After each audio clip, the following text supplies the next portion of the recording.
Did in the black sands of their eyes. But I know there's nothing there for me, and I know nothing good. It's hard to be him without the crowd, even though I think I know. Looking for inspiration in all the wrong places. Chemical fascination finds our generation. I don't mind. I don't mind. I don't mind. I don't mind.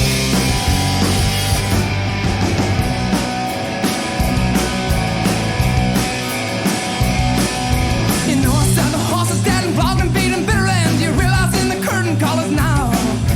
Well, I don't wanna give it away, cause nothing in this life is free. Nothing the way you can say no how. Well, I know nothing there for me, and I know nothing real. Short line to the ride to end your life, knowing you break the working time. Looking for inspiration in all the wrong places. Chemical fascination spends our generation. I don't mind. I don't mind. I don't mind.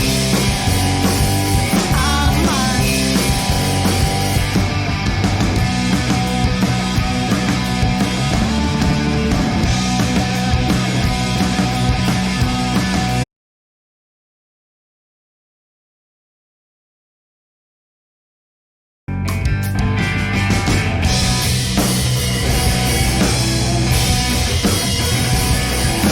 Looking for inspiration in my life. Looking for inspiration all the time. Looking for, looking for, looking for, looking for. Hey!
Is this thing on? I think it's on. Welcome, everybody. I'm in here. Just gave it a little bit longer, I guess, as far as on the starting sequence there, just to make sure Twitch was going to settle down there, because it was kind of borking out there for a bit. Torch coming in hot and heavy. 14 months of support on the channel. Thank you for that, Torch. Welcome on in. And you come in loud and clear. So yeah, Torch is remaining he's on an 11-month streak too. Good deal. So welcome in Bob, how we doing? Bob Bugs. Torch coming on in here. I see a VH is snuck in there a little bit too. Yeah, so the fact that understanding, and I mentioned this yesterday, I guess this during Farming Friday, realized that it is a holiday weekend, so it's very understandable. So as far as like everybody doing something, I guess, as far as to celebrate, you know, kind of camping, whatever it is you tend to want to do, I guess, on Labor Day. I don't have any plans other than to give you all, I guess, a little bit of streaming, I guess, for Saturday. So that I got lots of things that are going on there. It's crazy, so many things going on there. But the start of the main focus here, I guess, anyway, for the stream will be continue, I guess, the progress on the Dover International Speedway track build, I guess, by Torch coming in, but that's up there. We got some new things, I guess, to be able to show. So that's at least where we'll start off with, and then we'll just kind of take it from there. So let's see, just getting some things loaded up here. Try to get these things going, you know, like every time as far as getting it going on time here. It's just like I said, I got so much going on. Kind of makes your head explode sometimes. Torch takes the risk, and you got 31 Unix strikes. Not off to a good start on that, as well as the slots. Hopefully that turns around for you there, Torch. Okay, so uptime is going. That's awesome.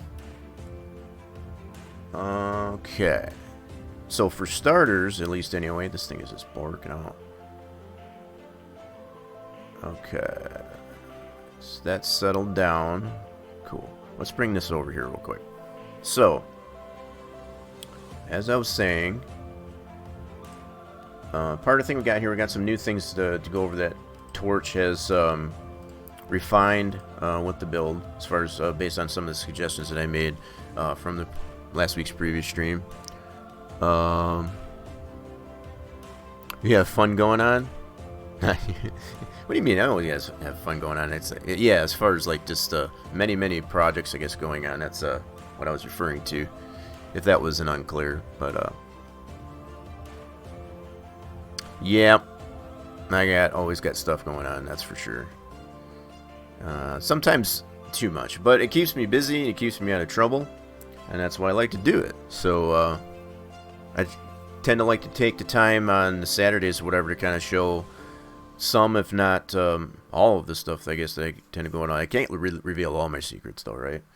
I have to keep some of those things to myself. But the things that I know that are pertinent and are probably pretty interesting, I guess, to some of you folks, I tend to like to put out there at least.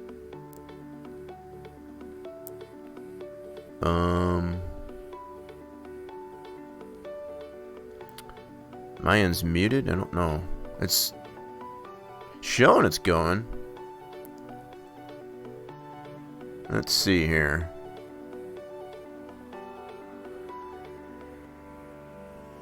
No, it was you? Okay. I was just checking my stuff really quick just to make sure, because I know Twitch has been kind of weird too. So I'm going to get the clarification on there as far as the audio is coming through. Your wife and I are making homemade... What are those? I don't know what that is. And homemade deep fried jalapeno poppers. Ooh. I don't know what's that first one there, Torch? Yeah, I want to get the clarification, making sure the audios are coming through. Just making sure I know Bob made, because if they're not, I'll make sure. It's showing on my end, all fine. But like I said, I know Twitch has been kind of goofy, I guess, lately. Start of the stream here, I guess once again it was kind of borking out. So Friday, for Farming Friday yesterday, it was kind of doing the same thing. It did come back on its own, but yeah, it seems to be the thing going on there. So I don't discount, I guess, the fact that the things are a little bit borky, I guess, on the Twitch side. I just want to make sure. Breaker 19 sounds good. Yeah, it is unmuted. Okay, cool. So Mexican food is a type of baked or fried turnover consisting of pastry and filling. Oh, so it's like a dessert? It's more of a dessert type of thing. Empanadas. Sounds good. Sounds really good. Oh, chicken. Did I read that wrong? Mexican food and type of baked. Oh, you just said fried turnover. So it's made of chicken. Gotcha. Fried turnover. When you say turnover, I guess I think of like an apple turnover as more like a dessert. That sounds pretty good. A bunch of people are having problems with the net yesterday. Yeah, I don't know if it was so much the net itself, because I did some local recordings on my system here, and so I know it's not my streaming software, as far as even to record locally. So I know plenty of other streamers, I guess, on Twitch were having many issues. I was going to switch which servers I guess I connect to on Twitch, but I didn't get to that. I kind of ran out of time, and I didn't want to risk it, I guess, as far as just not being able to start the stream on time. But I will probably play around with that too, because I know there's other options that it would definitely put me on a server that's further away from me. I don't know if that will necessarily cause a problem. In most cases it would, but if it does remedy, I guess, some problems as far as just connectivity and things like that, yeah, I'll definitely consider it. So chicken empanadas, gotcha. You got Microsoft's Flight Simulator Sim last night. It's so cool. Yeah, I watched Deuce's, trying that out last time, and I do understand. I guess they have some type of a pass, I guess you can get, so you don't have to buy it outright for the $60.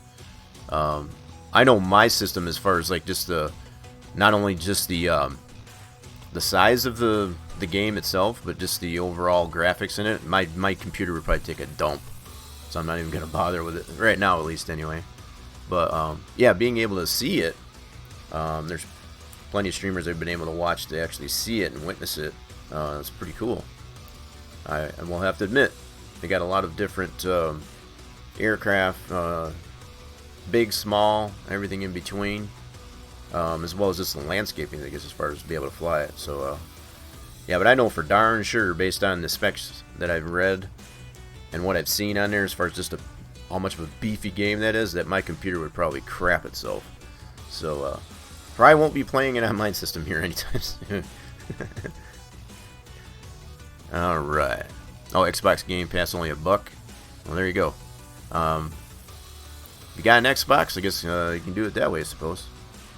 Now, is that for a PC version too, even though it's on Xbox Pass? I don't know how that works. I haven't raced on it. I haven't done anything on console. I don't know how long, so I don't know how any of that works anymore. But yeah, as I was saying, we got some new things for the Dover track build by Torch there, and I got the track open here.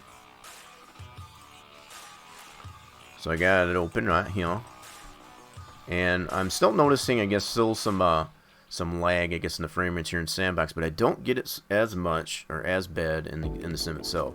I do feel there is still some things that can be, addressed in here. One of the things that hasn't been done yet that I had suggested was to redo or just kind of redefine this particular building as far as like the railings and stuff like that, as far as the polys that are inside this and so on. So that's one other thing that could be addressed. Also on this building and this stand, and this is still things that I don't have that I have suggested, and I'm just putting some summary information out there as far as like what I've considered. So but for the most part, I'm watching the frame rates as far as when I go more towards the middle, especially when I first open the track, it tends to get a little slow, for lack of a better way to put it, but it seems to be coming along though. Definitely the things that I'm noticing as far as the performance of it in the sim itself seem to be definitely improving, and we're not losing all the immersion factor and the detail and the structures, I guess, that that are being redone. That's the other important part. So yeah, I've shown all these things before, so a lot of this is just summary, like I said. But the 2 new items, I'm trying to remember now. I gotta refresh my memory. So that's why I got the folder up here. Gonna do some bus jumping. What do you mean bus jumping, Bob? Junior 63, how we doing there? I don't know what you mean by bus jumping. Not in this game anyway, there, Bob. This one here. I'm trying to remember. I gotta get my folder up here. So this is the stuff that has been edited. So the media center texture has been reduced. It used to be over 5 megs. I got the original file there. The 2 pit garages, that was what I was. So we got 2 pit garages that have been replaced and refined. And those are on both ends of the infield here. So we got this one over here. This one probably didn't need as much attention to detail, I guess, as the other one. But there's this one that has been redone. And then the one over on this end of the infield. Junior 63 coming on in with the host. Thank you for the host. Appreciate that. How we doing anyway there, Junior?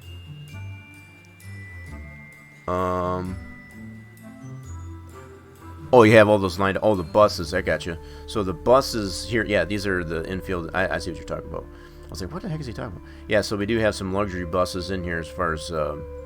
Yeah, this infield here isn't otherwise interactive, for lack of a better way to put it. So it's closed in, and that's on its infield.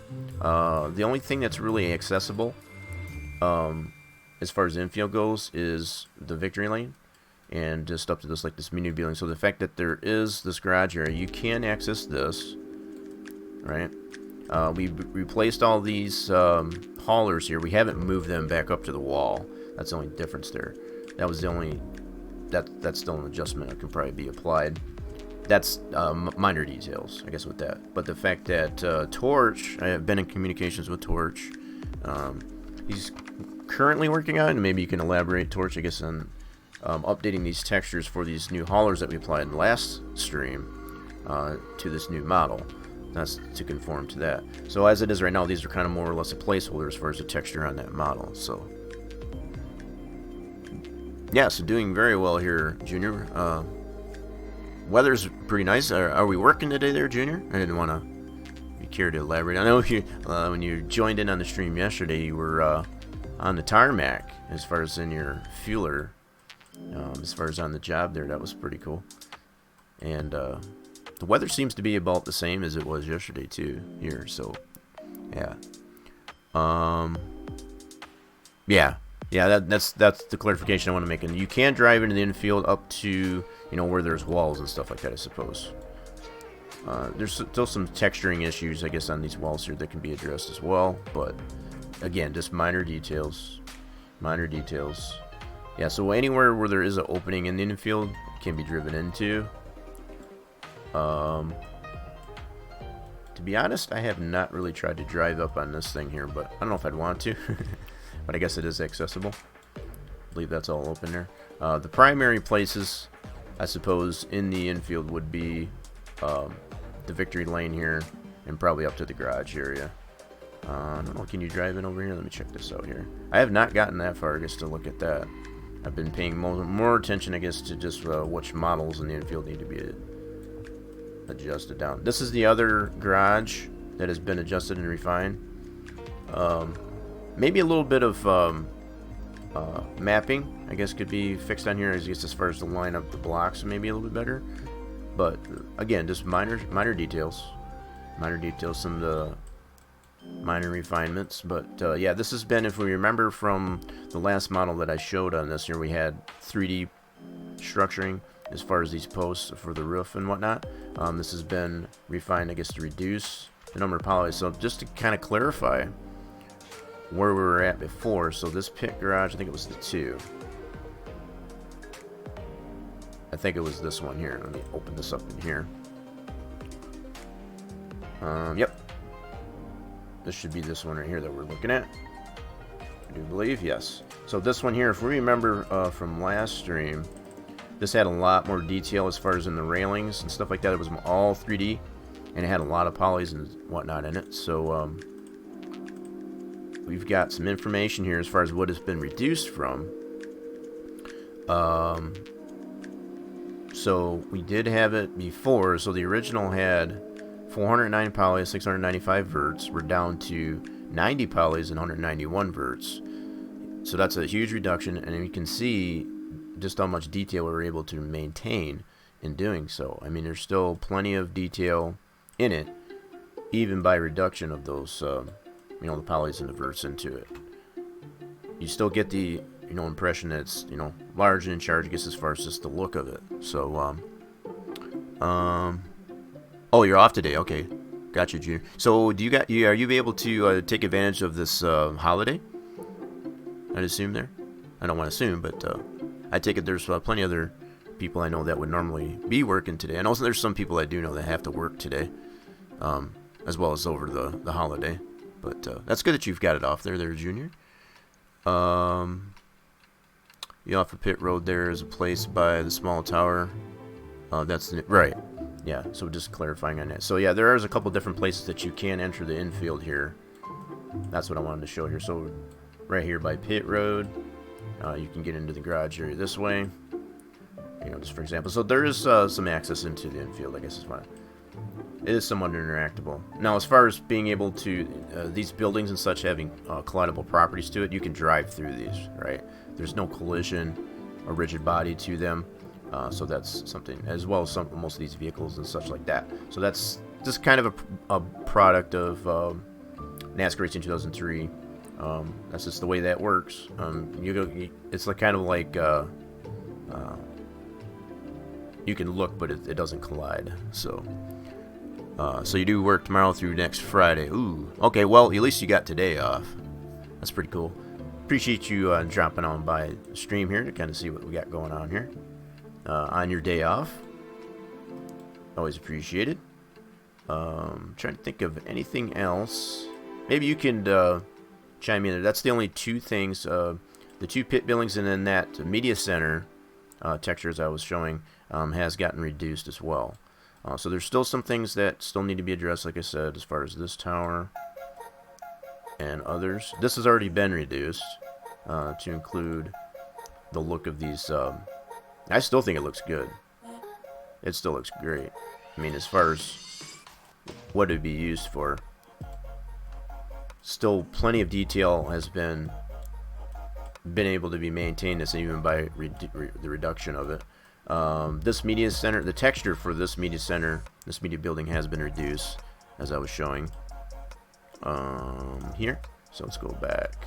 So yeah, this size here, I kept the original file size. So we had almost 5.5 megs on the texture. Now we're down to a gig and a third, basically. So that's definitely going to help in the long run, as far as like. And keeping in mind anything in multiplicity, so everything else that gets redone on top of all these little small things together, it's definitely going to improve the overall playability of the track. Yeah, and like I said, you know, most of these, even with the reduction, it still looks pretty doggone 3D, and it's all in how you build it. I mean, basically, as far as apply the texture. There's still some. I can remember when James did this building here. I don't know if you've done any refinements to this at all, Torch, but there are some areas that can still probably be addressed on this thing here too. I see some problems with the fencing up on top here, as well as this platform. This is really cool too. I like how he did that texture of the wood. That looks really cool. Yeah, so there are probably some refinements on there that can be done. But even with all this detail on here, it's probably still relatively low poly. And by low poly, it's not like a zillion verts and such. A lot of detail in this thing there. I noticed some of this here, some of the peoples around here are kind of floating, but minor tweaks. You know, you get the kind of the concept of this at least anyway. Yeah. So just the texture? Okay, gotcha. Yeah, so there are some areas on this media building that can be addressed. Up here looks pretty good. Yeah, some stretching in the texture on here of the fencing. Maybe a little bit. As far as the chain link, that might have just got stretched a little bit. But other than that, not too shabby. There's some broken parts in here that I noticed. Yeah, see, this is kind of stretched here. You kind of see what I mean here as far as... See all that in the background here? You can see that's more of a chain link, and then this is kind of stretched. That could probably be addressed, but really minor details. Missing some back facing on this. You can see where it stops here. You know, things like that. I mean, it's very minor stuff. I mean, you still get the gist of what's going on with most of these models, but yeah. But I figured what I would do is at least show what I've got in here initially. You know, as far as new items, and you can see even as I pan around here, it's running pretty smoothly as far as being able to ski around.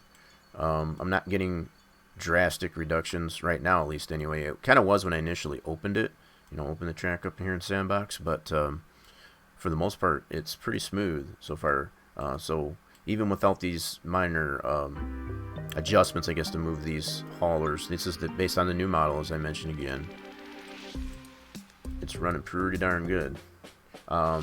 Some of the other things that will need to be addressed, and I know this is a little bit of a process in doing so, but to check out this. Oh, this is something else I wanted to mention. So a part of the new PTF, you know, as far as the track PTF, the geometry of it, this is something else that Torches have applied. It's taken the suggestion as far as to move out that outer X section of the track there, and that's going to greatly improve the drawing as far as that bubbling effect that we're noticing on either end of the track.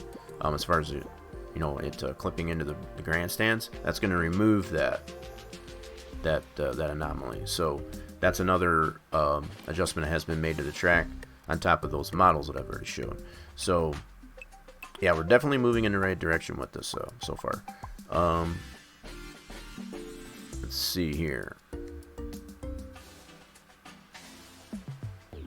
Okay, just checking things out, making sure everything's running smooth. That looks good.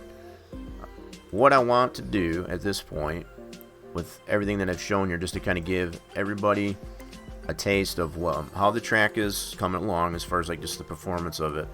So regardless, I've tried the track offline with both, I should say, three mods. The original Cup mod, as far as in the simulation.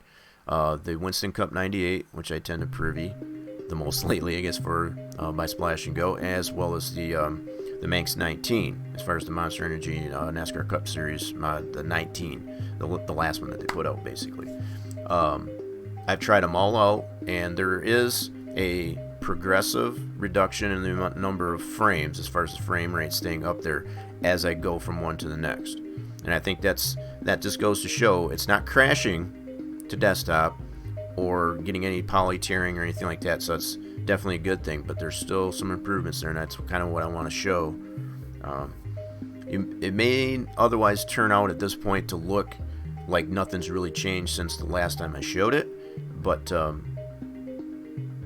there's very minute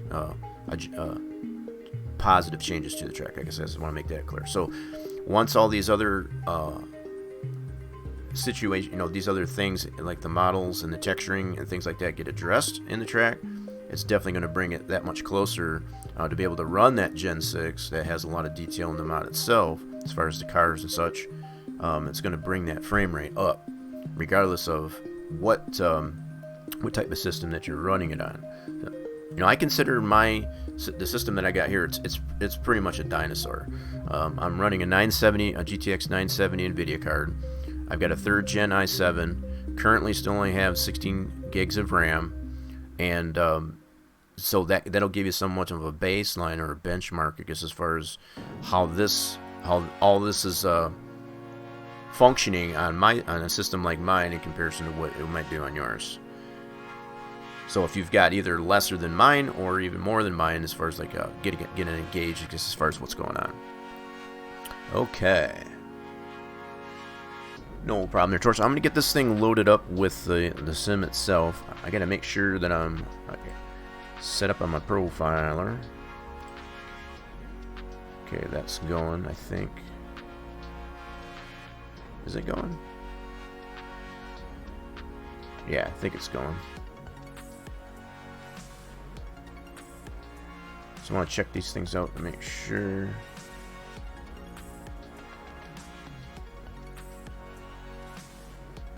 Yeah, I think it's going there. Does that show on there? I think it shows on stream. That one should anyway. Yeah. Just want to make sure that doggone thing is running there, because a lot of times this thing will want to close on me for some unapparent reason. I'm just making sure it's still running. I'll check this one out here real quick too. Yeah, excuse the bit of paranoia, I guess, as far as what this goes, but I just want to make sure everything's running. I've been checking this religiously on my system here to make sure everything's going to run smooth. I know even with NASCAR Racing 2003 as it is, it doesn't really tend to use much resources, but still. All right. I'm going to load up the profiler here at this point. And I need to switch this out so I can check it out on Inner 2003. Put that persistence on and also change the profile. Now I do use this same profile on Wreckfest. And as I mentioned this many times before, once you get as far as a good racing profile, I guess as far as you can pretty much use it on pretty much any other racing game that you have, with exception, I guess, to like a button box. Like if you're using particular button maps. The cord on this freaking mouse is being a turd. There we go. Gotta straighten that out.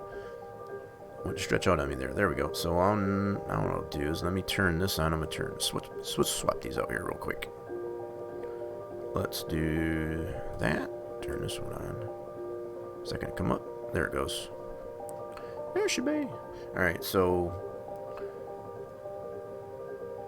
alright, I guess I need to bring that profiler back up. This is NASCAR Racing 2003, be it the fact that that's the only 32-bit game to date, I guess, that I really run on the system. Pretty much everything else, like Wreckfest and whatnot, I'll run 64-bit, which is what my system is 64-bit. That's probably another fair mention, gets as far as just overall system specs, and when we test these things out. So I'm going to go ahead and launch.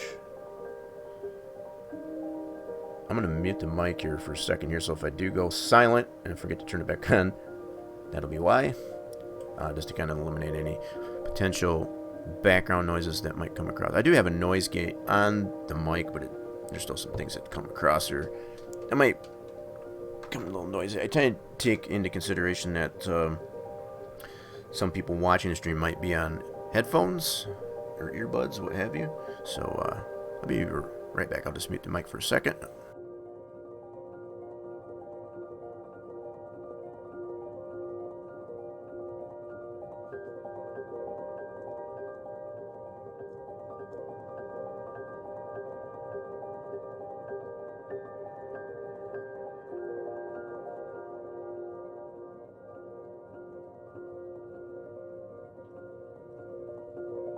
Okay, I believe we are back. Let's get this mounted back over here. So, yeah, the setup that I've got here, if y'all would see it, you probably call it pretty primitive.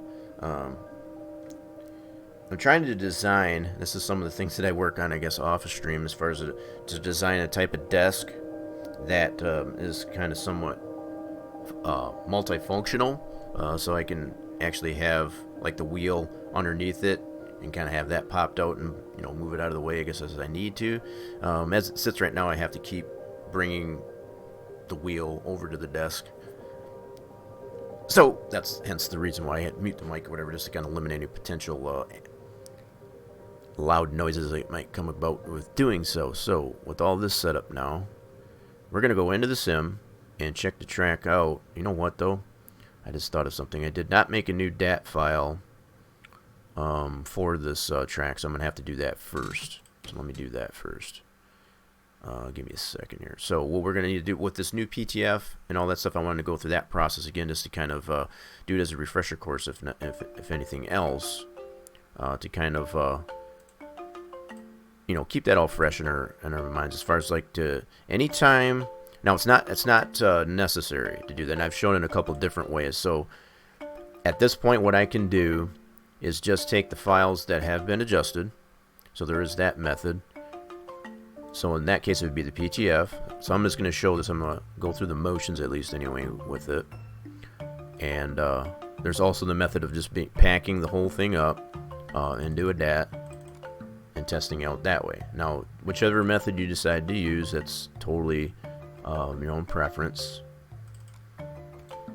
But for now, what I'm going to do is I'm going to put that PTF in there that's related to all of our new changes. Now I got to put those files related to this PTF, especially the ones that are changed. So in this case, and this is what making separate folders will, to keep track of what you're changing from one PTF to the next. This is where it comes in handy. I don't have to dig it out of the unpack that it's already in there, and I got it in Sandbox. I can go right to here and grab them from here. So I need this Pit Garage. This is the original file. Okay, so I can grab this one, put that into our track folder. So at least as you're testing it this way, you're able to test per PTF as far as the change that you're making. So especially if you're doing it in a fashion that's small changes per PTF session, that's even better.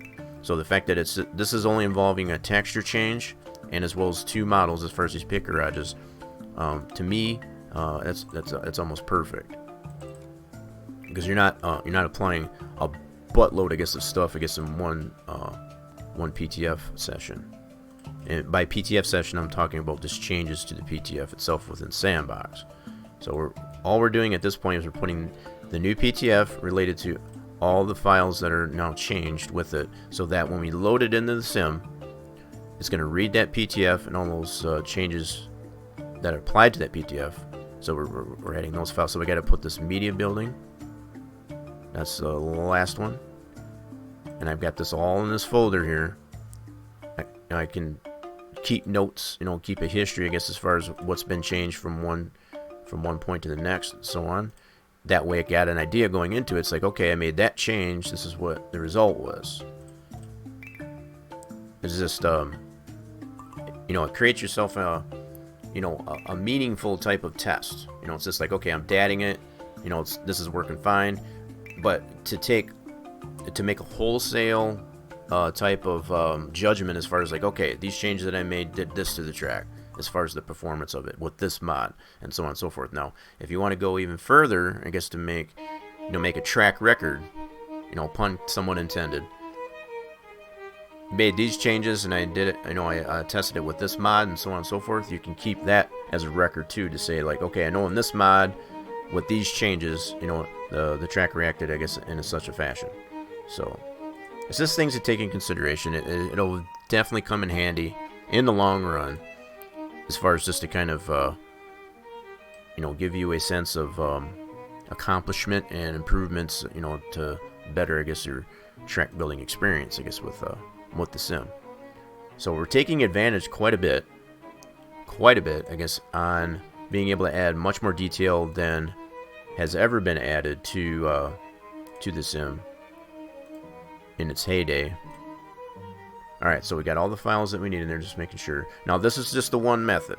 I could also, now the other method would be just to go ahead and DAT the unpack up into a new DAT, and we wouldn't have to leave these loose files. Right? So I'm going to show it this way. This should load up the new changes to the track based on that PTF anyway. So let's load this back up.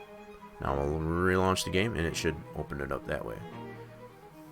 Now the way we'll be able to tell that we've got the proper PTF loaded, and that's assuming that it does load properly, we can check those new items that are changed as far as the garages and stuff like that, and we can compare what we created, what we've added, and to make sure that it's actually applied to the track in the sim. Okay. Yeah. For now, I'm going to go right into testing session, just for now. I'll load it up this way, and then we'll go into a race. But just to prove, I guess, proof of concept here, I guess, as far as that it will actually load. So it does load in testing, so that's a good sign. Definitely a good sign. I'm going to go ahead and turn this playlist off just for a moment here so we can get some of the immersion that is the game in across the stream here. So let's do that. So we can hear the helicopters in the background. Just very faint. But yeah, we've got the animated aircraft and such in the track. So let's go with this. Alright, so in testing, this is something else I was going to point out prior to coming in there, as far as some of these objects. So the fact that the grandstands and whatnot are not showing, that's part of the weekend switch that still needs to be adjusted. So those obviously aren't loading as they should be, at least for now. That's something else that would need to be addressed. But see, you can drive through this part here. I was going to show this. I was showing this in Sandbox. You can drive through all this here. Now, normally there would be the pit garage and all that stuff here, so I just wanted to make sure that the track would load. I'm going to try this in race mode next, just to kind of prove that. But you can drive up here, I guess. It's kind of a steep slope here, but I guess it's drivable. Yep, it's a little bit sharp, but I guess you can. So yeah, this is now this state switch for the race weekend. That's set more properly as far as on these bridges, because they do show during testing. It's just that everything else is not. So, at least for now, like I said. Oh my goodness, that's a sharp. That's really sharp. I would not recommend, I guess, driving on that. So we do have some texturing that hasn't been adjusted yet on this PTF. I pointed that out maybe a couple streams ago, and that's just minor details. You know, that's fine. Later on to fine tuning, I suppose. It doesn't affect the playability of the track, that's for sure. But yeah, it's just kind of drive around here. So we know the track loads in this mode, at least anyway, as far as testing. And even with that being done, you can definitely get, you know, a sense of the track as far as the. Let's go through the pits here.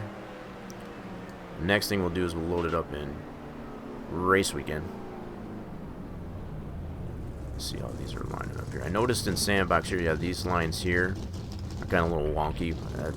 That's, again, just some things that'll need to be adjusted. That is all.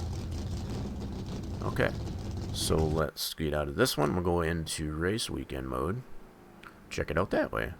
So back out of this. Okay, and let's go into single race. Now, uh-oh, yep, there it goes. I thought for a second there's a kind of hesitated on there for a moment. So yeah, that was a little bit of a nail biter there for a second. But yep, looks like it did load so far. Let's go ahead and do this one. So it should load up this way as well. Good so far. Yep, we can hear the helicopters there again. Alright, give it a second for the cars to load now. Let's just go into practice mode here. And again, you can, just like in testing, now you can see all the objects are loaded, you know, based on race weekend. So the fact that those, the grandstands and such like that, we want those to load all the time, right? So the fact that the haulers don't, at least in practice, probably going to get black flag, but that's okay. But this is a new pit building series, so you can't drive through all this. Like I said, it doesn't have any collision to it. It's only there for looks. So most of these objects that are in the infield, you can drive through them. And that's just the nature of the simulation itself. But you can drive all the way through here. Go check out the other end of the track. Kind of stay on the apron here. So it is all accessible there in that part of the infield, as I was showing.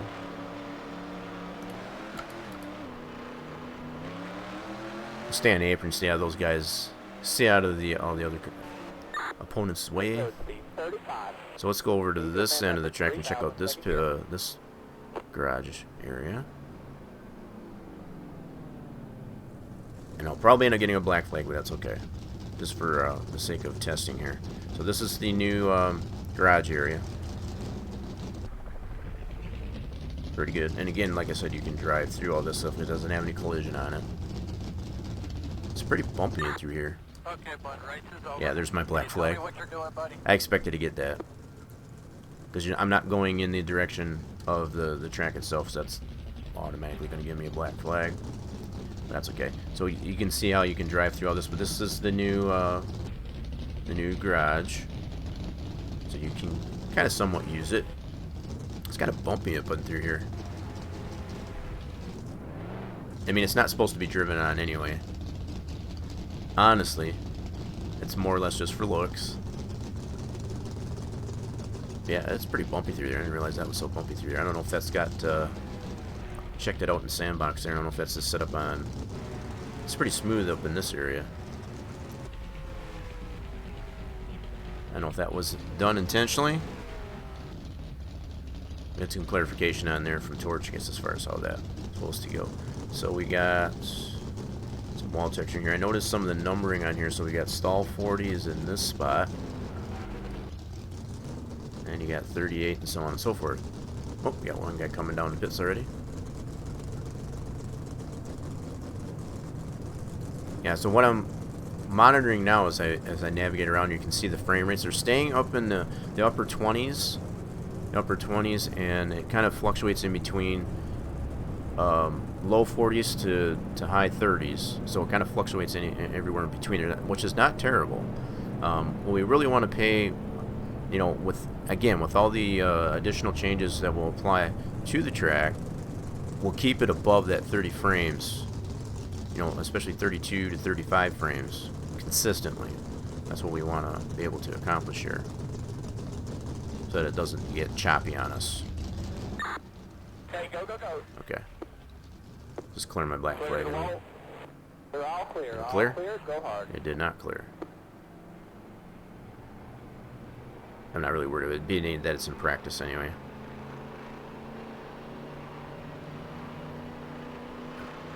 So I'm just kind of taking it slow. I'm letting some cars kind of spawn in, you know, around me, stay on the apron here, Go hard. so that I can see monitor the frame rates, just to kind of give you a sense. Now this is with the Gen 6, or not the Gen 6, but the Monster Energy NASCAR Cup Series 2019 mod by Splash and Go. It's a pretty detailed mod. This is probably one of the more detailed mods for the sim out there, and that's paying a lot of kudos to Cosmin and that over at Splash and Go as far as the efforts that have been done to make this a very optimized type of mod. So as I go around here, you can see the frame rates do tend to drop as I get into the more populated areas, to include the cars coming around. And it's definitely an improvement.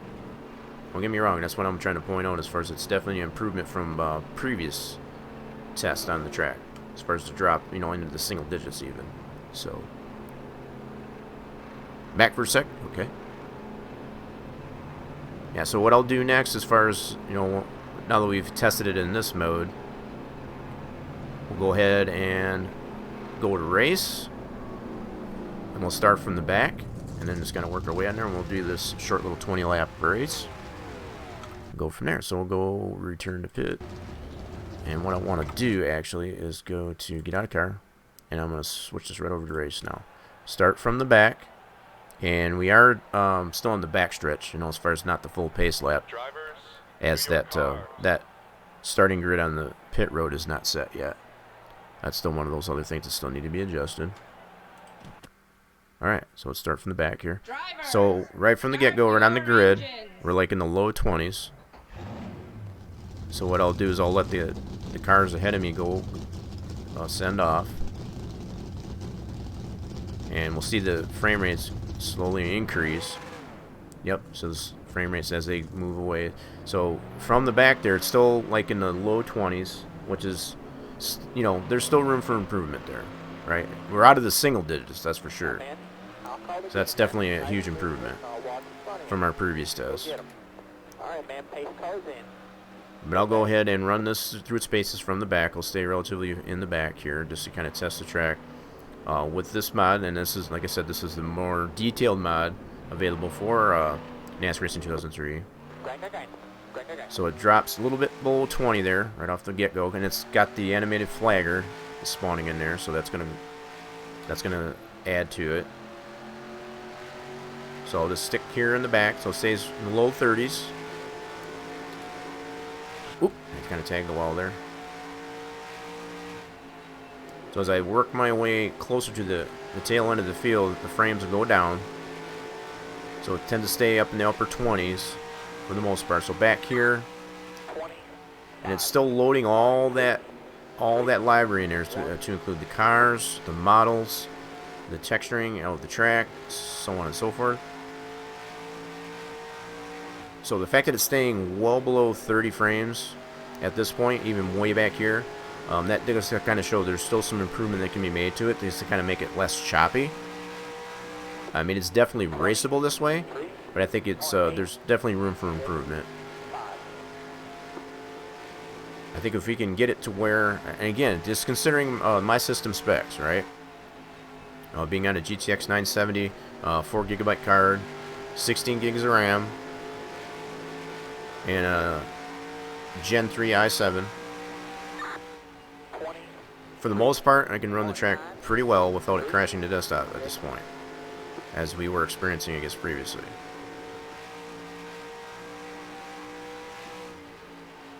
Okay, I'm going to work my way up to the closer to the end of the field here. You can see the frames up at the top right-hand corner of the screen. So as I move closer to the end of the field here, it's dropping well enough below 30. But the more I stay back, it goes into the mid-30s, and sometimes even hits closer to 40. So again, it's not really that terrible, but it can definitely be improved on. And this is not using any other type of tweaks, you know, as far as the 4GB, you know, the different tweaks to the graphics and all that stuff that can be applied, and I have seen them applied on newer systems, as far as like especially using a 64-bit Windows 10 operating system. There are some people that I know that use a hack, I guess, for their RAM, I guess, so the game will use more than just 4GB, for example. I'm not using anything like that, so it's just tapping into whatever system resources that are available. So just at its core, not adjusting any of that stuff. This is the result that I'm getting, you know, as far as testing the track anyway.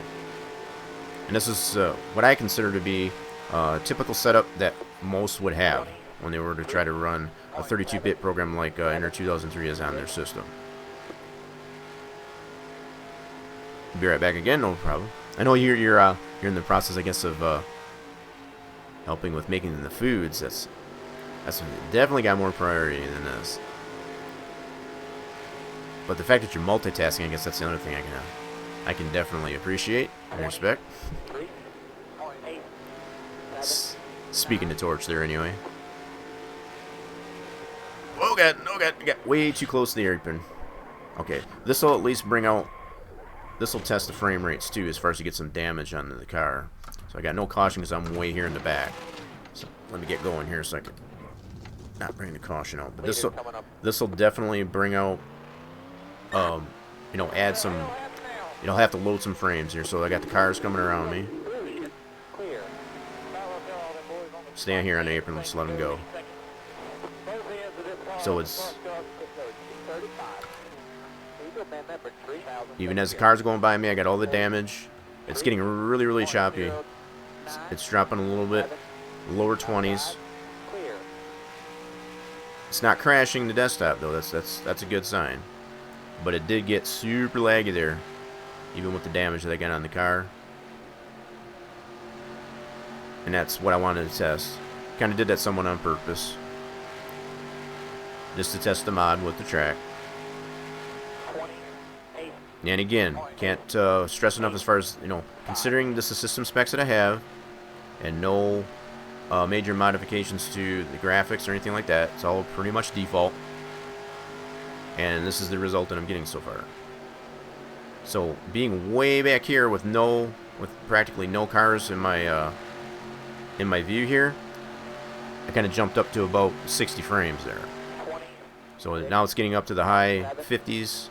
It's kind of fluctuating in between low to mid 40s to jumping up to, now it's somewhere over 80.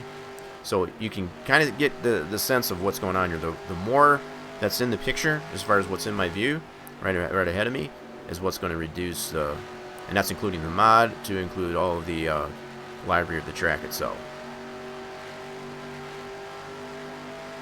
26.9. So I'm just going to ride around here. How many laps have we got left anyway? We have... Let me hit the right button here.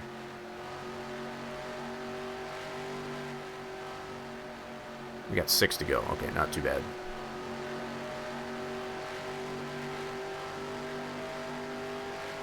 I'm going to ride this out just to kind of see what kind of readings we get here. So yeah, we get the highest level of frame rates, I guess, when we're riding by ourselves like this with the damage, as you can see on the hood. So if I jump into cockpit, for example, we get this view.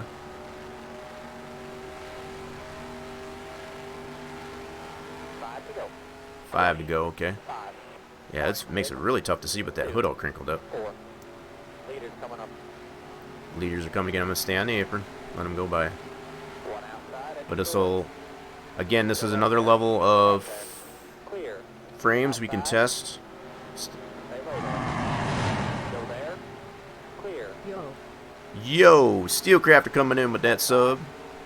How we doing there, Steelcrafter? 27. We're just testing out our track here to see what type of frame rates we're getting based on just the overall progression of the track build. Still up there.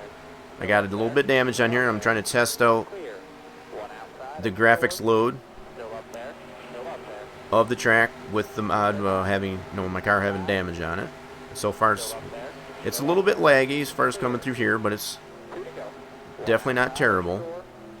20. But we got room for improvement on it. Oh god, got into him there a little bit. Side at your door. Sorry about that. Inside. It's a little bit tough to see, I guess, with all the damage on here, but we'll try and let him go by. Say hi. Say hi. Okay, we're on the last lap. 3 wide. Up top. 3 wide. That's what I want to get all these cars into view here, along with the car damage on my car, White flag. 1 to go at the line. so that it's really pushing the limits on the graphics. 28. So far, we're on the final lap here. We haven't crashed the desktop, and that's definitely a good sign. Okay, I think the whole field's behind me now.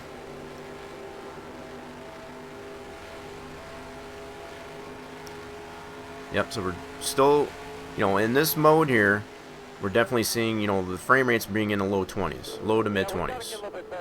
And it's not terrible, but we want to be much more into the 30 to 35 at minimum. That's what we want to shoot for, if not better. Done a good job. Appreciate you working that hard there, Ian. All right, so we'll bring this into the pits here. Pit road speed 35. Got a lot of damage on the car. Man number 3000, second gear. Truck's awesome, well done so far. Cool. So you were able to check it out? Yeah, it's you can obviously see some of the work that still needs to be done on it.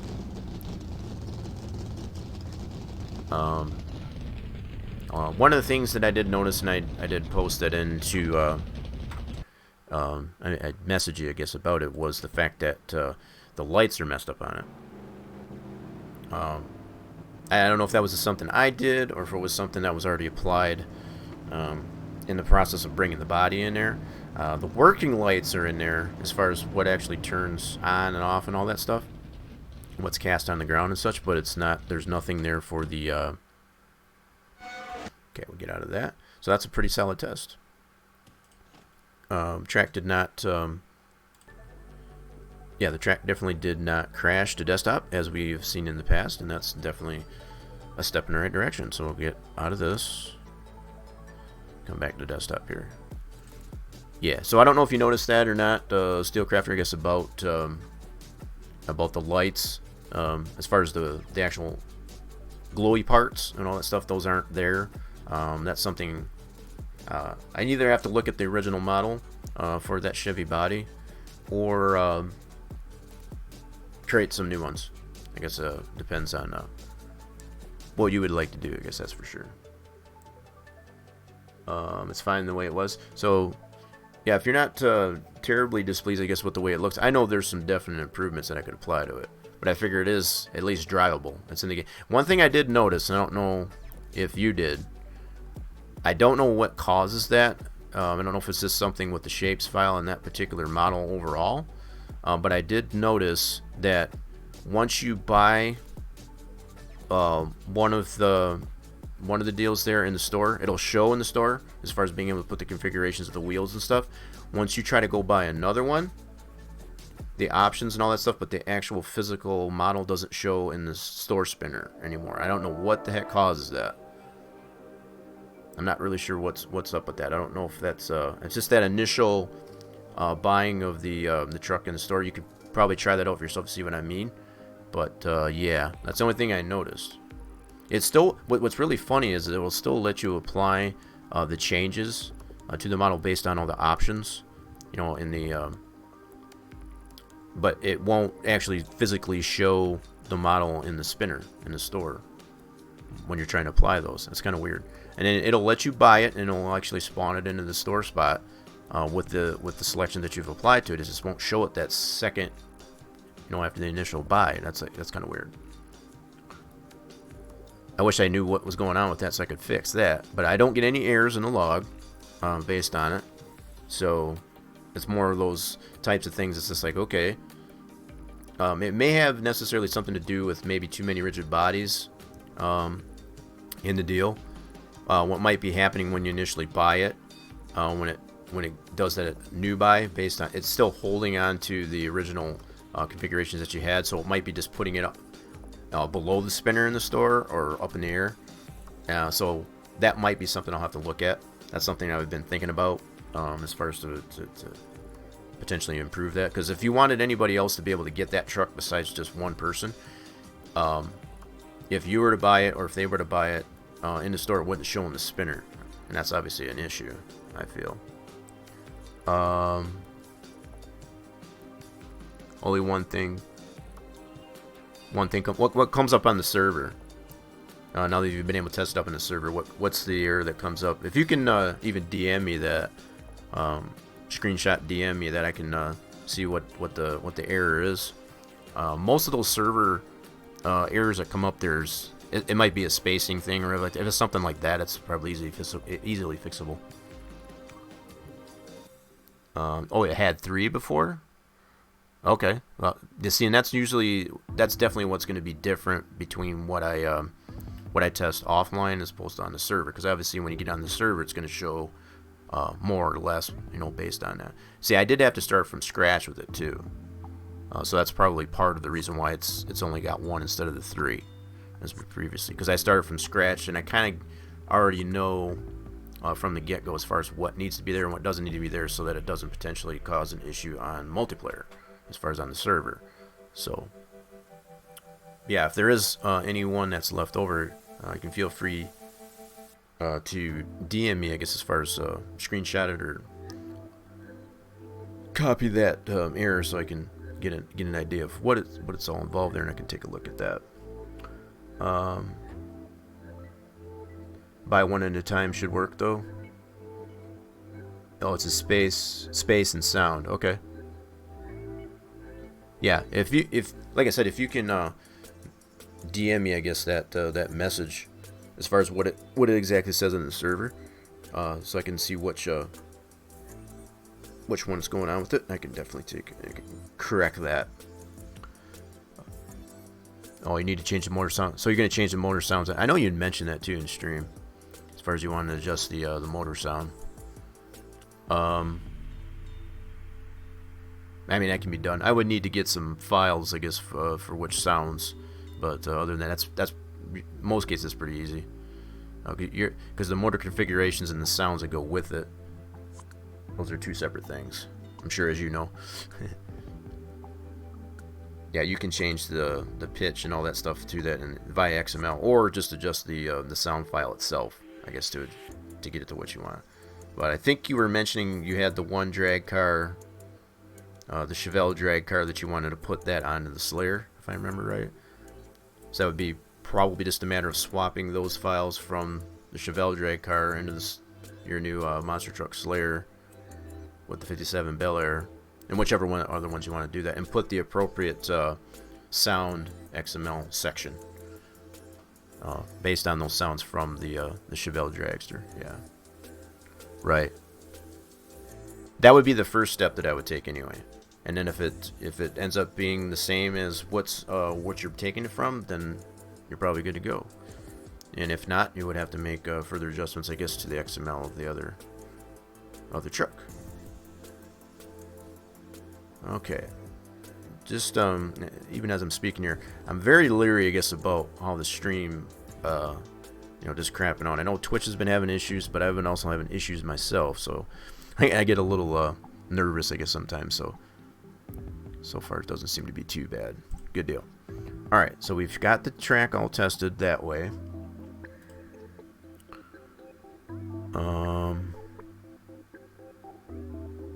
Yeah, so this is where we're at now. You also noticed, I guess, as I was driving around there, I know it was a little bit harder to see when I was in cockpit of the car, but when you're outside the car, it doesn't have that bubbling effect that we're noticing as far as the drawing issues on both ends of the tracks, and that's part of this this outer X section being extended. So that's definitely an improvement there in that regard.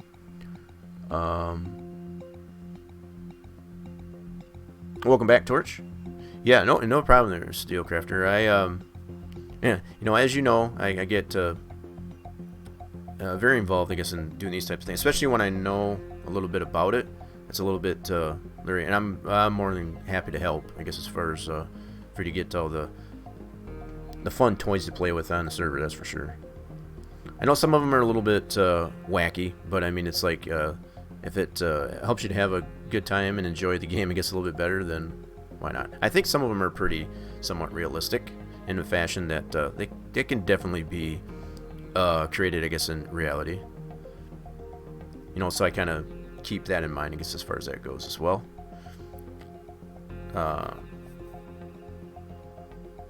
Yeah, and I did get that information that you sent me earlier, I guess, about... I did notice there was the original 57... yeah, so prior to getting the body getting put onto that Slayer. So I might even take a look at that to see, and maybe get the lights out of that deal there too. That's one of the things that I'm becoming a little bit more used to, being able to apply it with this new lighting system that FarmSim 19 has. I've learned a few things, I guess, since the Sims first came out, as far as how to apply custom light fixtures, as far as to get the glowy parts going. Because that's a totally separate thing, I guess, in comparison to just the scripting for the actual light states, as far as to get the cast.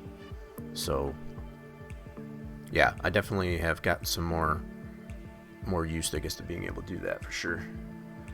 All right, well, Torch, I don't know how much of that you did catch there, because I know you were in and out as far as like you're doing some cooking and whatever over there. But just to put it in summary. What we've got here so far, I guess, as far as just the overall integrity of the track, it's definitely it's an improvement. It's a step in the right direction. What I would like to see, as I've mentioned, is a better, a more optimal frame rate, especially with that Monster Energy, the 19 mod by Splash and Go, as I was testing there.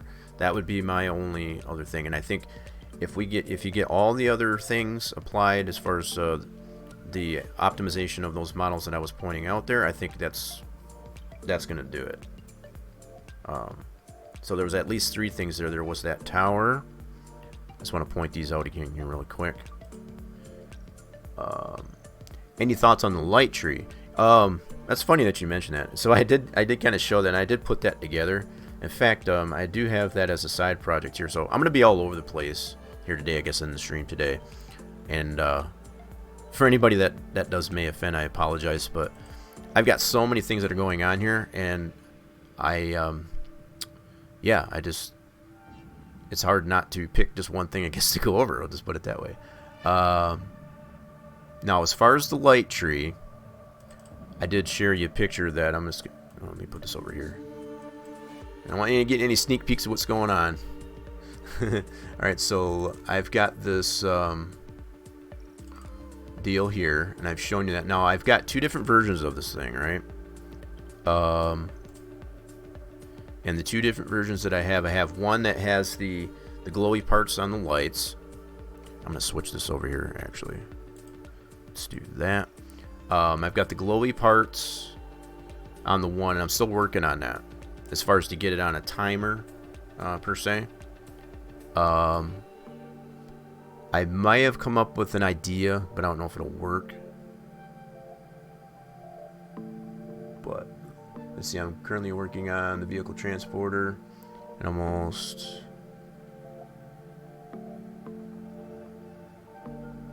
Oh, okay, for the vehicle transporter. Now, in the process there too, Torch, are you still reapplying the new textures or the updated textures to the haulers? I mean, that's an afterthought. Like you said, you're going to do those last, but so you're working on the vehicle transporter, okay? Because currently that's still out of the track. We don't have that applied to the track PTF. So I want to get this. Yeah, let me open this one here. This is the one that doesn't have the glowy parts on it. And then I'll show the one with the glowy parts on it. So let's get this loaded up here in the editor. Whoops, that's not the one I wanted. Alright, so there's the editor. Yeah, so we're kind of going all over the place here. Let's go. Dang it, still going to do that. No problem. Alright, you're going to get a little bit of sneak peek of some of the things that I'm working on here, but that's okay. So yeah, I got the two different versions here, as I said, as far as with the glowy parts and one that's just static. And this is the one I showed you, Steel Crafter, as far as let's zoom in on this. So this is the one that's just static. It doesn't do anything. It's just kind of here. And it's broken down pretty well. The other version I got there is broken down even more so than I got it here. To potentially harness being able to put the glowy parts on the bulbs. Because as it sits right here, I do have the bulbs separated out. Where's my... Yeah, here's the red lens. This does not have the glowy parts, like I said, and you have to apply that functionality, I guess, to it to get it to glow. So that's the other model that I have there. This one doesn't do that, but it kind of gives you a sense of the construct of this here. Oh, you're not watching. Okay. And that's fine. I guess if you do get a little bit of sneak peeks, I guess, as far as what I'm working on there, that's fine. So yeah, this is the one that has the glowy parts on it, and like I said, I still gotta work on it a little bit. But I did change some of the structuring of it here a little bit. So the bulb red, the green is where I've got. This is where I got the static light on here. All right, so let's do. This is what gives it the glowy part. What I can't figure out at this point, and that's why I still got to work on it. It doesn't want to apply a green color to it.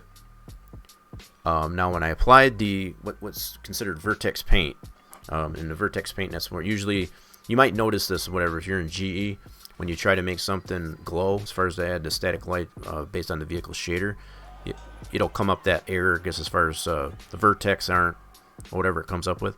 That's why. This one does have it. It's just what I can't figure out at this point is how to get the green color, because I'm painting it the color that I want it to glow, and it should, in theory, apply that same color to that object, and it's not doing it. But it does have the static light option to it based on the vertex paint that I have applied to it. And if I go down to here in the vehicle shader where it's got the light control,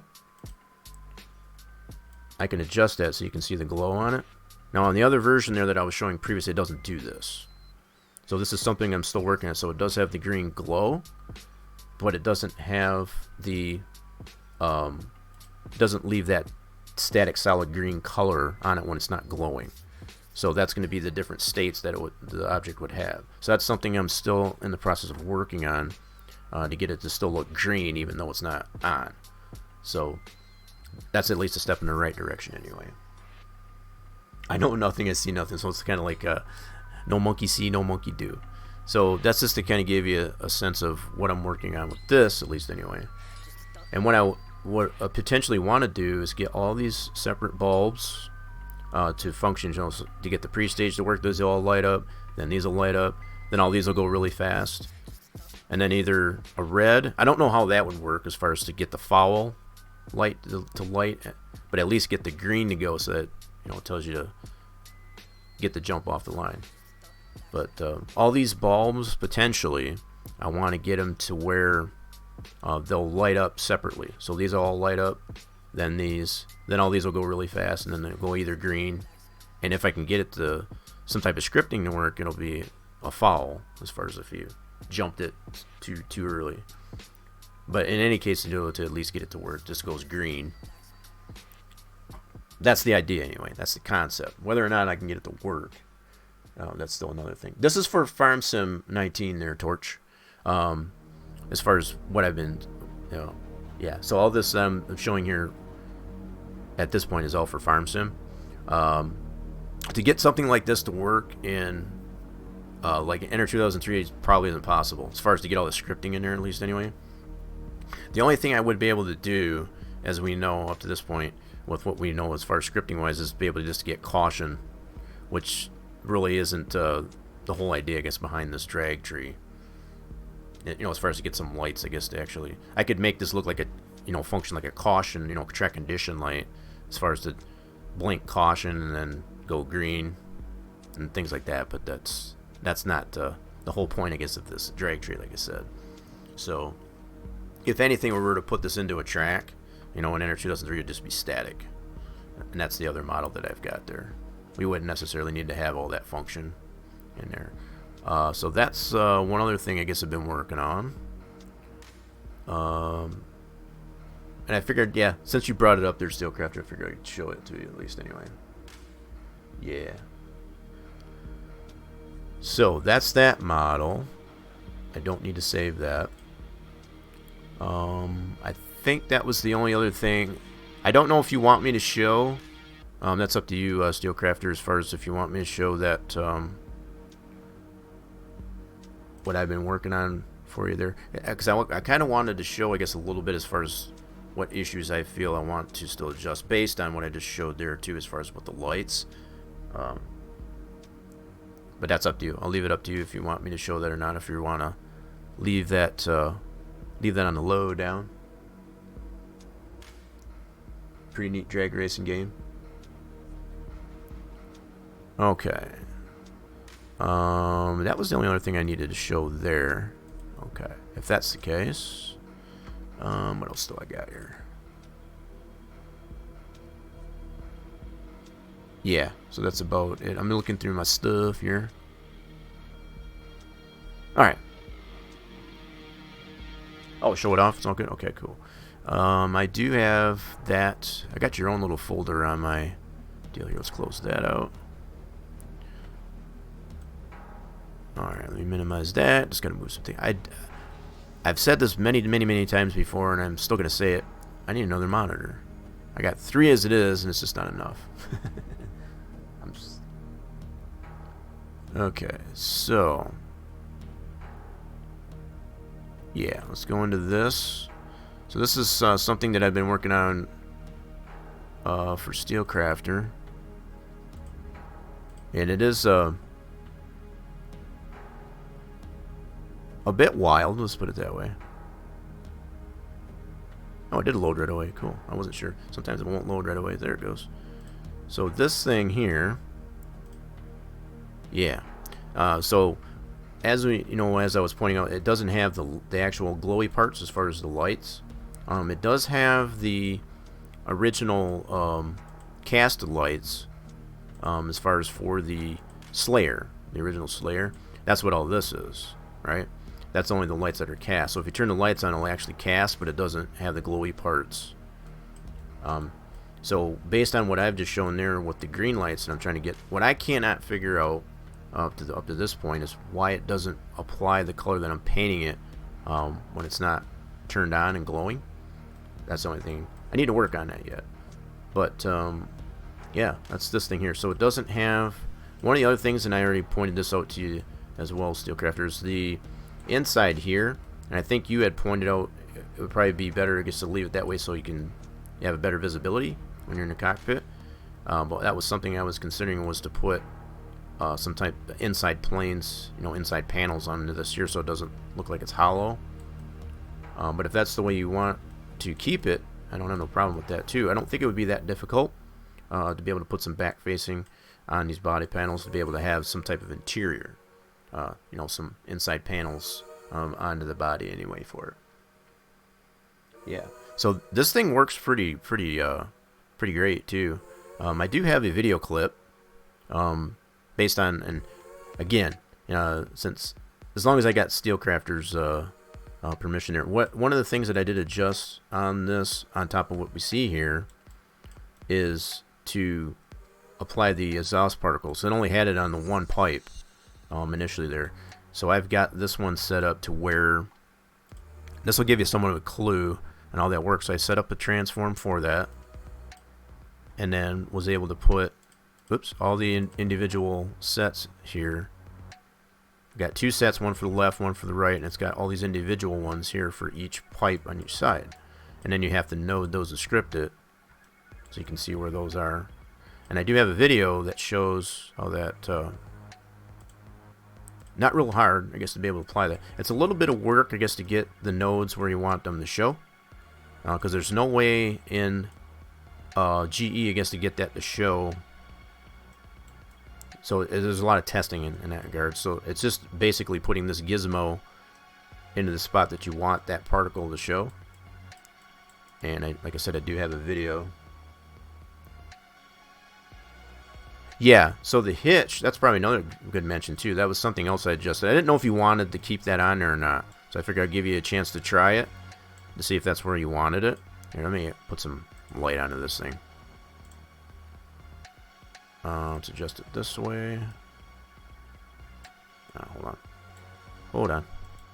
Get rid of that. Let's do it this way. Let's do light.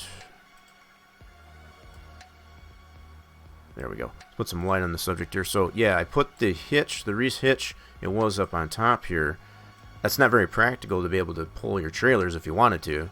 So I didn't know if you wanted to keep that on there or not. So the node was already in here for it. So I just moved this down to where that node was at. I can remember where that node was at for the attacher.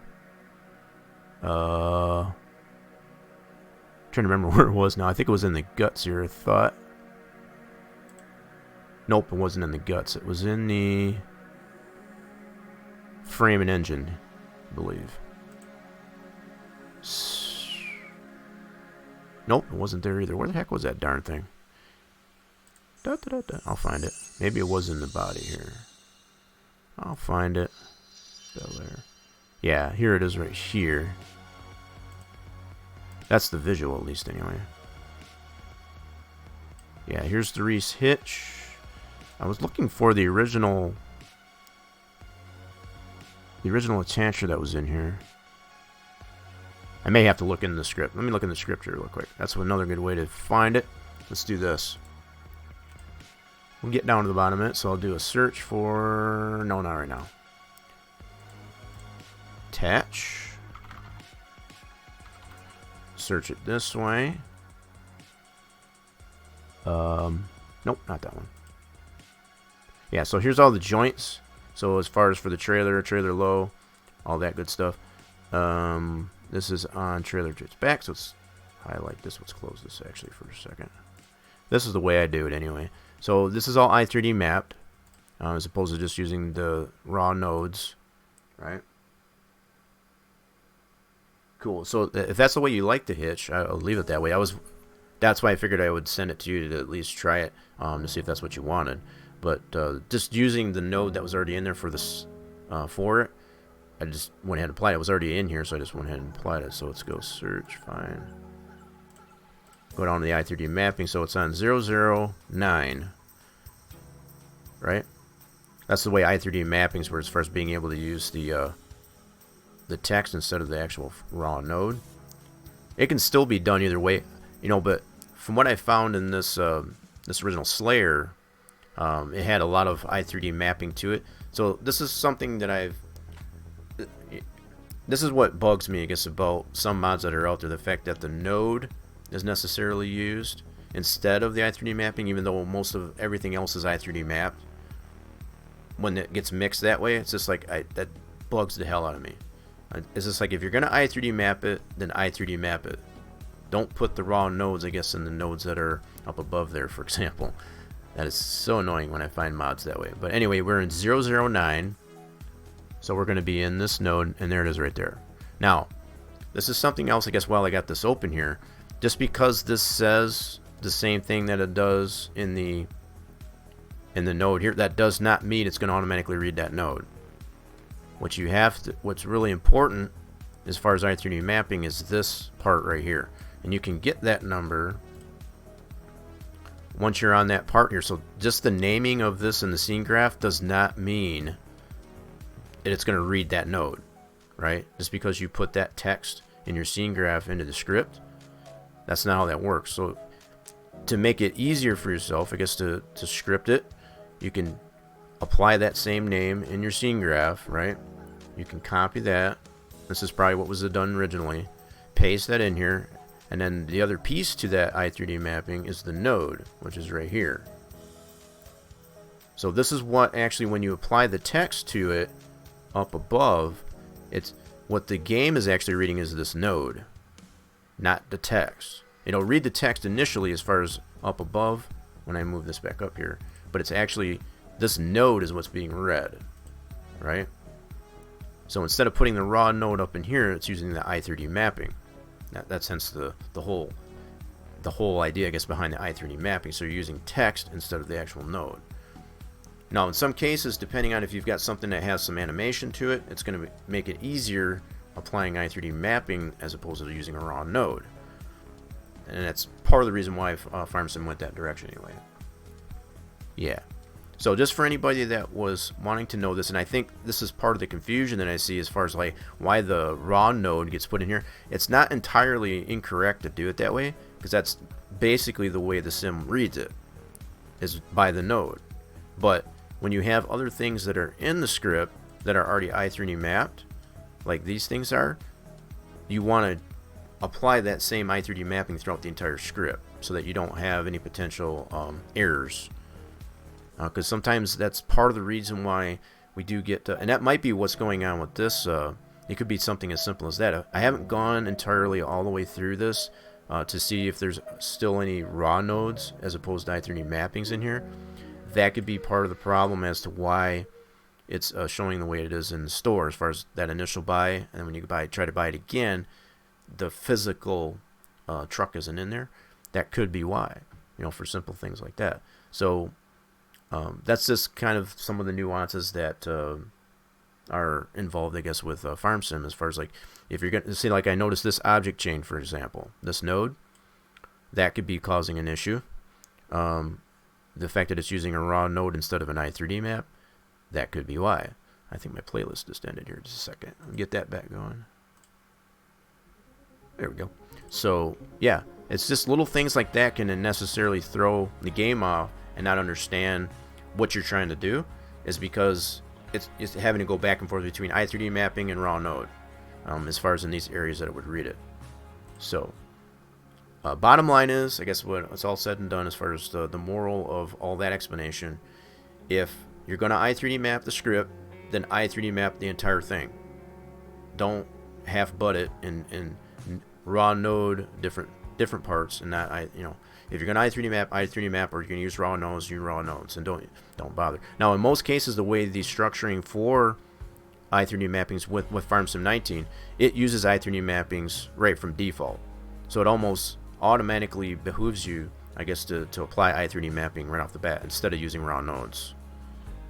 So again, that's just my little tidbit as far as when it comes to that. I see so many mods that are out there, and I think it really is just a matter of just lack of information as far as how i3D mappings work, and hopefully that'll give a little bit more clarification as to the meaning behind it.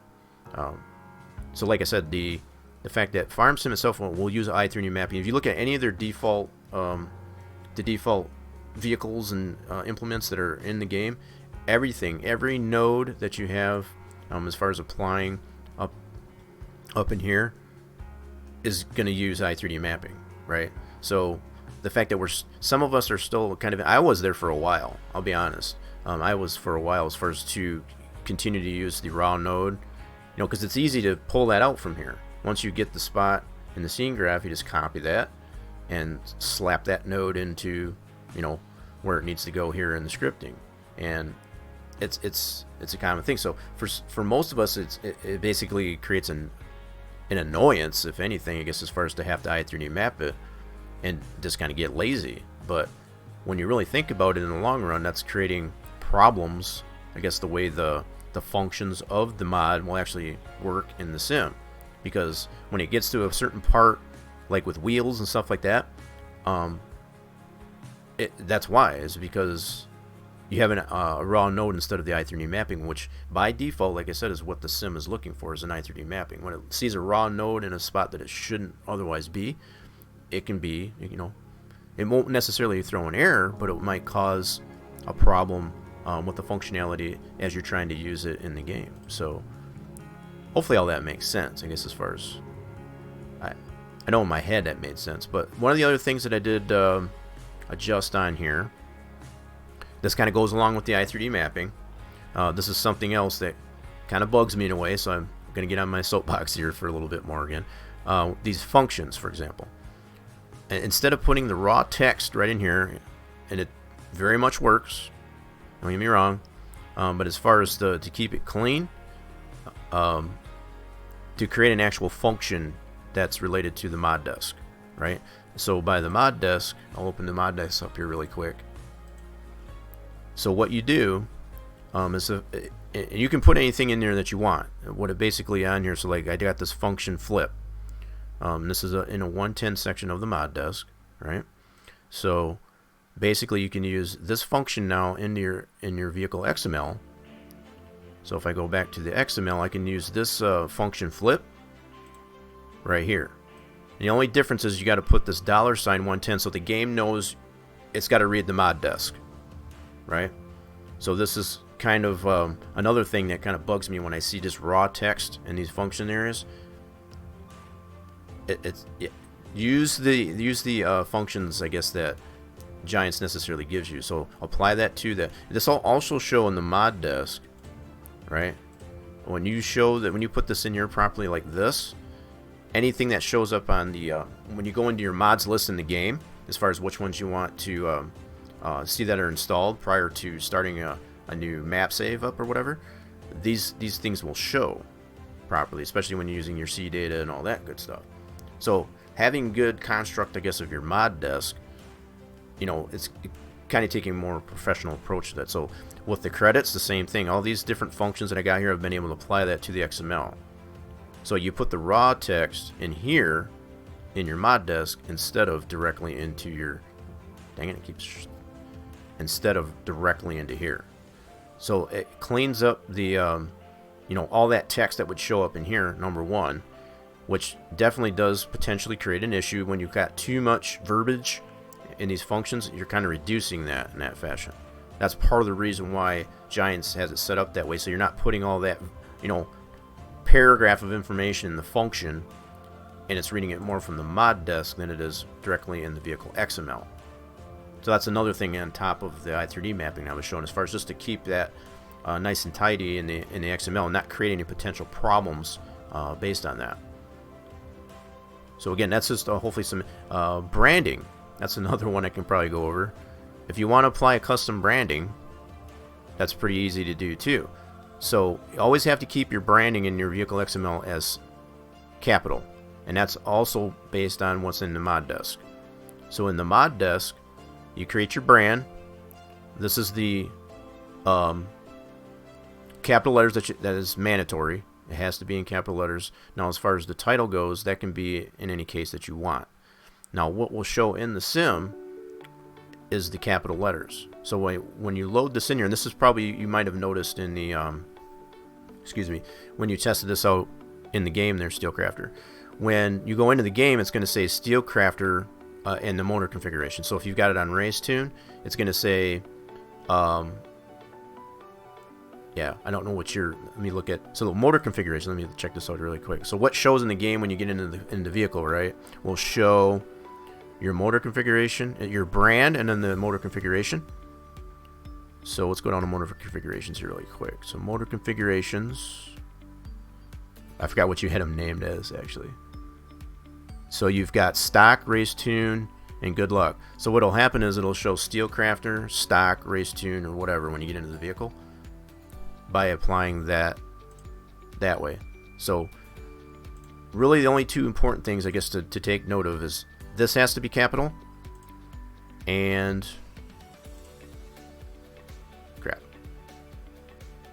this has to be capital, and then that carries over to your vehicle XML as capital, and then the title that'll actually print based on that capitalization of the brand here will be this here. So that's what'll show up in the game as far as that goes. So that's another way, I guess, of being able to apply a separate branding, I guess, than what's already built into the sim anyway. Yeah, so you can use that information in others, and that's just to kind of give you, I know you had the right idea as far as like what you're trying to do. Now you can make this whatever you want. If you want to call this, this is what I put, but if you want to change this to Steel Edition, because you got this up here, if you want to put that way, that's perfectly fine too. You can adjust it from here, as long as you keep this brand the same. These have to coincide with each other, so between the mod desk and here have to match. And like I said, the only other thing that would have to change in here, $110, so that the game knows that you're reading the mod desk. That's the only kind of funky thing about it. But yeah, these are specific in order to get those to work properly.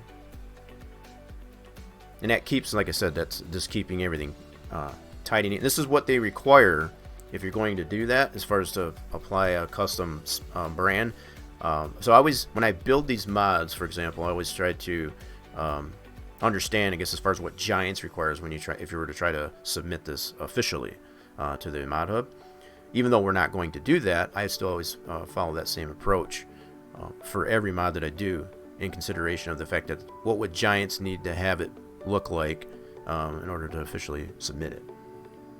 Right, so from here, and this is kind of like a roadmap, if you will, as far as just to give you a proof of concept here. Whatever you want this to be, as far as what that'll actually print in the game, for example. I tend to pay attention to that, to be honest, because I want to know if I bought the right configuration, say, for example.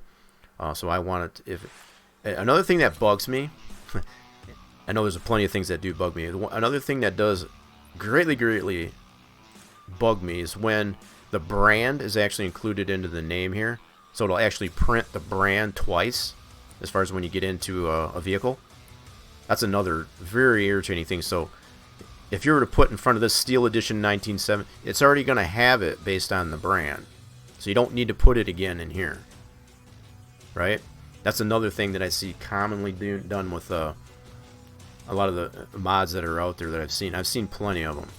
They'll put the brand in this name here. Don't do that, because then it'll print the brand twice. Because by default, what the game does, it'll already print this brand based on what you have here. So you don't need it up here. That's another big beef of mine. Biggest pet peeve, probably, of all, is that. Yeah, everything bugs me. Yeah, so when there's ways to be able to do it, in my opinion, I guess the proper way, and it isn't done, that's what creates that irritation and annoyance for me. It's like, why do you do it that way when you know it's not right? But so that's why I'm putting the information out there for anybody that does necessarily. And I'm not picking on anybody in particular. I'm picking on pretty much anybody that does it that way in general, right? And I'm using my experience, I guess, as far as my submissions to Giants officially, to understand the format that they want to see, right? So if that's the way they're saying it needs to be, there's a reason for that. It's not just because they're being picky, it's because there's a reason for it. And that reason is to optimize, I guess, the overall, how the mod is read through the script, be it from the mod desk to the vehicle XML, down to the construct of the actual model itself in here, is going to make a difference. So if you've got way too much, now, like one of the things I was talking about earlier was there might be too many rigid bodies into here, and why it's not showing the second time around in the store. That could be something as well. I mean, so this one doesn't have one. I think the only place there is a rigid body is just right here, and that's common. So be it with what we've got here, it's only one component. Everything is just kind of all in this main transform here. Whoops, where'd my mouse go? There. So everything is contained all in this one transform. So you can see everything's highlighted here. So even though we got these sub transform, there are some things in here that I noticed that are in here that don't probably need to be in here. I don't know what this thing does as far as these doors. I have noticed that node is in here. So yeah, it's got this moving parts here. I don't know what what do these do. This is all part of that original Slayer. I don't know what that's for. But what I've noticed is if you actuate this as far as to unfold it, it makes the vehicle flip. I don't know if that's what the original intent was for.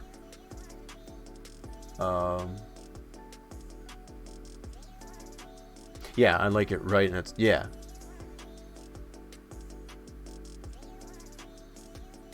Yeah, just catching on my chat. Make sure to miss. I don't know why this was, and I think this is part of the original Slayer mod. I haven't looked at the original Slayer mod, but yeah, it makes when you actuate the X in the game, it makes the vehicle flip.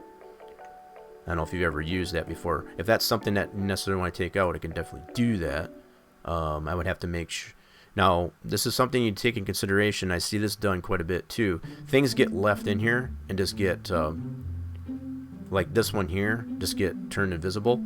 So instead of just taking it out and redoing all the nodes, as far as the I3D mappings, it just gets turned invisible. That can necessarily cause a problem. Now, for what you're doing, it probably won't matter so much. But this kind of annoys me too, when things are just turned invisible, in an effort to not chunk it out and just redo the nodes, I guess, for the I3D mappings. Now, based on the fact that this is right in the middle of this transform, it's going to affect, in this case, the wheels here. So you'd have to redo the nodes and all of these moving parts. So anything below that point that you would take out, it would affect those nodes. So you would have to manually adjust those. See, for me, that's probably the approach I would take instead of just turning this to make it invisible. That's just my approach. Either that or just to go ahead. Now, because this is in a sub-transform, I would take these out and just turn this into a dummy. Just turn this transform into a dummy. So I'll still leave it there, but I'll take all these shapes out instead of just turning them invisible. That'd be another option, at least anyway. I think it was for raising the body like a funny car. Okay, get rid of it. Yeah, let me try. Yeah, so I don't know if you have tried it before. And that's the only reason why I mentioned that there's Steel Crafter.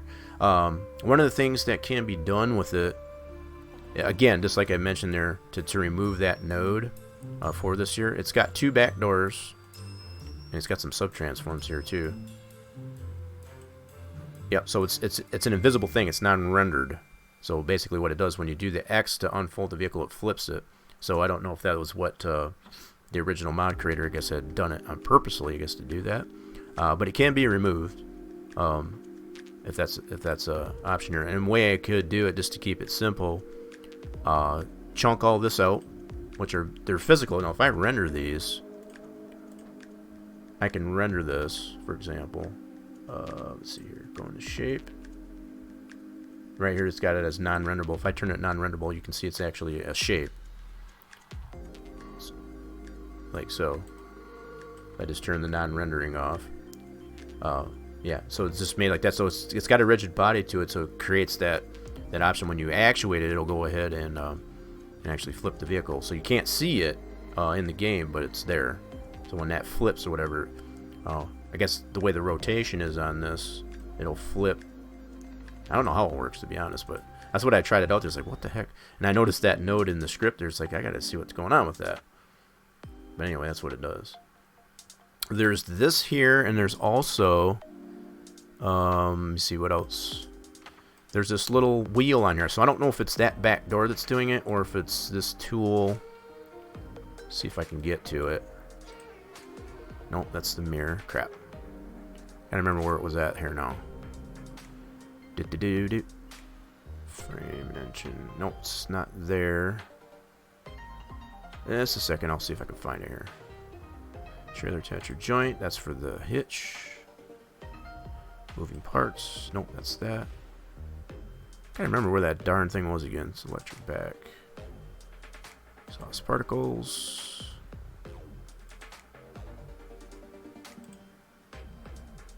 Where the heck are you, dumb thing? Okay, let me minimize that. It's not in the frame engine, right? No. Nope. Where's that darn thing? Oh, no, it won't even highlight. What's up with that?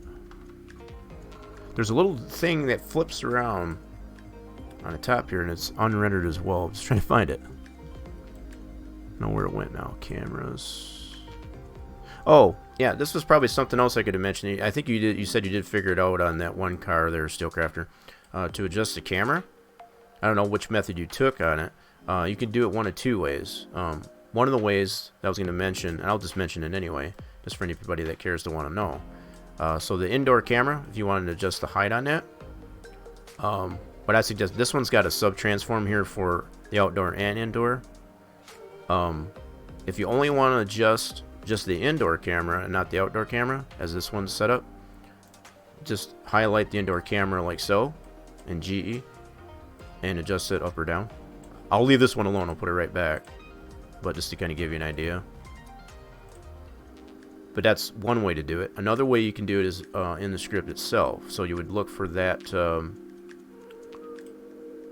that node, and I'll just search it this way. I'll copy this and I'll search for that in our script. Do a search, paste that in here. So that's where that is. I'm going to copy this i3D mapping and paste that, and we'll search for that up above. So you can adjust it either in GE itself, or you can adjust it in here. There's not as much. This is kind of not the best way, I guess, to go about to adjust it here, but you can do it here too, as far as to oh, it doesn't have it in here. My bad. So in some cases, where there'll be additional translates in here. As far as in the scripting, this one doesn't have it. You would have to add that to it there. But you can adjust it this way too, as far as your X, Y, Z, so on, in here. So probably your best way to do it, I'm sure that's probably the way you might have done it, is just to adjust it in here. But want to make sure that you're getting, you know, if you're like if it's just the cockpit view, want to make sure you're adjusting that appropriate camera. So like in this case here, it's in the main transform. You don't want to move this one. Whoops. Yeah, see how that's moving that like so. We don't want to do that. Whoops, let's go like that. There we go. Yeah, you don't want to move that main transform, just that camera that you want. Adjust it that way. Cool. How we doing there, lead? I don't want to... Pro Sniper. Lead Pro Sniper, how we doing? Welcome on in. Yeah, we're just going a little over GE stuff here. Helping Steelcrafter here a little bit, I guess, on one of his mods that he wants to get on a server. And yeah, just kind of give him a rundown, I guess, as far as some of the things that can necessarily apply himself. And some of this is pretty straightforward, to be honest. But for the novice, you know, as far as it doesn't know as much, you know, it's kind of informational, I guess, at this point. So, hopefully it's becoming useful anyway. Alrighty then. Okay, you did fix the Chevelle. Cool. Is that the approach that you took on it, Steelcrafter? Was to just move, you know, what I was suggesting there? That was probably the easiest way to do it, to be honest. Just grabbing that camera like that.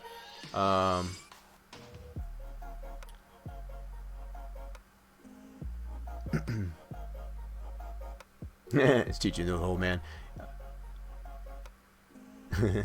Yeah, and that's kind of the same thing that I do, I guess, for anybody that wants to know. I mean, it's just, I think it's just a lack of information.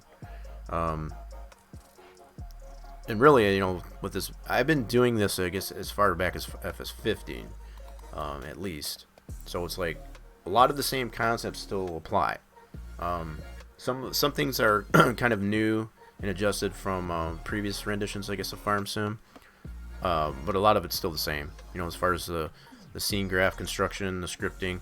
Probably the newest things to 19 would be the i3D mappings, the way glowy parts, I guess, as far as light objects, you know, glowing parts. That's different and more robust even. Lead Pro coming in with the sub now, as far as becoming a VIP of the Rock Nation. Thank you for that. I'm going to get some hype in the chat, I guess, for that. I didn't do that for you either there,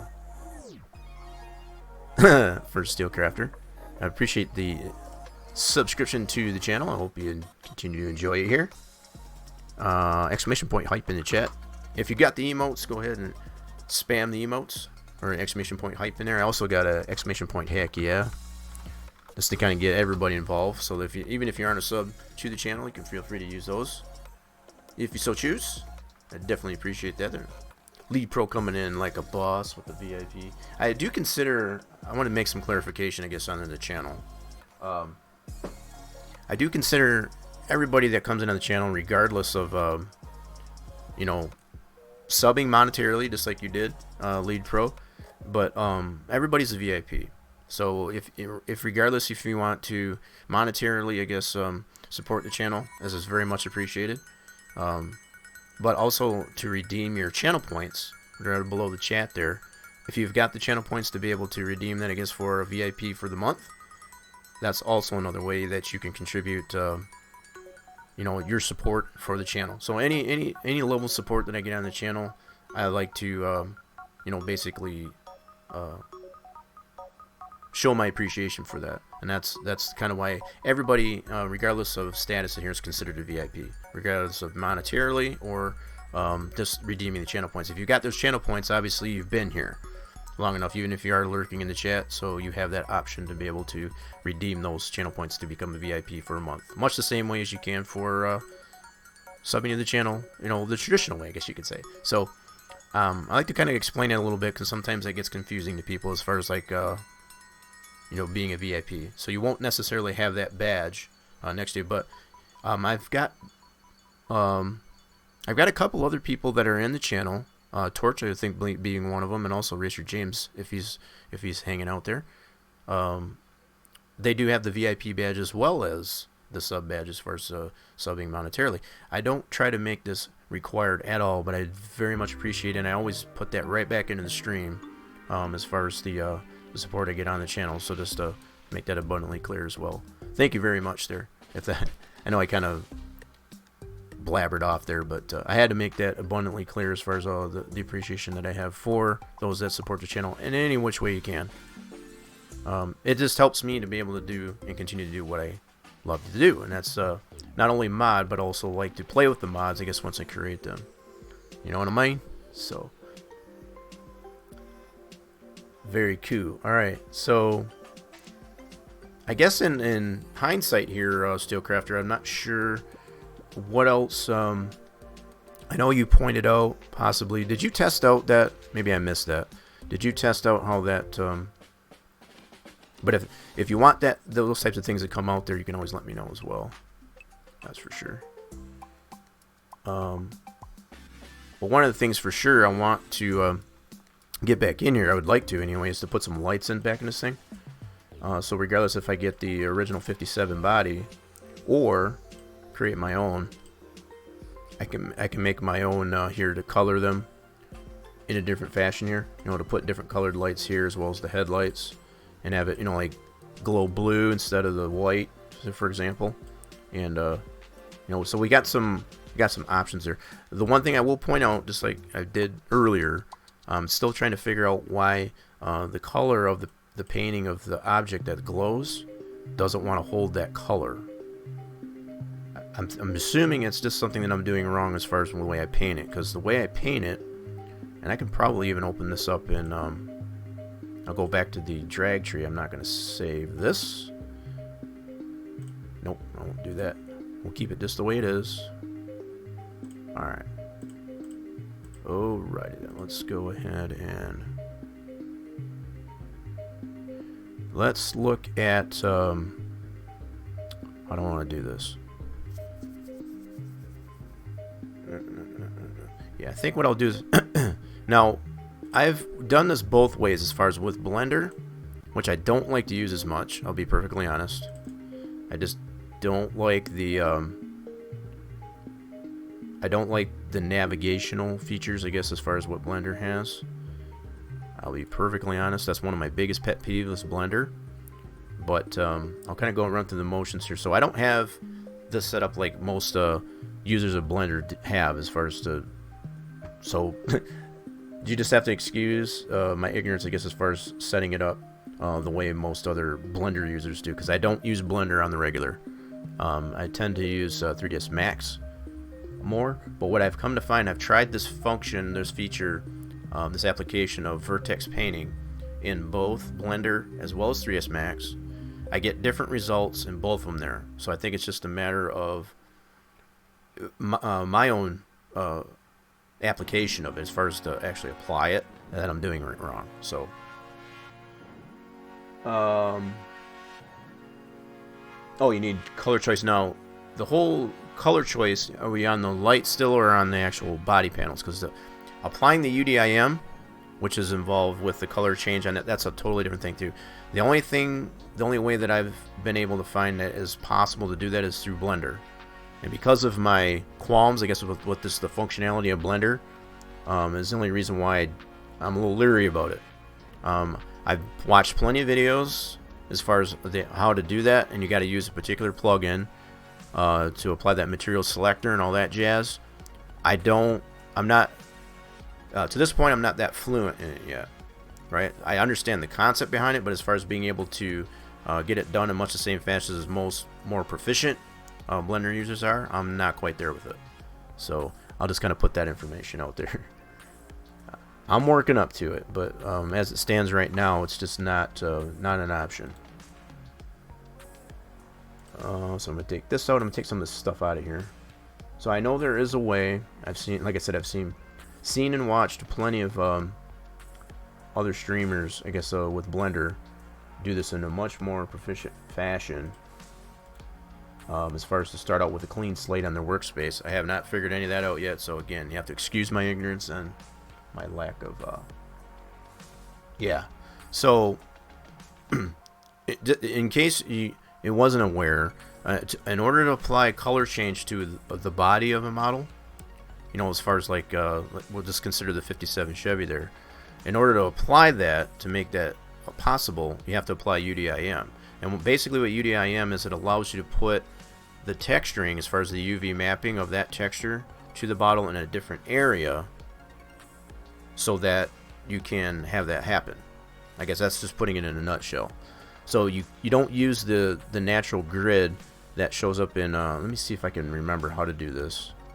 So I need to pull out another window here, and I'm going to set this up for UV mapping. So there are some things that I try to tend to remember on this, but not everything. There we go. So I need to set this up for a UV map. There we go. So this is going to be my main window and then my UV map, and I can change the size of this. Oh, come on. This is what I hate about this. See, it's just these little things like that that bug me about Blender.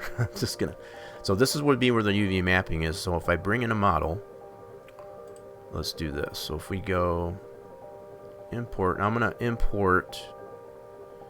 I should still have the model for the green bulb here. So I'm gonna see if I can find that. Can't remember where I put it. I think I got it here.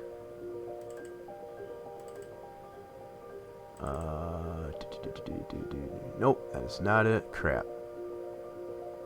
Alright, hold on. I gotta remember where I put this darn thing. I might not have saved it. Just a second here. So, bear with me. I'll see if I can find it. I may not have saved it. Oh, I'm looking in the wrong folder. That's why. Duh. I gotta go to desktop. Let's try. Where did I put that darn thing? I gotta remember where I put it now.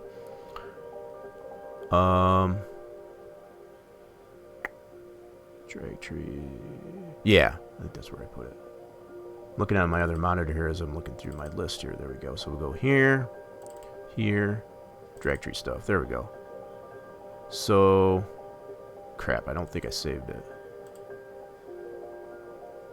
That's the whole drag tree. I don't want that. Shoot. Alright. So what I'll probably have to do... Alright, let me minimize this. I might have to reestablish that as an object.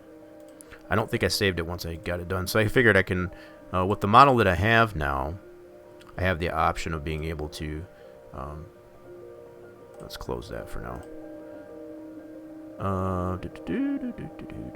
Let's see. Bear with me, folks. I got lots of working folders here. So if we go here, mine. Oh, I do have a scene for it. That's the whole drag tree. Alright, let me go ahead and load this up here. I did not save a Blender file, or I do have the Mac scene. I guess I can open that one up and kind of get an idea there. Let's do it this way. So this is the other method that I tried. Oh, come on, just quit. I'm telling you. Really? Refresh. What is going on with that? Blender's screwing all kinds of stuff up here. Alright, let's get this out of here. So for now, I think what I'll do is I'll close out Sandbox. I pretty much went over that. So it's really coming on down to Torch, whatever you come up with next. We've been able to test the track out, and so far it's running smooth. So I've been able to show that. Now we're just kind of getting into the farm sim stuff, I suppose.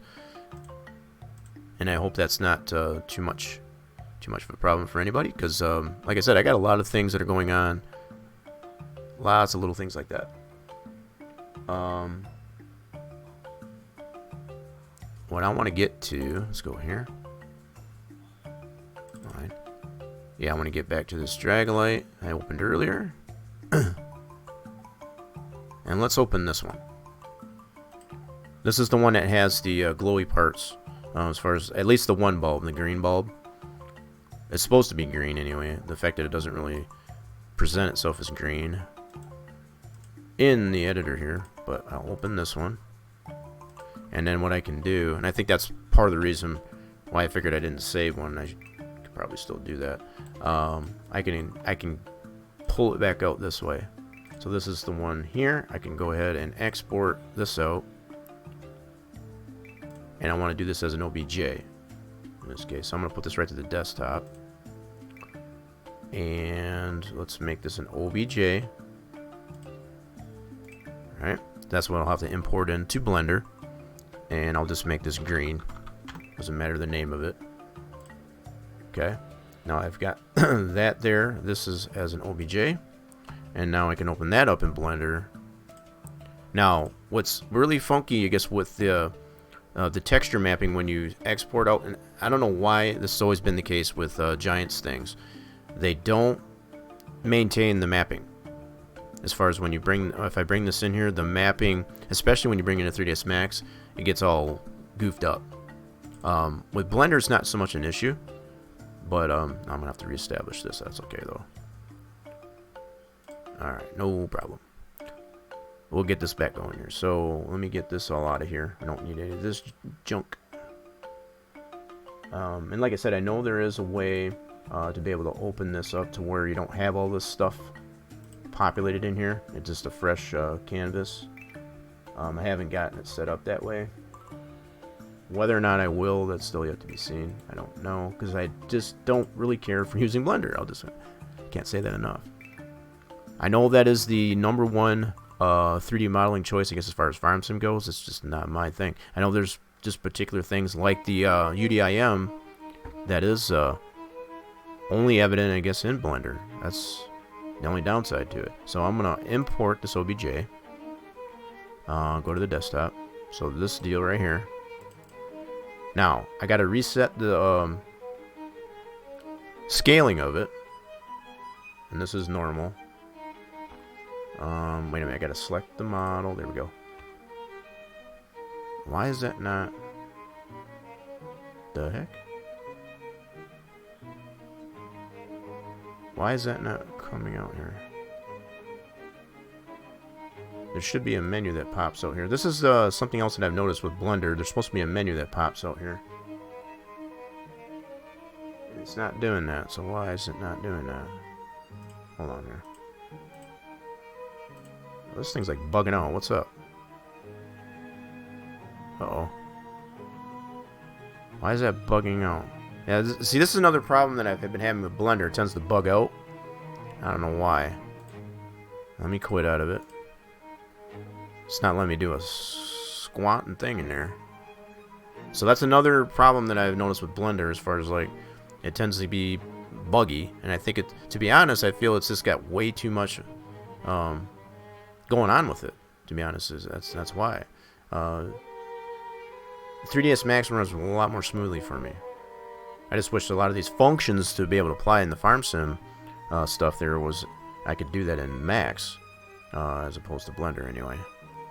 So alright, let's set this up again here. Let's take this out. Yeah, it wasn't letting me do anything. Alright, so let's do this. Take the lamp out. So I'm just getting this all out of here. So let's re-import this. Try it again. Go to the desktop. This object. Alright, now let's see if it lets me bring in. It's still, why is it lock up? I don't understand. Oh my goodness. This is, and again, it's just going to prove my point as far as why I cannot stand using Blender. What it's supposed to do is bring out another menu here so I can rescale it. And it's not doing it. That's just stretching that out there. I don't know why that menu won't open. Goofy darn thing anyway. And yeah, see, everything is on like a shortcut, so it all uses keys. So the fact that I can't just pull it out manually like this is my biggest beef with Blender. So any of this stuff here, it's like all it wants to do is stretch, but there are sub menus in a lot of this stuff, and that's a common problem that I have every damn time, and it's so annoying because I need that menu to be able to rescale my model that I get this imported here, and I don't want to open. I don't know why it won't open. So anyway, I'm done with Blender for today. So I guess what I will try to do. This is another thing that bugs me. It's like it's got all these sub menus like this. So like if you don't, why can't I just? So annoying. I want to be able to just quit. See, and it won't quit unless you hit that OK. So dumb. Anyway, I'm off my annoyance, I guess, with Blender for today. But anyway, what would happen is I can open this OBJ if that menu would open there, and rescale it, and then apply the vertex painting to it. Spit that out. I was hoping to be able to show that, but Blender's not being too kind. So, and that's nothing. You know, there's no no big news, I guess, in that. That's been my problem, I guess, with using Blender, and that's why I don't like using it. So let's do Max. I got a scene here for Max 14, which is my primary 3D modeling program of choice, just because of what we just witnessed there with Blender, to be honest. Alright, so I've got no qualms really with Blender other than it's just doing stuff like that. When it doesn't do what you expect it to do, that's what's kind of annoying. I don't usually have a problem with Max unless it's just my system that's being overhauled itself. These different types of 3D modeling programs do use a lot of resources. 100% so, as far as it doesn't really matter which one, if you're using Maya, 3ds Max, or even Blender. They do use a lot of resources, especially when you've got a lot going on in your workspace, as far as just models and such. But Blender in particular, it just does not, I don't like it. I just cannot stress that enough. But the fact that, like I said, they don't, to apply such things as UDIM, as far as what farm sim needs applied to the model, that seems to be the only place to be able to do that is in Blender, unfortunately. Let me go to, I know I'm saying a lot of bad things about Blender, but I think I just proved that point as far as why I cannot stand it. 19. I need to, let me check this out here. I need to see, I've got a max scene for this.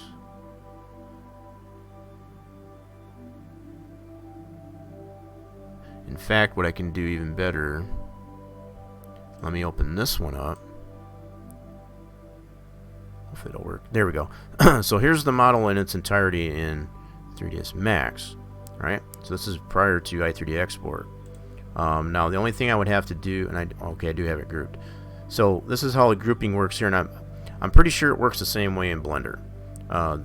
Keeping it in a group like this will create this main transform, for example, just like it does in GE.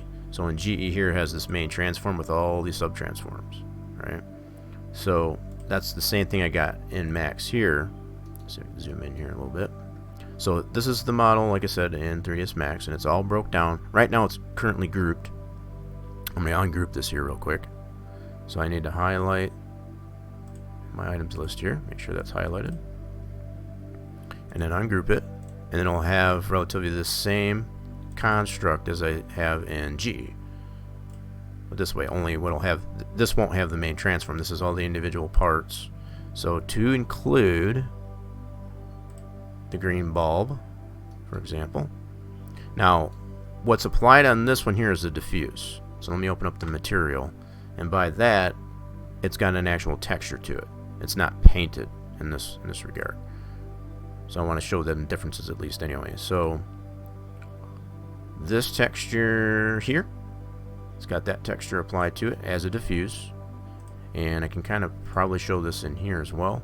This one's, take that back. Let me open up the other model in GE here just to kind of show you how it looks in there. So it's a one-to-one representation of the drag tree in Giants Editor in comparison to 3ds Max. So once again, I just want to get this loaded up. Let's go drag tree, and we're going to open this one here. There we go. So this one does not have the vertex painting as I previously had open there. So I want to focus on this. Okay.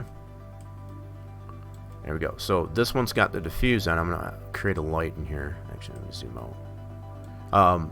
That's probably another fair mention. Like if you want to add a light to the scene here, it helps whatever to put so it's not right on top of your object. That's probably another fair little quick tip there. Zoom out on your model that's in the scene here. Even if it is when you first load it, that's fine too. Add your light, select it.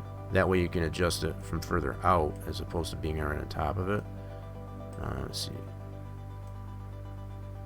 Yeah, so that is applying some light to it. And we'll click off of that. So I'd apply a little bit of light to it at least anyway so you can see it a little bit better.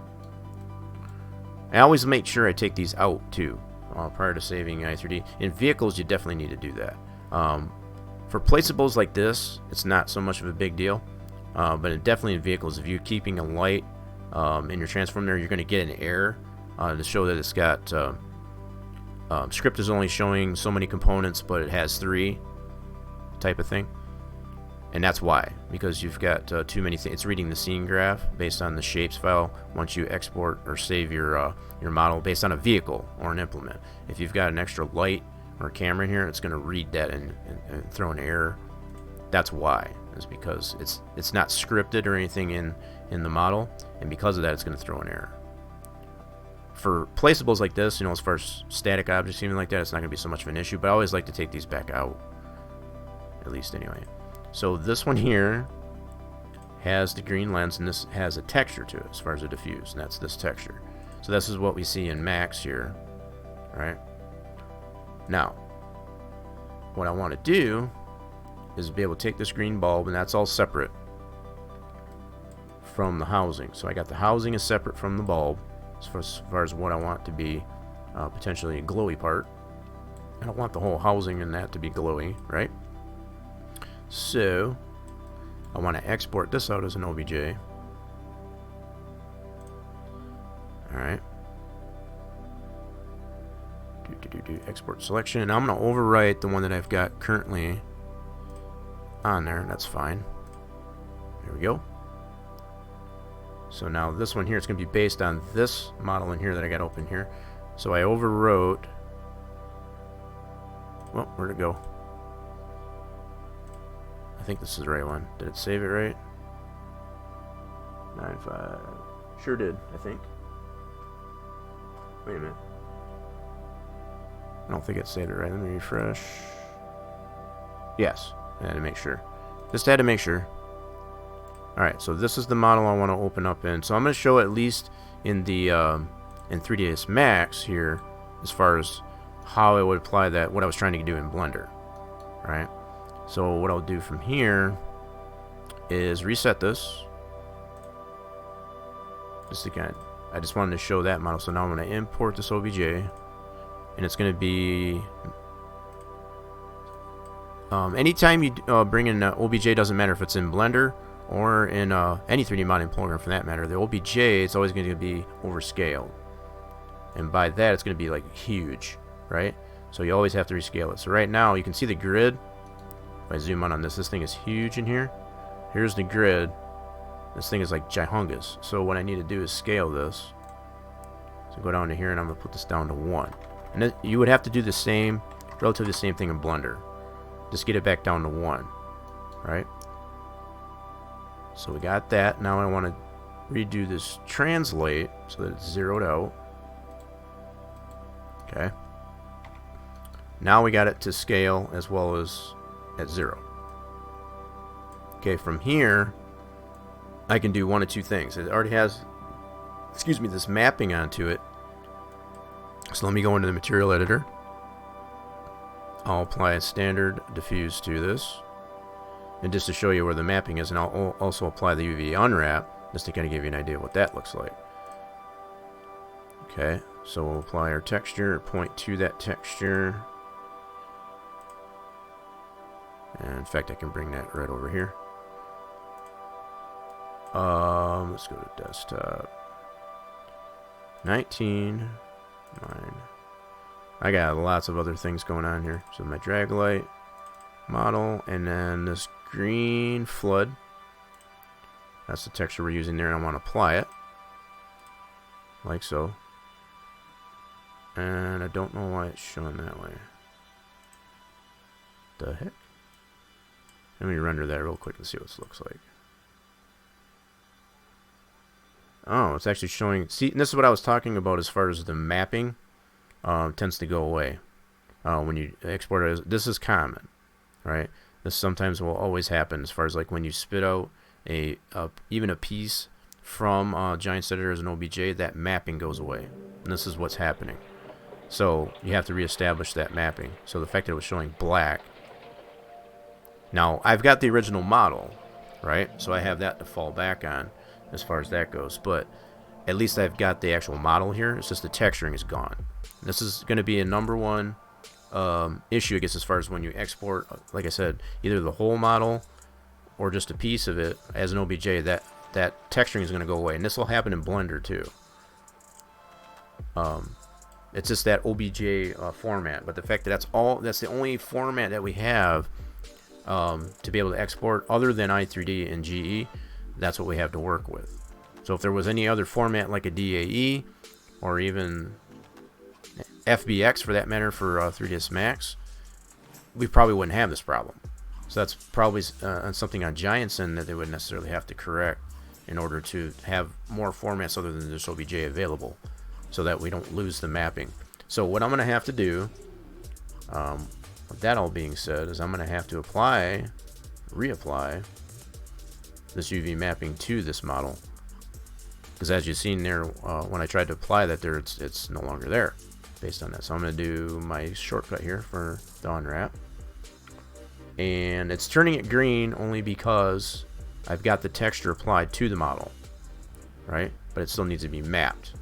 So the texture is applied, even though I did the initial unwrap, it's not mapped correctly, right? So I need to open up the editor so you can see what that looks like initially here.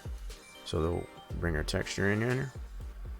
Now what I need to do is select all these faces.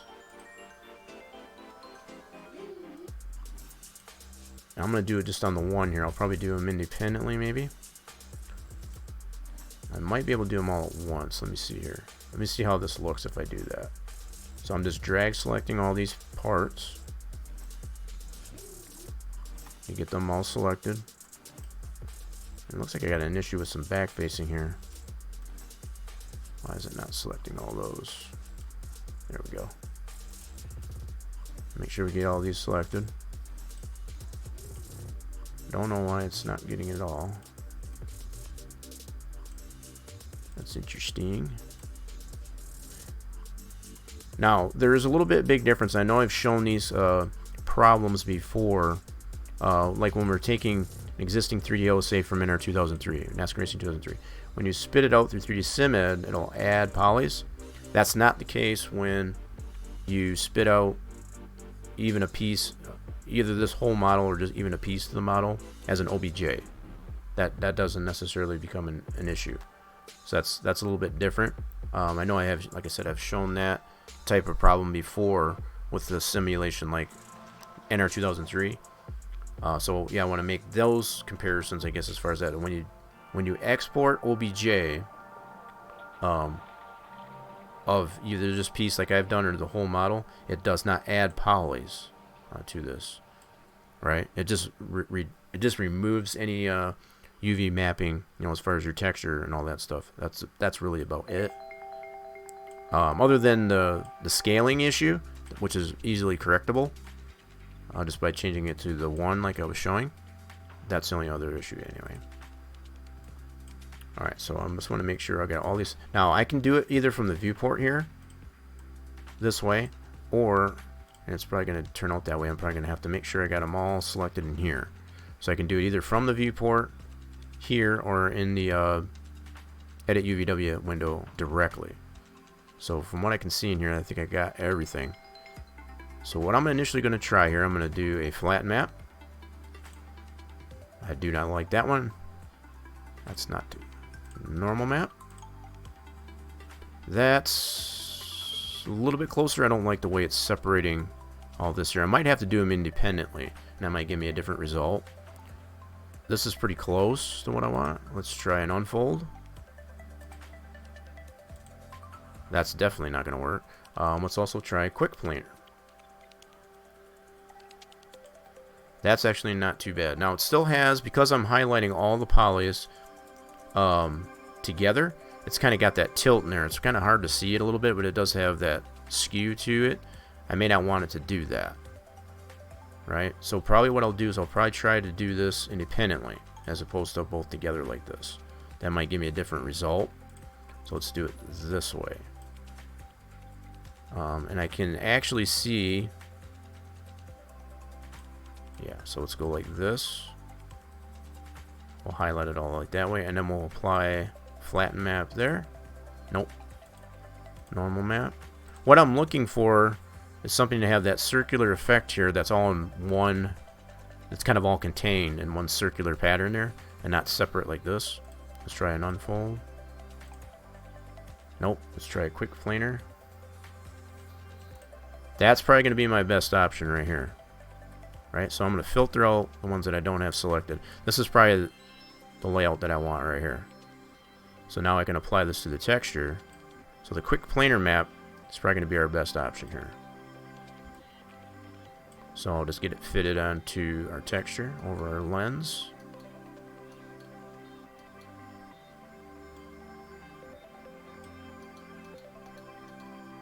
Not too bad here. Yeah, this is going to work pretty nicely actually. Alright, now there's one or two ways I can do that too. Now I still got the other one that I need a model here. So let's, that should still be, if I unfilter this, it's going to still show that one here. Alright, so what I can do, better yet, hold on, I got a better idea. I'm going to move this one out of the way. So let me do this. I'm going to put this over to the side so I can still get to this one. And I can always bring this one back over. Okay, so now I got this one all highlighted. I'm going to apply that quick planar map on this one as well. Boom. So that's the same thing over here. Now I can size this one up the same way I did that one. And then once I get those both sized up properly, I can bring this one back over.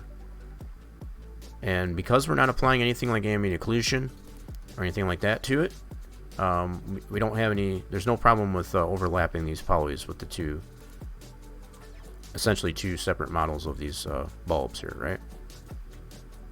So that's something to take into consideration. Now, if we were going to apply something like ambient occlusion to it, we would definitely want to make sure that we're keeping these separate. so they're not overlapping. Otherwise, the shading that would potentially be applied there would not be very acceptable. Alright, so let's bring this back over here. I'm not really too concerned with it being exactly the same, but I want to get it pretty close.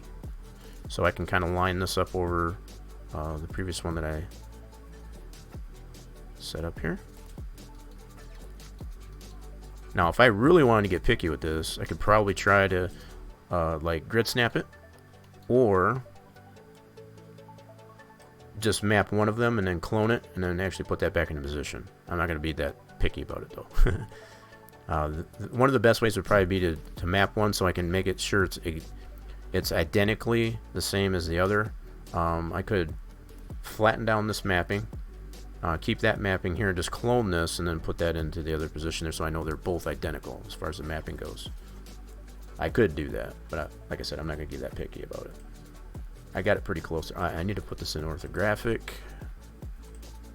You can notice that clipping to that here as I move into this here.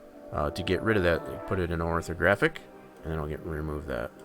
So that way you can zoom in much closer. So now we can see, we'll collapse this mapping down. Yep, I want to hold that. So that is our mapping. So there it is mapped. Okay. Now we got our mapping reestablished. We could save that out. Now, what I really wanted to show is the vertex paint, right? So there's a different way to go about that. So what I'll do is I'll clear out this mapping. I still have that UV mapping, right? But what I want to do here is clear this out. So I want to go here. I want to actually apply a vertex map to this is what I want to do. Let me see. Go up. There we go. Now I want to clear that. So all that does is just bring it. All that does is clear the texture out. The mapping is still there. I just removed the texture is all I did. So now we're back to square one on this. Now to apply the vertex paint, I got to kind of refresh my memory here a little bit. So bear with me. I got to definitely create enable poly to do this. And then there's a modifier. So if I type this in here, it's under vertex paint. I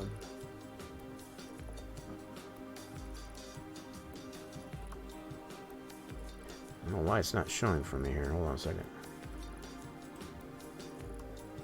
Oh, what did I do? No, I don't want that. Get rid of that. Yes.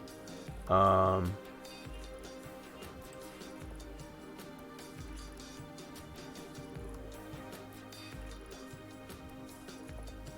don't know why it's not going to the V's, but anyway. Usually what you can do is type in the letter of what it is you're trying to look for. In fact, it's not going there. I'm going to go right here. So vertex paint will bring up this little doodad. And then from here you can apply, this is much the same thing that you can do in Blender. Is apply a vertex paint. And basically what that does, let me set this up to green color, for example. And I want to turn that on. I want to apply shaded. Okay, so this will show the paint that I actually applied to it here. So if I go paint, now I'm going to change the size of this, and I got to make it really small because as far as the size of the brush is really huge at this point. So we'll do 0.01. That might be a little too small. Let's make it a little bit bigger than that. I think I can go 0.2. Yeah, that's pretty reasonable. So when I paint this, this is what's involved with vertex painting. And again, you can do the same thing in Blender. That's what I was trying to get that to work in Blender. So this color that you paint it is your potential color of the glow applied to the actual model, right? So once you get this all painted to the color you want it to glow, this should be the color that'll be applied to, you know, as far as the static color, right? As opposed to glowing as opposed to non-glowing. So I showed how that glowing works on that that drag tree. I guess what that static light applied to it after you do this vertex paint. From what I can't figure out is why it doesn't hold this color when I export it out as i3D. into the model, and I'm going to see if this, maybe it'll make a liar out of me as far as that goes. So we'll see. Whoops, what did I do here? Oh, I turned it off, my bad. So let's get this painted again. And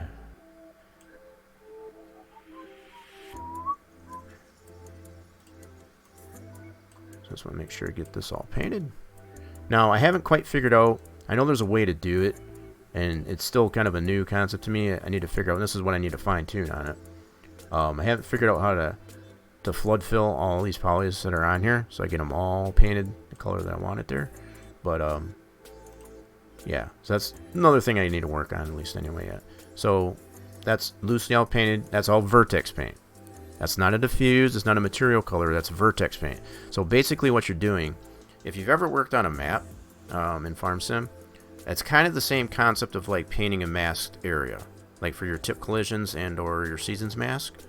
It's kind of along the same lines of that. So you're basically painting the areas that you want to glow on the model. That's basically what it comes down to. Okay, so you're not applying any material. I've already taken that off as is shown, right? So with all this, I got this done. I'm going to go ahead and collapse this down. And it's going to maintain that paint, still as a poly. Now from here, what I'm going to do is I'm going to spit this out as a I3D. Torch coming in, torch coming back. So nothing on the slots, and you got 70 units. 70 units on the risk. Pretty good. Pretty good. I invite anybody else that's in the chat if you want to check your fluids. Exclamation point fluids in the chat. And also, if you're finding they're not sufficient, you got the maximum. You got really 4 mini chat games, so you can potentially scold the bot if you play the slots, the risk, or administer yourself a shot, which is on a cooldown. It's on a 5-minute cooldown. I want to keep that in mind. You can also potentially scold the bot. That's the 4th command that's in there for the to earn yourself some potential units of fluid. So just let everybody know. And those units of fluid are used for special events on the channel, for such things as giveaways and things like that. So you would need those units of fluid, I guess, to be able to participate in those. So that's one good way, I guess, to be able to build those units of fluids up there. You never know. I always like to potentially do a giveaway. I guess for such things as Wreckfest and things like that. So keep that in mind. Did James come in here or did I miss him? Did I miss him? Where did he sneak in? I didn't see. Where are you seeing? Is James in here? Have to keep an eye on the... Oh, you have to keep an eye on the deep fryer? Yeah. Did James chime in here? Did I miss it? Are you seeing stuff? Maybe I'm not seeing it. So if James is in here, hello to James, Racer James, I guess if you're in here. If that's what you were mentioning there. I just saw you say hi, James. Alright, so... Anyway, so we need to get this exported out with that all vertex painted, that color. This is what we want it to glow, is that green. I'm going to export this out as an i3D. And this is a plugin for Macs. And I'm going to put this right to the desktop. So I got my i3D export, like so. And I'm going to name this, doesn't matter, because when I bring it into, it's already going to have the name as I've got up here. That's the name it's going to have. So what I named the i3D doesn't matter. I'll just name it green. i3D, and I got my OBJ there too. So I'll spit that out. I don't need to change anything on this. And this is something that I've noticed in the 3ds Max exporter options. There's more options in the Blender version as far as to potentially remove rigid body and all that stuff. Prior to export, I don't have that option in this one here, which I find kind of sad. So anyway, export that out. Now I've got this here. This is my i3D with my shapes file. And this is ultimately the bulk of the model itself, as far as the polys and the verts and all that stuff. The i3D is just reading the shapes file, right? But this is essentially your model right here. Alright, so I'd like to open this up here. I'm just going to adjust the material here to what I've got in here. I've got this one. Oh, this one's the different one. I take that back.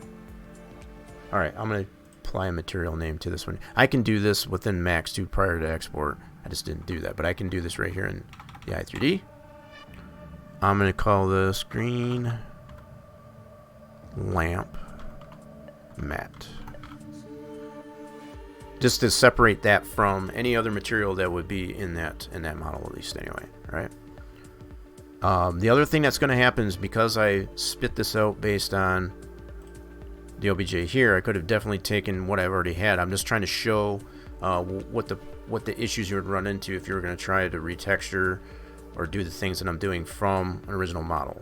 Right? I have the raw files as far as my creation in 3ds Max. I could just use that directly, and I wouldn't have to deal with any of this. But because, yeah, so what I'm trying to show you, like I said, is just if anybody was to try and retexture or model something like that, this is what you would have to deal with.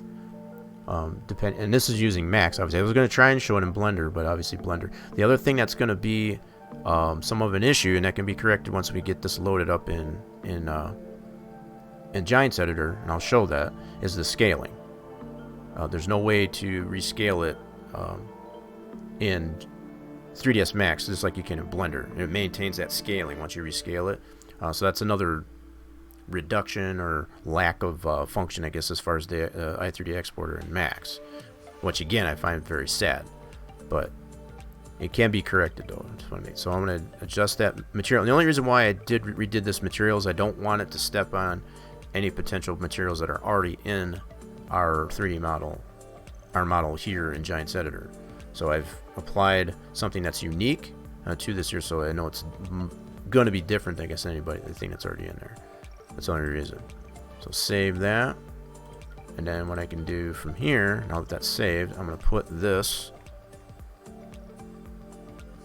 Probably another fair mention too. I'll open this one again really quick. There's no diffuse, so you see the files. There's nothing applied to it. So because of that vertex painting, there's no material color. And I don't know if that's part of the problem as to why it doesn't maintain that color of the vertex painting.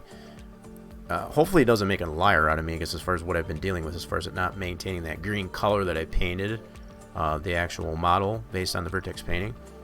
That's something else I wanted to point out there, at least anyway. There's no material and no file as far as a physical texture applied to it. So now from here, I can load this from here. I'm just gonna go ahead and take my usual approach and put this right into our mod folder here, and then that way we can import it into our model from here. So I'm gonna go and file import and bring this right over from, oh, for crying out loud. And the thing is, I cleaned up my desktop here. That's the sad thing. And I still got a lot of stuff going on here. So let's do this. There we go. So I want to open up this one here. So we don't have any errors. That's a good sign. Now this is the problem that I've run into. Now it's initially in here. As you can see, what's supposed to happen is that green color should be maintained on this model, and it does not have that. This should be green colored. So this is something that I haven't been able to figure out as far as why it doesn't maintain that green color. And I don't know if it has something to do with the actual material. From what I've looked at it, as far as any other, the default vehicles and such, the albedo and all that stuff like that, even applying the specular and all that stuff doesn't make a difference. Does not make a difference. So I don't know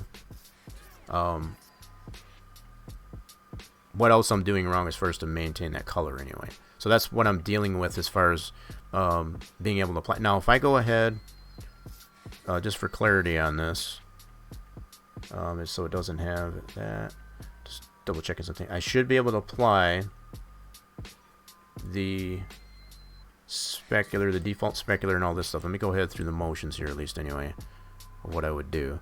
So I'm going to apply the default specular and normal, I probably won't be able to do the normal, but I'll at least be able to get... The specular is what's the key to being able to apply the shader. You don't necessarily need to have the normal. That's probably another fair mention. But at least by minimum the default shader, vehicle shader anyway. So we'll go to shaders. Whoops, I went to the wrong one. I need shared, my bad. Got to get the specular to it. So shared, and then go to the default specular. That one shouldn't have a problem. There it is. So we'll apply that. And then we should be able to go down here and apply the default vehicle shader. Okay, so we'll just go up a level here. Now I go to the shaders, and then we should go to the vehicle shaders, which is there. Cool. Now from here I should be able to apply, with that vertex paint on there, I should be able to apply static light. In theory. See, and it doesn't give me that. So there's still an issue, and this is what'll happen when it doesn't pick up that vertex paint. Now in Blender it's not an issue. I have gotten this to work with Max. Okay, but the fact that it isn't working, that's probably a good example of some of the things that I've been dealing with as far as to get it and work in one and not the other and so on. But by applying that vertex paint there, in theory, I should have been able to apply this static light in the vehicle shader. But because I get this here, it's not applied properly. So I was hoping maybe to be able to get that to work in Blender, but yeah. So unfortunately, I'm not going to be able to apply it to this one based on using Max. And that's relatively the same thing. I don't know what's different in Max in comparison to Blender as far as applying the vertex paint, but that's essentially what vertex painting is. Just doing what I just did. So the fact that upon i3D export from Max into GE to be able to apply that there, it doesn't always work. I don't know the differences. I don't see any differences between... if I could get Blender to work, I would show them differences, but that's just to give you an idea of some of the things I've been dealing with as far as being able to apply vertex painting to that. But that is potentially what allows that glowing feature function based on the vehicle shader in Farm Sim to be able to be applied. It has to be done through vertex painting. So in any case, that's the same, relatively the same process, if I had to make that clear, as what I'd done here in Max, is what you'd have to do in Blender. Spit that out as an i3D, bring it into GE, be able to apply the static light through the vehicle shader, as long as that that default specular is applied. So that's at least the prerequisite, I guess, as far as preparing a model to be able to apply that particular feature. The fact that it's not working here, these are some of the issues I've been dealing with anyway. So hopefully that shows some of the frustrations, I guess, I've been having with that. So with that all said and done, I'm going to go ahead and delete this out. Put it right back to square one here. And that's about it for that. So I'll have to try to see if I can play around with it again, I guess, in Blender later on.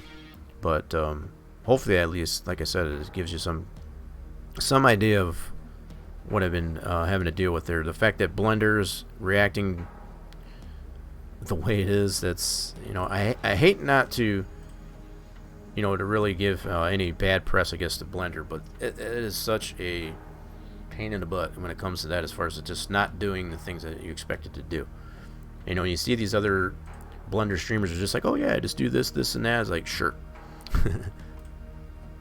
It just kind of drives me nuts sometimes. But anyway, I'm going to go ahead and delete this because obviously it didn't apply the vertex painting there, so I'd have to redo it in order to progress with that. Learned a lot tonight. Well, and if anything, regardless of the fact that it works or not, it at least would give you some insight as far as what those processes involve. That's the only thing. Hopefully, if anything, that should be the main takeaway from it, is what processes are required, I guess, to get those things to work. Now, as far as the UDIM to work, without Blender working, I'm going to try this again here, just for shits and grins here. I'm going to see if I can get this to work. I'm going to delete that.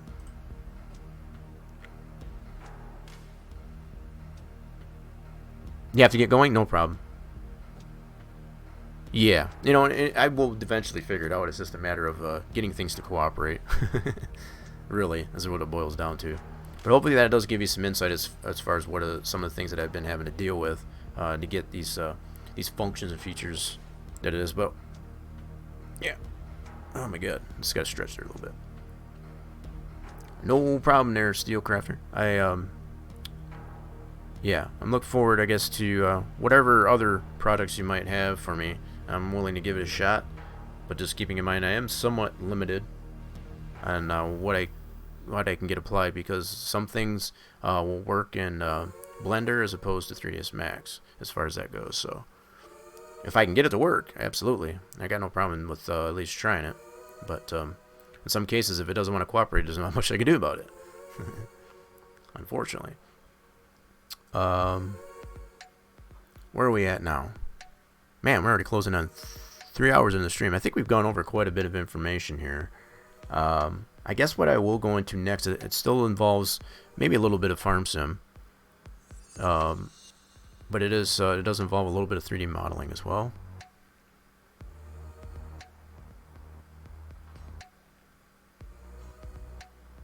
Okay, so yeah, you post the map.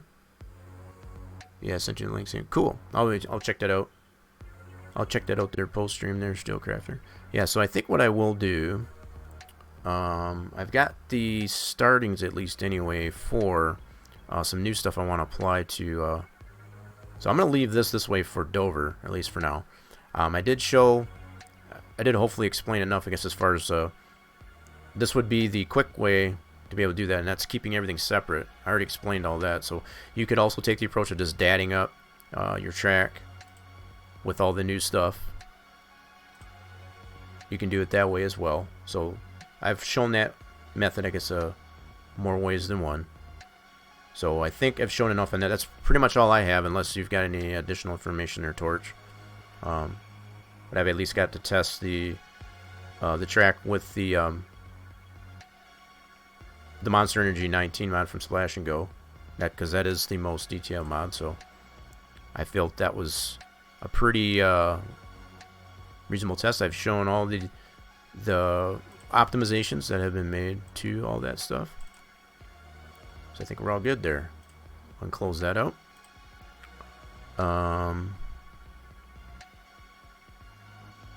Will do there, Steel. Okay. Yep, so we're all good. So I'm keeping a lot of this other stuff in here. So this is the, just to kind of give clarification on here, this is what I was showing last stream, as far as to extend it out. I don't need this one anymore. That's already, Torch has already taken the liberty of applying what I was suggesting last week, and that turned out very nice. So we're pretty much good to go on that. Like I said, unless Torch, you've got any additional information, I guess, about Dover, I'm gonna move on to some other things that I'm working on, and it does involve farm sim, quite abundantly so. So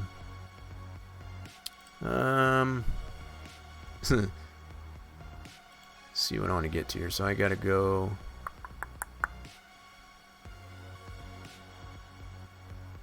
Bear with me a minute, folks. Yeah, I guess I could just go here. That's not what I wanted to do. Oh well.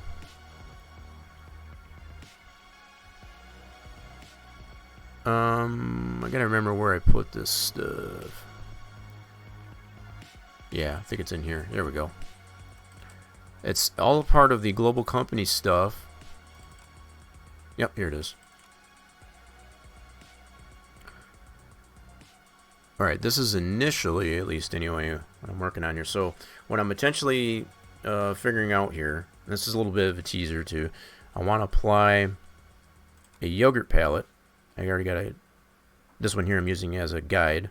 I'm going to open this one up here, this scene up here, and I'm going to use that as a guide for creating a new yogurt palette for dairy production.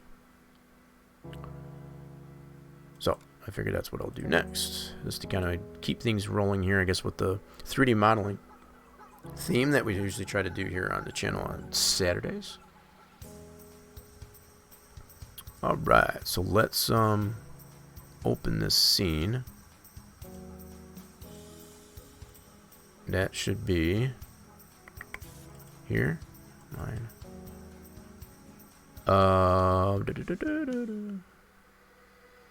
Nope. Wrong one. It's under placeables. My bad.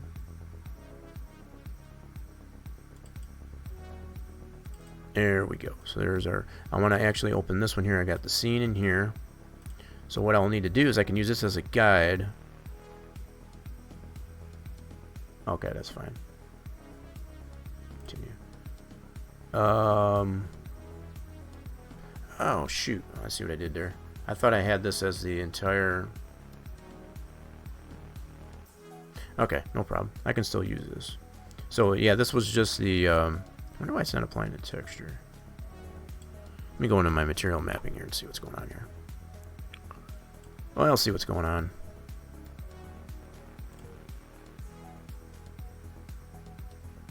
Huh. Oh, I see where it's pointing to. Okay, we can redo that.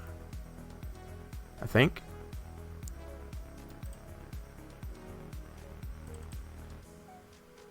Okay, I see what I did there.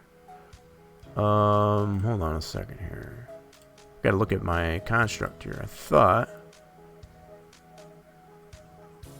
Well, I'll be damned. Okay. I know what I need to do then. I think I gotta do... I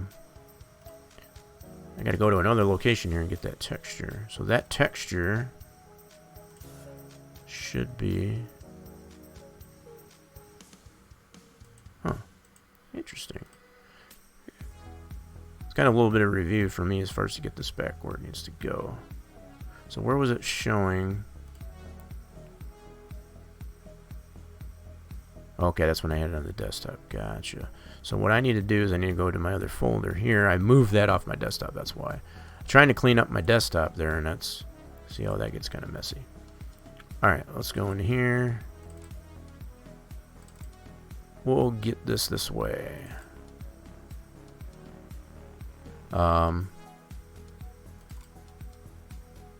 Yep, so it's going to be here, here. And that should be... seat up. There it is right there. Cool. Copy that. And I'm going to paste this into here. There we go. So I should be able to read that from that folder now. There we go. Cool. Now I can close this one out. Cool. Now what I thought I had in here, I thought I had this all laid out to the actual palette. So there's a difference. I thought what I had in here was the entire palette. I guess all set up there, but I guess I didn't. So let me go back. Actually, go back here now. I goofed. So let me look at the actual full palette. Just to give you an idea of what that originally looks like. Is that thing over with again? I'll be damned. So let me go here. Maps. Placeables. Dairy Factory. So I'm going to open up this code cheese. There we go. This will give you all an idea, at least anyway, what I'm trying to work on here. Give that a second to load up. I think my playlist went away. There we go. Let's get that back on.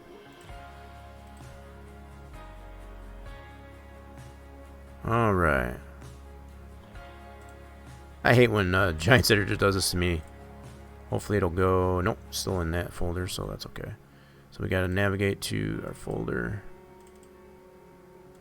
Our Dairyland map.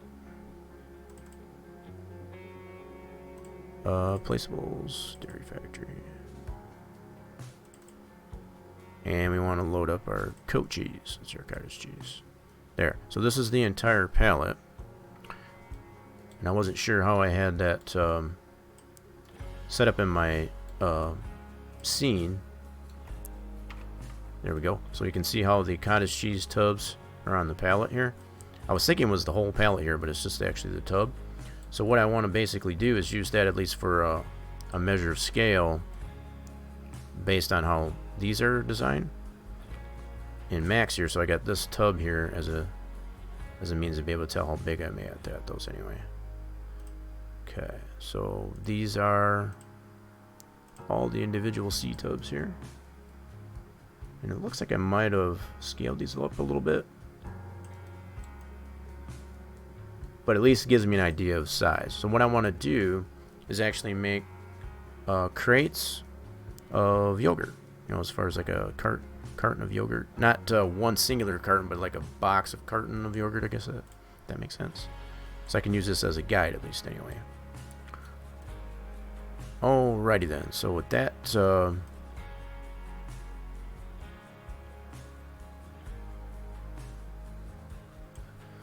I'm thinking, at least in theory here, I want us going to create a simple box.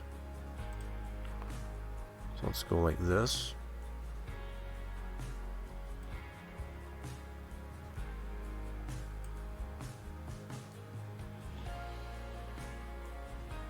And I can always rescale this, size it up. Let's get this moved this way. Might even just zero that out. There we go. Zero that out. There we go.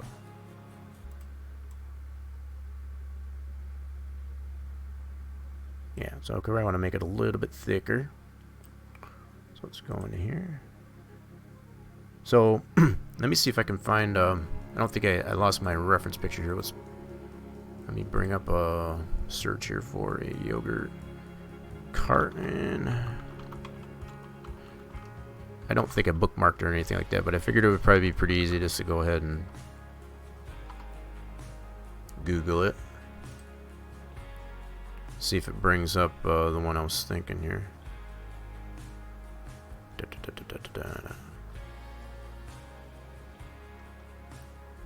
Alright, let's bring this over here.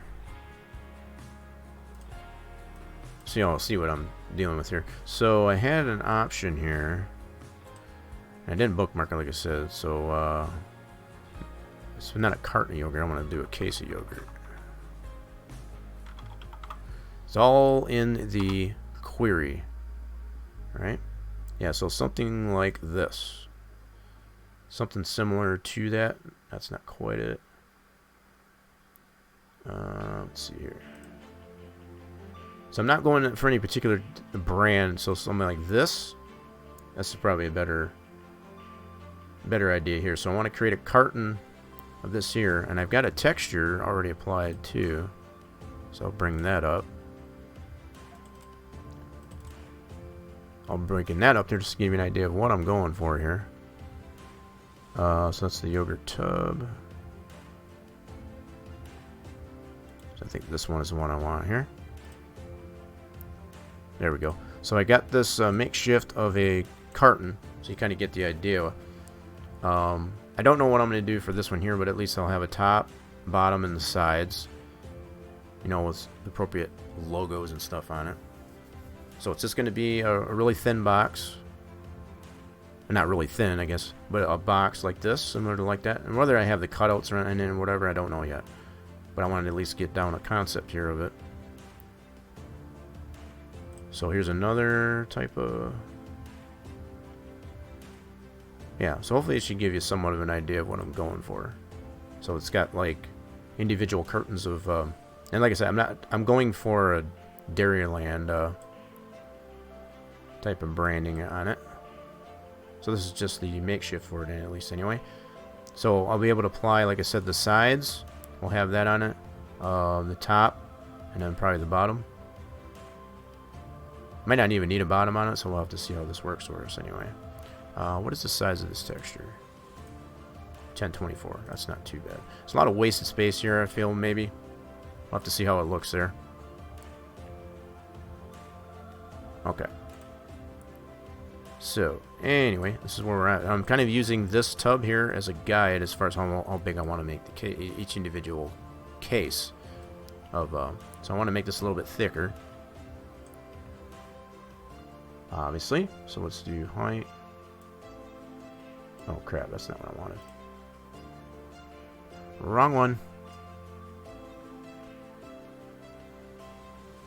let's go something like that. That should work. Yeah, I like the scale of that one so far. So based on the tub, so this will basically, we want the case to be obviously bigger than the tub, so we can see that comparison here. We want the case to take up more space than the tub would. I know this is a really big tub of cottage cheese, I ain't gonna lie. It's a huge space. And when you consider this is a normal 4x, like a 4x5 or 3x5 pallet, you know, as far as the 3 foot. These are pretty big tubs of cottage cheese. I do know that.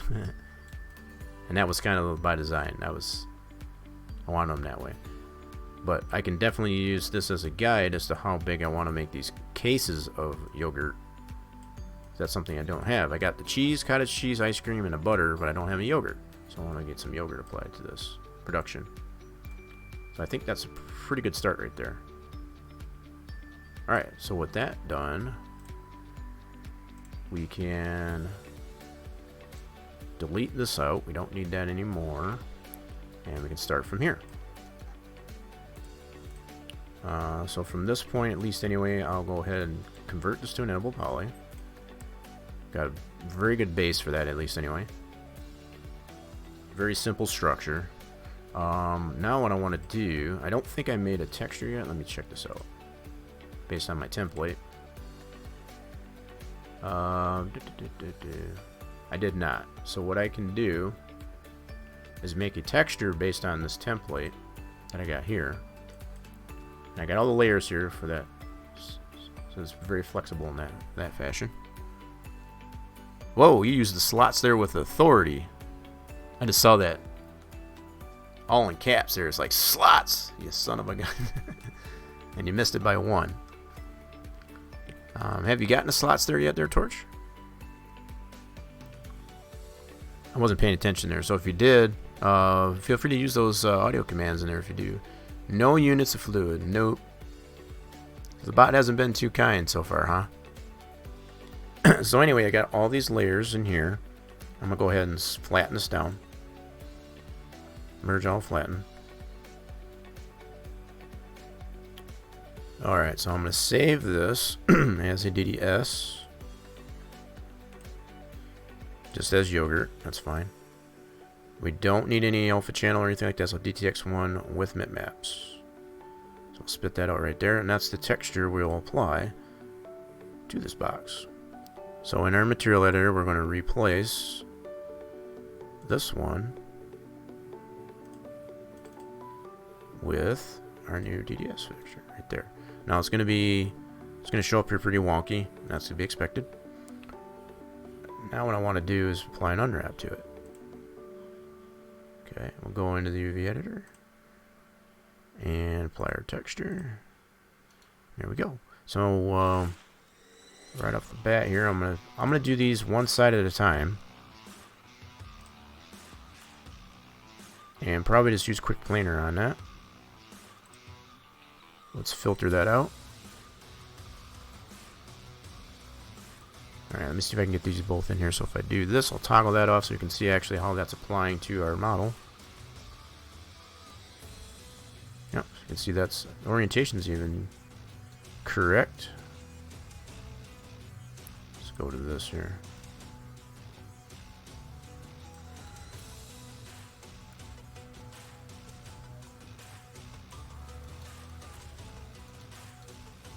Very simple model, like I said, very otherwise low poly, but at least gives you the option here, I guess, to discern or whatever that is a case of yogurt, just by the badging on it. I can already see. Oh, actually, this is what I want to make for the top. I did that wrong. I'm going to put this down here. I put that in the wrong spot. I meant this to be for the top, as far as the flaps on the top. So we'll put this here.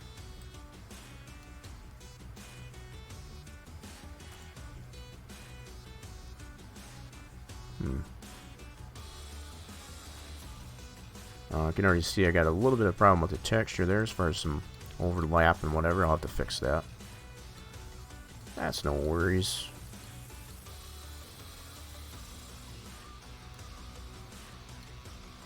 Okay. Yeah, we want to get that in there.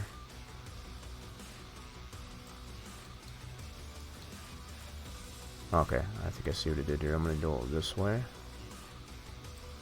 Yeah, so you can get the sense or whatever that there's, you know, actually cartons of yogurt inside this case. Like so. That's what I was kind of going for there. Now, I think on this, I'll do this on at least 2 sides, but at least the other 2 sides I'll leave those bare. Right? Yeah, so at least on these 2 opposing sides I'll put that there. And then just put it bare on the other side. So that'll come in this area. Okay. Yeah, so my initial concept for the texture isn't too farly off anyway. So we'll select that. We got that one right there. We're going to apply that quick planer to it. Like so. And we're going to put that below here. Now I don't intend excuse me. Pardon me. I don't intend to apply any animated occlusion or anything on this here, but if I were, I want to make these polys separated out. That's always a prerequisite for applying animated occlusion. If you want to keep those polys separated out. But yeah, you can get the idea of how this is going to look. Now, something I might do is I need to create another, and I can adjust this on the texture. I want to have these tubs showing, you know, as far as the individual cartons on this side as well. I could leave it like that, but I want to have them show through the same way as it does here, just without the logos on it. So I can create another section on the texture that has that, and we can adjust the texture pretty easily that way. Practically in real time. So let's go into here. We're going to back this out. Get to back to our layers. And then what we'll do is take this layer here for the cartons.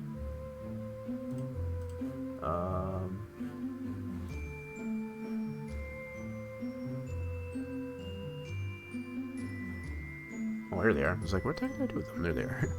So I'll go like this. I'm going to copy this. And I'm going to paste in that same layer down here.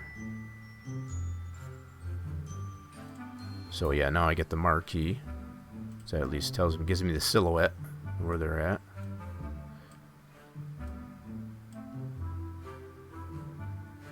So we'll get them roughly in that spot. And then what we can do is go into the cardboard layer, which is this one.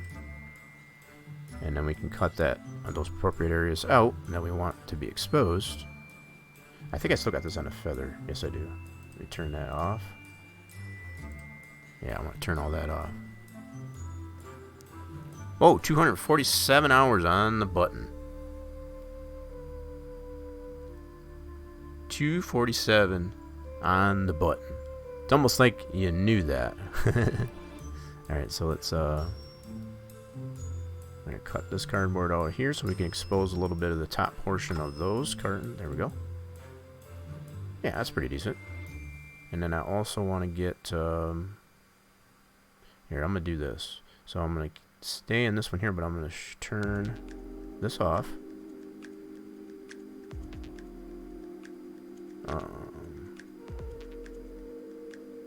Yeah, so what I want to do... That's not quite what I want to do. I want to be able to cut out a little bit of the bottom of this, right? I can do that one of two ways. I'm going to bring this forward here just a little bit. Just for a second. That way, and I'm going to stay in the cardboard. And I'm going to cut this out a little bit here on the bottom. Expose some of that bottom there. Like that. Probably not quite that much, though. Still too much.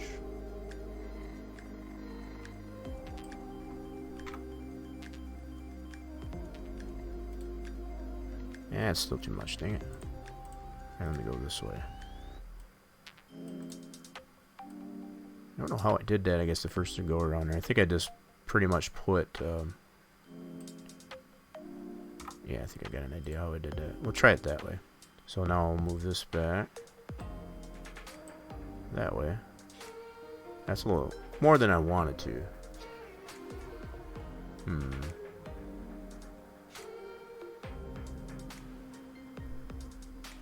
Yeah, it's only got a little sliver there in that. I don't want quite that much. Okay. Let's bring that back.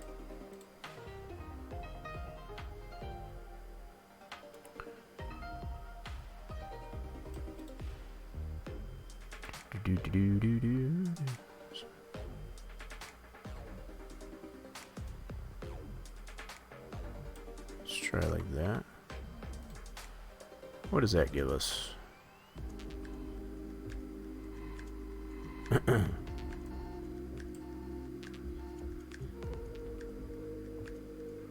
Alright, that's a little bit better. Let's try take a little bit more off the cardboard here.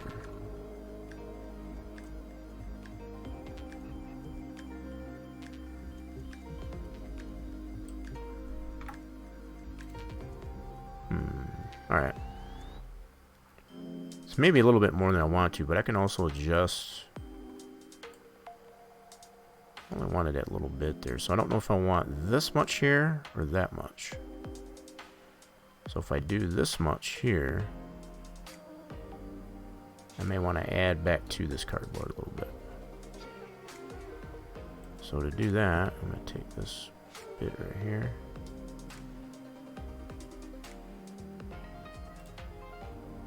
Let's do it this way.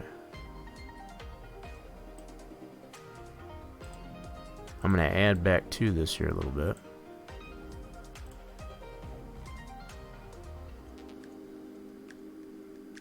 For crying out loud. Zoom back over this way. Make sure I'm lining this edge up right. See, I can just kind of blend that back in here a little bit. Something like that. I'm digging that. That looks good. Okay, so that'll be our bare side for that there. So now we'll go ahead and save this as a PSD for starters. So at least we've got that as a layered template. Overwrite that, and then we'll flatten it up. File, save that as a DDS. Save right over that one. Now what that'll do, yeah, DTX1, generate my maps, cool. What that'll do in here is we'll be able to update it in here. There it is. Now it's not showing on here. Let's reload that in our material editor. This will sometimes happen. I've shown this before too. Whenever your texture tends to go away, it's still there. So don't worry about that even when you're applying the UV. Unwrap. All you need to do is go into your material editor and just reload it, and it's still there. I know I've tend to initially freak out, I guess, about this. Like, oh, what happened to my texture? It's still there. So now we've got that. So I'm just going to map this appropriately on that side here. So we'll re-select that. Go to here, and then we'll just scale that in. Let's line this up over here. Let's put that like that. Okay, and then we'll just go like so.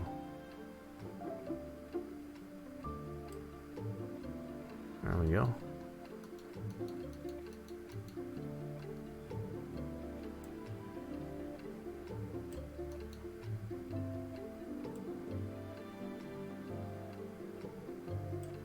Now, probably if I really wanted to get picky with this, and I could probably do that, so that this lines up perfectly. I'm gonna unselect the filter on it. Let's drag this over to here. We're going to line this up with this one that we've already got established here. And we'll grid snap it. So we know that it's uniform and matches identically. Okay. So this is one way you can apply to ensure that your texture, especially if you got a pattern like I do here, as far as to make sure that when it rolls around that corner like that, it's all going to line up the same way. So initially it's going to look like this until I get it uniform grid snapped, and then I'll move it down to where I want to have it on the texture. So I'm just giving it a little bit of room here so that I can grid snap it. get it close, but I don't need to have it exact. So go like this. Okay, then I'm gonna go into vertex, turn on my grid snap. Let's go like that. Make sure I grab this in the center. Oh my goodness, what's going on here? Maybe I'm too close. This is what's been happening with my grid snapping lately. See, it's trying to snap it to that grid there, and that's the normal function of this grid snap. It's gonna try to always want to snap it to the grid, so when it's that close to it, that's why it's doing that. But it will snap. Come on, cooperate with me here. Just a little bit. There we go. So sometimes it'll help to zoom out a little bit. So that snapped it to that vert. So if you're moving in too close and it's trying to do what I just witnessed there, just zoom it in or out will sometimes help that. Yep, same thing there. Zoom it out. There we go. Get it snapped there. So you can see how that's lining up now. Now I'm not going to keep it in that spot. Once I get this uniformly grid snap to this one here, I'll move it down. And this way I'll know it'll be uniform with that. Okay, so grid snap that. So it's trying to do the same thing, trying to snap it to the grid. And that's its nature. That's what that one's designed to do. So you'll see that initially try to snap it to this grid. Okay, now we got that all lined up where we want it to be. Now go ahead and here, select that face. I'm going to move it down. But this time I'm going to filter that out. Yep, so just shift drag this down. Now in theory, did I move that? Sure does look like I did. Huh, I have to check that out.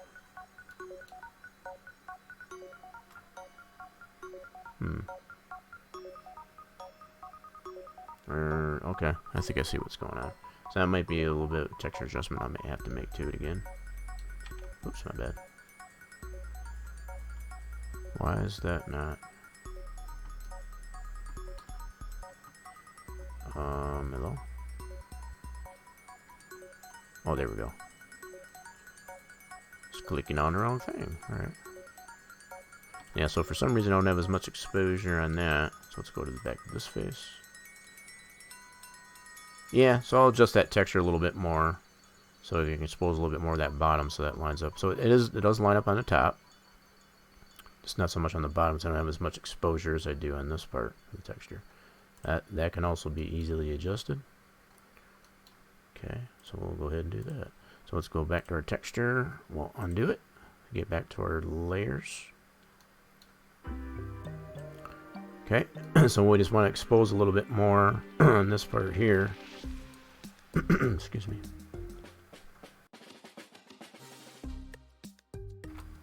Okay. So in our cardboard layer here, I want to take a little bit more off of this on this part.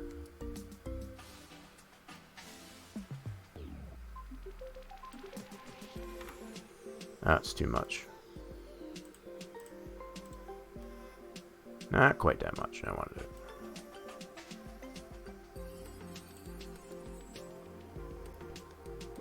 Okay, gummit.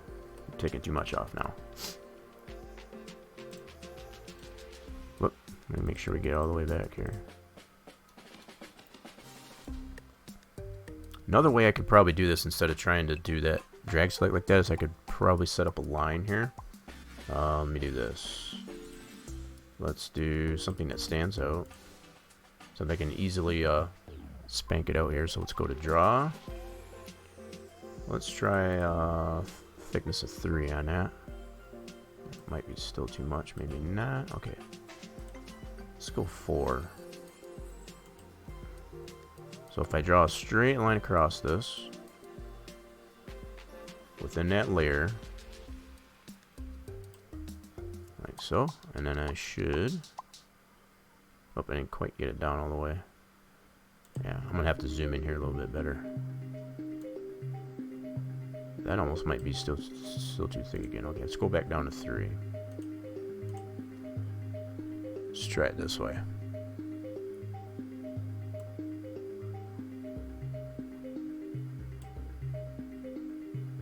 Yeah, I'll do this in sections here.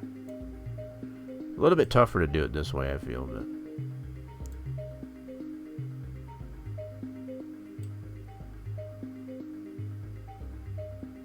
yeah, I kind of got off course there. Let's try this here. We'll see how it turns out here.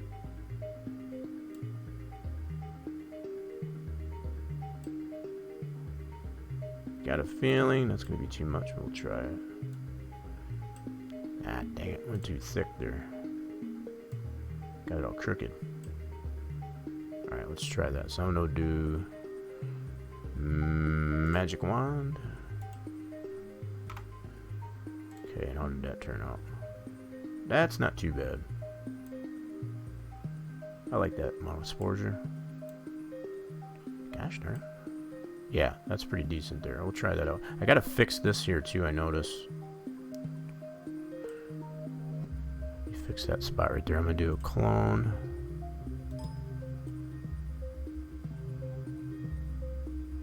I can clean that up. Go like that. And we'll clean that edge up. Like so. There we go. Cool. Now we'll go ahead, save as. I'll save this as a PSD first, so we got the layer template. Okay, and then we'll do layers, merge all, flatten. File, save that as DDS. Yes. Cool. And once again, takes the texture off there. We'll just go back into the material, reload. There it goes. Cool. Now I think we're okay. Let's check it out here. I think we still got more on this one here than we do that side. See how that doesn't line up still quite. But did that not grid snap properly? So it's not on here on the top either. That's interesting. Well, let's relook at that. So if we go into polygons here. And I'm going to unfilter this. Because I definitely didn't change the size of... so it might be just the exposure that I have on that top side too. Okay.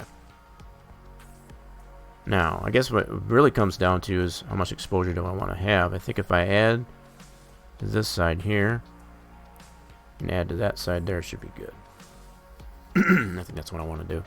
So I want to add a little bit more to this and there. So we're basically adding to the top and the bottom.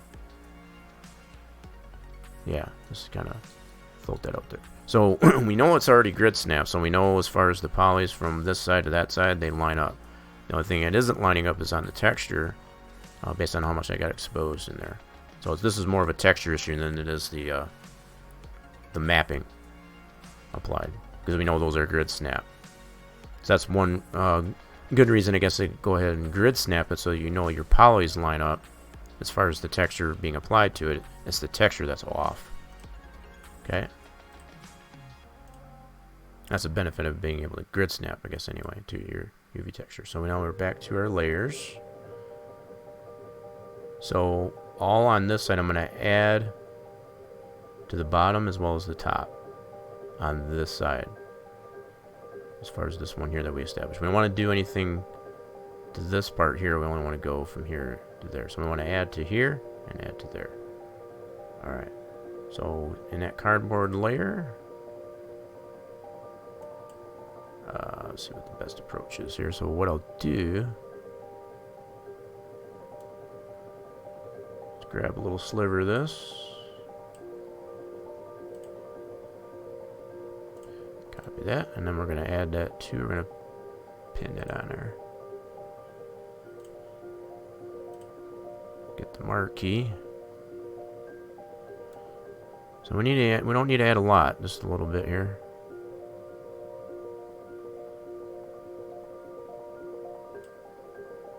Okay, that's right back. Get an idea of how much I'm adding to this here. Right about there is probably where we want to be. Cool. Just about a pixel down. And then also, I still got that on the clipboard. He said there's another new selection up at the top here. So I can overlap this, overhang this a little bit so I can see exactly how much I'm bringing that up.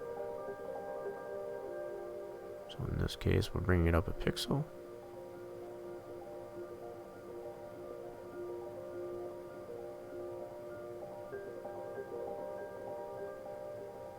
There we go. Right about there. Okay, so now we'll go ahead, file, save that. I'll do it initially as a PSD. And layers merge all flat. So regardless if you save it as a PSD right away, you don't have to. I just get into the habit of doing that so that way I'm saving that change. So if something happens with the program, you know, as far as the paint shop itself crashes or whatever like that, I got that saved.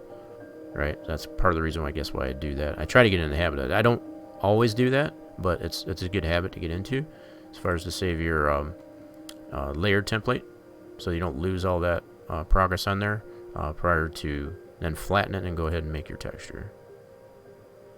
So I want to save as DDS in this case. Yep, save it all that way. Cool. Now it's gonna, yep, subtract that off again, but all we gotta do is reload it. Boom. There's our texture. And whoops, looks like we're still off on the bottom here. Now, again, keeping in mind, we already know we grid snapped these polys. So between this poly and that poly, we know they're snapped to each other. So as far as the uniformity of that, we know it's all texture based as far as where the misalignment is. So we still got a misalignment right here. So we still need to add about a pixel to the bottom edge of that. Okay, so we'll go back into our texture. We got the top looks pretty good. Now we just got to adjust the bottom. And it's, like I said, it's still only going to be on this side, not that side. So I should still have that on the clipboard as far as what I initially copied as far as that strip of cardboard. So I should be able to do paste as new selection. See, it's still on the clipboard. I haven't changed it. Now, I don't know how this is going to look when we try this. I got a feeling that's going to be too much. That's about another pixel down. Like so.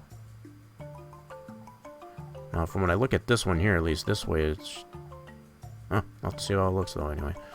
So I'm going to do a file, save as PSD. And I always do it as PSD because they're kind of... PSD works both ways as far as with Paint Shop Pro as well as Photoshop. So whether or not I need to open up in Photoshop, if I save it just as a PSP, I won't be able to open it up in Photoshop. So I want to make those compatible, I guess, with both of them. So the fact that the PSD file is compatible with both Photoshop and... Now, just depending on what type of layers you've got in it, which I don't have any special text or raster layers, or vector layers in this, so... it's definitely cross-compatible, I guess, with both versions of there. That's why I always tend to use PSD as opposed to just PSP. If that's of any consequence. So saved it that way. Now I want to do layers, flatten, save as DDS. Oh crap! Hate when I do that. DDS. Cool. Got to save.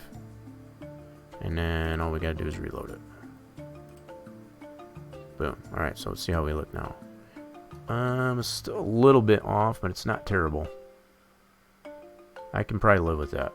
So it's got that little bit of exposure. Actually, why does it look like it's skewed on this side? What's up with that?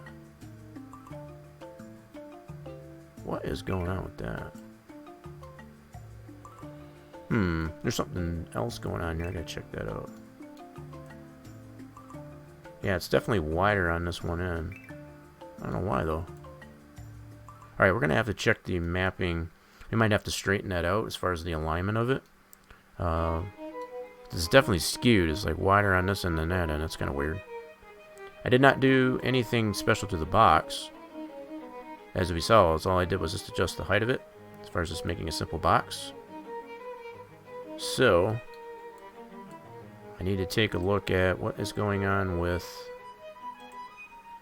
I might have to straighten it out there. So when I did the quick planer, I might have added a skew to it, or a little bit of a tangent to it, if you will. So let's try this out here. Let's do a filter.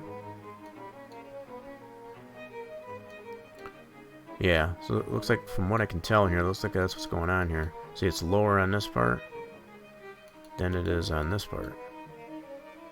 Huh. Alright, so let's do this. One way to correct that is we'll go into vertice.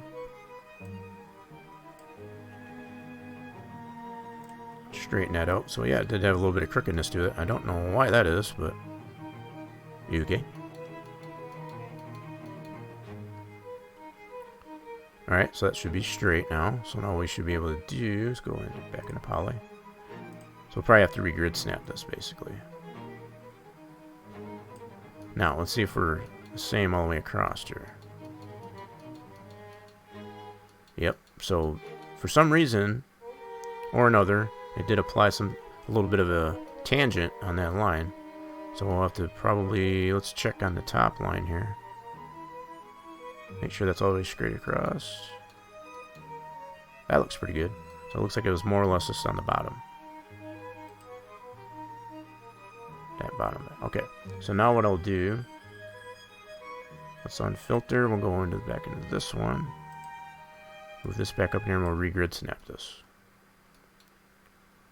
Based on those adjustments.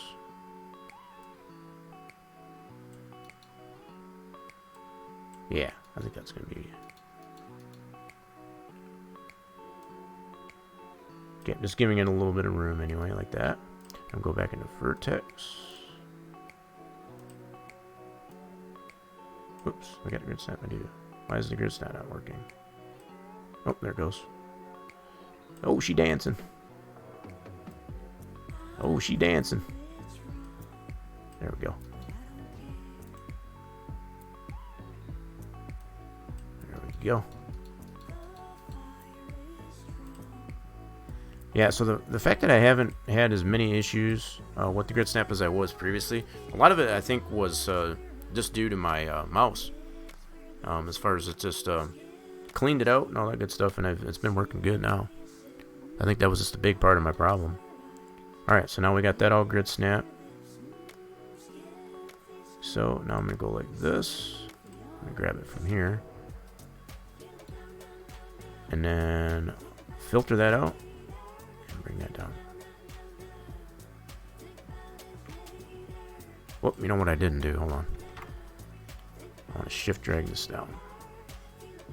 Bring it straight down. There we go. So we're going to make sure that that line is straight across all the way down here.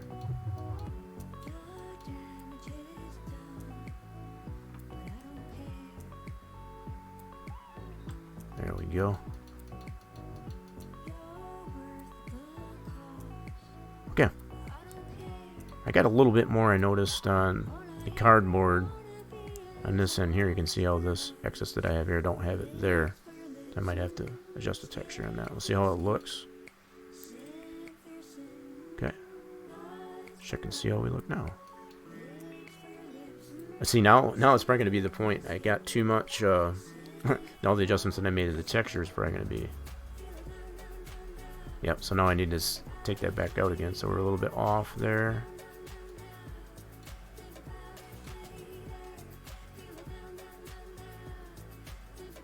Yeah, so I need to take a little bit off, and then it looks pretty uniform all the way across, so that's what I'm looking at here. So I might need to add to this, subtract to this part. Okay. Alrighty then, I think we're in the right direction here. So I need to add to the top and subtract from the bottom. So I think what I'm going to try and do, I tried that method with the drawing. Let's try that again, actually. Let's try it again. That's probably going to be too much. I think so. Let's take this down to 2. Yeah, we'll do it like this. Now, I'm not saying at all that this is the best and most perfect way, I guess, to do this. Excuse me, whichever way you find useful, I guess, as far as to be able to do the things that I'm doing here, definitely use it. This is just the approach that I take, anyway. So if you find it useful, I guess, to do it that way, then go ahead and do it that way. I don't have it trademarked or anything, so. Alright, so now we can magic wand this out, like so. And then we want to add to the top here, so I'm going to take a sliver of this. Now, I probably still have that, excuse me, I still have that on the clipboard, I believe. Yep, still got that sliver on the clipboard, so I haven't made any other new selections. So that's still on the clipboard, so I can use that to my advantage here. So yeah, I just want to go a pixel up, right about there. Maybe 2 pixels, we'll go like that. That should work. That's looking a little more uniform that way. Alright, so we'll see how it looks on our model. So we'll do File, Save As, PSD. Save that, and then we'll go Layers, Merge All Flatten. File, Save As a DDS. Boom. So yeah, save that. Cool. So now all we gotta do is let that save, reload. There we go. I think we're good. Looks like we're still a little bit off here for some reason. I don't know why. It's good here on the top. We're gonna go with that for a little while, but at least it gives you somewhat of an idea of how you would like that. Using the grid snap, you know, as far as to get your polys lined up, that is the key, I guess, to being able to get that lined up. And then you can go from there to determine if you need to be adjust the texture or not. I think that gives us a pretty good. Cool. All right, so let's apply a top to this. We didn't map that part yet. So we will select that whole top.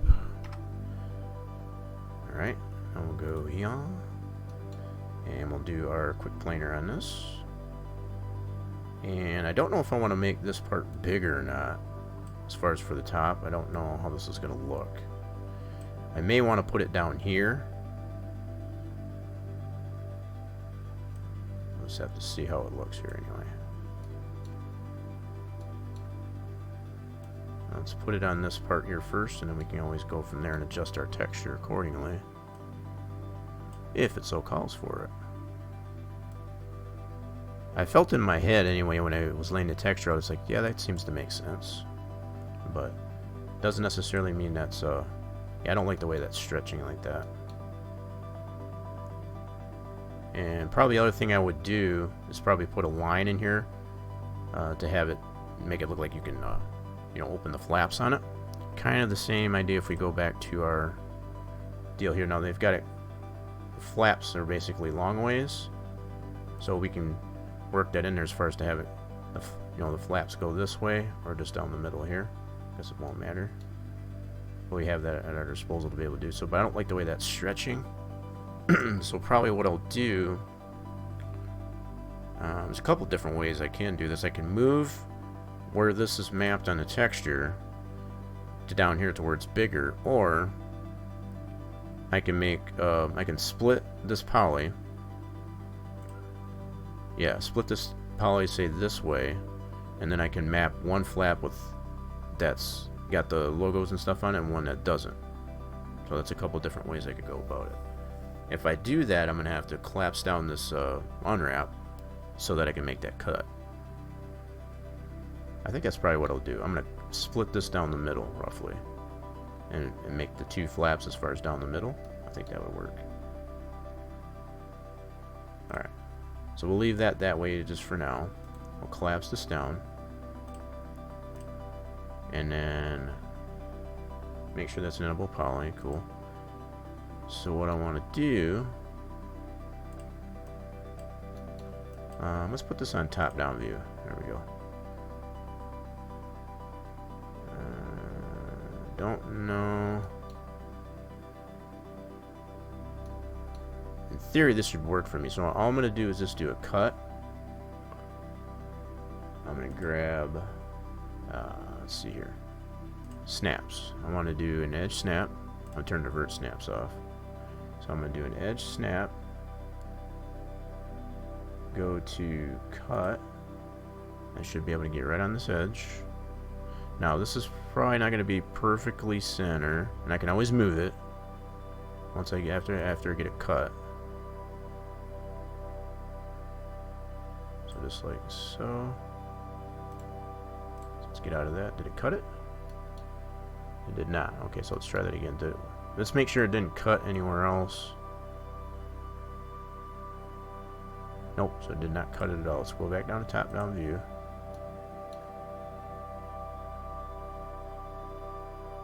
So the key thing, I guess, with cutting, even though I got it on edge snaps, you want to make sure that it's on the actual edge. Otherwise, it won't cut. That's one thing I've come to find. Sometimes you can go a little bit past where it is here, as far as where the cursor is. So go like this. As long as you get the line like that.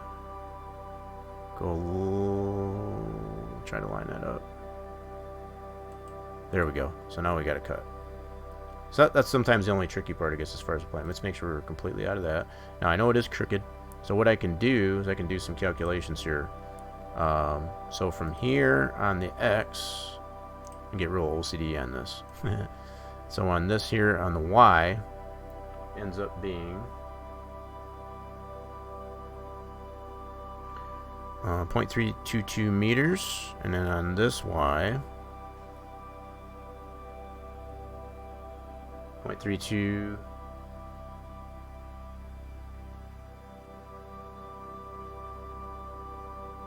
Wait a minute.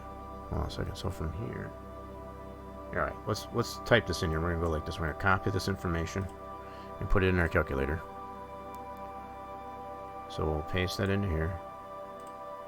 Alright, and then we'll do minus this Y.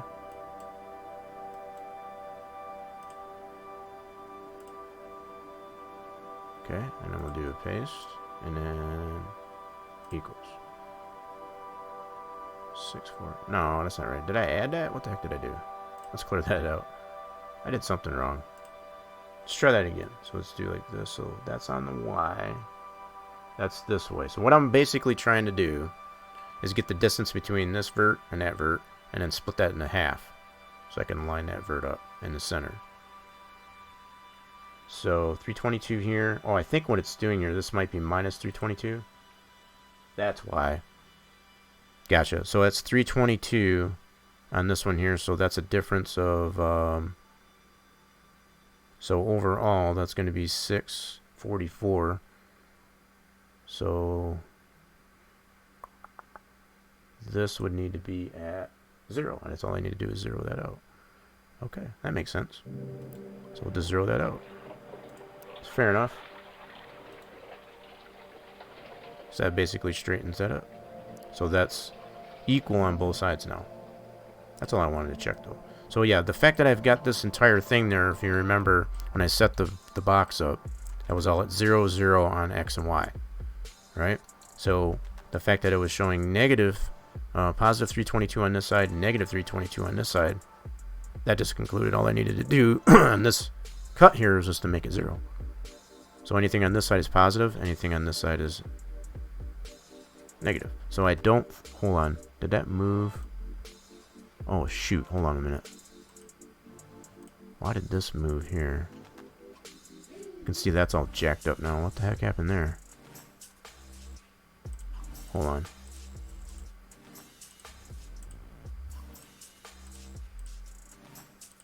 Why is that all jacked up there?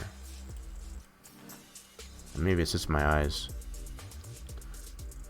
It looked like this was skewed on here. Let me check the, alright, I'm gonna check something here in just a minute. I might have to reapply that cut, but that's okay. 375. 322. 222. I don't know, maybe it's just my eyes. 222. 222. Okay, I just had to make sure. I think it was just a trick of my eye there. It looked like that thing was skewed really bad. So I had to ensure that that was straight. Alright, so I'll just have to reapply the cut, no problem. We were good. It was just me. Alright, so let's go back to cut. Put this back on. Edge snaps. Now, I could go all the way back there. I'm just going to redo it. I'm not going to. It's okay. We already know what we need to do, so. I could probably go ahead and just redo it as far as at the top of the menu there, but it's just as easy. Just go ahead and recut it. There we go. Get out of that. And then all I have to do on this, as I already concluded, is just to zero this out so that it's even on both sides. Oops. And I've only got the one vert here. I don't have a vert underneath that. And I don't think I'm going to put a cut on the bottom side here. I'm just going to leave that. There's not going to be anything on the bottom. Just going to be cardboard or nothing. Not sure yet if I want to leave a poly on that or not. I haven't come to that conclusion as of yet. But now that I've got this split up, from what I can do now is I can reapply the unwrap, go to my little shortcut, and I can. Wait a minute, what's going on here? Not really sure why I did that. Oh, the spray. Oh, I got you, because I still had that selected. My bad. That's why I was still in the. Still had the poly selected in here. And I was wondering why that hold. Okay, we're good. So now I can select this poly and go into the edit window, and now I can map just that poly by itself. Bring in our texture. So I think what I will do, let's go ahead and filter this out and work with just the just the polys we got selected. Cover this flap. Okay.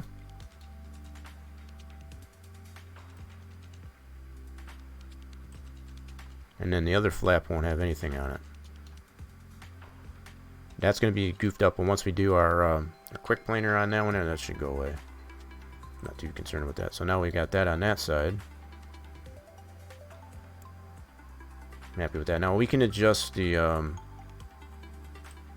let's see here. Yeah, we can adjust the placement of that logo so it's not so close to the edge there. That's just a texture adjustment there. That's no problem. So far that looks pretty good. So we'll go like this. Grab this side.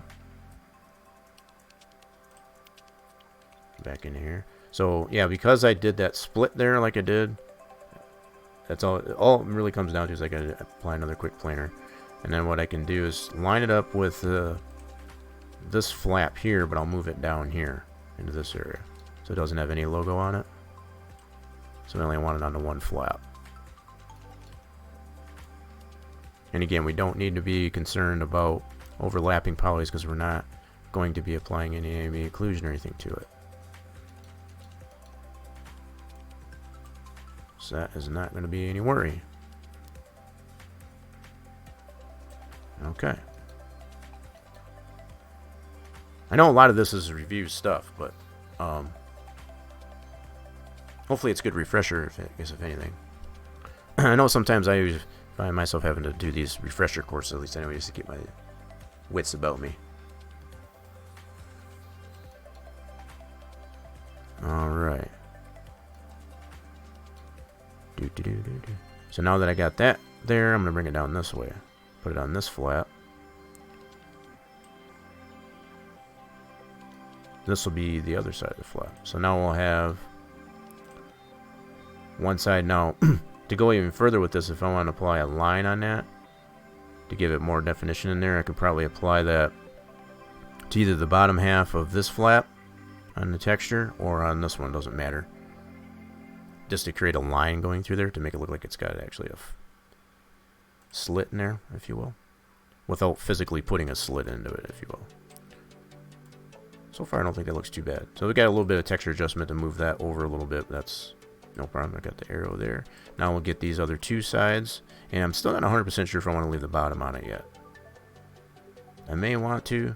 For the most part, they're not going to be visible. These pieces here aren't going to be interactable, right? So even as we can observe on here, the bottoms aren't even visible on this model.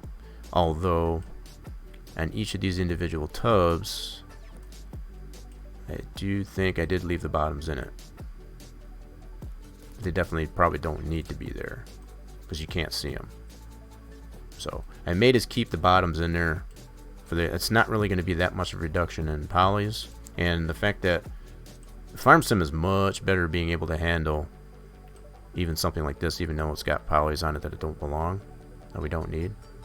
It's not going to be an issue as far as frames and all that stuff. So that's a big difference between working on games like Inter 2003 and this one anyway. So I'll probably end up leaving both the top and the bottom on it. Alright, so we got that side done.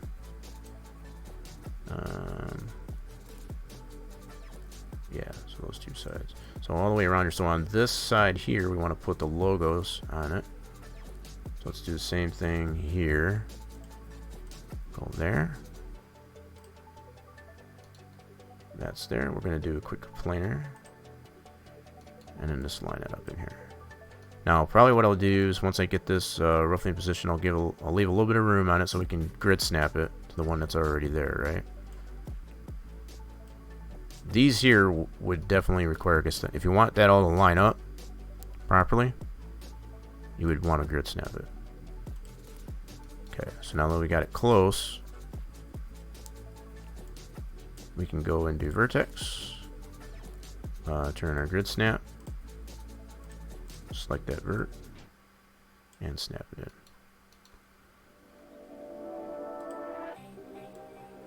Oops, see, it's wanting to snap to the edge there. There we go.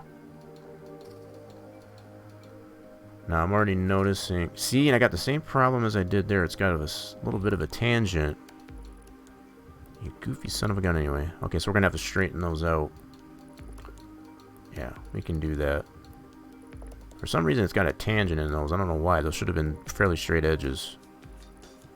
So even with applying the quick planer to it, it's applying a little bit of a tangent to the line, but that's easily corrected. There we go. Okay, so that's initially somewhat grid snapped. Now what I'll do, should be able to do this two birds with one stone. Let's do that. Line those that way. Okay. And then also what I'll do is I'll go into poly mode. Only got the one there. I'm going to get both of these. I'm going to scoot this up a little bit. It's kind of overhanging there a little bit. There we go. Should have both polys selected. Yep. Oh shoot, I got the wrong one.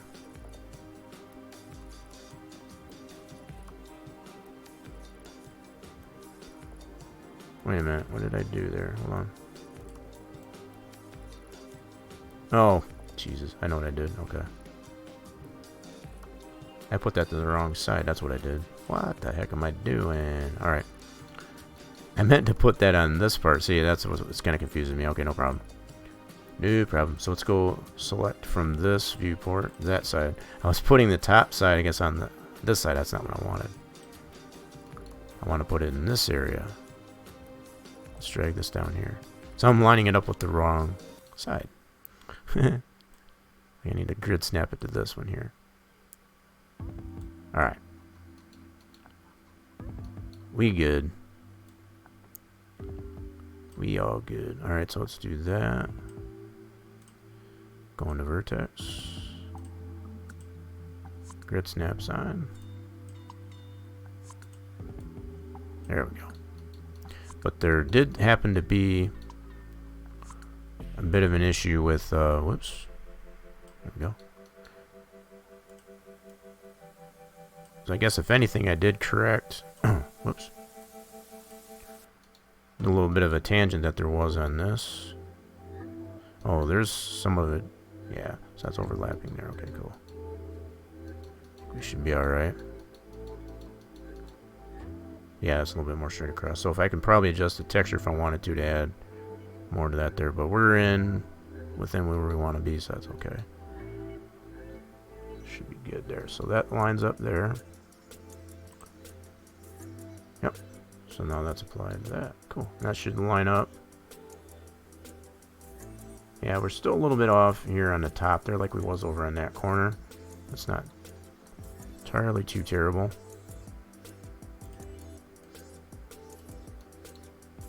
Yep, so we're working our way around it. Okay.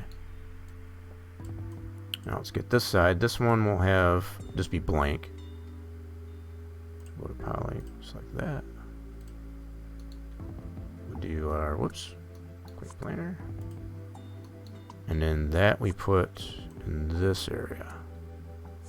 If I remember right. Here, let me move this off the side here. I want to remember how we did the other side.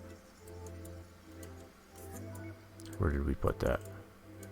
Oh, nope, take that back. See, I almost did it again. That's why I had to check. So we want it in this spot. Like this. There we go.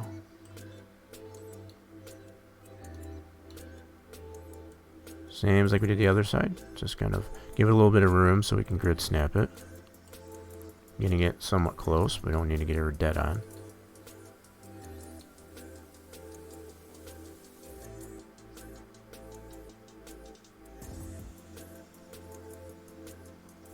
Yeah, I think that other piece that's there, in fact, I'm going to go ahead. That's going to be the bottom. So let's go ahead and for now, let's filter this just to get an idea of where we're at. There we go. Because the other polys were getting in my way. I think that was just the bottom. That's all that should be left. Yeah. There we go. Now if I go ahead and unfilter.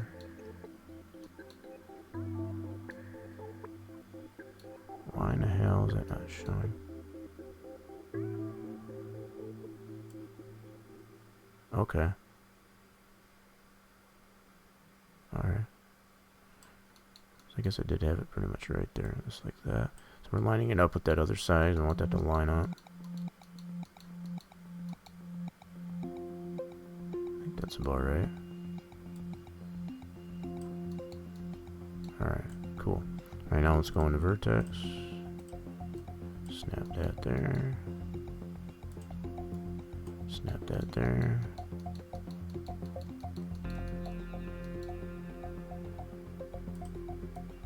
Snap that there. Oops. Yeah, your stuff. That's probably a good thing, right?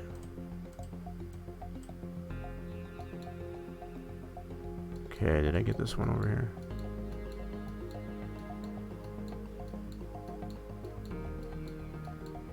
Yeah, so I'm thinking there's still a little bit of a unstraightness there. I'm gonna have to fix that. Yeah, I got a lot of gap in here. Why is it doing that? I don't understand that with the straight line. That's kind of crazy. So I guess what I'm gonna have to do, I'll go back and clean this up here in a minute. So only one I should have left is the bottom. Okay, so we just got this bottom left, like so. So we'll go ahead and get that. We'll go quick planar. There we go. So we'll go like that.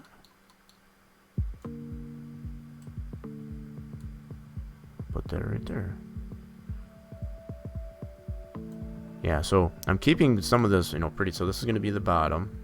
As far as the bottom panel, this is the one flap and then the other flap. We've got all of our sides between these two, depending on if we got the logo on it or not. So yeah, it's pretty decent there. Now what I want to do is clean this up a little bit, so we got some lines that aren't quite straight. So I'm going to do this. I'm going to vertex mode. Oh crap, that's not what I want to do. Control Z, as they call it. stretch this out a little bit. Just want to straighten out some of these things. You can see how on a tangent that is, and I don't quite understand that, be it the fact that I made it from a straight box.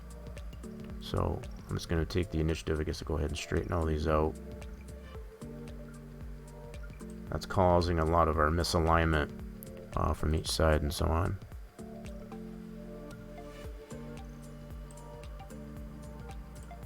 Okay.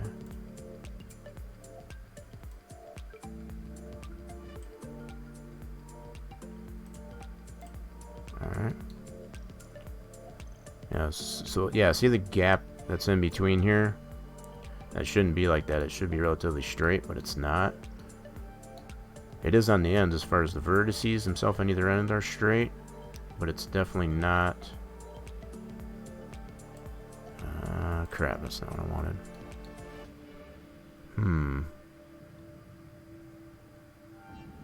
Alright, let's see if we can do this. I'm gonna go ahead with that. So we should only have the two verts, one on this end and that end. But I want to make sure I get both sets there because that's two sides, right? So if I go like that, snap. That's not straightening it out though. What's up with that? I don't like how that's not straight. I don't know why it's not straight. See how that gap in there? Oh, so maybe there is more verts in here. How is there more verts in here? Interesting.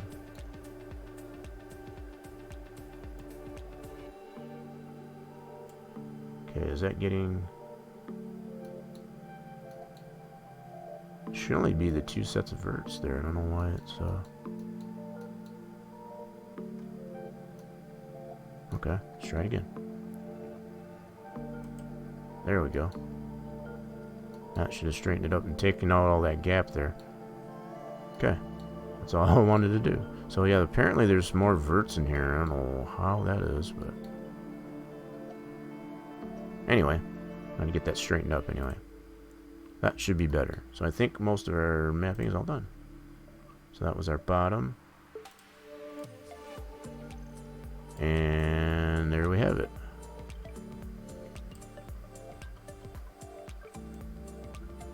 Now, there's still a little bit of unleveling here. Now, keeping in mind we've got two different sides here. We got the one with the logo and one with not. So it looks like I need to add a little bit more to the side with the logo so we can line that up again. So these should all be grid snap now. So I got a little bit of problem down here too. Dang it. I think that's all texturing though.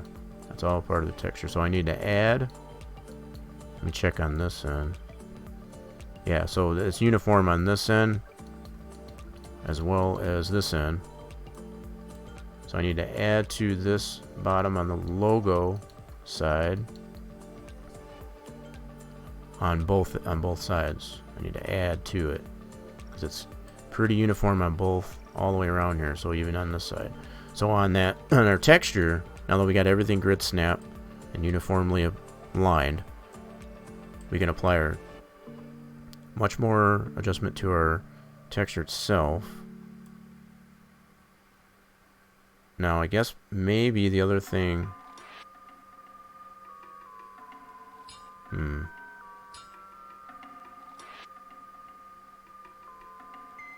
me relook at this here. Something else is going on here that's not making sense. Something I did notice here. So we got I could probably, instead of adjusting the texture, I'm gonna go ahead and adjust this mapping here. Otherwise I feel like I'm gonna be going back and forth with that. So this is another way. Instead of doing the texture, what I'm gonna do, because you can see how much this line here is below where our tub's at for our carton here, and how it lines up here. That's not that big of a difference. So what I'm gonna do is just select both of these polys, go into poly mode, select both sets of these polys, and then what I'll do is I'll just bring, yeah, I think this would be better. Let's do that. We should be able to adjust it this way. Otherwise, I'm going to be playing ping pong with the... Now, the fact that I did grid snap, what it's really coming down to is the fact, the way I've got the texture, you know, as far as this all line here. Now, these cartons here, the individual cartons, are the same size. I didn't rescale those or anything. I just made a copy of that and put in a different below it. What's probably screwing up is the fact that I don't have this cardboard here the same size, and that's probably where I screwed up. What I did was I copied from another, instead of copying this this piece here, because these logos are in a separate layer, I could have just copied that and brought that down here, and I think that's what I'm dealing with. So I'm just going to go ahead and do it this way. Bottom line, just adjust it like so until that lines up there.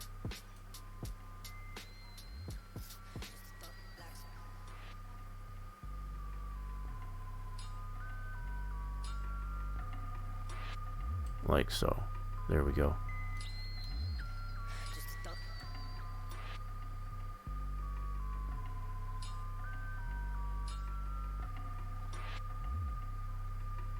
Just like that. I think we'll be fine like that.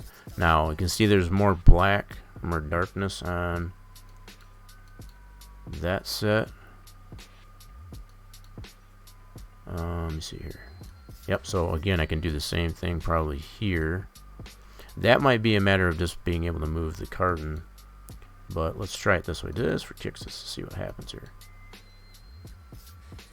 It might be better for me just to keep the cardboard straight, I guess, for that much.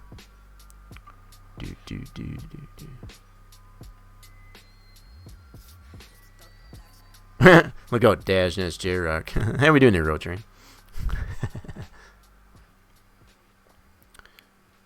No, it's definitely not an anomaly there, Torch. That's just basically what I didn't do. If you're gonna go back to how I applied this this strip of cardboard here, I took a chunk out of I can't remember where, but I didn't copy it from this portion of the layer because I got the cardboard in a separate layer.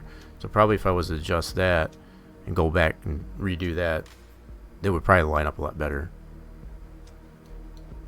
But while I'm, you know, it's easily correctable, I guess, this way, as far as like I could take up, just get these all line up.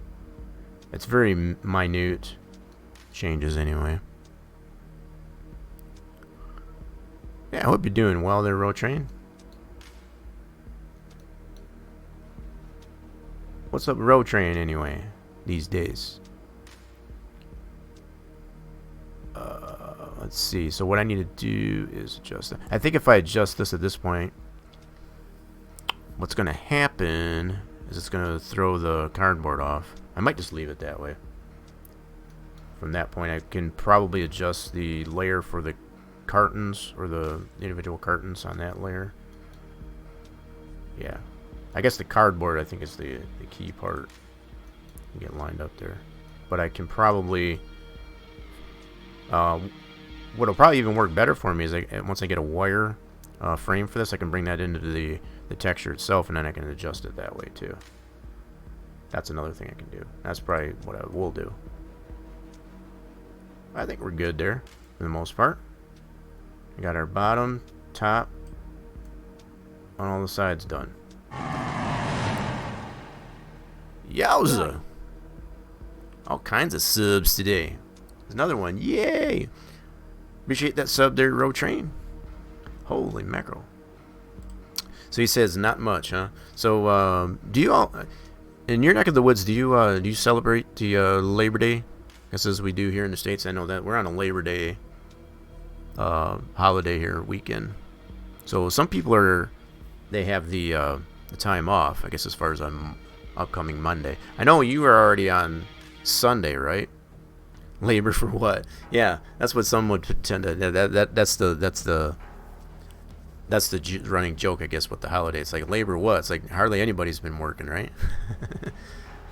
Yeah, so we always have this time of year, as far as the first week of September, usually the first Monday of September, we have a Labor Day, which is basically not everybody, but most select people, I guess, that are working, they usually get the day off. So we usually have a 3-day weekend.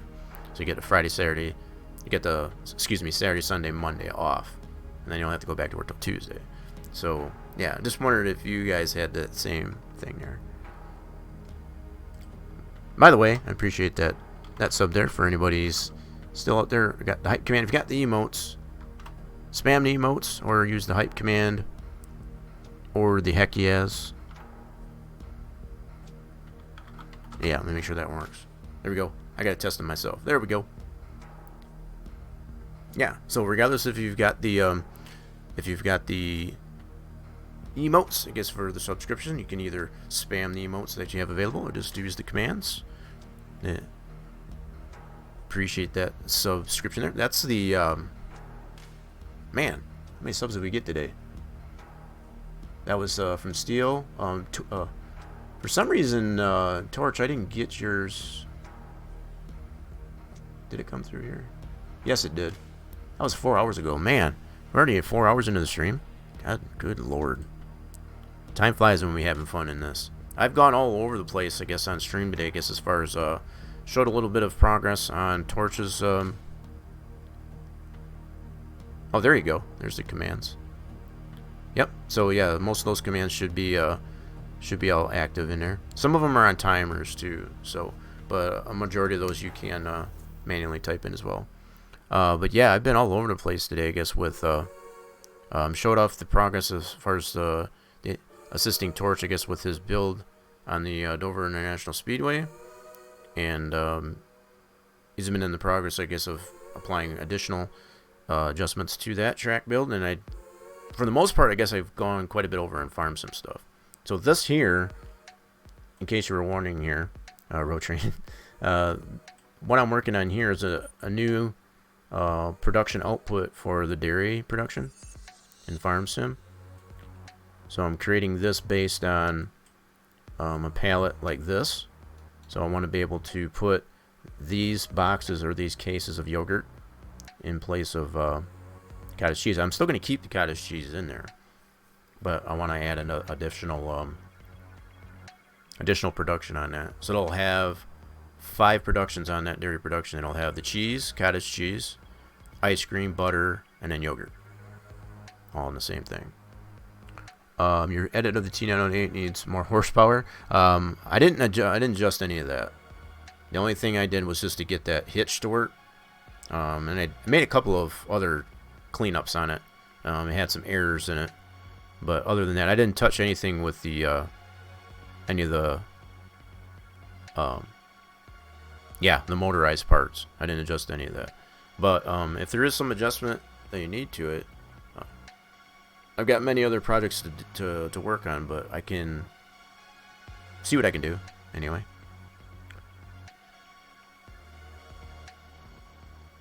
Oh, it just lacks HP. Yeah, that's understandable. I didn't. I just kind of left the model that I got from, from the original creation, and just, like I said, just applied that hitch option. How was that hitch option working out anyway? On that back. Hopefully it's still working like it was intended. Okay, so just checking out, making sure everything's running smooth here. Cool. Yeah, so we're working up our way back to so that 25. Once we hit that 25 on the that's why I've got it set up on that end at least anyway. Oh, Lead Pro came in too. I knew there was another one. Did that show up on my list here? So I got Road Trains, Steel Crafters. Why didn't Lead Pros come in? That's crazy. I knew there was another one. Yeah, because that's showing up in my overlay there, but it's not showing in my activity. That's interesting. Anyway, that's 1, 2, 3. That's 4 subs that we've gotten just today. That's fantastic. Yeah, so the only point that I was trying to make there, as far as if once we get up to that 25, that's why I've got that in the overlay there. That's the next emote unlock. So you all will get another emote, I guess, if we can get up there. So that's some initiative, I guess, for the viewers, and it's not absolutely not required or an obligation whatsoever, I guess, to do that. But that if we were to get there, that's what will be there. Hitch is awesome. That's good. Like pulling 120,000 liters top speed at 48k. Is this? Now I'm trying to think of the kilometers and the miles per hour. I mean, 120,000 liters is quite a bit. That's actually quite a bit. So, in my head, that doesn't sound like it's terrible. So, what type of kilometers per hour are you wanting it to do? I guess to be somewhat still realistic, or OP. I guess that's what I'm trying to wrap my brain around.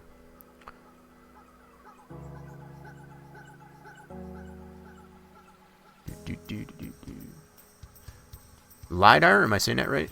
LiDAR coming in. I'll be doing their LiDAR. Oh, you want it to go 100 kilometers per hour? Now, what's 100? What's that conversion there? I'm trying to do that in my head as far as miles per hour. Because in my head, right, 120,000 liters of something, that speed there, as far as that, just thinking of that overall mass. Now, it depends on what you're hauling, too. That's going to matter, too. So, are we talking 120,000 liters of what? Water? Gravel? Concrete? You know, what are we hauling? Yeah, so 2 trailers. No, I can picture that. Hence the road train, right? So you're hauling wheat. Okay, so 120,000. So being 120,000 liters of wheat, from what I've, what I already know about, that 48 kilometers per hour is roughly what, 32 miles an hour? If I'm thinking right. That doesn't seem too slow, but I guess I can see somewhat your point.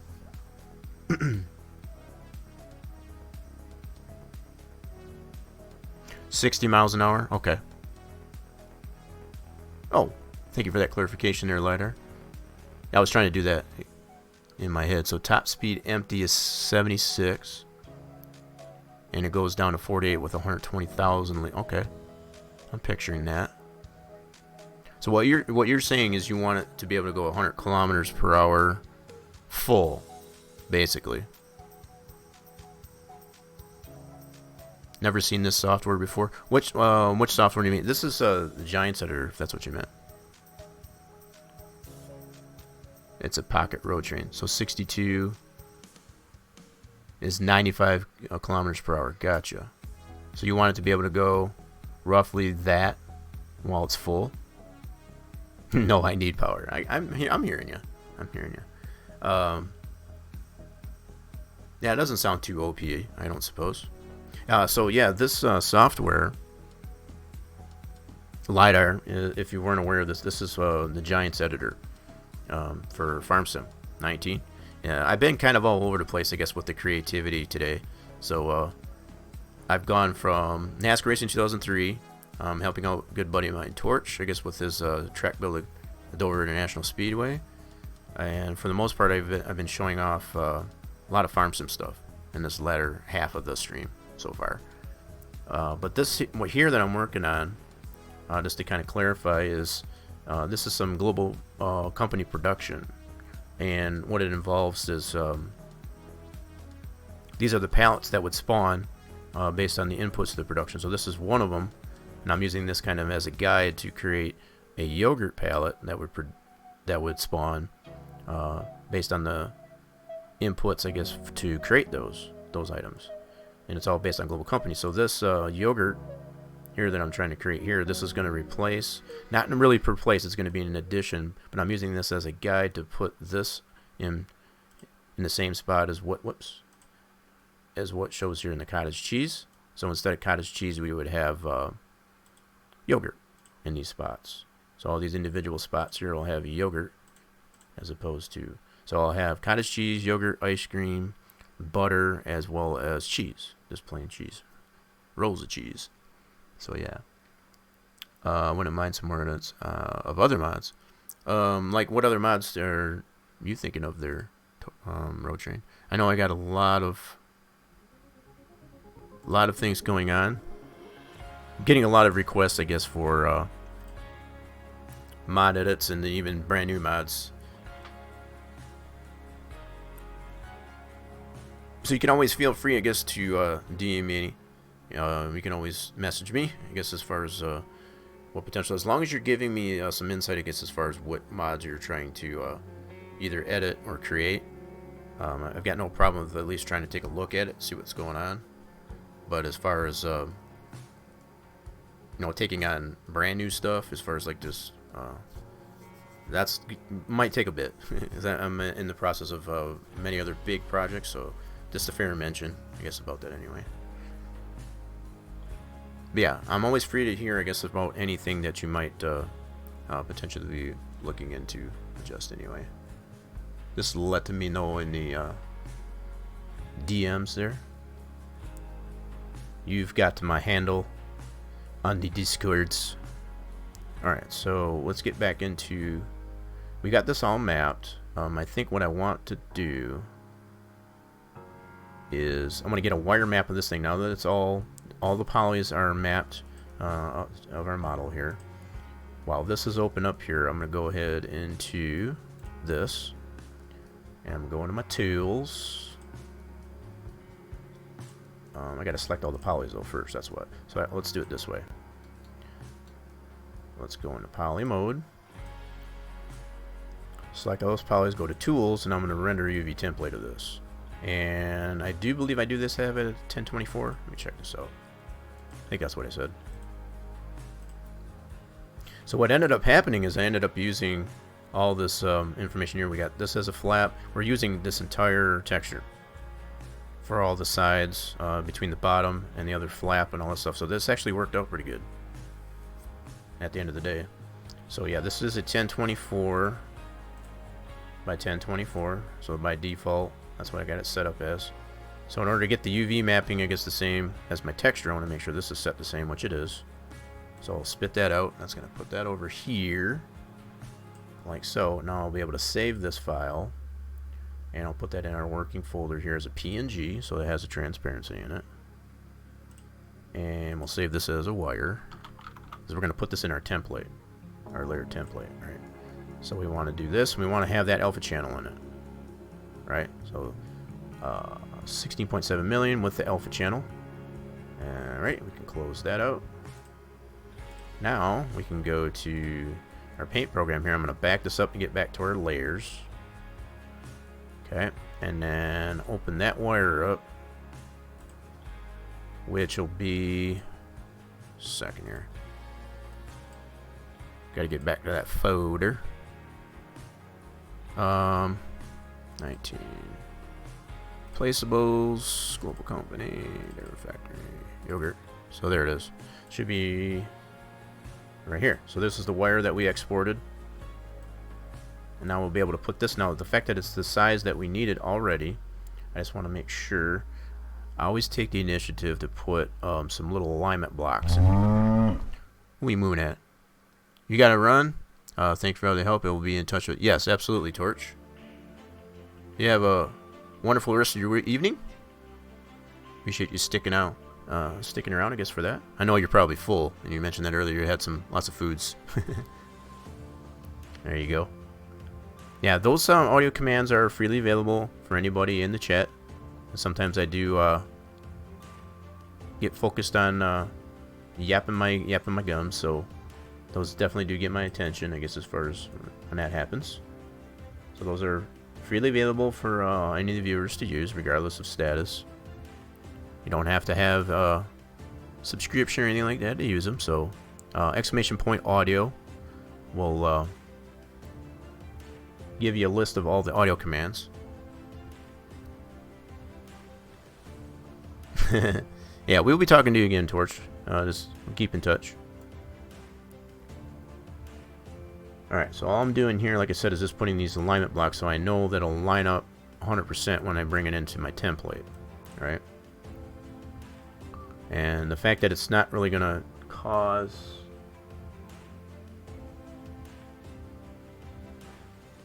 I don't remember if I ended up using... I thought I ended up using more of the texture than that. Okay. Fair enough. I thought I used this area here too, but... Let me look here a second. Let's go back in here really quick. Yeah, I did use that there. Why is it not showing that? Hold on. Or is it there and I'm just not seeing it? Okay, it is there. Never mind. Yeah, so I couldn't see it from that angle though. Okay, no problem. My eyes were tricking me. So we do a copy. And then all I want to do is put this on the very top here, layer. And now there's my wire. So that shows me everything now that it's lined up exactly the same as in 3ds Max here. I'm going to take these alignment blocks out. Actually, I don't really need to, but I'm going to go ahead anyway. What the heck. Now that I've already got it in here as a layer, I don't really need them. So we'll do that. But you can see how that all lines up the same way as I got it in Max. Now from here, based on this wire, I can adjust the texture to line up if I got any adjustments, at least for that anyway, which I think I do. I do have some areas that aren't quite lining up the way I'd like. And I can address those in here. Okay, so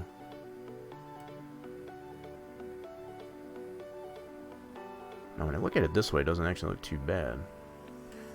Now, so some of the things I guess that I was looking at on our model is we have, say for example, there's a little more black or the dark area of us here. See how much closer it is here?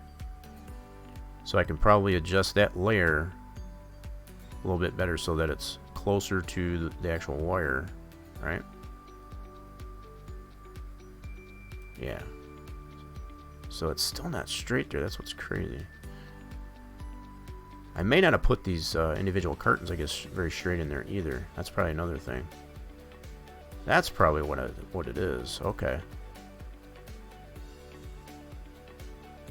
I can easily fix that though. The fact that I've got those in a separate layer, that's easily fixable.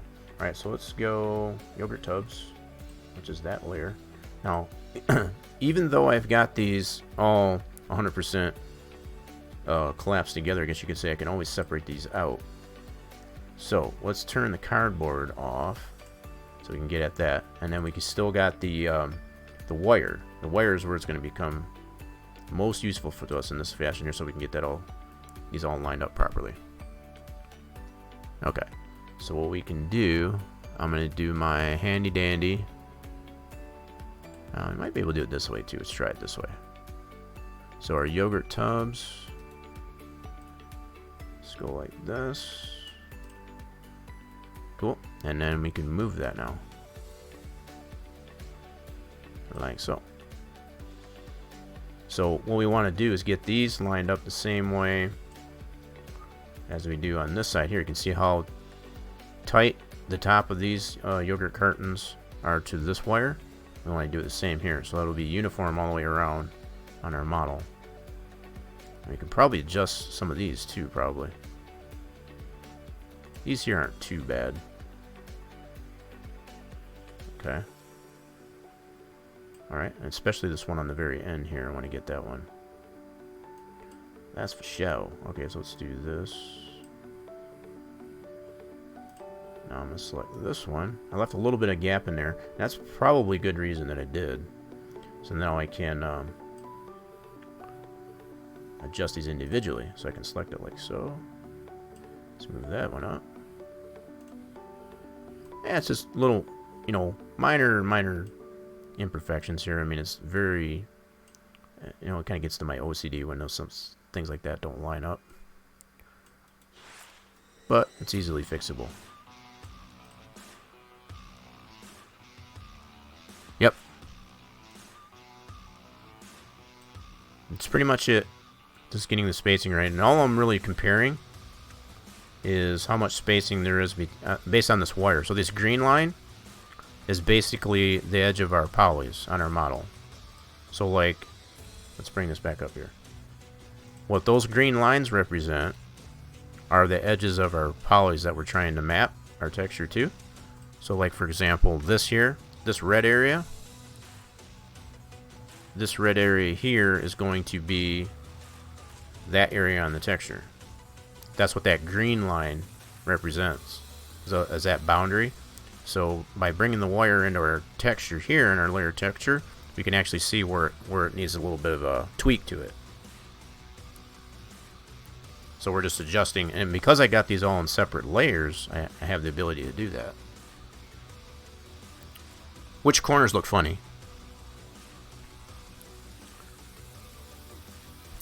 Which corners look funny to you? Of the yogurt tubs themselves. Now, so something else that I noticed here. This is not straight. That's something I can probably adjust in the actual UV map itself. See how this one's a crooked? It's not straight. Now I can't straighten it here and correct it on the model. I'd have to go actually in the model and do that. The corners of the yogurt themselves are... I mean, you're not going to be able to see all of this, right? You're only going to be able to see a small portion of it. And it's just a little bit of a reveal here. So once this texture is like that, you can see this is all you're going to see, right? Just the top and a little bit of the bottom. Right? So it's just to give you the sense that there are yogurt cartons inside of that, if you will.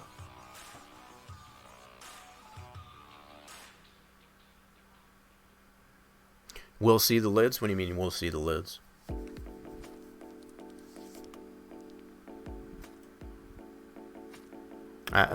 Yeah, I was trying to make it so that you really couldn't see the lids.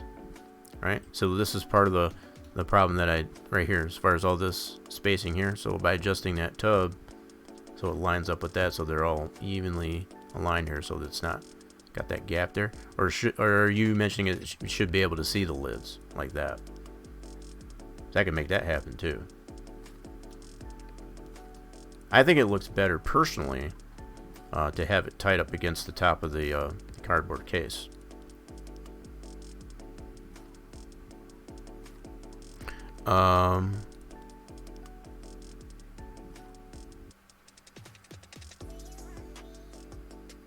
Oh, you talking about the way this transitions here, you mean? As far as, I think I see what you mean. So the fact that you can see 2, and this should be basically 1. So between this corner and that corner. I see what you mean. Now, that can be easily corrected too. What I could do is just bring this face closer so that it looks more like one tub. Yeah. So as far as these corners here, I can close this in so it looks more like one tub or one carton. Yeah. No, I'm with you there. Yep. Yeah, so I can adjust that based on...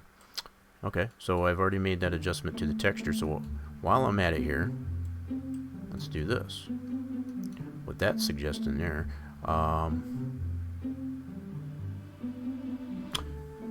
let me do one thing first. I hate to get ahead of myself. So what I want to do on this one here, these adjustments that I made to that, I want to bring that texture in there and then apply that to our model and then go from there.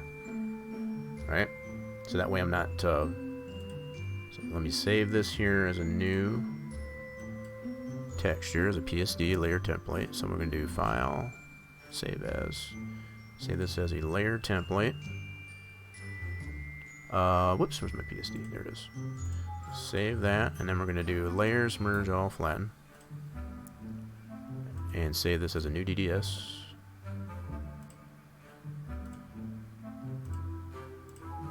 Like so. Save those parameters. Cool. Now our texture is going to go away, and as I said, all I got to do is reload it. Whoops. Wrong one. This one here. Material Editor. Reload. There we go. So now we got the new texture of what the changes that I made so far. So now from here, I can adjust the corners if I want. Let's see, that's still off. What the heck? Good grief. I don't know why that's still off. Yeah, so these lids here are still not quite what I was expecting. That's lined up, but this is still off here. That's crazy. That corner. That one's good. That's still on the label side. Okay, let me check this on this side. I'll be damned, that's still off. You son of a gun anyway. I'll be damned. Alright, so what I'll have to do is probably still add. So on the bottom it looks okay. You goofy son of a gun anyway. So what I'm going to have to do... Yeah, this one lines up here. Why is that crooked like that? This is what's been giving me a problem. So this is lined up here. but it's not here. So which one's off? That's the problem. One of these is off, and I'm not sure which one. Okay, what about this side? Okay, so I think it's on this end for the side with no logos on it. Okay. So that would be this end here. I think. Let me check this out here. Yeah, so this little bit that we're off here, that seems to be occurring on all corners besides that one. That corner's fine. I'm just looking at the cardboard right now. See how this one's off too? So it seems to be...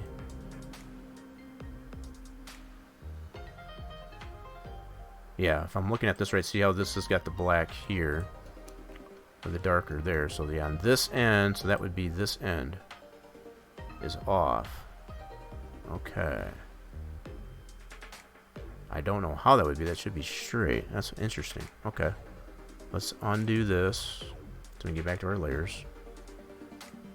Yeah, so for whatever reason, this side here, as far as the cardboard is concerned, is off right here. And what I'm looking at, see, I can zoom in on this. What I'm looking at is this spot right here. See how that's raised? And that happens also on the other corner that has this no logos on it over here. This is the opposing corner. So these two corners between this one and that one have this corner off. I don't know why. Because the bottom's fine, just that top. Now, the fact when I did this piece here originally, I did this straight across. It's not like I cut it cockeyed or anything like that, so I don't know why I would be doing that. Huh. Alright, so let's do this. I'm going to do what I should have done in the first place. Go to the cardboard. I'm going to cut this one out. Alright, so I'm going to do like this. I'm going to do cut, paste this as a new image. I'm going to save that just for now. But in order to make these two sides the same all the way around, because I want the sides to be all the same height, basically, I'm going to take this piece. And I should have done this in the first place, and I didn't do that. That's my own fault. So copy that and paste that. Now I can turn my wire on so I can get an idea of where... Oh shoot, I didn't rename that. I meant to rename this too. Alright, let's do that right now. So do wire. Do I know what that is? I can paste this that I copied into our cardboard layer. Selection. And now I can line this up. Now I know this side and that side are the same height. Right? Now I can just line this up right within the wire, which represents our poly of our model. The only trick is how high or low do we need to have it? That's the question. So we're just going to look at how much reveal we have on that. Okay, how does the other end look? Okay. Yeah, so the fact that I've got this one short, oh, it's got a little bit of overhang on this one. That should be the same one since I copied that. That's weird. Now that I think of that. So that means I don't have these tubs lined up the same way. I'll be damned. Okay, so that's something else we're going to have to fix then. Alright. So I need to shift this over this way. Let's do this. We're going to line these two cardboard sides up. We'll get this right.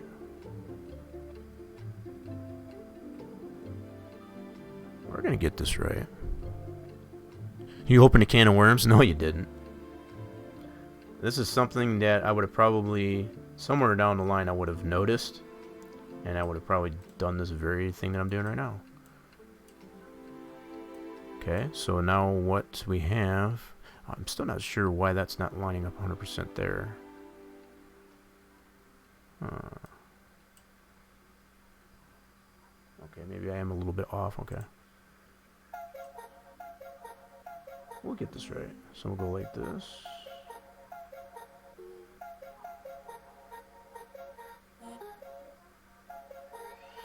Like that. So what I'm trying to get it to get this to be lined up. That should be pretty good. So we're out kind of outside there. Now this one here is not straight, so that's obviously part of the other problem as far as that UV map. So, but at least I got that as a guide. So that'll line up there. Now I think the other problem is the way these tubs are. Let's go back into that. I need to line these up better. So, question is, what do I want to go by? Do I want to go by moving these or move those? Because these are already to the very edge. That's got a lot more space there. Okay, let me start moving these. That's what I'm going to do. So let's go on. That. Slide this over this way. So from this point, I can go ahead and line these up, I guess, with this row of tubs.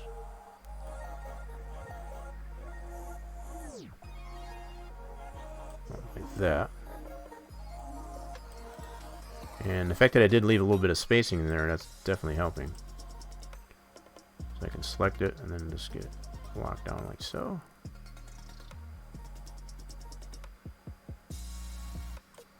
There we go. Yeah, we'll get it. How's the top connected to the sides? Sides of the bottom. Oh, you talking about the individual? Yeah, see, that's what I was trying. Basically, like, without using like a 3D model of a yogurt carton, right? I was trying to like cheat it a little bit, I guess you could say, as far as to not make it, you know, a 3D model of it. That's why I put that. I can always make this area in behind it. I could make it less dark, and make it look more. Yeah, just to kind of fill it in, I guess, a little bit more. But like I said, without making it a 3D yogurt carton, yeah, I don't know how else to explain it, I guess, as far as, because if I did that, that would add more detail, because I'm hiding a lot of this carton, right, as far as the individual cartons, and I didn't want to apply a 3D model of a carton in there when you're not going to see a majority of it. That's the only other thing. Alright, so whoops, I need to move this up a little bit. There we go. Yeah, so what I did was just basically take one side of it and give it the appearance that it's, you know, it's a full curtain, based on just 2D texture. So it shows package contents. Yeah. No, I'm not 100%.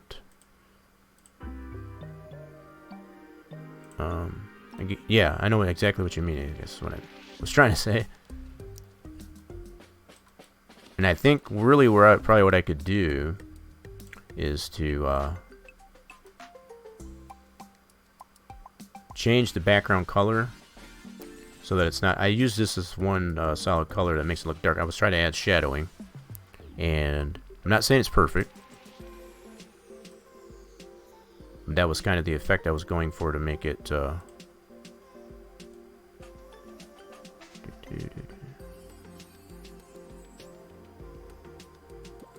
Okay, so you can see I'm just trying to line this up here so they're all both the same. Now, I could have necessarily just copied that row and line that back up there, but I don't know. This is not too bad anyway. The fact that I left a little bit of spacing, I guess, between each of these tubs here, it's pretty easily selectable. Alright, I think we'll get there. Well, it's the same way. Now, I feel like I'm still a little bit off here.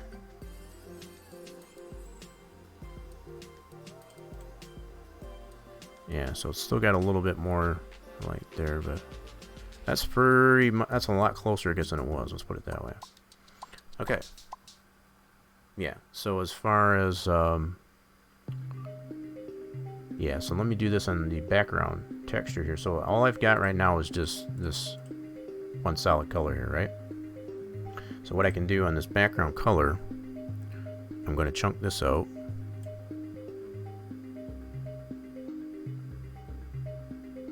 No, what are you sorry for, Roche? Ain't nothing to be sorry about. These are very good points to make, right? Because I want to make it look, you know, as much as, you know, if I'm going to go this far, I guess to put something, you know, a case of, you know, cartons of yogurt together, I want it to look, you know, halfway decent. That's kind of the part of my OCD, to be honest. And I'm already to the point now where I've got the model already established, you know, to the point where I'm satisfied with the size of it, the fact that it's going to fit on that pallet. Now it's just a matter of just tweaking it out to make it, take all the ugliness out of it, right? This is all part of making stuff from scratch. You know, fixing the problem areas, I guess, that do necessarily exist. And the points that you're making, I would definitely make sense, right? They're not totally ridiculous observations, let's put it that way. Okay, so what I want to do now is just turn out, I want to cut this section of this background out like so, and then I can fill that in with a different color. That's something a little bit lighter. So what I'll do for that is I'll copy this color right there, and I'll flood that into here. So I don't know how that's going to look, but we can basically save this texture and see how it does work. And then we can adjust from there. So basically all I did was just make a lighter shading in there, in that area where those tubs are. So you can still see the silhouette of them there. Alright? So we'll just see how it looks. We might need some more adjustment to it. We'll find out here. So let's do, we'll turn that off. We'll save our layer template.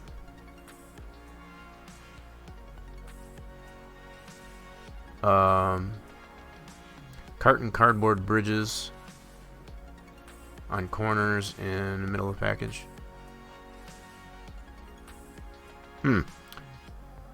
I think I kind of get what you mean there, but I'm maybe not 100% sure. Let me go ahead and see, did I save that? Save as. I want to save this as a PSD for number starters. Yep, save our layer template. Make sure we get that, and then we want to do layers, flatten that, file, save as, DDS. So now we got a layered template as well as our texture that we're applying to our actual model. Good deal. Okay. That'll work. Now, we go into here. Probably need to reload this. Actually, no. That loads up this nicely. Cool. So there we go. This is what it looks like, I guess, with having that. Like so. Now we could still make some adjustments. Damn it, it's still off. Okay, so that's something we're still going to have to adjust on the cardboard, at least anyway. So at least all of our tubs here are going to be the same level. And I'm comparing the lid, I guess, to the top. That poly there. Those look all uniform across here. But oh, wait a minute. Is that what I did? Starting to see maybe what I did here. I left a little bit of cardboard out there. I got too much there. Okay. Oh, maybe that's what I did. I'm starting to see that now. So what I'm looking at here is I got too much cardboard in this part here. And it drops here too. Interesting. Okay.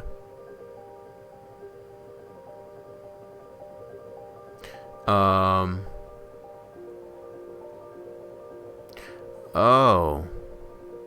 I think I might get it. What you mean? So you're saying to break them up instead of making a row like that to have a bigger break in it. Yeah, I need to fix this cardboard though. I see that already. So I either need to take away from here. Yeah, and that's over on the UPC side of that. Or I need to add to here. Looks like it's kind of a little bit of both, actually. Holy mackerel. Okay. Yeah, so what I'm looking at here is you can see how this is raised here and goes not quite to the middle of that. So I got to cut some of that off, but also add a little bit here because that corner's off. Okay. All right. Yeah, I think I get what you mean. And I don't know. I gotta fix this cardboard first, so that's starting to bug me. So let's go ahead and fix that cardboard. So it's gonna be on this half. Oh, I see it now. Now that I move those tubs out of the way, let's go back to our layers. Yep, now I can definitely see it here. So what I need to do, I need to shave this off on the cardboard layer. Go to that. We'll shave this down. Right there.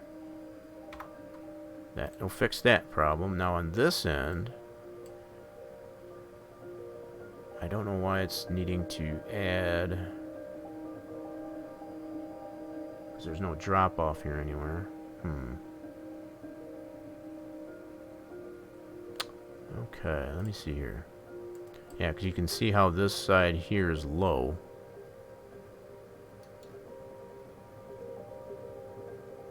Oh, wait a minute. Nope, I'm looking at that wrong. So once I cut that out, never mind. So once I cut that area out that I just did, that'll line this up now. So this will be lined up and that'll be lined up. Okay, so that's all I needed to fix. Yeah, I was looking at that wrong. So that's lined up there. Cool. Alright, so let's go ahead and adjust the texture that way. Yeah, so all I need to do is just trim that down on the cardboard. Cool. So let's save that as a layer template. So we'll do PSD. And that's our layer template, and then we'll do layers, merge, flatten all that together, save as, and we'll save that as our DDS. Okay, there. That's what I was expecting to have in there. So our texture went away, we just got to reload it. Whoops, wrong one. Wrong one. There we go. So now that should all line up all the way around. Good there. Good there. Fantastic. Alright. So, now we can tackle other issues. So the other thing I would probably want to adjust in the textures, I wanted to move that logo, this one here, over a little bit so it's not so close to that edge. But that's a minor one there.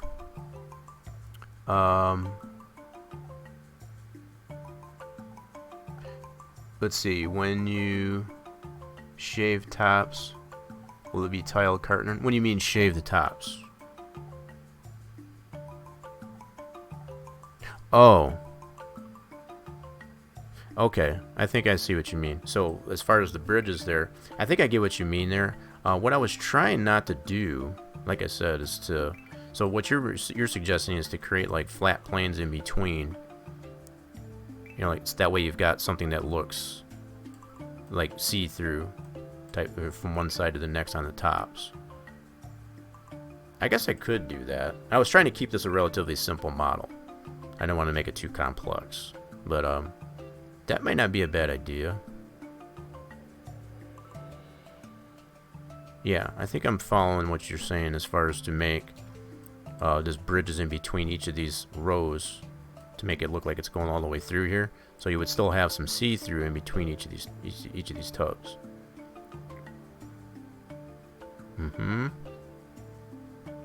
No, I'm following that. Like I said, what I was trying to go for is just making it really simple, because what I'm going to end up having to do here, right, is this is going to have to be applied to the palette. This is not going to be just this one. That's why I got this open here as a reference. There's going to be a multiple of these cases onto this palette. See, if I add that in multiplicity, that might create a little bit of frame rate issue if I were to add all those polys to that to create that effect. That's the only problem. And I'm trying to eliminate that, because I know I have created palettes like these before in the past that have that multitude of detail, and the problem is when those palettes spawn, as well as trying to even deal with it, it does kill frames a little bit. So I'm trying to optimize it by keeping it rather simple in that regard. What do you mean too late? What am I too late on?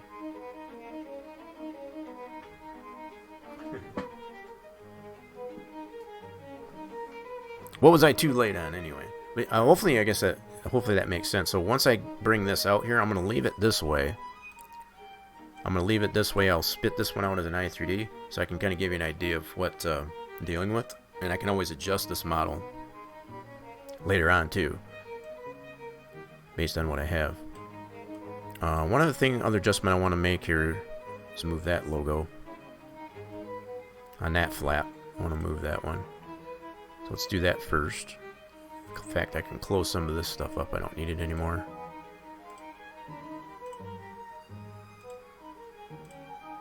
Alrighty then, so let's do that. And then get back to our layers. And then go to our... I got these in separate layers, okay. No problem. So I want to move this so it's just not so close to the edge is all. Let's go into this layer. We'll move this over. Oh, crap. I don't want to move that one. Leave that one there. Got him. Ah, dang it. Stop doing that. Alright, there we go. Get everything back to where it was. Darien land, so I only want this one right here. Make sure I got it all. So move this over. And I also want to move the yogurt text over.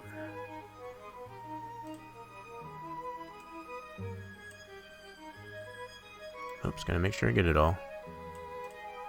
Oh, come on.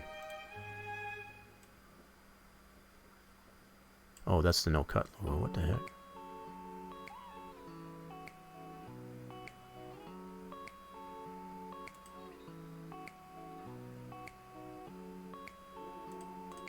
Oh, there it is. I was selecting the wrong thing. There we go. I'm gonna get this one here. There we go. So just slide this one over.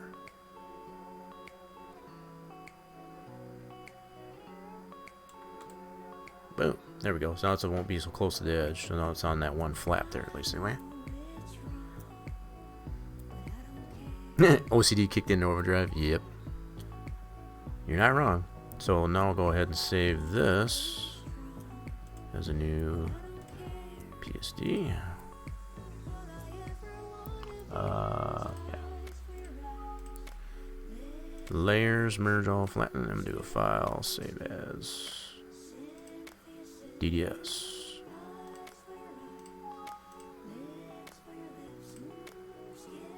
Okay, now all we gotta do is reload that.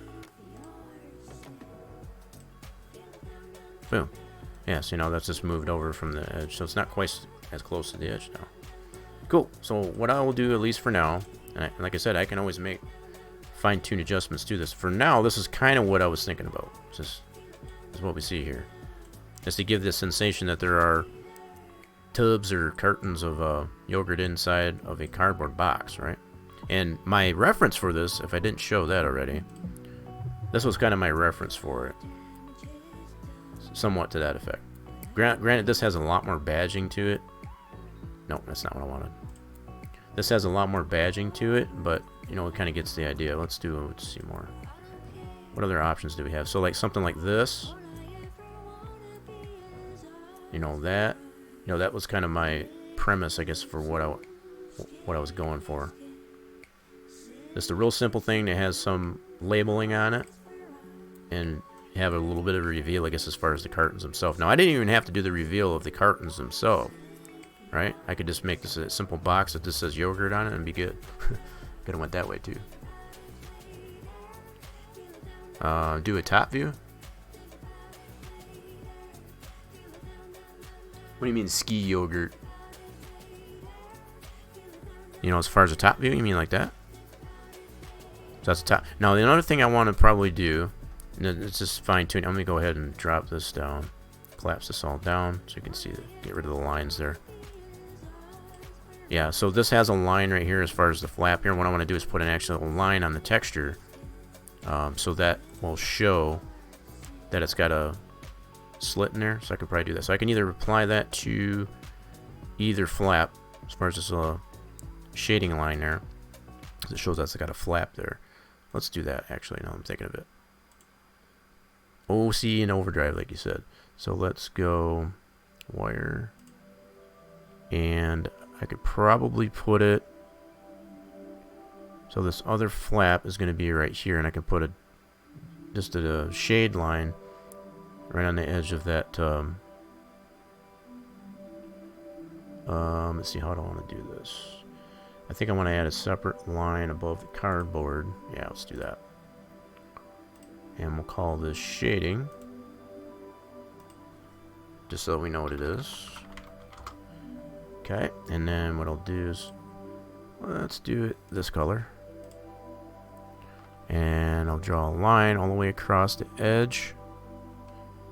How thick are we? Two ought to do it. Put it right along the edge of this poly face here. Like so. So what that should do is that should create a shade line as far as to make a flap. And that's assuming I got this orientation right. I might put it on this edge. We'll see. I might have to flip it. We'll see what happens first. So we'll go... Okay, we'll do File, Save As. Save my PSD first. Okay, then we'll do Layers, merge all, flatten those down. Save as a DDS. Okay. And then we'll see how this presents itself on here. So we'll reload it, and there's that line. Landed right where I was expecting it to. So we'll put that flap here, so now that gives a sense it's got two flaps on it. Now you probably won't, the only palettes, once I get it onto the palette, that are going to be visible is going to be the ones that are on the very top. So it would only be the ones that are on the very top for the most part. And you'll see once I get this exported out here as far as exactly what I mean. So right now all I've got is this. I'm going to relabel this to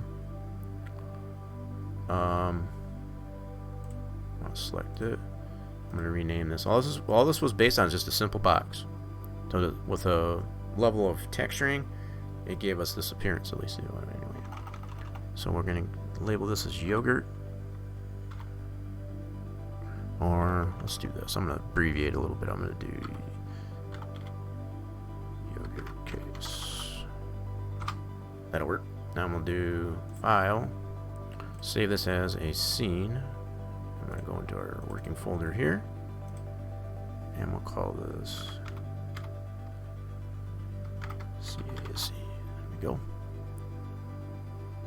Save that as a max scene, and we'll just confirm it did save that. Cool. So I got this as a scene now, so I'll be able to refer to that in max here as far as if I ever want to make any adjustments down the road. Cart is still off kilter, even being off kilter. No, see, this is I'm only showing it in perspective. That's what you mean. So it'll be flat. That's what you mean. Once I get it in onto the palette, it'll make more sense. Alright, so let's go ahead and export this out as an i3D. And I'll put it to... Yeah, we'll just put it to the desktop here for now. So we'll just do... Yeah. That's fine. Boom. Export. Now we'll put it on the desktop, so it should give us an i3D. Oops, I don't need that anymore. There it is. So I want to adjust some things on here, I think. Yeah, so I want to adjust this to... What did I have this as in here? For my cottage cheese, that was...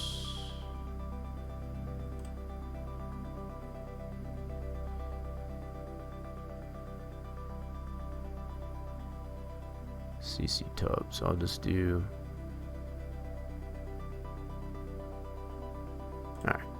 let's do it this way. We'll do...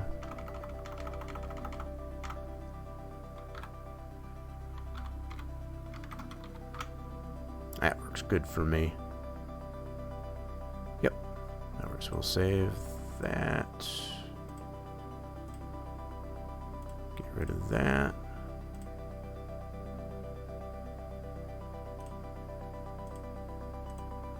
Okay, now I should be able to bring that I through D. Cut that and paste it into here.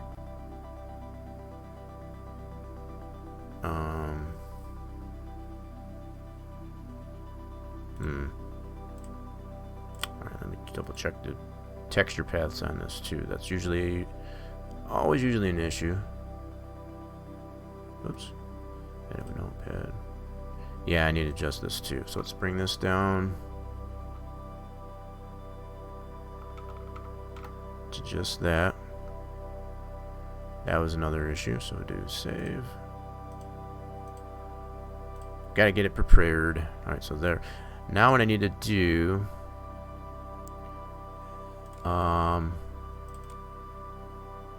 let's put this on details.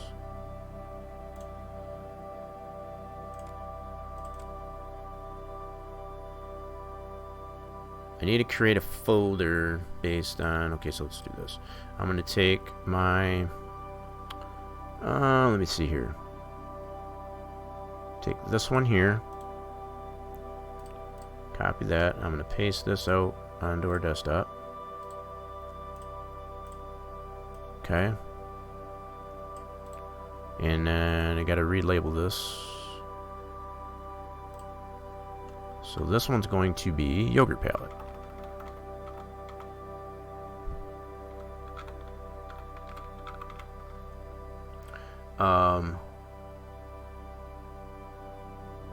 Two corners are up and the other two are down.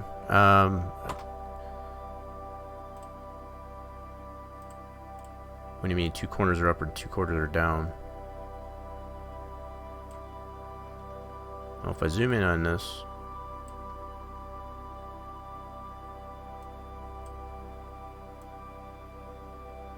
unless you're talking, yeah, I guess maybe it is just a little bit. Yeah, maybe about a pixel or so. I think I see what you mean. Alright, well, like I said, I can always get that adjusted down there, but yeah, I think I see what you mean. Yeah, it's about a pixel or so. Yeah, so that'll probably be texture. Yeah, I can adjust that, but for now I want to at least try and get this applied to the palette, and I can always adjust that. I just want to get proof of concept that I can get it in there. So anyway, we're on the right track, but I'll definitely keep that in mind, I guess, as far as that goes. Let's get this prepared for... This is the whole palette. We're going to take those C tubs out of it. Okay. Alright, so we'll set this up for yogurt. Whoops. Get this spelled right. Okay. No, you're not wrong. I mean, it's those fine tunes. Definitely nothing to be sorry about. I want to get that correct there. Now, the fact that I'm having that as much issue as I am there, I don't know why it's having to go back and forth with that stuff. But that's usually what always happens, I guess, with creating stuff from scratch. Alright, so I want to change this here. Alright, that's not going to matter for now. This is what I need to get for sure. So we want it to read the proper shapes file. So now they rename that. Cool. And now we can save that. Okay. Now we can open this up in Giants Editor. And it probably will have an error, I guess, for the textures not being there that belong to this, but that's okay. Particularly with the C tubs, yep. And that's okay, because we're going to take those out. Okay, so we'll do zoom in on that. So yeah, the texture for the cottage cheese tubs aren't there, but that's okay. We're going to take these tubs out and replace it with our yogurt cartons, our yogurt cases. All right, so we're going to rename this to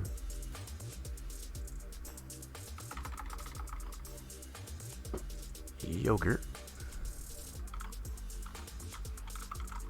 like so. And then we'll have to adjust all this as well. So we'll do yogurt on this. Okay. Everything else should be good to go. Alright. These fill bags here, as far as all these cartons, we're going to take them out. We're going to leave that transform, but remove all of these. This is what we're going to replace with our...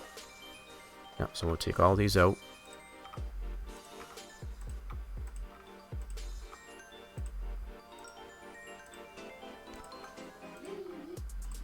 So really, the only thing we're maintaining is just the pallet, as well as the frame for it, like that. That's all we're retaining. Okay. Now I can even go so far too to just remove this. If I wanted to, but I don't think I'm going to. I think I'm going to keep that because otherwise I'd have to readjust the collisions for it based on this. Yeah, that's all the collisions for the pallet.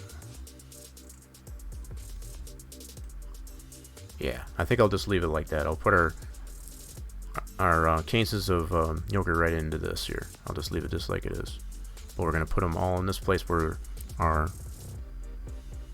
cottage cheese previously was. Alright, so what I need to do... I don't want to do this here. I think I'm going to bring that palette. I'm going to save this. What is this going on here? Oh, that was our previous reference survey. Never mind. I could close this out. Forgot I had that open still. No problem. So yeah, I was checking to make sure that this one worked. I'm going to go ahead and save this one now. And that is on the desktop. Right here. There we go.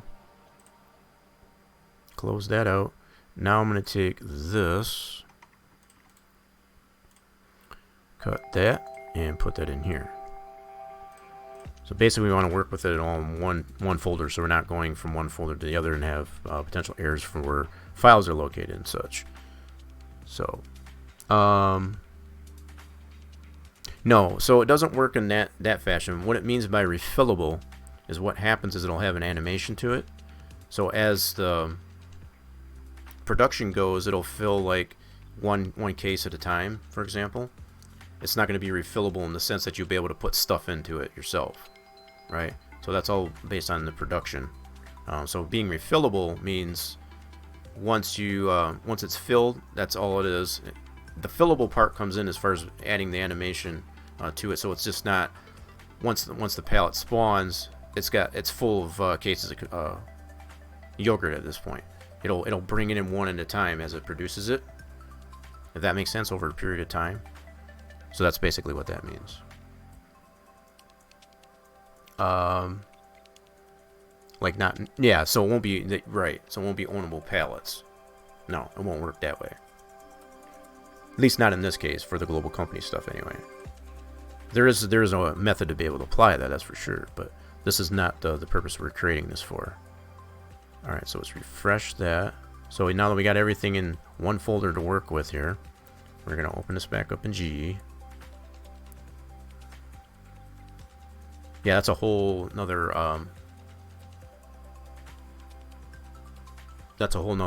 thing, I guess, as far as to make the refillable, like the egg pallets and things like that, for example. As far as, and then once you sell the eggs, for example, that pallet's still available to be able to refill it. Yeah, that's a different type of refillable pallet. That's one example I can think of, at least anyway. So let's do open. I had this right on. Wait a minute, where did I put that? Oh, never mind. Gotta go here. Let's go placeables, global company, yogurt pallet. There we go. So So now we got our yogurt pallet that's empty, and we're going to fill this in now with, so that's all. Yep, so no errors, that's good. It's definitely a plus. I'm going to add, just for the sake of this, I'm going to add a light just so we can see what's going on here. We'll take it back out once we're done. Now what I can do is I can import, now that we got everything in one folder, I'll be able to load these up like so. Now that's going to be below the palette, so I'll just go cut and put that into that fill bags transform. Paste. And now from here I can move these into position. And this gives me somewhat of an idea of how much real estate this is going to take on the palette. Now, the way this is going to work too, there's some scripting that goes along with this palette. And the scripting, man, these are a lot bigger than I thought.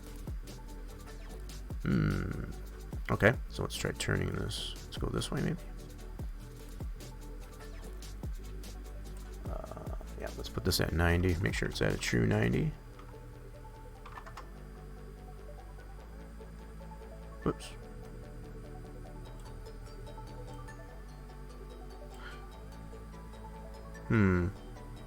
I may have to make these smaller.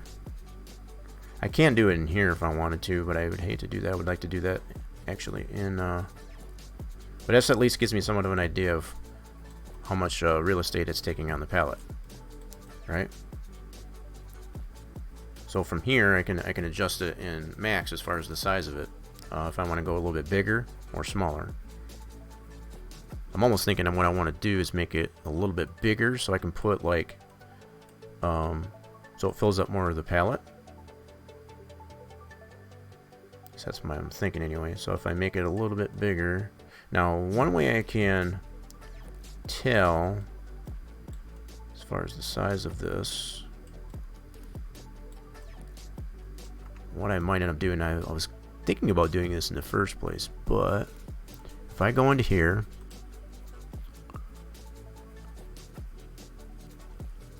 I want to get this, at least this palette into 3D Max so I can actually size it up, size the case of up to it. That way I don't have to keep going back and forth between Giants Editor and Max. So I think that's what I'll do. I had one before there, but I think I got rid of it because I thought I was done with doing palettes, I'll be perfectly honest. Euro palette is not that big. I don't know what the size is on it. This is just the default Giants palettes, right? And I just leave it at that size because I know that's what works with the you know, the forks and all that stuff as far as that are out there, so I don't mess with that. I just use that as my base, I guess, as far as for doing palettes. I know they may not be correct, but I'm not going to, you know, fix what they already broke, let's put it that way. This is a Euro palette. And just by looking at it, I don't know what. I'm not 100% sure. I guess if it is or not. I'm just, like I said, I just go by what's in Giants. This is the size of the pallets that they got. It's based on a wool pallet, if I guess if that helps anything. So the wool bags, I guess, that show up in here, that's the basic construct for it anyway. Alright, so what I want to do, let's go ahead and take out this for now. So now that we got a good idea, I want to get this, so for my purposes here, I'm going to take this out. I already got that i3D saved, so that's good. I'll be able to highlight this now and export this out as an OBJ.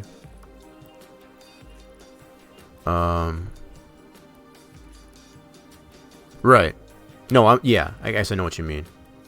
Yeah, as far as the standard palette. I know these aren't to that scale, right? As far as that size. I've worked with well enough as far as palettes and IRL. I know this is not. But again, just keeping in the constraints, I guess, of the Giants palettes, whatever. You know, as far as what we know what works, I guess, with the standard palette forks and things like that. I'm not trying to reinvent the wheel that way. export selection, and I'm going to put this on the desktop and just save this as an OBJ. I've shown this process already, so I'm just going to do palette. Doesn't matter what I save it, because I'm just going to bring that into 3D Max. Still got that open. Okay, and then we'll be able to size our case of yogurt to that palette once I bring it in here. So we'll do import, go to the desktop here, and we'll get this palette. And it's going to be super huge when I first initially bring it in here. So we'll have to scale it. That's normal for, I'm not worried about the texturing and all that stuff to it. I just want to get the dimensions of this thing. So the first initial thing I got to do is scale it, because it always blows it up when you do OBJ. Okay, now we got it to the proper size. Now we can go zero this out. Okay, now we can zoom in on that, and that should be roughly in the same spot as our case of yogurt. There we go.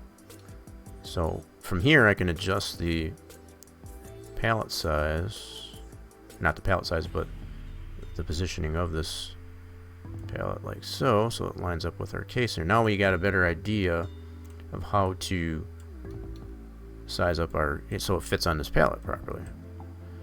So what I'm thinking, at least anyway, is to set up, I'm going to adjust the palette instead of the, so I want to make these so that, here, let's do an angle snap actually. Let's do an angle snap on this. Let's go that way, and we'll angle snap this 90 degrees that way. So what I'm thinking what would work the best, so I'm not changing the orientation, I guess, of our case there. I want to use the palette itself or whatever, because we want that same orientation as we already got in our, right? So I don't want to mess with that. So that's why I'm only moving the palette and not the case. Let's see, could stagger the curtains inside palette. Yeah, I'm going to play around with this and just kind of see what I was initially thinking of, at least anyway, was to, let's see, let's line this up a little better. I want to widen this up, I'm thinking, so that it fills it in there, or I can make these smaller. I mean, this is not, you know, I didn't go by any type of case. I kind of really just roughly put this together as far as the dimensions of the case. So this is not, in any case, an actual size, you know, based on an actual size. So it's kind of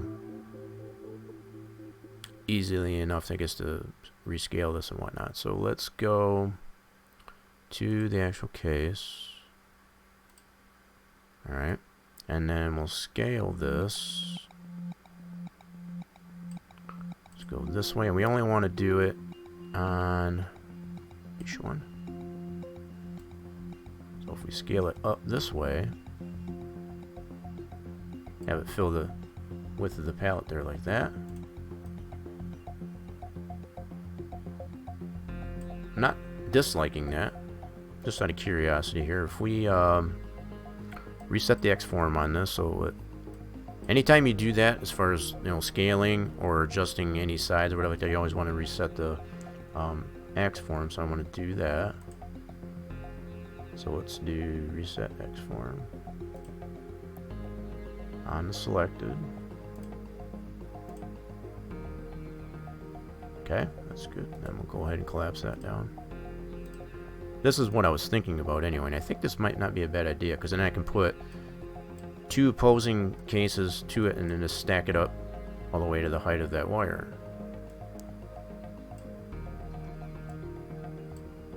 Okay. Alright, so let's adjust this palette here again a little bit.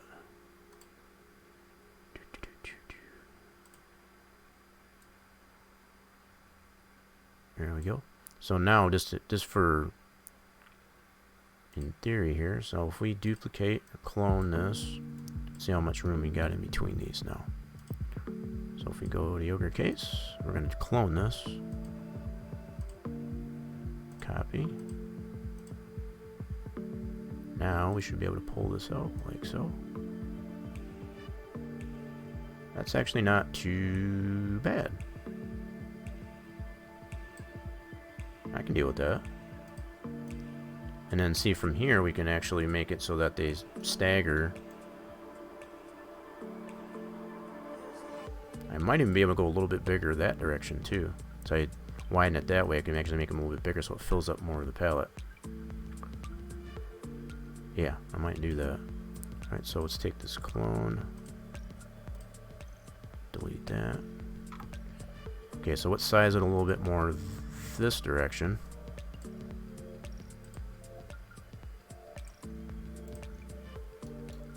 So that it fills more of that palette up.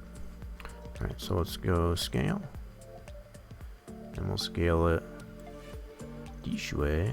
I can always move.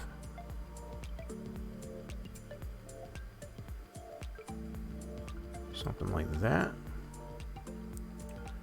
Okay, we'll go back into reset X form, reset selected. Good deal. Collapsed all. Boom. Alright. Let's adjust the palette.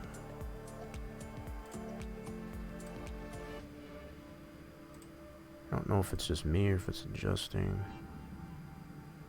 I don't think it's doing the thickness of it, I don't think. But don't want to mess with that. So I'm keeping, you know, if it hasn't become apparent, what I'm trying to do is keep that original orientation. All we did was scale it at this point in the two directions. So it's still in the same spot that it was, it's just a different size, you know, slightly. And I'm only sizing that up there, so I'm only moving the palette to maintain that orientation of the case and not move the case to the palette, because it's the case we want to adjust, not the palette. Okay. Let's see. The other thing I want to check here really quick is the effect pivot in the center. Yeah, so that was off there a little bit too. That's based on the X form. Cool, that's another thing. So we got our X form and our pivot set properly again. Now let's clone this and see what we got. Copy that. See if we make it too big. Maybe.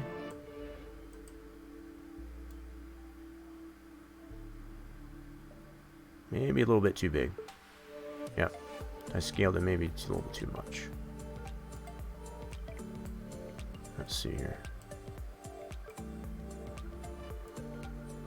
Yeah. So I want to have a little bit of a gap in between here. I don't want them right on top of each other. Yep, so we're a little bit too wide there. So we'll scale that back down a little bit. I want to have a little bit of a gap in between it like that. So you can see how much we're too far over. Okay. Yeah, we're already pretty much to the edge here, but not hanging over, so that's good. That's good there. Alright, so we'll delete that one. We'll scale this back down a little bit. Let's do this way. Go back to scale. So we'll scale her back down just a tad bit. Whoops, wrong way. Let's go that way. Okay, reset the X form again.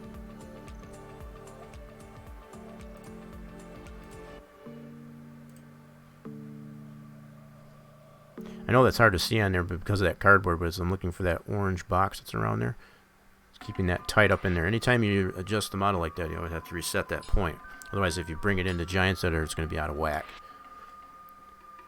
It's very important to do so. All right, especially when you're adjusting the model in that fashion. Collapse that. And then we also want to adjust the pivot.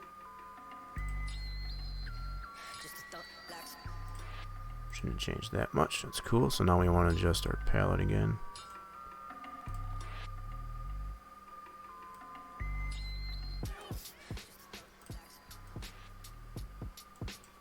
get as close to that edge as we can without hanging over.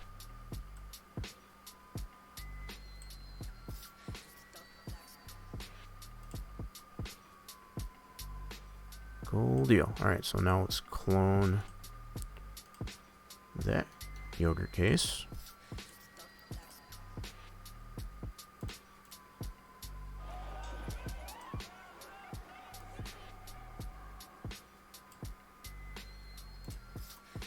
That's actually not too bad. So it's got a little bit of gap in between there. Could probably go a little bit bigger, but not too bad. I like a little bit of breathing room on it, at least anyway. I think that'll work. I like that. So yeah, so as we stack these, I'll clone some more in here just to kind of show proof of that concept here. So let's do edit clone. This is pretty much what will happen when I go to apply them to the paddle and Giants editor.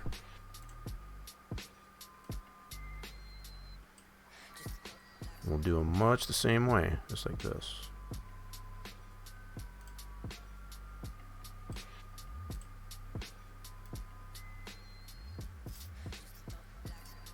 Oops. Here, let's do side-on view here, like that. Now, the fact that we don't have that option in Giants Editor, that's kind of a flaw. The fact that I can put it on a direct side-on view, we don't have that option in there. But I will need to put these in there individually. This is going on that concept of the animation for the fillable. So as it fills over a period of time, it'll put one case at a time until it gets full, and then it'll move on to another pallet. Right? So that's the whole concept of the way this works. So I can't just put them all in here at once and, you know, put it in as a solid, one solid piece, because if I do that, then all of them will show at once. We want them to show one at a time over a period of time. So that's part of the reason why we have to put them in individually. Okay, so now we'll clone this one, just to, you know, just to kind of show what we would have to do in Giants Editor yet. I'll bring this over here. And I'll be able to line up based on X, Y, and Z so that they line up relatively straight. Gosh darn it. There we go. Come on, give me the pan there. There, so pretty much like that. So that's all we'd have to do is line them up that way. And like I said, I can get really precise on the X, Y, and Z per row so that it all lines up nice and straight all the way up to the top. What I was kind of curious to see is how close we're going to be either over or short of this main bar here. So I'm going to do one side and just kind of stack them all up there to see if we can get, you know, like a number here without it going too far past this or too short of this bar. So we'll see where we land here. So let's do clone just to see if we need to adjust the height of the case anyway. Alright, so let's go this way. Let's put this on a side-on view.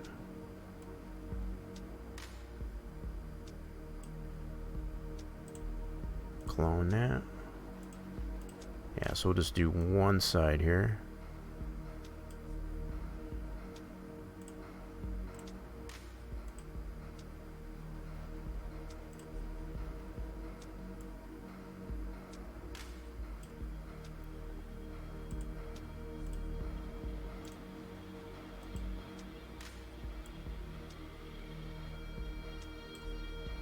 Looks like we're going to be pretty even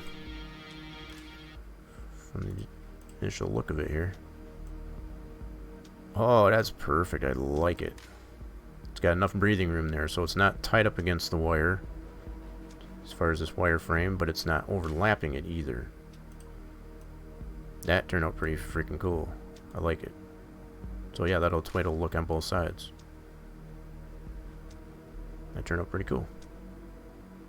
Yeah, so that's how it'll apply once we do it in Giants Editor, at least anyway. So proof of concept is there as far as the size of it. Per cow. I like it.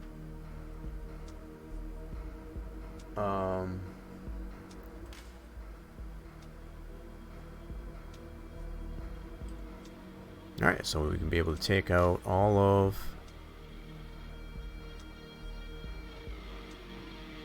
this. That was just to clone that out. So we want to get it right back down to the case again. So now that we've gotten all the information we need in here, we don't need any of this stuff anymore. In fact, what I might do is I'm going to go ahead and save this as a scene, just like this. So that way I have that to fall back on. I meant to do this, and I don't know how I lost it, to be honest. I did something similar to this with the cottage cheese and the other pallets for that production, but for some reason I took that out of there. Alright, so I thought it was just, I might have figured it was probably easier just to leave it out there, so that way I had just the fillable bags, I guess, as far as the way these go here. Could be. I don't know why I did that, but anyway. So I got that saved now. With that saved, I'm going to delete this pallet out and leave just this case.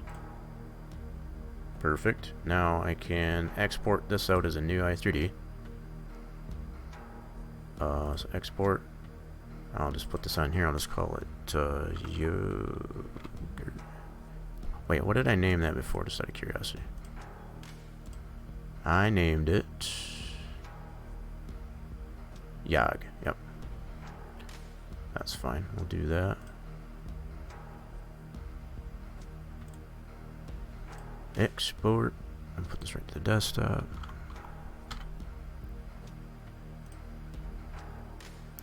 Oh, you know what? Something else I wanted to do. I can do that right here in the material editor.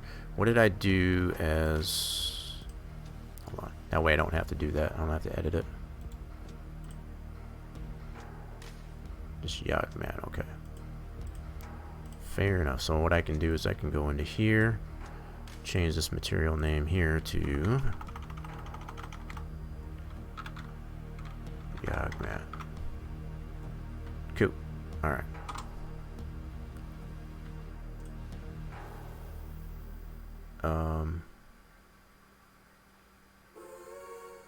I'm gonna have to bring that back in now that I think of it. Let me go ahead and export this first, and I'll go ahead and do that.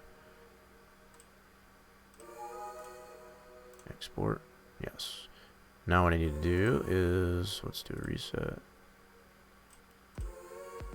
I'm gonna reopen that scene.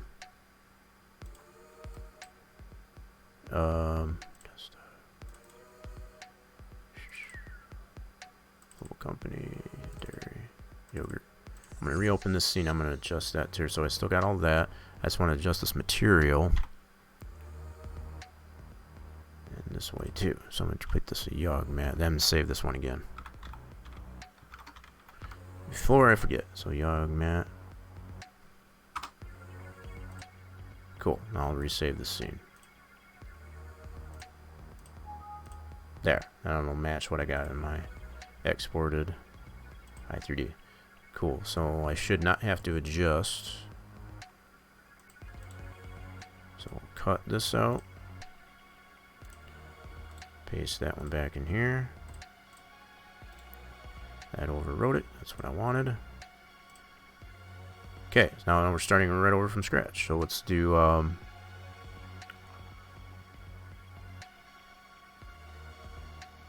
oh, you know what? I gotta close this out because I took that one piece out there. So let's reopen this. Yeah, I already got that saved. So let's do a new, do a no. I gotta reopen that. Good thing I caught that, otherwise that would have been a disaster. Dairy, yogurt palette. There we go. So this has got all the pieces that we need to start with. Which includes that piece that I took out of this wool pallet here, which is our tension belts. That allows the pallet to be strapped. So if we took that out of there, we wouldn't have that option to be able to strap them. So we want to maintain that, that's for sure. So that was one thing I took out of there. That's why I saved that as a starter point, I guess, as far as the pallet, so I wouldn't have to reapply that. Creating more work for myself. So let's go into our fill bags. We're going to import this new case. Wait a minute. Oh, you know what? I knew that was going to happen. So I got to readjust that texture location. So all I got to do is adjust this down to just that and save it. Now I can bring it in. Yeah, see, I had an error here, I guess, for that texture location there. So where I was reading the texture in here is not the same as where I got it when I'm bringing it in this way. So I just had to adjust that as all. Alright, so we need to import YOG. There we go. No errors. Put that in this transform. And I'm going to put a light in here. You can see it better. Voila. Now we can turn these 90 degrees. This way. We already confirmed that they all fit, so we don't need to worry about that. So do 90. I guess it can go either way. Either minus 90 or negative 90. Negative 90 or positive 90 doesn't matter. We'll just go this way. Okay. Voila. So now we can go duplicate. Now that we know that they fit, because we already confirmed that in Max, we already know how these will fit.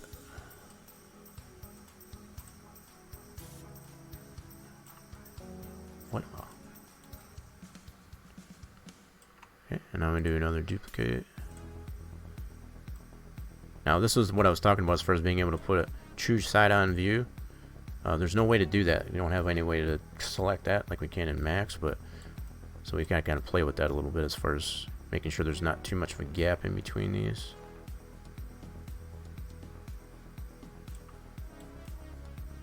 Like so.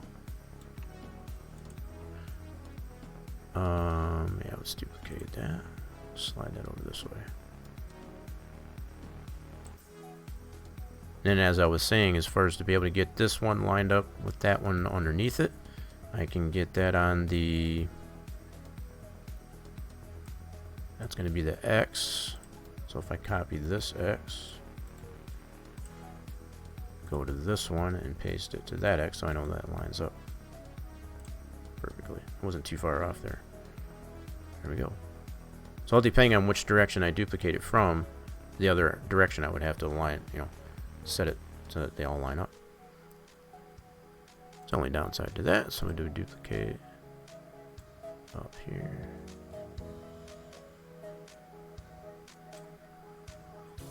Okay. Now I can just either slide that over this way, or I can go to this one, duplicate that one, slide. Oh crap! Son of a gun. Go to this one. Now I want to get it on the same Y as this one, so I'll select that one and get the Y. Go back to this one. Put that at the same Y. That way I know it's at the same height and level. Yeah, I think it's turning out pretty good. I mean, for initial concept here, I appreciate that though. I've been putting this off as far as doing this for quite a while, so I figured it's a good time, I guess, to go ahead and just dive in and do it. Alright, so, uh-oh. Stream's dying. Come back, stream. Oh, it burped there a little bit. It's not too bad, though. I think we're okay. Might have to refresh.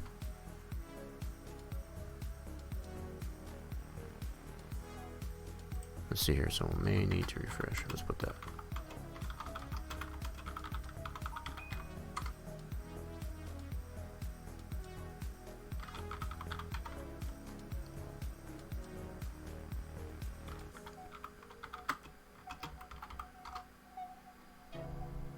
I gotta refresh this now that I think of it.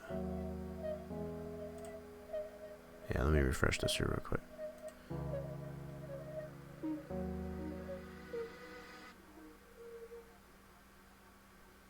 Make sure that's going okay.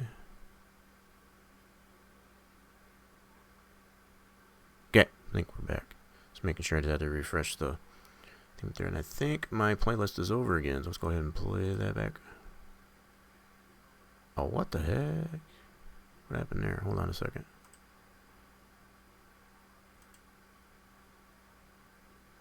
the heck are you doing? Oh, there we go. Yep, it definitely burped a little bit there. Not too bad though. I only dropped to like 41 frames, but for the most part, I guess, you know, at the start of the stream, it was pretty rocky there, but it's the fact that it stayed pretty smooth. I guess so far, it's pretty cool. I like that. There we go. All right, so we'll continue finishing up there. All right, so what I'm gonna do is duplicate that one. Move that up. And we'll go to this one. Duplicate that one. Now I want to put it at the same Y as that one, so I'm going to go back to this one, copy that Y. Back to this one, paste that one here. That way I know they're at the same height.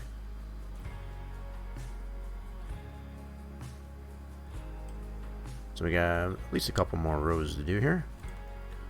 Duplicate that one.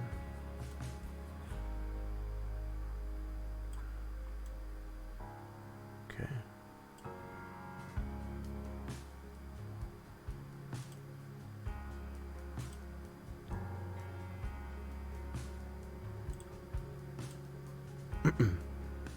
Now what's really going to make the difference as far as what order these things will spawn in there is going to be based on the scripting for the palette. Once we get to that point, that's going to be a whole nother step. So we'll be able to establish that here next once we get these all in here. So the first step would be to get these all in here so we know how many nodes we're going to need for these spawns based on our script.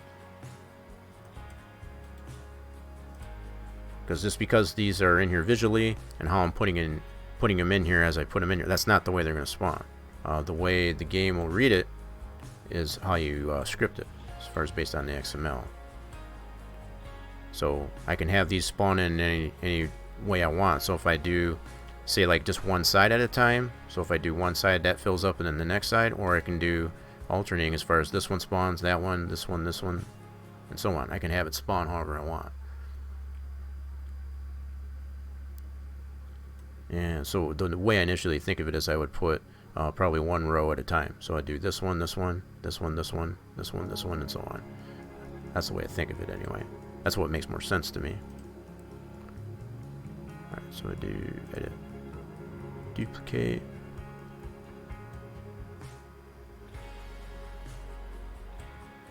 Alright, and then duplicate this one.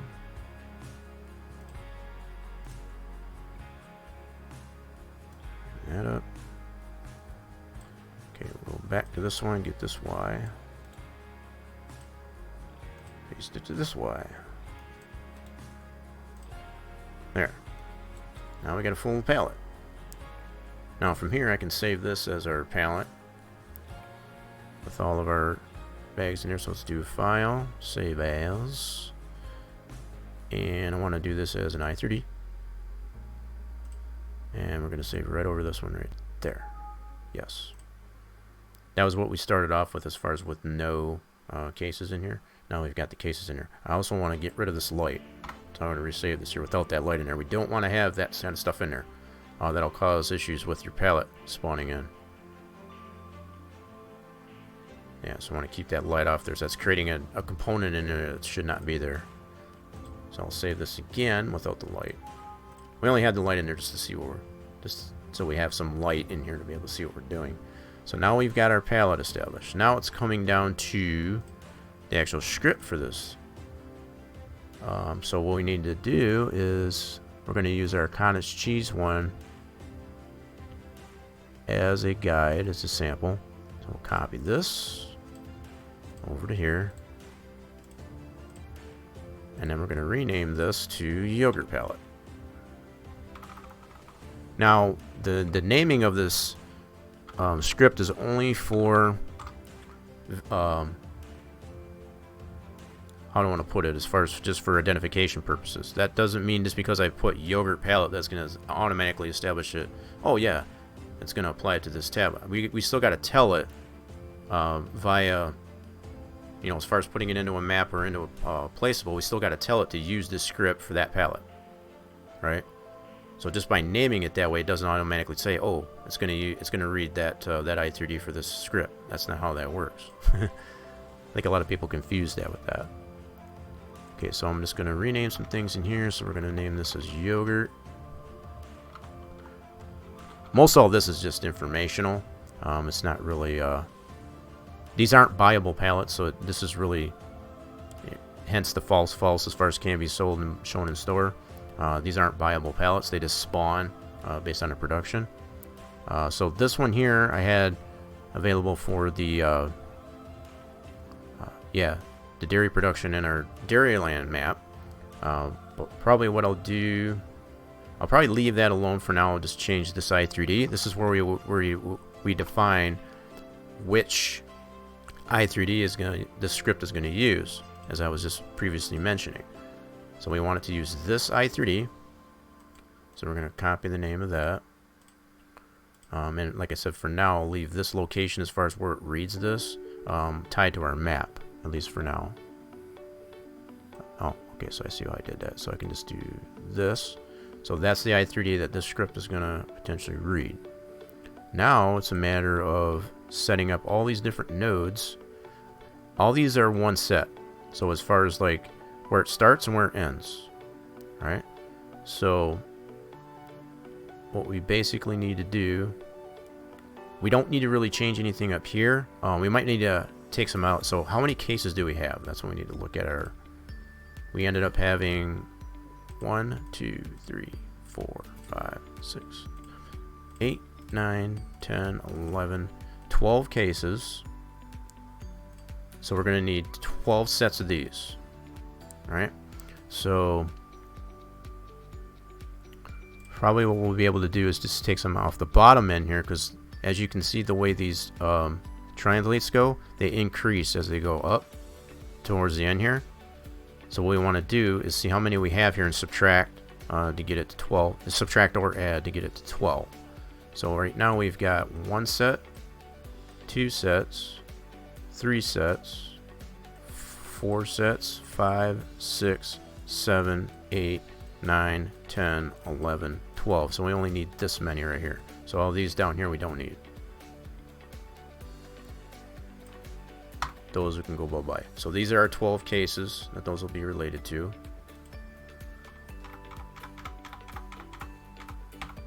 This is basically setting up the animation for how these will spawn in and at what times. So you can kind of get the idea as far as how this runs. So the start time here, as this increases here, these are how quickly these individual pallets will spawn. So by the end of it here, it's going to take up to these times here aren't based on seconds or minutes or anything like that. It's based on Giant's time. So it's a little bit different as far as the 1 basically would mean that that's the end time. Let's just put it that way, I guess. I don't know how else to explain that. It's not based on seconds or minutes or hours or anything like that, though. So this is where our last pallet will spawn. And the way we do it, we're going to consider this as the one that's on the top. Right? And this is where we'll have to node it. N-O-D-E, node it down here. So we got to change our fill type here to yogurt. We already set this up previously in our palette here. If we remember up here, we set this to yogurt. So that's we'll have to apply that to our script to match that. So we'll put that in there like so. That animation, we've got it as a beer sack.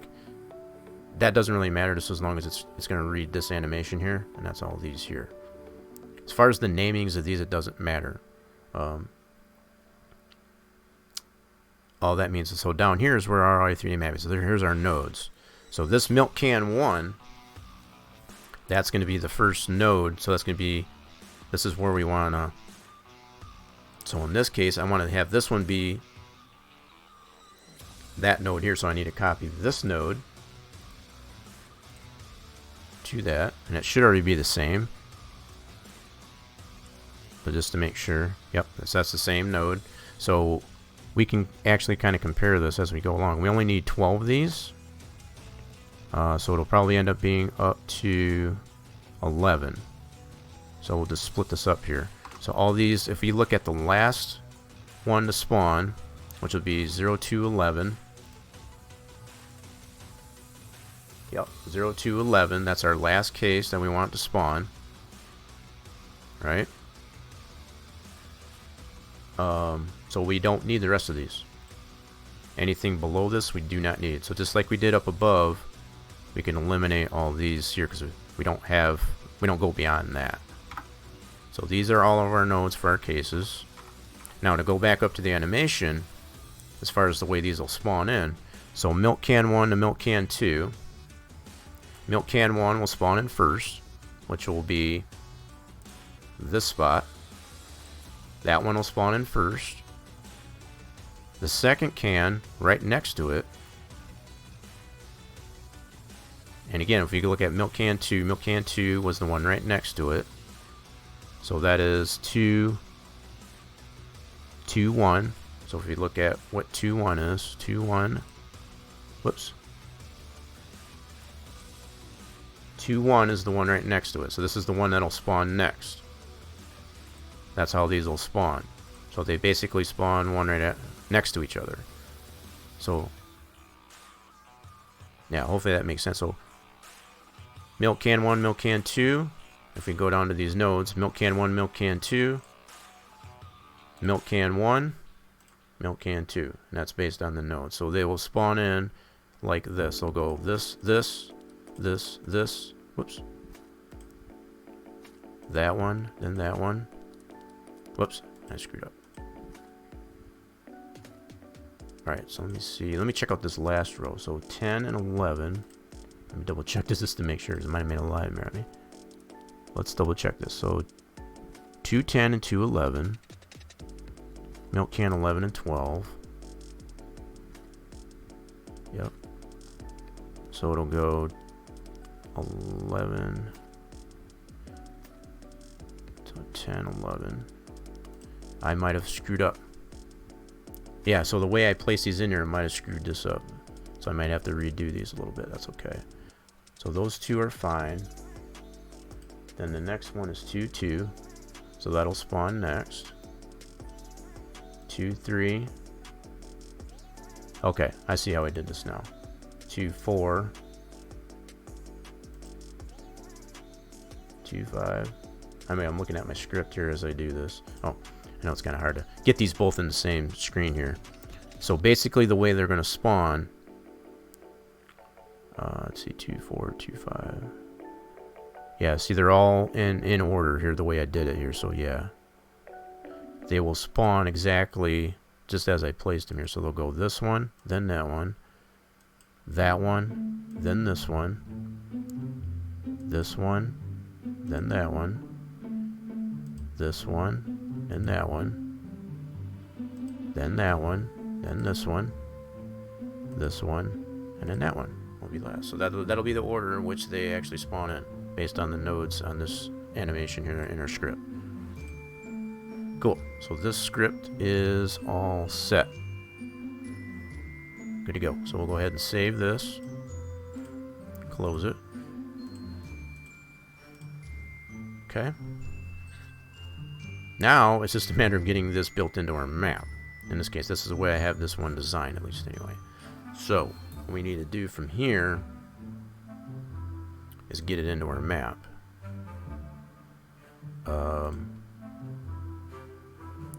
So we're going to need all these files here as far as our yogurt palette. Let me see how we got this done here. Yep, so we're going to need to put that. We'll probably need to change this, but that's okay. As far as the location of that texture, but that's good. That's fine. Now this is the structure that we have here. We've got... and that, maybe we don't need to. We can probably just put the yogurt right into... I think we should be okay. Yeah, we'll be alright. Alright, so let's go ahead and close this. We're done with that. We save that. Whoops, my bad. Did I save that? Maybe I didn't. File. Let's make sure we got it saved. Just to make sure. Cool. Now we'll close it. Cool. Now we need to put this palette along with our script and our texture, which is this one, and put that into our map here. right there. So that should load in. Now we're going to need to apply this production, as far as this palette, to our actual production, which is going to be this one right here. Okay, so we're going to have to establish some things in our actual factory to be able to put that on there as far as where that palette's going to spawn. Right, so we've got our ice cream, our butter, our cold cheese. I think I missed one. Yeah, so here's our cheese, ice cream, butter, and our cold cheese. So we want to add another section as far as output for our yogurt. Okay.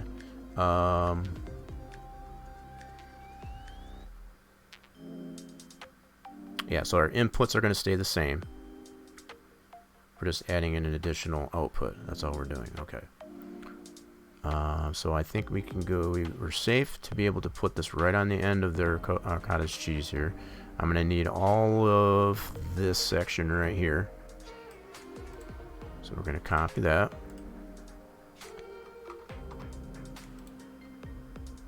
Paste that into here. And then we just got to rename some items here. So we want to change this to yogurt. Alright. And then we're going to change this fill type to yogurt. Lowercase. That capacity is fine. Now this is, we got to go by where that is, and that's fine. All we got to do is change this to yogurt palette. XML.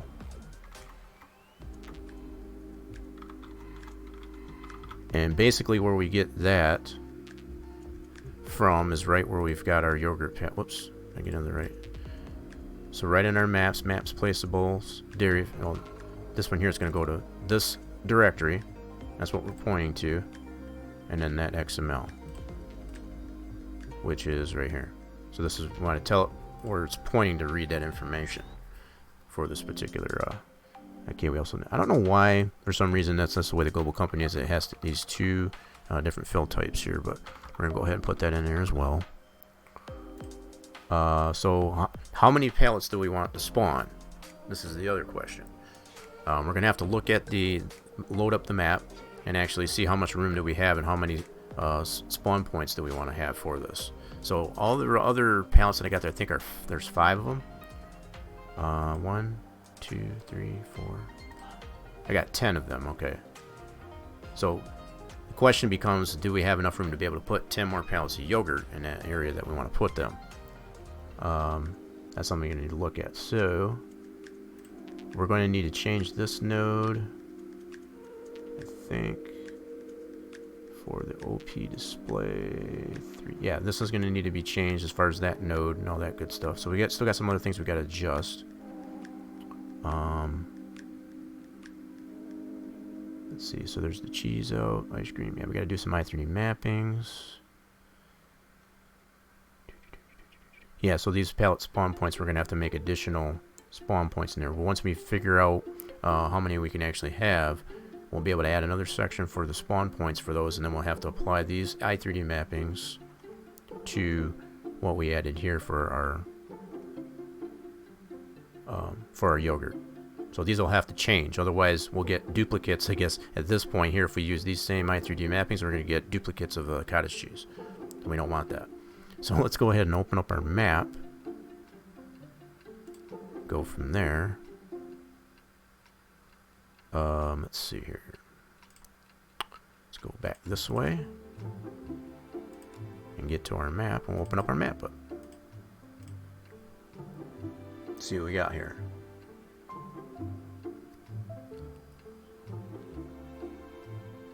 I know I'm probably losing quite a few people here, but this is something I've been putting off for quite a while. I've been needing to get this done.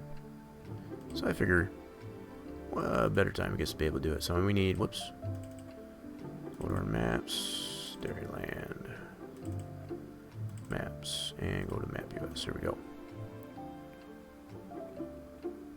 Alright, so this is taking a minute for the map to load in here. And we'll get over to that spot to where we potentially want to put these spawn pallets of yogurt.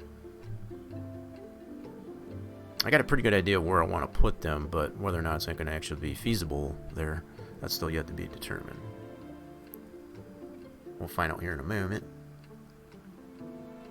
Some of this other stuff I could probably close out for now.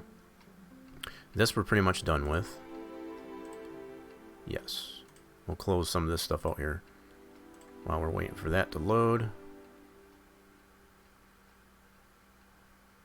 That should get loaded up here. I'm going to close this out. Okay. I think we're pretty much done with our texture here for now. We already got that all saved up. And there's our map. Cool. So some of the changes, this is based on some of the changes I've already applied here, which was a buy point. Good grief, I forgot I didn't have something selected here. Hold on. Let's go here. There we go. Yeah, so that was one of the things that I initially loaded up there was part of that going on there was a buy point for either potatoes or sugar beets. Just gonna give you an idea. So we want to get over here to this dairy production over here and see where we can potentially spawn in our yogurt pellets. Okay, so you can kind of get an idea of what we got going on with this here. So you can see where the pallets for everything else comes in here based on these markers. Okay. What's wow? What are you wowing about? So anyway, when I was thinking about putting the pallets for the yogurt basically in this spot. So I got the butter pallets are over here. The cheese, cottage cheese, and ice cream are over on this side. And that's 10 pallets per area there. So I got three forms of pallets already over here. So the question becomes, where do I put the pallets of yogurt? Right? And my initial thought, like I said, was to put them right here in the corner. Have them all spawn in over here next to the butter. So that way we basically, this whole corner of the building will have pallets of something. That's the idea anyway. So for our dairy factory, let's go into this. Yeah, you can see where those spawners are at.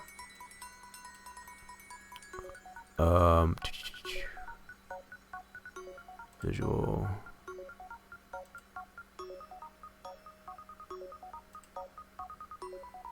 Okay, so here's our outs. Here we go. That's what I needed right there. So we got our cheese, ice cream, butter, and cottage cheese. So that's where all that. So the cheese is there, ice cream's there, butter's over here, cottage cheese is right there. So to put a transform in here, I guess for our spawned, we'll try to do 10 of them. So we want to do is keep everything at 10 of each. I'm gonna go ahead and duplicate this, and then we'll just rename this to yogurt. Kind of helps when you got something to go by, I guess, in the first place. And then we'll have this display. We'll change this to 4, and that'll correlate, I guess, with what we have now. As I mentioned before, just because we name these things like this does not mean it's automatically going to read that way in the as far as the scripting. We got to still tell the script this is the node we want to read for that display. And that's all part of that 3D mapping. So just naming it here or in the script to say, yeah, I want you to read this node, that's not how that works. So now we got all this business here, so I'm going to move this over this way. I still got the code cheese right here, but I cloned that, right? As far as that's, our cottage cheese is still good. So I'm not screwing that up. So I'm going to move this over here.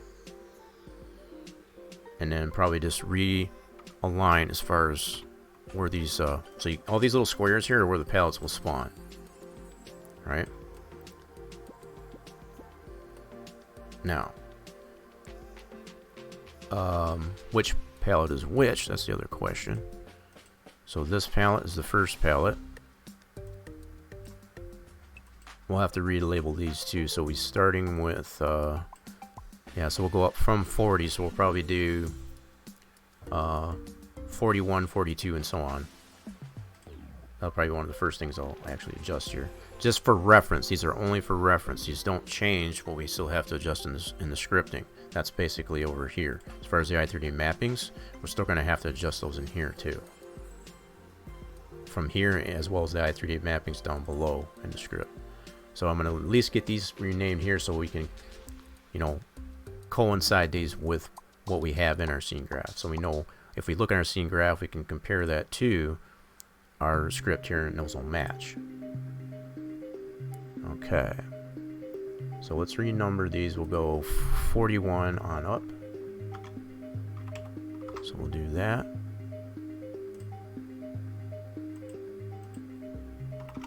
$42.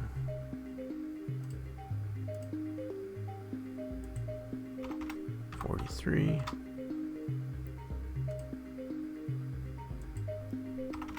44.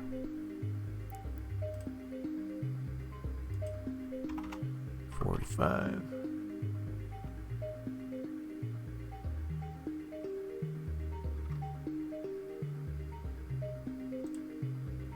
'Right on up the line. So 46. 47. And it's important, not so much probably in the scene graph here that I'm adjusting, but definitely in the i3D mappings, you want to have these separate. Otherwise, whoops, it's supposed to be 48. My bad.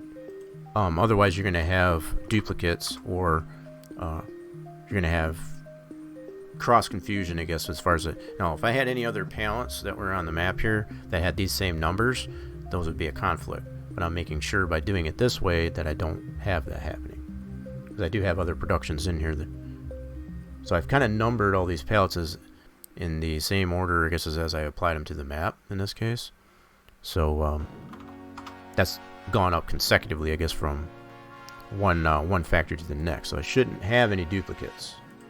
Shouldn't. In theory, at least, anyway. Okay, so now we got all those palettes taken care of as far as the numbering of that. Now I'm going to go ahead and renumber these in here, and then I'll transfer those back down to the i3D mappings down below. And this is for our yogurt. Just making sure we're only touching that one.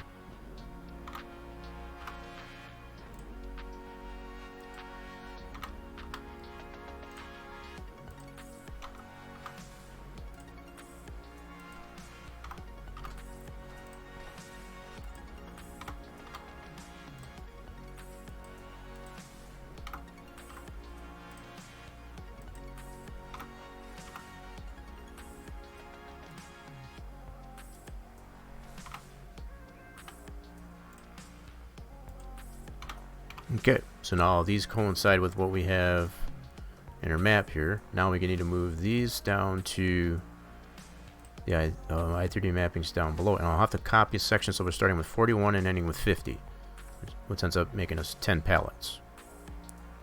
Okay, so we'll go down here. I'll copy this section here for the cottage cheese, and we'll have to take out and get only 12 or 10 in this. I guess never mind. I'll keep this number here, but I'll need to renumber these much the same as I just did up above. And then we'll have to adjust these nodes where these nodes actually are on our map. Okay, so first step, get this copied. Paste that here, and then we'll relabel this to yogurt out. That way we know what these are for. And then we'll relabel these much the same as we did in our map, as well as our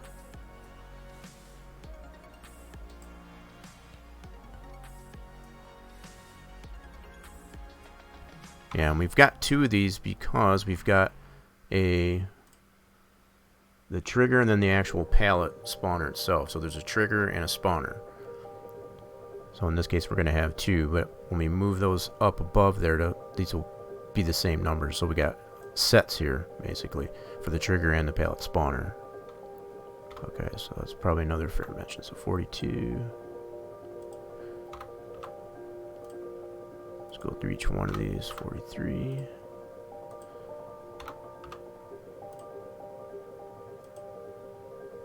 44.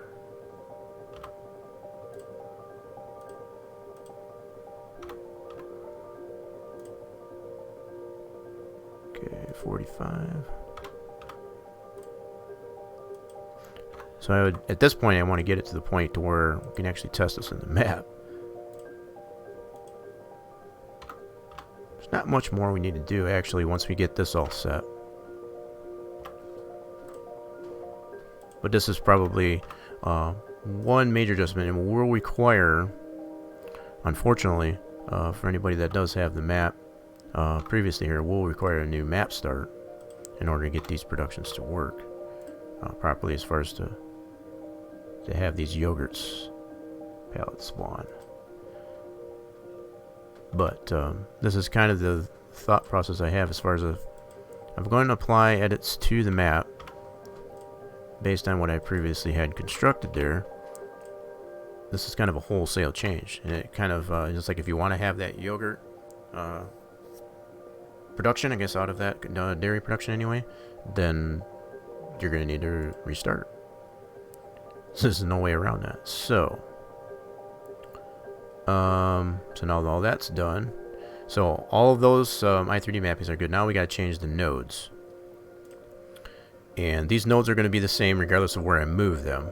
So the 41 is going to be at this node. Excuse me. And of course, copy that. So we don't need to put is everything to the right of the greater sign. So I'll just kind of paste this in here just to kind of show what's going on here. So we paste that in here. So we do not need this here to include the greater sign. All we need is this here. Like so. That's the way these work. So we'll have to go through each node. So that is for the trigger. Now, no, take that back. I might have did that wrong. So that's the wrong node, my bad. I need this node right here. So that's for the trigger. But it's still going to be the same concept. We don't need that that number to include that greater sign. So we'll just paste this in here. So I got to make sure I got this on the right one. So that's for the trigger. So we'll paste this and get rid of that. So that's going to be for the trigger. This is for the spawner. That's for the pallet spawner. So we need that.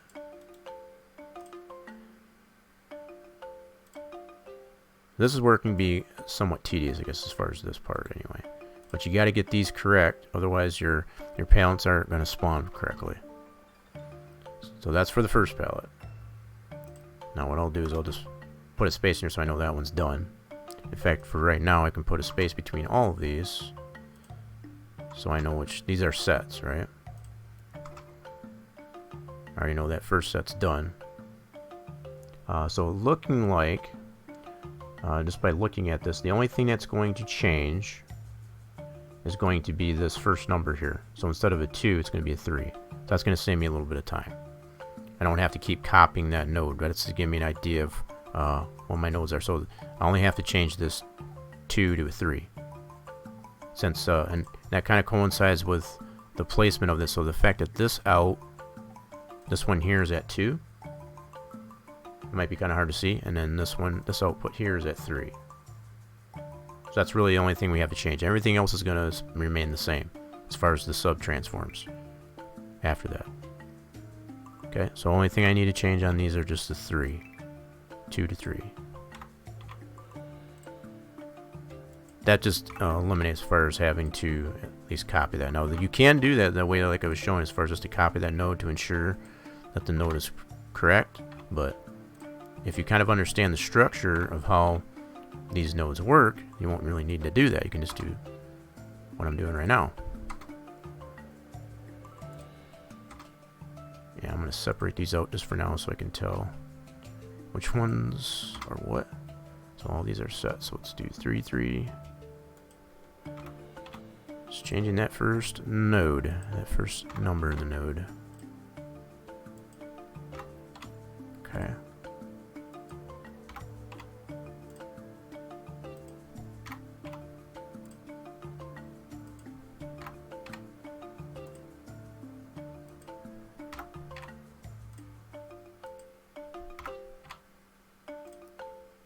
And then once I get all these done, I can close them all back up as far as to take the spacing out of it.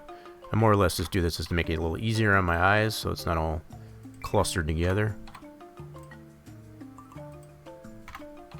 So once I get that done, I can close these gaps up now. Just like so.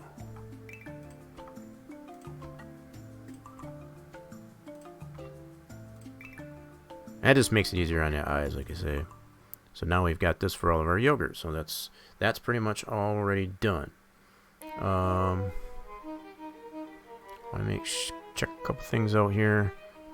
Now it's just a matter of placing those items. In fact, let me see here. We got to add another output here for yogurt. So that's another thing we got to do. Copy that. And we're going to leave the percentage the same. As all of them, I got those pretty spread out as far as even. So we're going to leave that the same. But we need to copy that. Oops. Paste that here, and we got to change this to OP yogurt. This one here, so copy that. Paste that there. Okay, so did I change the... Nope, so I got to change this here to 4. Okay, and then we should have an i3D mapping down here for that. If we don't, we have to add one for that display. So these are all for the palette spawners. Okay, so we need OP display 4. So we got to add one of those. So if we want that display to work properly. And much just like before, all I need to do is change this here to a 4, obviously. And then change this here to a 3. That's in that transform. Cool. That should be all we need to do there. So the ends and all that stuff should be fine. So it's just that output display, our spawn, our palette spawns. That's good there. We did it. Change our production to output there. That's all good there. Yeah, so now it's to the point where all we need to do is put our locations for our palette spawn points in the proper spot. So we'll go ahead and save this. You know, in actuality, before I do that, let's do this. Just so I have my original... Yeah, I want to do this here real quick. I want to save myself some grief, just in case this... I don't want to keep this, or something's really, really, really wrong. I'm going to back this up, so I'm going to copy this, paste it, just so I have a copy of it. And in fact, I'm going to rename this one here to back up. Okay. No, so as far as my productions go for the map, it's going to read this one here. So after I save that, that's what it's going to read. This Dairy Factory run here is basically just a hotspot. That's basically all it is. That serves nothing, no other purpose other than the hotspot. It gives you a spawn point to be able to go to that production.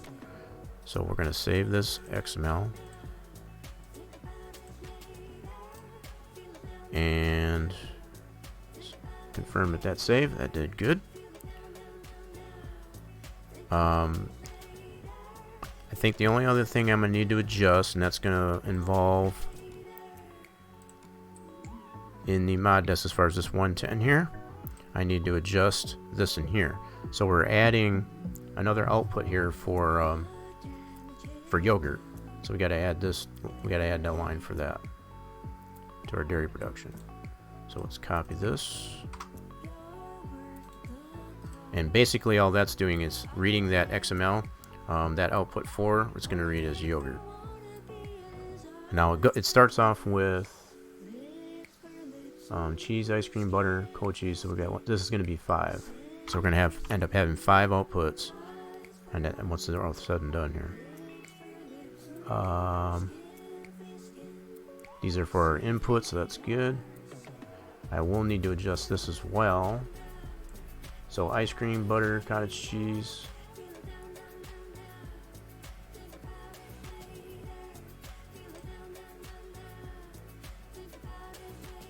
Yep, I'm going to adjust this here too.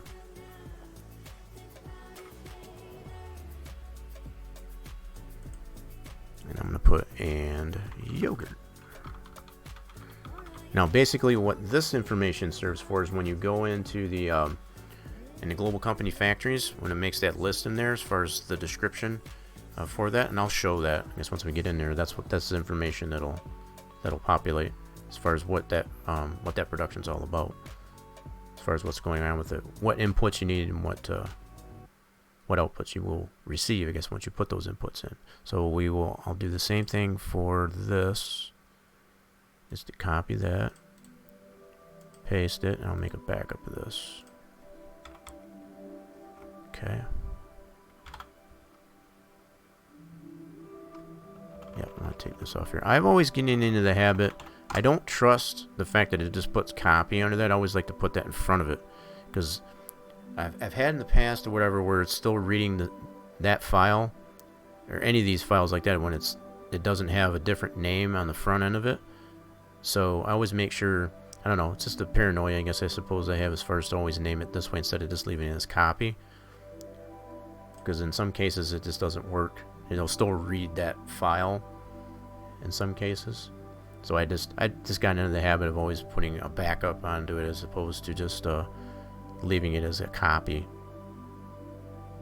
Okay, so I want to save this one now, and then confirm that that's saved. Okay, and that one did save. Cool. Now, what we want to do here now, everything else is done. One of the last things we need to do is put where do we want these to actually spawn on our map here. So we got all these positions here to adjust. So the OP display, I think I need to adjust that to that node. No, I already did. I changed it to a 3. Never mind. Okay. I'm always keeping these things in mind because I know what problems I've dealt with in the past as far as what causes, what potential problems will present themselves. So I need to turn this. So in this case we need to do a -90. Put it, what the heck? Why'd you do that?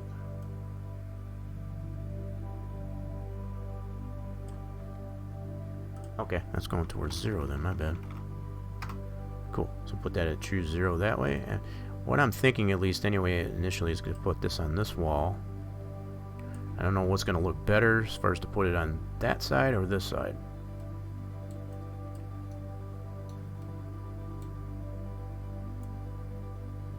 So we'll try it over here for now. We can always adjust it later if nothing else.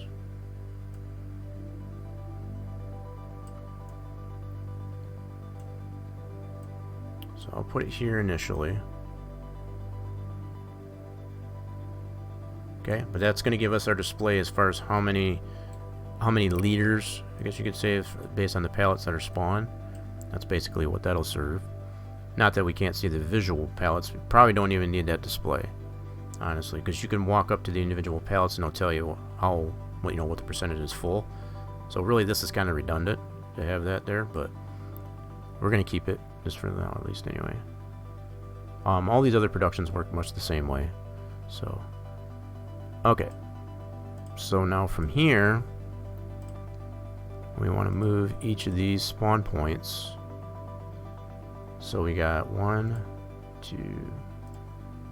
I think what I might do is just leave them right where they're at for now, just to ensure, I guess, that they are actually going to spawn in these areas.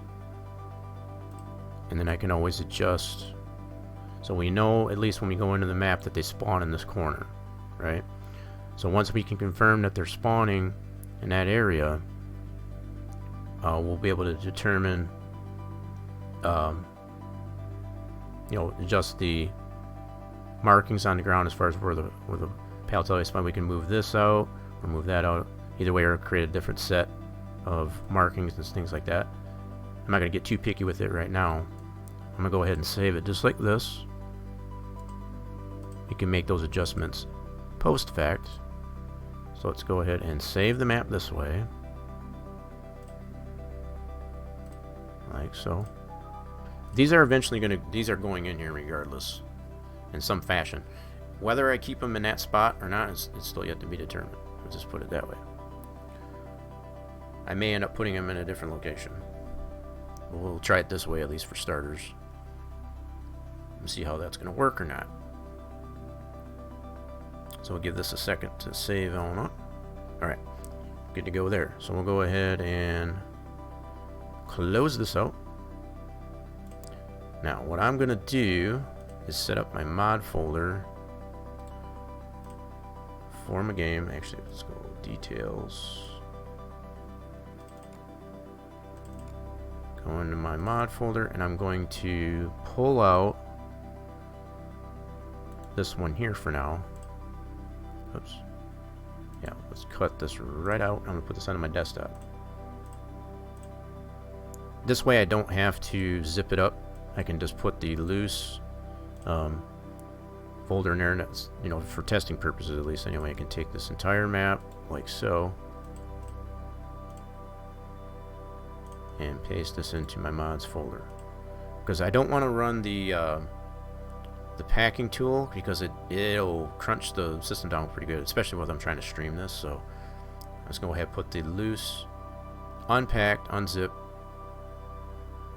folder in here. So that's everything right there. That's the map with all the changes that we've done. So I don't think there's anything more I got to do. Let me double check that really quick. I think I got everything taken care of, but I didn't want to go look at the mod desk. I think yep, that's something else I got to do too. Yep, so in the mod desk here, because this is a spawnable item as far as a store item, we do have to include our new yogurt palette XML in our map mod desk.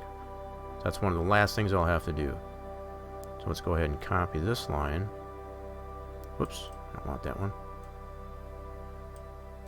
Our palettes definitely wouldn't have spawned if we wouldn't include this step. This is one thing I've come to find through many trials and tribulations, I guess, as far as getting global company palettes, I guess, to work properly. When you don't put the actual palette XML in the map mod desk, it will not spawn that palette. You won't necessarily get an error, but it definitely won't spawn the palette. So in this case, we got yogurt. Okay, so on the map start here, it's going to read that from the mod desk and tell it, say, okay, I know that pallet's there, and that's going to further tell it that that production that's at the dairy production for the built-in production global, in this case the dairy production that's built into the map, as far as all the scripting and such. I didn't show that, but that's all built into the map. So that's going to, you know, be a carryover from the mod desk. Once the map is loaded, it's like, okay, it knows what to do with it then. You gotta kind of hold its hand, I guess, in that regard. Alright, so we'll save this. And this one here I've got in my mods folder here, so I'll go make sure that's saved, and I'll copy that over. Yep, so I'm going to take it from here, put that in my mods folder here. Paste. You know what I'm going to do? Same thing as I did before. I'm going to do a backup of this mod desk. Yeah. Let's just do a backup of this mod desk and then paste that in here. There. So now I got backups of that. I can always bring that back if I want to. And here we go. So we're going to go ahead and load this up in the sim. I got to get my profiler set up here correctly. Let's do that here real quick. Not a big deal. And this is where we're going to bring this stuff to a close once we can check this out. Let's go there. I don't launch it from here, but I at least want to get that set up that way. So that's the backup of my original map. I got my unpack one, like I said, in.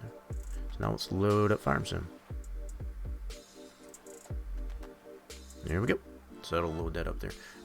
What I'll probably do is I'll set it up as a new game start, because obviously that's the only way. If I try to go into my save game, that's probably not going to work. Definitely is not going to work, let's put it that way.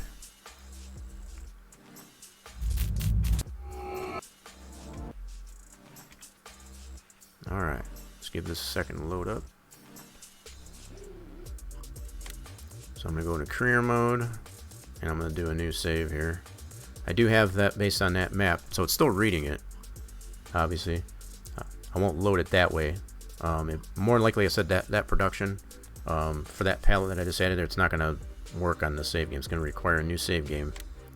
That's the only downside to that. So we're going to go new farmer, load up our map. There's that.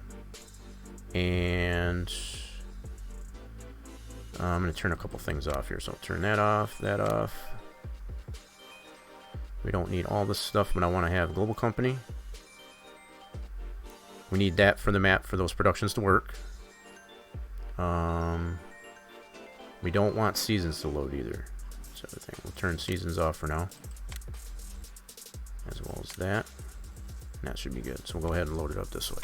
So initially here, we'll go see how this, see if we got any errors as this loads up. Oh, we already got an error. Crap. Son of a gun. We'll have to read that error and see what that was. So we'll have to correct that. And it's saying something about... Son of a gun anyway. So we got some things to still adjust in our dairy. We screwed up somewhere. But it'll give us good information based on this log here. I'll scroll back on that. I hate when a game does that as far as all that flickering. Piece of crap. Alright, so let's roll back up here and see what those errors were. We'll have to correct those. So this one says...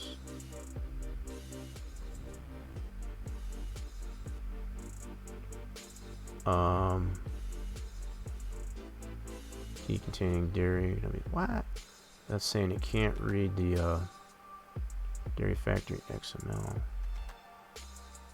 I'm not sure why that one's spawning. Let's roll back up here. We had another one up here that was a pretty big one. So this one's saying maps placeable. Huh? Sugar factory? What you talking about? Hold on a minute. Oh, you know what? Shoot. Did I not change? Oh my goodness. I think I know what that's related to. I think I know what I did wrong there. But I am not 100% sure why it's... It might be spawning this one down here because it can't find that that XML for the actual yogurt palette's not loading. So I think once I fix the one, it'll correct this one here. Okay. I think I know what I gotta do. Let's start this up here. Get out. Close this right out here. Let's quit right out of here. We'll fix those errors and go from there. So I think part of the problem that I have here, big part of the problem I have here, let's go to this.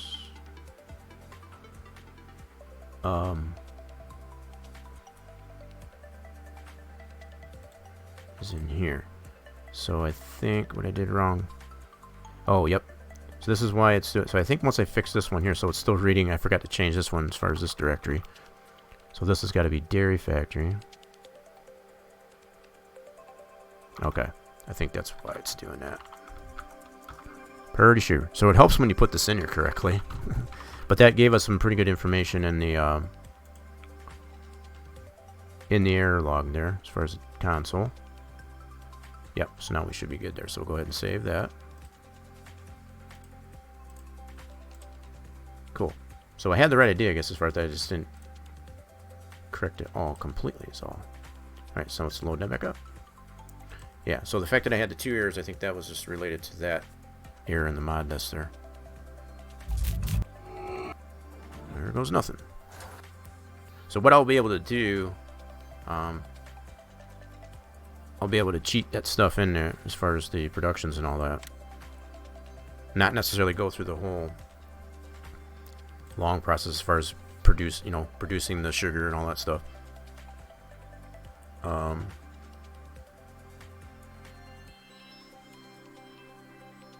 Okay, let me see here. Alright, load this up. Boom.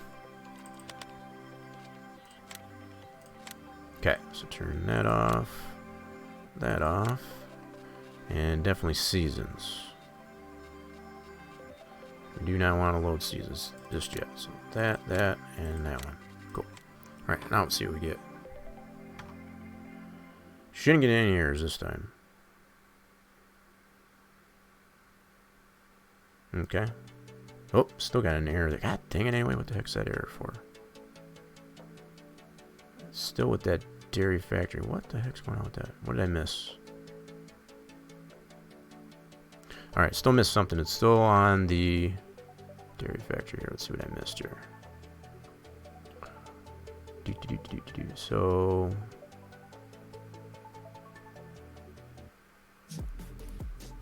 Huh. Factory dairy factory XML. Huh. That's pointing directly to the dairy factory XML. It just says it's an error. It doesn't say it can't. So I must have something wrong in that XML somewhere. Alright, so we gotta focus on that one there and see what's going on with that. Alright, so we still got a problem there. I was pretty sure I took care of everything, but I guess not.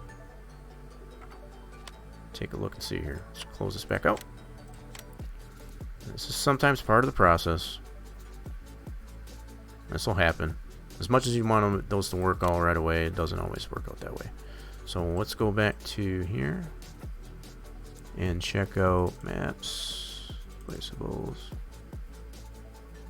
dairy factory. So it's pointing to this right here, or maybe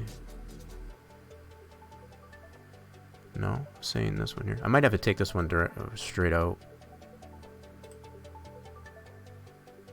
That might be the case there.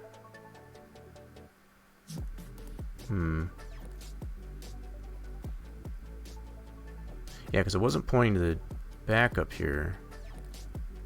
That could be what it was doing, though. It might have been reading this one here, so I might have to take that just completely out as far as in our mod folder. Okay, that's where it was, so that's in there. Okay, cool. I think what I need to do is right from our mods folder, I'm going to take this one right out. Let's see what that's doing. Paste that here and we'll see if that corrects that problem. As if it don't, there's something else going on with that. Let's try it again. Let's try it again. See what's going on. We'll get this figured out.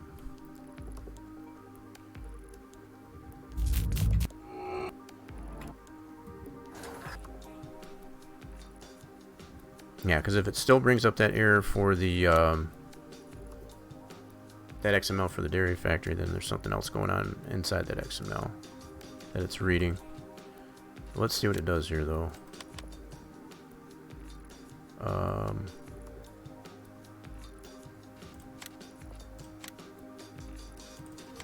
Trying to think as I go through these motions here. I'm trying to think of what I might have missed. I may have to add... Yeah, I think I know what it might be if it still comes up here. Let's see. Let's see what it says.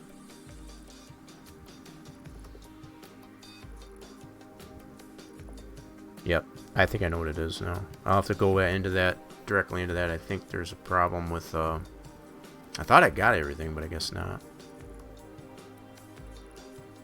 Yeah, so it is specifically... Now they got that pulled out of there. It is reading that, yep, Dairy Factory XML. Okay. Alright.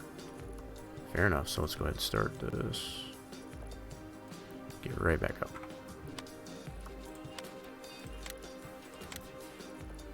Okay. So what I'm going to need to do... God, I hate when it does this. So annoying. Okay. So it's not that problem. So we'll put this one back in here.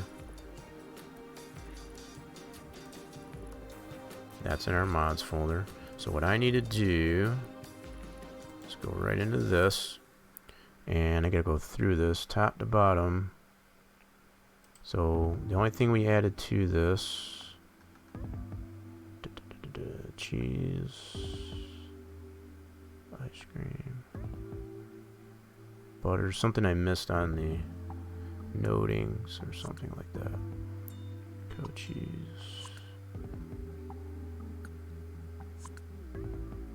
OP display 3.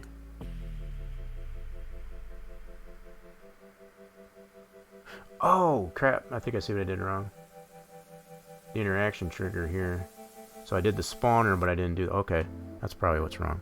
I missed this half. So as I showed before, we've got the sets here. Yeah, so it didn't give me any specifics on there, but obviously that's the only thing we added since that started the map. So these are in sets. So what I forgot was the set of the other half up here. So because I had two different of the same node, I think that's probably why I'm getting that error. It doesn't like having these two different sets of that. I'm thinking that's what it is. So we got the OP display 3.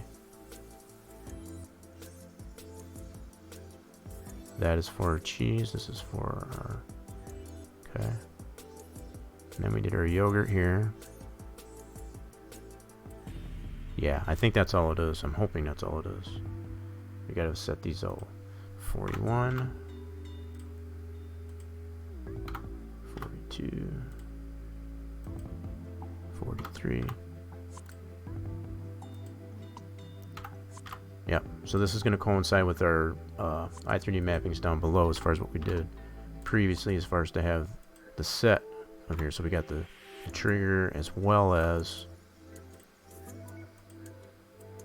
it's called an interaction trigger here, but really what that trigger is to get the quantity that's in that pallet.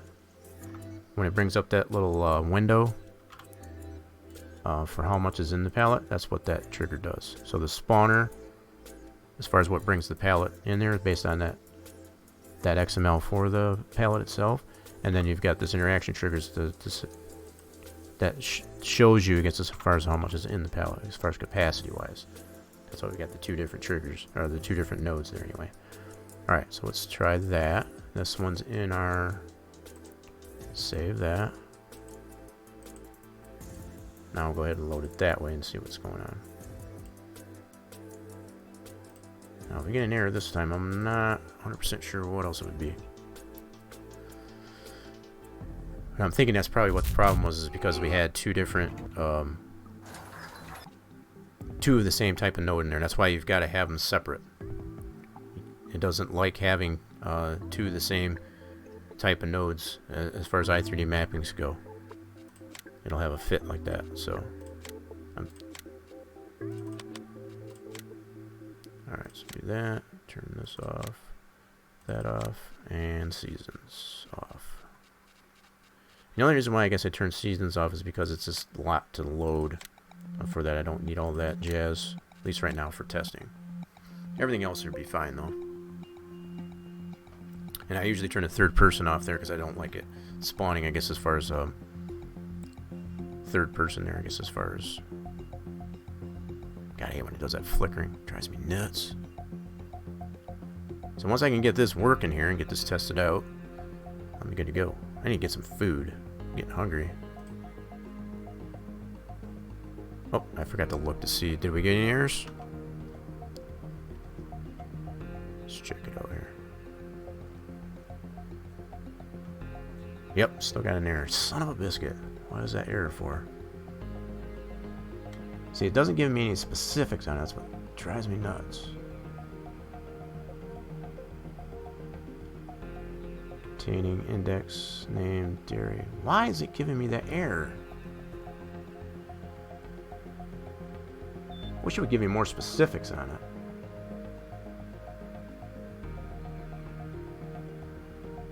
It doesn't even say specifically for yogurt. It's just saying Dairy Factory XML. Why? What in the heck? Where's the errors? You can't see the error right here. This error, I don't know if I can point at it. Can't really point at it, but it's right there in the middle as far as where it says error for that Dairy Factory XML, but I'm not sure why it's bringing that error. It doesn't give me any more specifics other than the fact that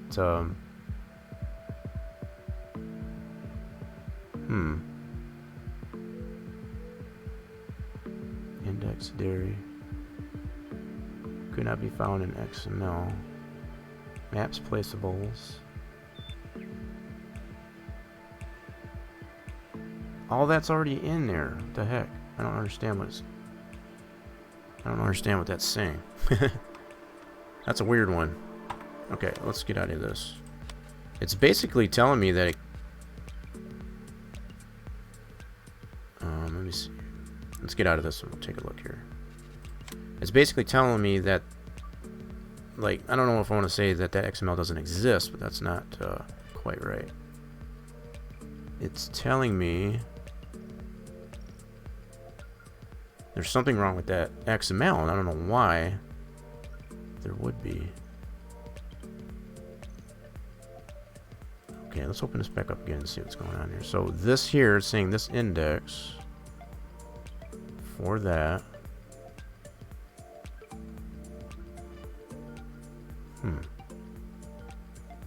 What the frick am I missing here? This is starting to make me mad now. Oh, you're on the telephone? No problem. Okay. That was part of the problem. That was a problem anyway, I guess, as far as when I was mentioning the these nodes here being incorrect. Yogurt palette. Maps place. Oh, maybe this here. No, that should be right. Placeables. God dang it. No, that's right. Maps, placeables, dairy factory palette. Yogurt. Let me double check that. Make sure. So here.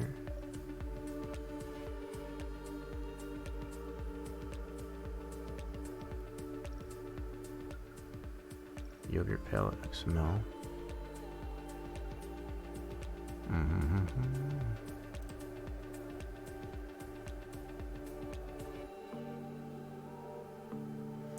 I think I got that spelled wrong. I do. Dang it. I figured it had to be something. It had to be a typo or something like that. I think that's what I did. I spelled that wrong here, so let's do properties. And this is usually why I always say it. I tried to just manually type it in there. And I applied a typo. So let's do that. I had a typo right there, so I don't know if that was the problem. Obviously an issue because it was typed wrong, but it didn't give me that specific error. I'm just saying there was a problem in this XML. So let's try that. So do save. And that one's right in my mods folder. Okay.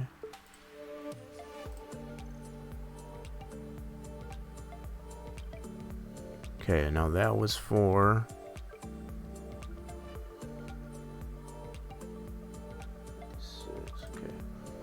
that was for this right here. Yep. Alright, so we'll try this again. Just making sure it's saved. And so it's loaded up again, so we shouldn't hopefully get that error now. Yeah, so obviously the only problem it was having, even though it didn't give me a specific in that error, it was just telling me there was a problem in that XML, right? So it was up to me, I guess, to determine. This is probably what it can really be nerve-wracking as far as like if you're. I had this issue, I guess, as far as initially creating that dairy factory XML. So you can just imagine as far as like having any type of typos in there, whether it was a nightmare trying to nail it down as far as which one was wrong. So it doesn't give you any specifics in the error to tell you. It's like, hey, this is spelled wrong, because it doesn't know any better. It doesn't know how to translate it. So let's go to career. We shouldn't get this error now, hopefully.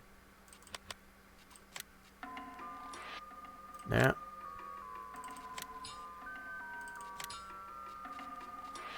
And then go to seasons, turn that off, and load it up that way. Okay. Crossing the fingers. Hopefully we don't have no error this time. You son of a gun anyway. Damn it. I don't know what that error is for. Obviously still got something wrong with that. You dirty rascal, anyway. See, it gives me no specifics other than the fact that it's just that XML. What in the freak is going on? Mining factory, some mining factory there. Could not be found in XML file. What are you talking about? That makes no sense.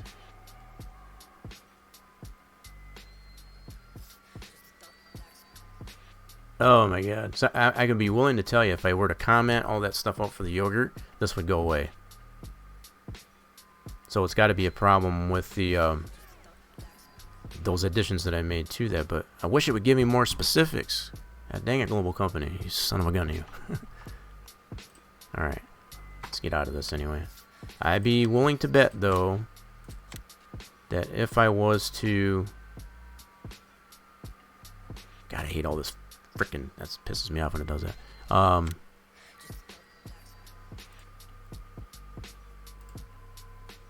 I'd be 100% willing to bet if I had comment out all that business with the...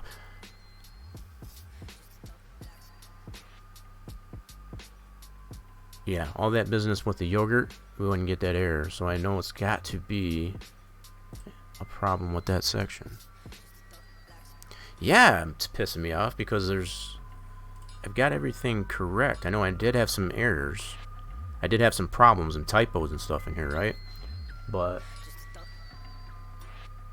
there shouldn't be any reason for that error coming up.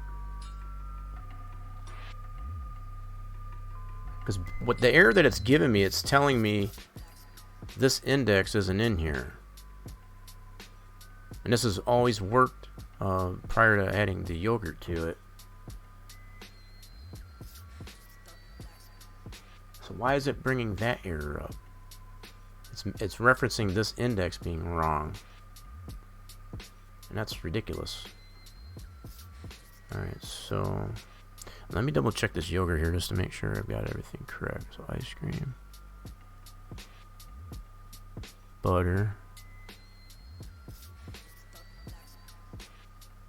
Oh geez, I'm thinking something's wrong in here somewhere.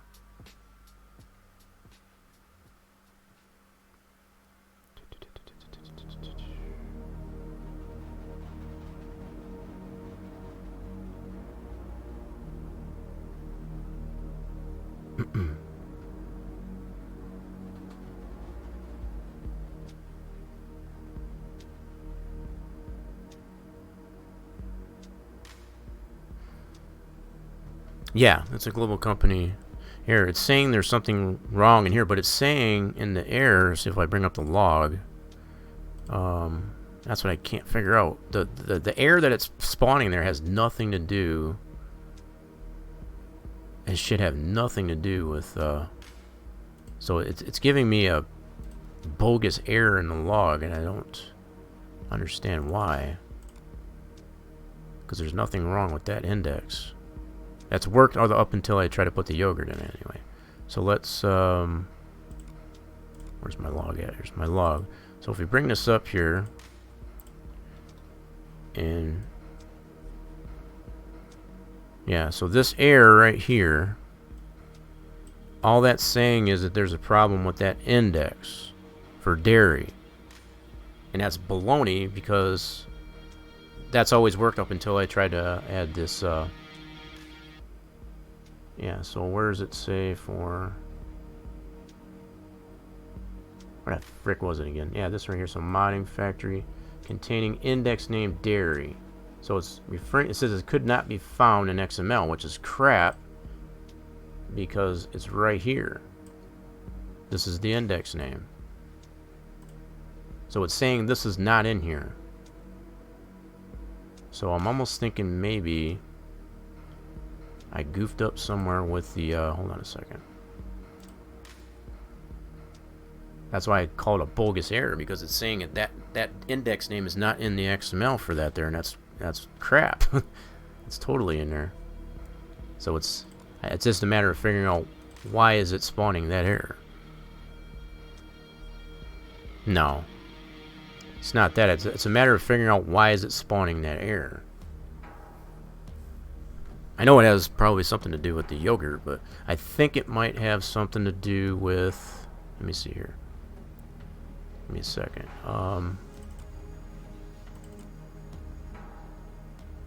Might be with the 110 here. Factory name. So the only thing I add... Oh, maybe it's this here? Okay, there's another problem I did. Let's see what I did here. So I needed to change this to yogurt. Okay, so that's another boo-boo I made. But see, this is the problem, I guess, with the error that it's spawning here. Just because it's got this error, why doesn't it necessarily say, look, this doesn't look right? It just says there's a problem with the index of... Goofy damn thing, anyway. So yeah, this was obviously a problem. I did add that for the output 5. And I gotta double check on here to make sure I do have an output 5. So I think that might be something else I might have missed. Second here. Just a second here. So we got output. Yeah, I think that might be all I need to do.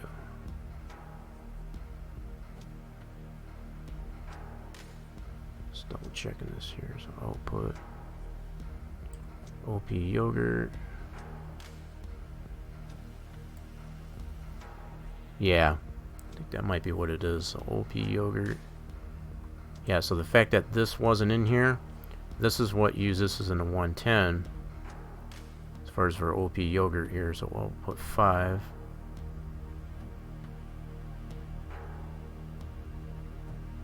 Oh no, that's not. Man, I'm racking my brain here now. I think my brain's getting fried.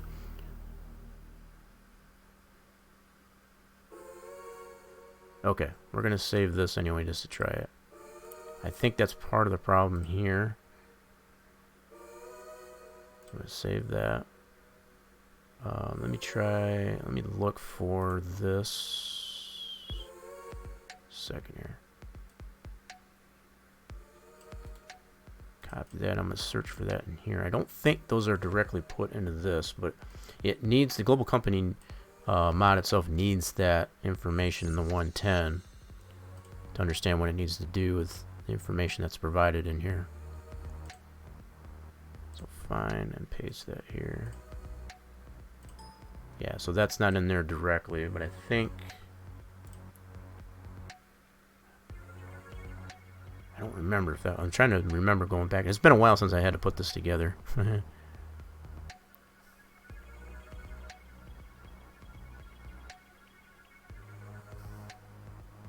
Yeah, I'm going to try this out here. Yeah, so that output here, as far as in the 110 here, doesn't go directly into the script here, but it needs this information in here properly to be able to read it. As far as yogurt in this case. So the fact that I still had it at code cheese and output 5, it didn't know how to... I'm thinking that's what it was. So I'm going to, again, just make sure that's saved. We'll try it again. But I don't know why it brings this up, though, as far as this being not in the XML. That's such crap. Because it's totally in there. Yeah, so the fact that it needs a better error message in here, as far as to pinpoint exactly what's wrong.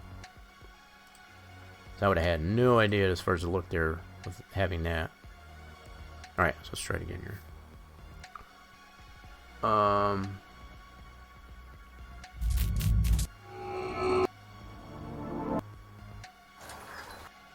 No, not at all.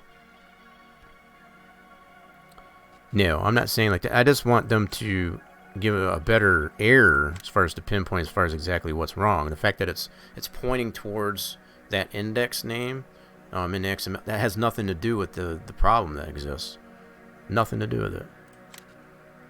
Because I can guarantee you, if I was to comment out all that that information I put in there for the yogurt out of the XML, it would load just fine.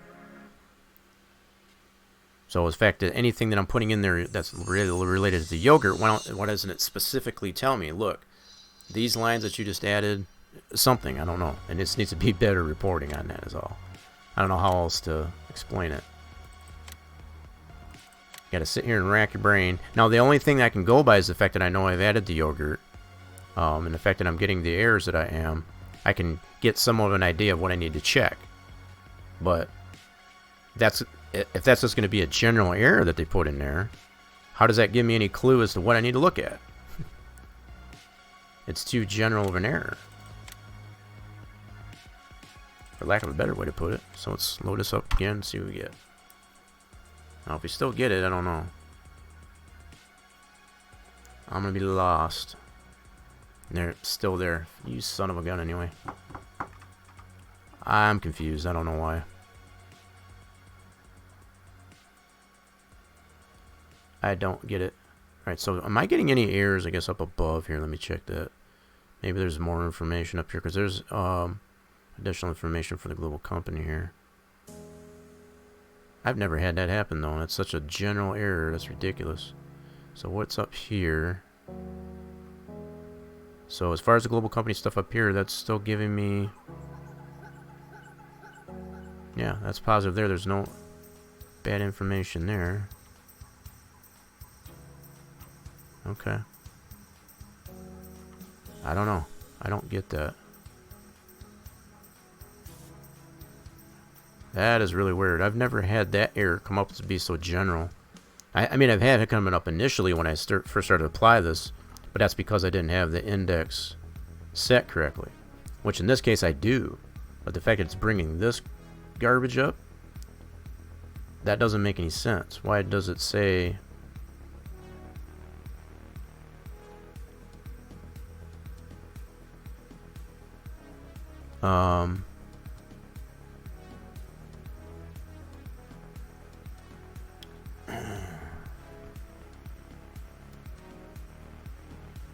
What I don't understand is the fact that this index name, it's telling me it's not in there in the XML, which is bogus because it is in there.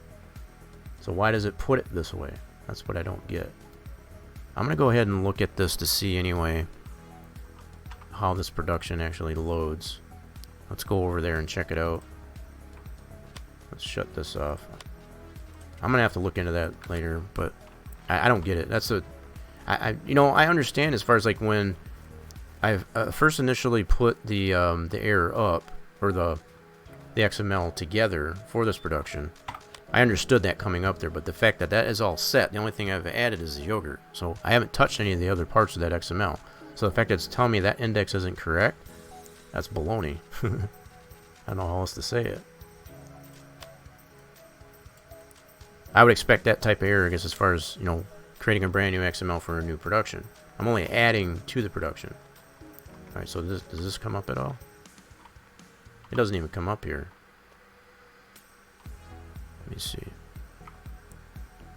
Yeah, it doesn't even bring up... It doesn't even read this. It should be bringing up the outputs and the inputs, and it's not even reading it. You dirty son of a gun anyway. Okay. Alrighty then. So we know it ain't reading that at all. No, it should be bringing up the outputs in the window, and I shouldn't even have to go into the left control G. It's not reading it at all. I don't know why. I gotta look. Probably open the map back up and see what's going on. Something got broken. So let's go back into here and check and see what we got here. As much as I hate to open it this way, I'm gonna go ahead and do that though. Something's broken somewhere, and I don't know what happened. Lordy, lordy, lordy. Freaking thing.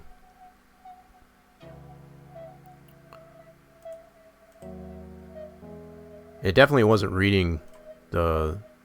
Oh, it's reading it from G. Alright, screw it. It's already there. I'll go ahead and load it this way. I'll just have to put that into the mod folder. I don't get that. That's weird. I expected that type of an error to happen if I was creating a brand new production. As far as if this was brand new that I was applying it to it, I'm only adding a palette to it. So why, by doing that, is it? I don't know. And why is it telling me that index is not there? Okay, so got this saved. I think my playlist is done again. Alright, let's go here. So, global company.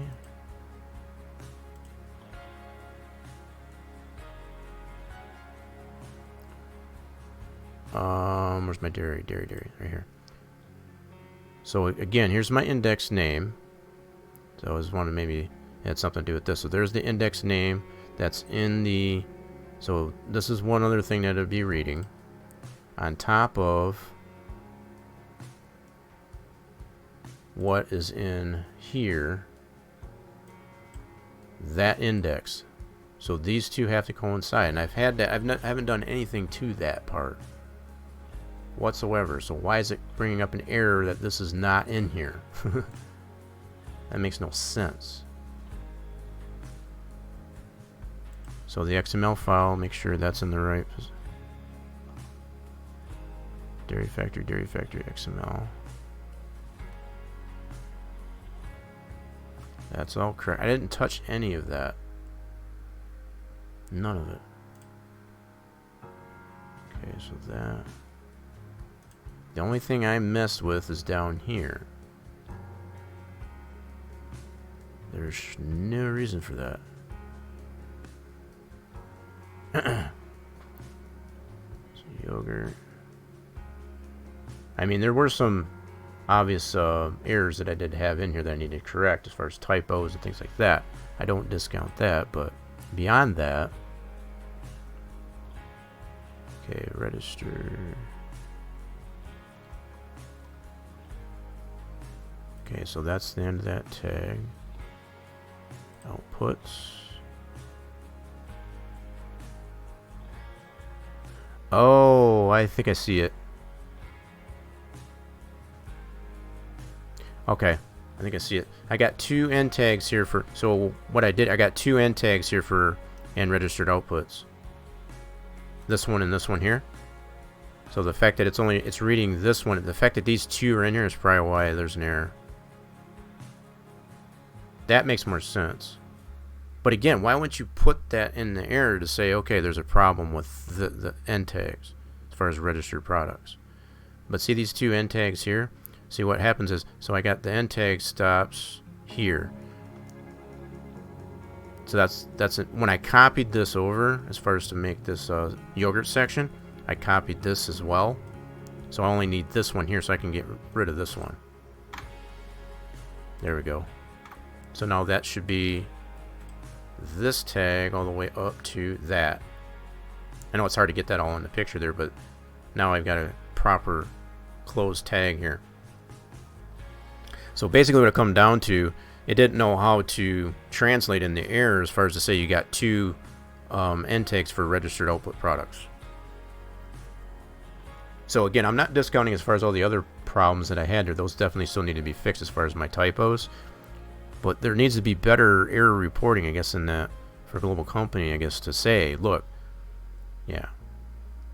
So I had to actually look through here and come to that conclusion. Yeah, so I had two of those. So this should fix the problem. Alright. Alright. Yeah, and I knew it had to be fairly easy because it really would have came down to just what I added, right? So when I think of it and when I look back at this, like I like to to kind of reiterate as far as what I did. I copied this here, and I already took it out of here, but it had a registered output products, so I had two of those lines, right? So I decided to take that one out. Okay, so just make sure that's saved. Yep, and that is in our mods folder. Cool. So now we'll be able to load the map. We should not get that error now. Now, again, I'm not discounting the fact that I did have some errors as far as my typos and things like that, but I don't know. There just needs to be better error reporting, I guess, on that. So I'm just going to stay on that. That's my defense. I'm sticking with it. Now, if it had been any more modifications that I made to that XML, that error would have gave me no clue as to what to actually look at. No clue. I guess that's my only point I'm trying to make. Alright, so what's going to make it even cooler is the fact that I won't get that error, which I'm pretty confident in the fact that it won't. So let's load this up here and find out. We'll find out here in a second. So definitely want local company and turn off seasons. Okay. Boom. Alright. Here goes nothing.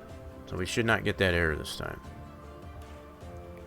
So far, looks good. Yep. So now it is loading a global company, but there's no error. I got an invalid something though. Let me check that out.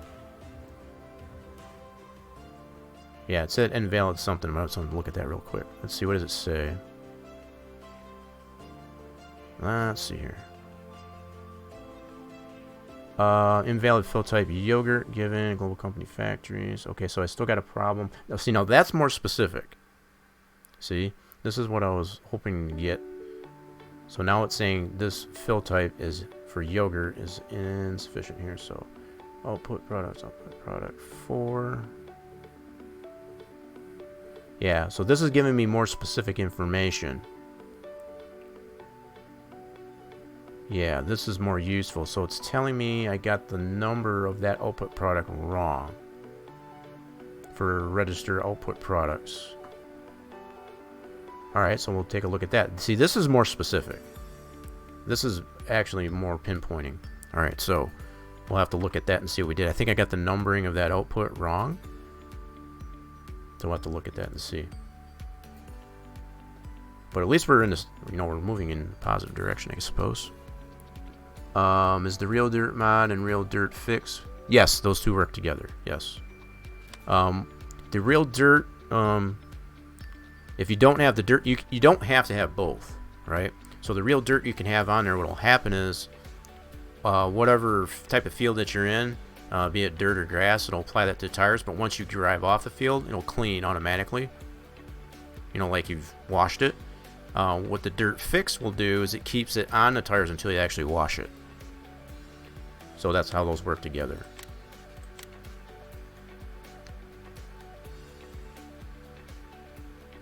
So I guess to kind of reiterate, the real dirt fix doesn't work by itself. It works with the real dirt mod.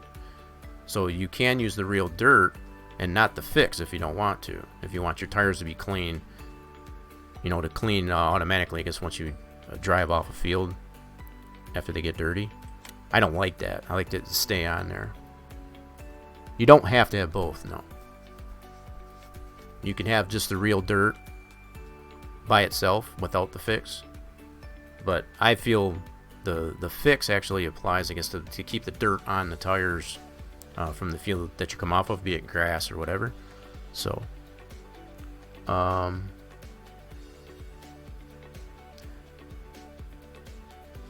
real dirt fix is wrong. I'm using it, and the mod on wheels shows on tread. Oh, so you're only using the fix, is what you're saying? Is that what you're saying? You're only using the fix? See, if you don't use the real dirt mod along with that, it's probably not going to work right. Yeah. So if you're only using the fix, that's not going to work by itself. Okay, so we are good with this. We can close that up, actually. So the only problems that we're having is with the XML itself. Alright, so we're in here. We need to go to... where am I at? Placeables, Dairy Factory. We need to edit this a little bit more. So it's telling me I've got the wrong... Oh, I still had that open, my bad.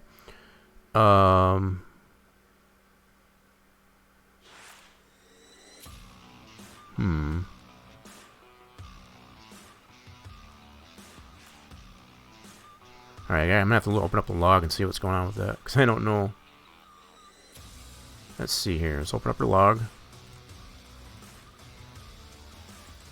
See exactly what it said. It said something about the yogurt fill type. Let's just see what we got here. Do.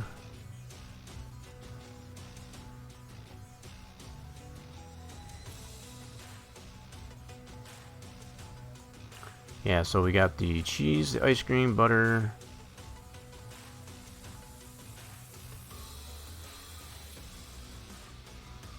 So I might have to put that in the fill types, actually, maybe.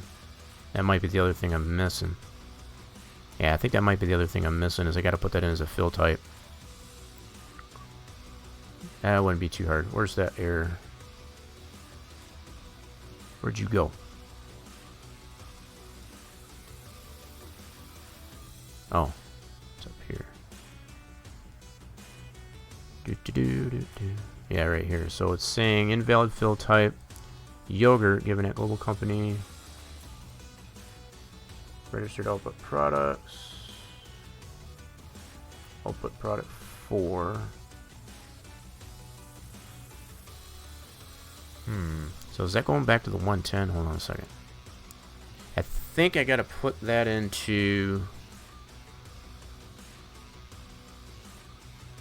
I'm trying to remember what that... I remember having that before, but I can't remember what I had to adjust on that. 1, 2, 3, 4, 5.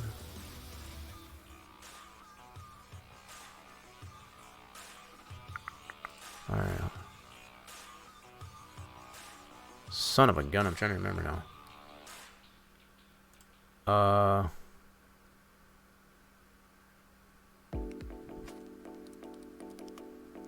Dang it, I'm trying to remember what display for. I think I might have to put that in the fill types, I think. Second here. So if I go here.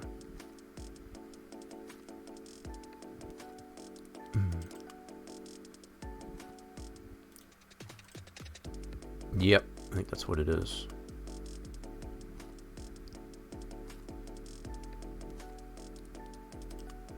Yep, I gotta add it to here. So I got paper, salt, sugar. I gotta add it to the fill types here. That's what it is. I goofed. Alright, no problem. So as far as having a HUD and all that jazz with it too. Yep. That's what that's referring to. So it's not finding a fill type in here for it to relate that to. Alright, so let's so I got my cheese, ice cream, butter, coat cheese, so let's put that right after this. What I'll do for now is just put the cottage cheese HUD and all that stuff with it for now, just so I got a fill type. That's another thing I'll have to adjust to it. I thought I could do that later, but I guess not. Apparently not. So this is the other thing the global company won't read, is the fill types.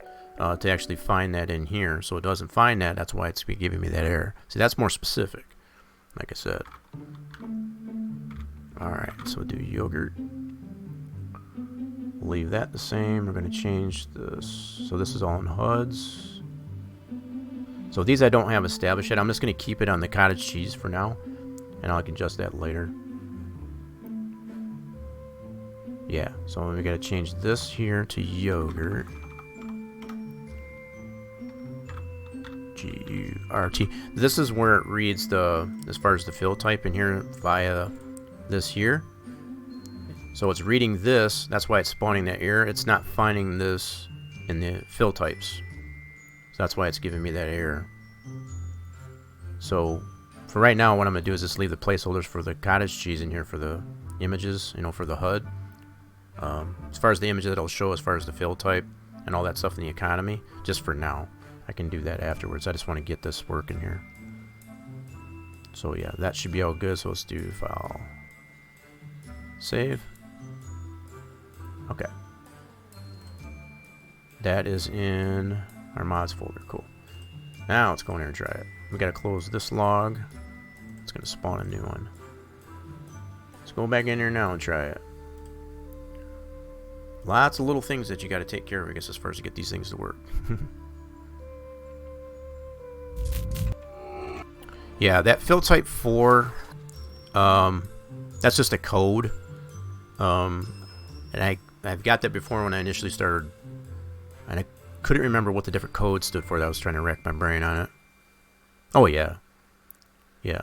As far as that's the thing. You know, I've done this enough times to know as far as like what I need to look at, as far as what needs to be fixed. So the fact that it was pointing to the fill type there, everything, you know, everything gets read, I guess, by another thing. So it's like if one thing doesn't line up with the other, you're gonna get errors, just like I'm dealing with here. So did I put that on? Nope. Put that on Dairyland. So turn that off. But this at least gives you somewhat of an idea of how much you got to make sure that's lined up and how to be able to navigate through those errors and troubleshoot them. It took me a little bit to rack my brain a little bit, but I'm figuring it out. Okay. Like I said, I've done it enough times to kind of know, get somewhat of an idea. But really what it comes back to, what's kind of bugging me, is the fact that it was saying that there was a problem with that index name in the XML. That's garbage. They need to put it something more specific to say you got too many registered outputs tags or something. I don't know how else they would word that, but something else needs to be put in that error, I guess, for that, like that, because I would have had no idea where to look if I had more things that I edited in there. That's for sure. Alright, so let's see what we got now. Any errors? Any other issues? We have an error for... Uh-oh, we got a Lua in here. What's up with that? Palette creator attempting to get length of field palette spawners. Alright, this is a new error. So what do we got here? Holy mackerel, got Luas in here. Oh, it does not like those spawn points for some reason. That's interesting. So 3, 3, 1. We'll have to check those nodes, I suppose. We did double check those, but they should have been fine. 3, 3, 1, 2, 1. 1, 3, 1. Yeah, so all these nodes that are coming up here, that's basically all the spawn points for those pallets. Huh. Interesting. I wonder why it doesn't like those. Failed to find child 2. Player trigger. Node player trigger. Huh. Now, it might be an issue of... Huh. Yeah, all these... So what do we got here? This one says GC Pallets Creator. Palette Spawner.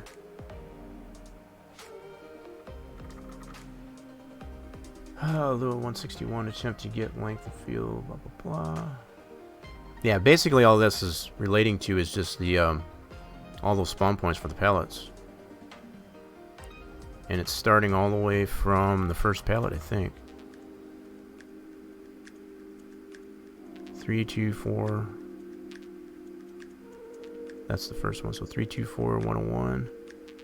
3, 3. Index not found. Alright, we're going to have to look at these outside of the game here to better determine what those nodes are referring to. But I'm thinking from initially looking at those are the spawn points for all the pallets. Something's wrong there. 80% of my mods that I really want have errors. Most are parked up in folders set aside, waiting to be used. Yeah. Well, you kind of get the idea as far as what's involved, I guess, with fixing the errors. At least with this, anyway. So, let's take a look.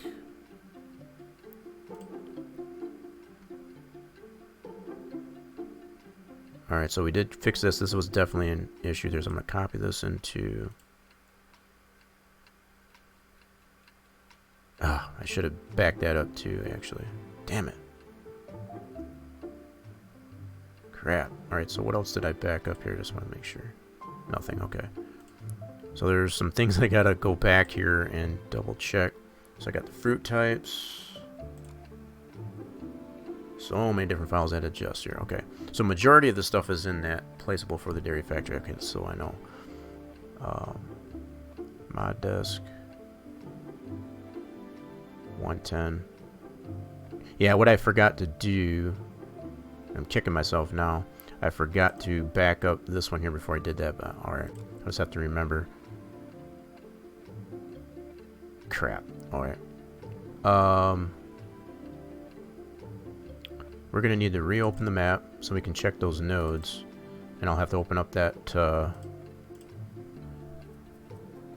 I mean, these are the type of problems that I had when I was first initially trying to get this in. So the fact that I'm still having them, that's kind of crazy. I'd know what to look at. That's about the only thing. So we are looking at this. Yeah, we'll do that. What the heck? I'll just have to remember to bring it all if I do have to adjust anything in the map here. Give that a second to load.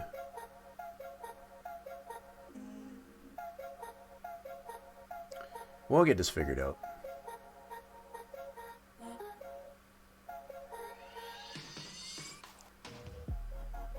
I'm enhancing my calm. I'm finding my zen. I am probably going to have to take a little bit of a food break here, that's for sure.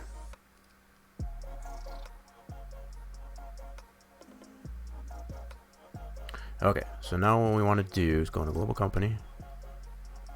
Come on, there we go.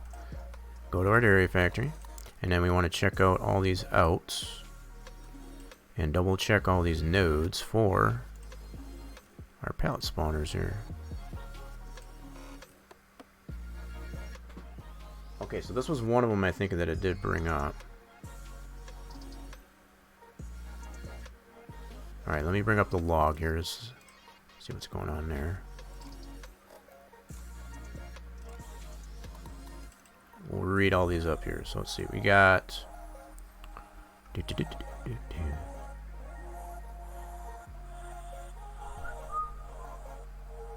alright, so here's where it starts right here, and it's mentioning, where's that first node? Yeah, this one right here. So this 3, 2, 4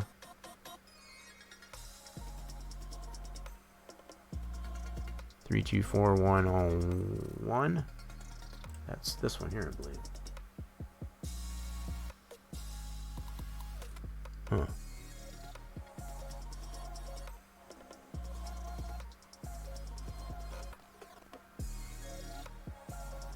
Nope, that's not the one I was thinking of there. So what is this one referring to? It says index not found. Okay, so what it probably might be is in the actual i3D mappings, which would be in here. Let's go check those out. Maybe I screwed those up. Cottage cheese, yogurt. Let's see what we did here. So it's saying it can't find this node. 3, 2, 4, 1, 0, 0. 3, 2, 4, 1, 0, 1. Okay, yeah, so this is probably to do with... Alright, we're going to have to check those nodes then, I suppose.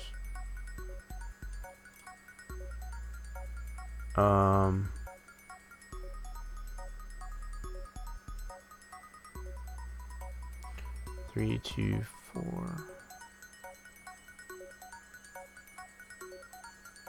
101, what's the next one? So then we got 3, 3, 3, 3, whoops, dang it. 3, 3, 1, 1, 1.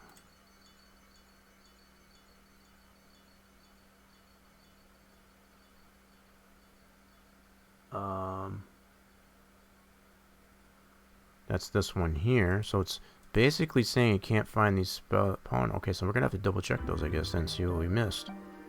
So all these pallet spawner nodes, it's not able to find those based on there. So I'm guessing it wasn't just. So let's check those. So it's all on the nodes, not the trigger, but the node here. It's saying it can't find these.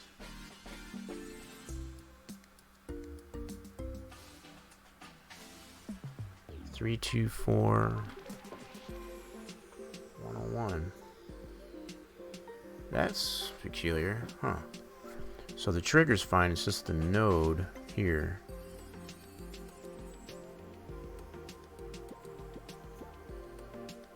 Oh, damn. Did I misnumber these? I think I did.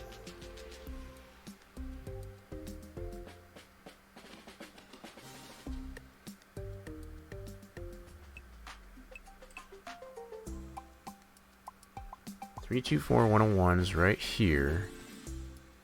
Okay. 324101. So that's correct. Huh.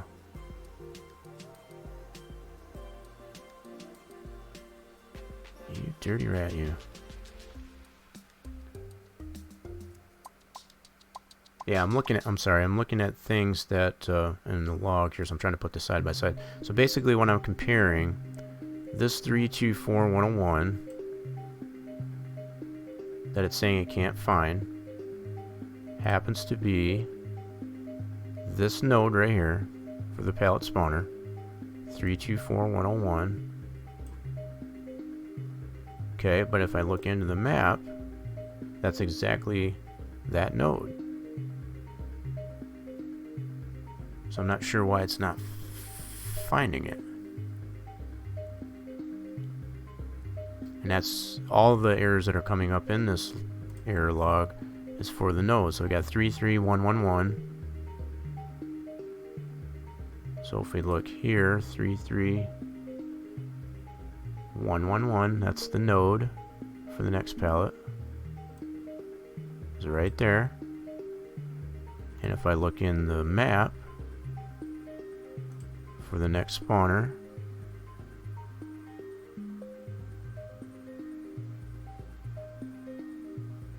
is that right?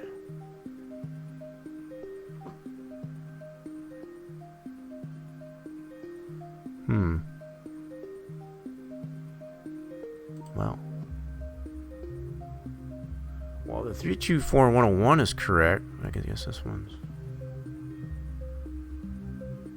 324111. Okay, so maybe that is wrong. I'll be damned. Okay, hold on.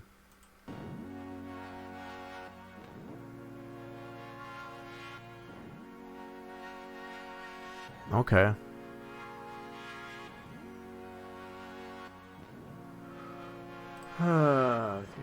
What I don't get is this one here is saying it can't find it, but it's right there, and I'm looking at the node. 324101. That one's fine. So why is it saying it can't find that?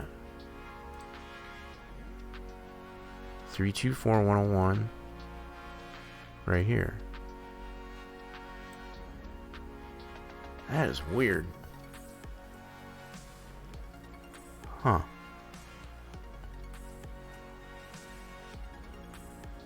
I'm confused. Okay, so for 42...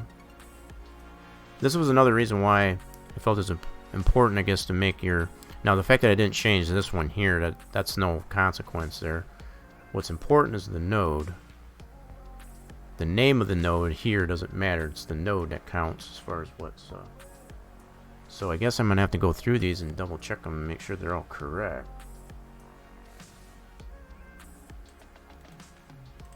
Because they're obviously not correct. Whoops, not that one. So for this node... Yeah, the fact that it's saying they can't find this one, that's weird. Because that one's correct. The remaining ones I can understand.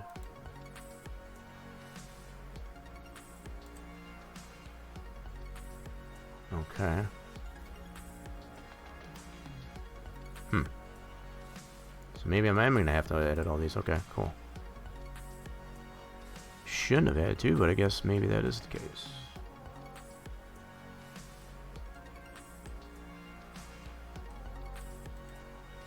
Alright, well, I guess I'm going to have to do what I felt I needed to do in the first place. So that's the trigger.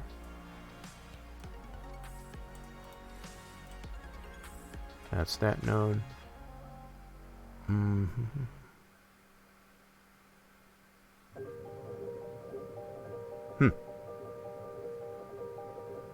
Alright, we'll go ahead and change these like I said. So we'll go. Let's take this spacing out of here. So let's do the same thing like I did before. Put these in sets. So the nodes are obviously wrong. But at least we're moving somewhat in positive direction here. We're mirroring it down as far as what it's got to take care of the issues that we're dealing with here. Is all.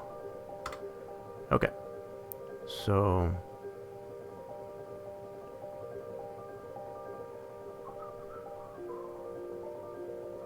those two sets should be fine. So the next one we got to do is this 43. Okay, we'll close this one up.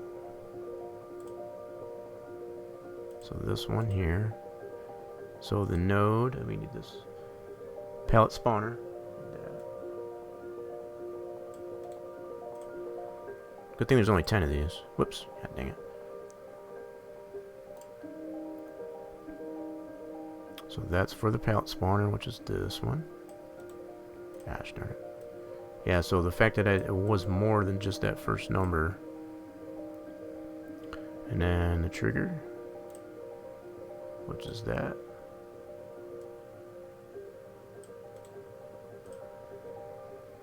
Okay. Yeah, definitely good thing there's only 10 of these. If I was to put more of these or whatever, that would have been a lot more nodes we had to do. So 44.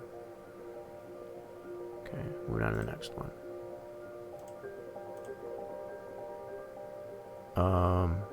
Yep, so we need this.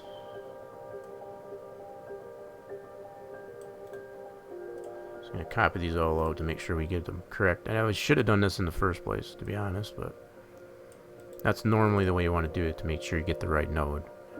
It's no harm, no foul, but it's just a matter of you're going to get these errors, I guess, just like I am. Alright, so trigger. What's that?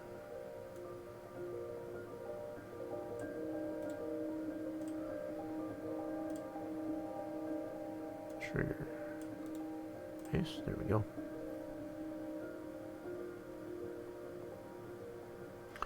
Now what I'm looking at is the pattern here. So 324, 120, 121, 130, 131.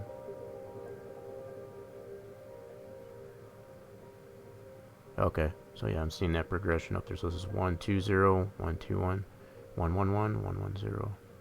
So this will end up being. Okay, so I think I know what I can do. I can do this. This one I have to keep copying over from the. Seeing how this is progressing up. So for the trigger, so this will go to 40. Copy this.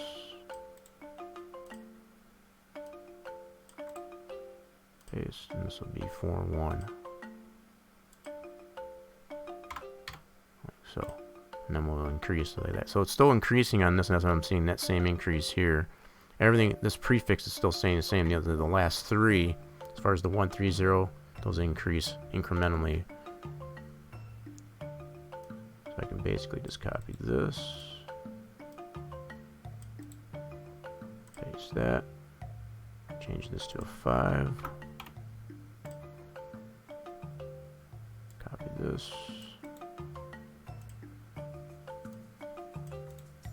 paste that, and then change this to a 1.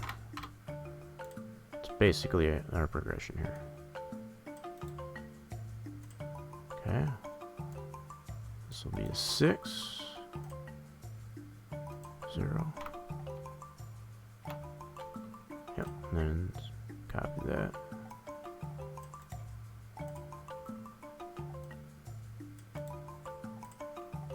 And this would be, this last number would be a 1.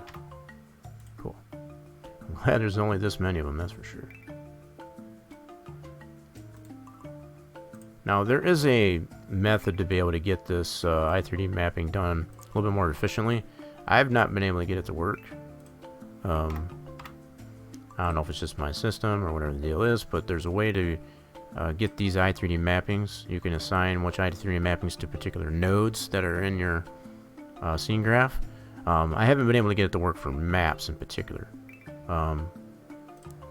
For doing like vehicles and stuff, it's a little bit more useful, I guess, but when you have a plethora of different nodes like in a map, it just doesn't want to produce these i3D mappings very efficiently.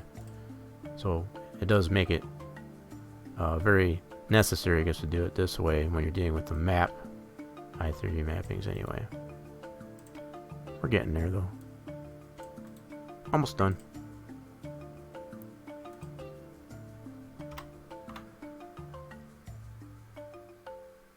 Okay.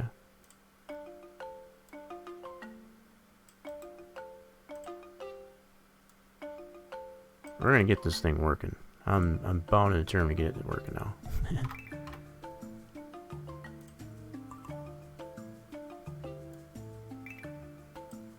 Whoops, I copied the wrong one.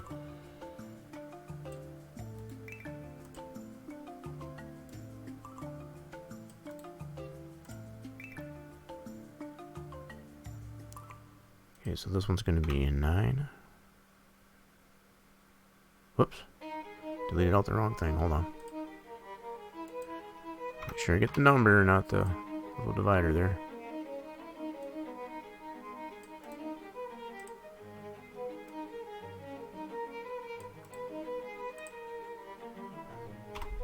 There we go. So now I got all those nodes correct. Now, it's still bringing up the fact that this one's incorrect. This 324101. That was one of the very first ones. It's still showing that in the log here. That it's not found. So I'm not sure why. So we'll have to see. I understand the rest of these. Obviously they weren't correct. But I've confirmed this one is actually there. For the pallet spawner node.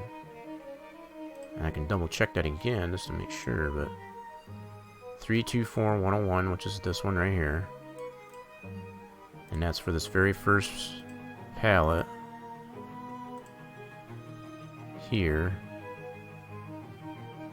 So the node,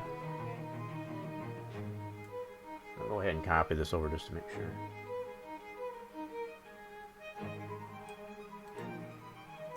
We're just going to ensure. So that's for the node. Right there. Yeah, so that's exactly the same. So I don't know why that one's coming up as an error that's not there. So we'll see if, with these other changes that adjustments that we made there, if that goes away. But definitely these were wrong. So that's understandable. Okay, let's close this out. Button this back up. Okay, this is all in our mob mat directory. Cool. Okay. That was kind of a pain in the behind, but I guess this is what I was trying to alluding to, I guess, earlier when I was first applying this here. You usually want to copy. So that was something we had to go back and actually do.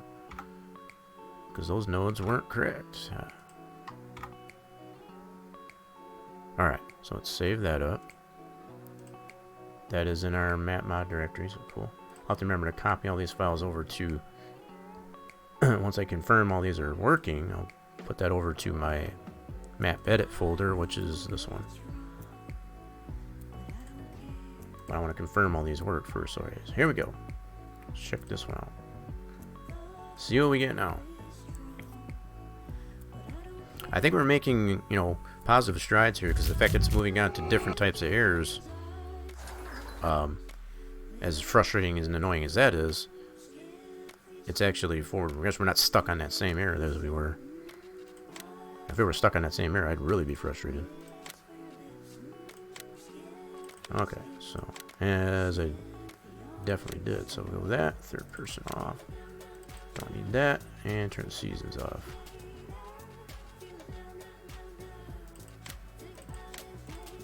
Okay, there goes nothing.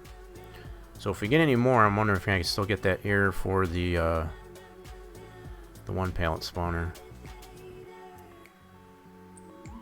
Yep, I'm still getting Lua's. Son of a biscuit anyway. 324. You dirty rat. So it's not as many, I don't think, though. Yeah, I'm gonna scroll back up here once it's done. But I think it's not as many.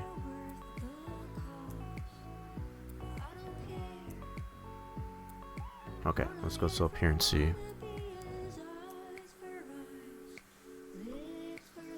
I don't know, my chat just respawned and that's weird.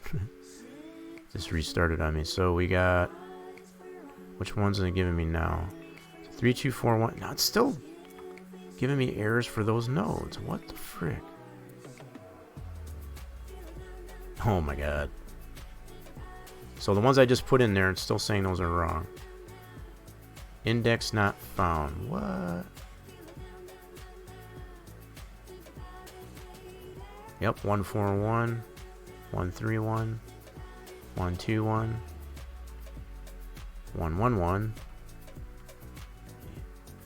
You goofy son of a biscuit anyway. So why is it doing it now? Yeah, so all those.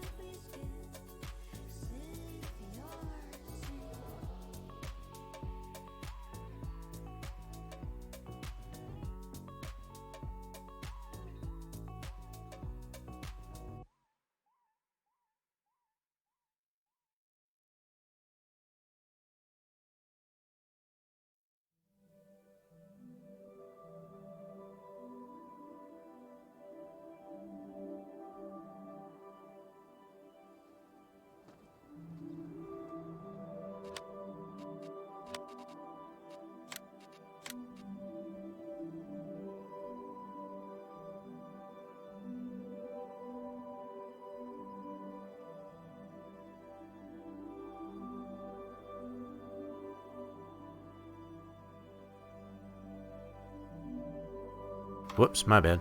I had the mic muted. I pushed the down key, I guess, as far as instead of the page up or down. Sorry about that. For anybody that was wondering what the heck was going on. Alright, so. It does not like these nodes that I put in here, so I don't know why. Save the map.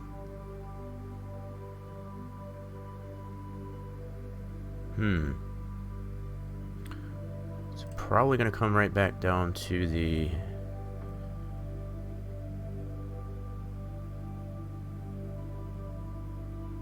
Okay, do I not have... Okay, I want to make sure these aren't being used somewhere else. That's probably the other thing that might be happening, is these nodes here might be used elsewhere. See. Where do I got these numbered here? So these are 41, 31, 21.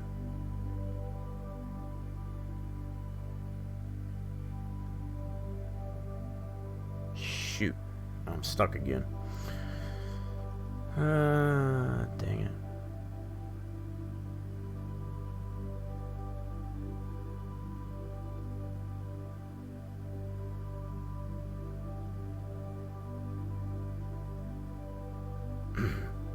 So those nodes are...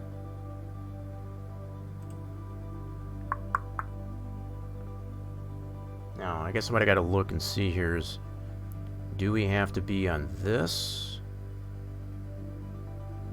Transform. Alright, let me look at some of these other ones here.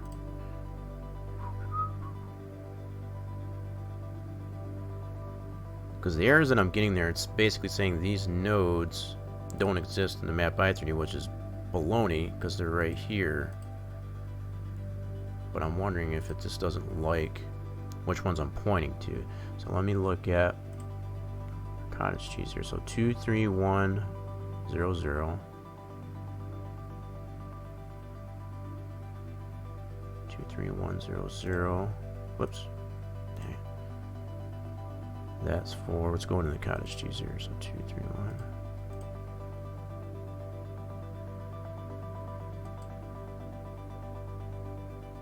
So 2, 3.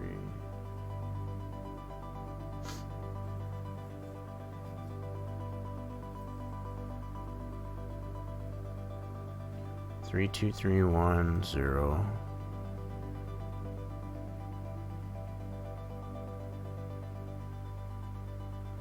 Wait a minute. 23100.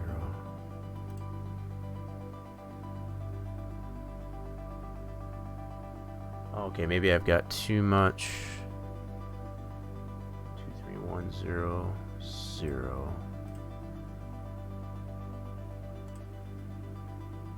Okay, I think I see what's going on. So I don't need only macro. Okay, I don't know why that is, but I think I see what's going on here. So I gotta go.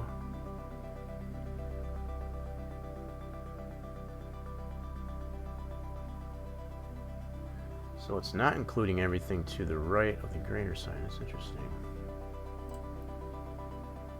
I don't remember that. So 23100. Just want to double check this. 231.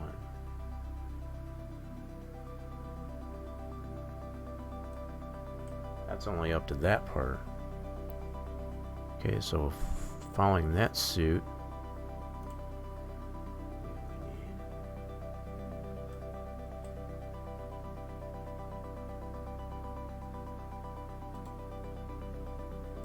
We only need that right there, so that's for the trigger on... Whoops, hold on. Yeah, first pallet. So first pallet on our yogurt, cool. This is probably where it becomes the most tricky, is getting the nodes correct. I remember dealing with this, like I said, as far as like very start, as far as getting this applied. Definitely didn't think this was going to be much of an issue here, but apparently it is. So the interaction here, paste. That's what we need right there. And then these progressively go up. Let me go ahead and get the node here. That. Copy. My goodness. So I'm not 100% sure. I don't remember. I don't recall needing to break it down like that, but that's apparently the pattern here with all these other ones too. So we don't need to include that first, I don't know if that's hard to see, but I had remembered, I had recalled it was everything to the right of the greater sign need to be included, but that's not the case here. And I think part of that is we don't need to include this. That's the main transform. For it, we only need to include these nodes for the trigger and the node. So we do not include the actual location of this main transform for these two. That's basically what it's boiling down to. Okay, so with that known,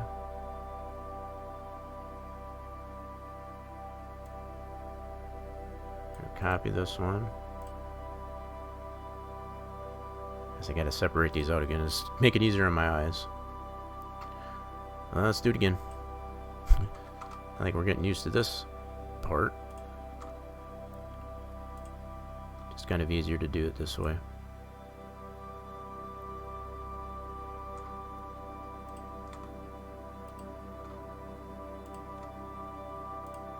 Okay. So now we got the first set done.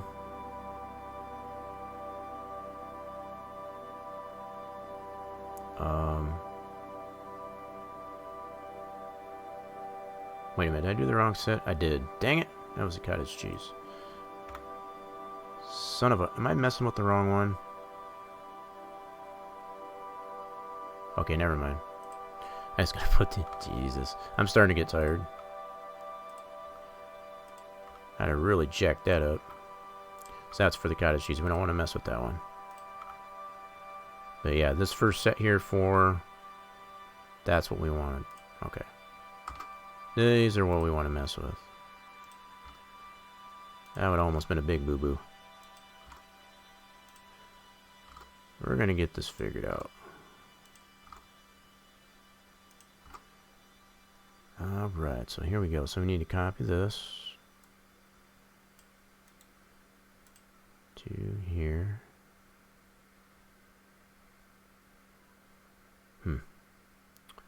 Yeah, let me get this second set here because I got to get an idea of what the progression of this is here. So this one is the trigger.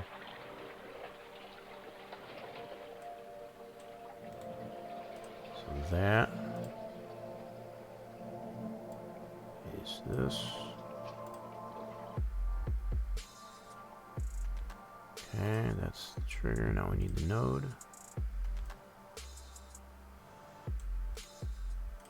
Copy that.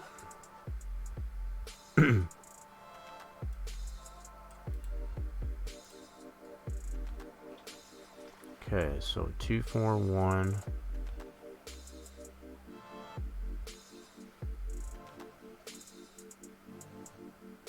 Huh. Wow.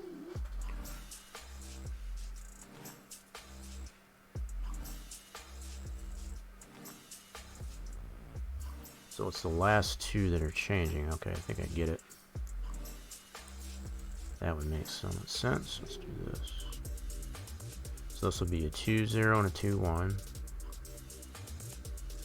Okay, so this will be 2-0. Yeah, I think I got it. 2-0.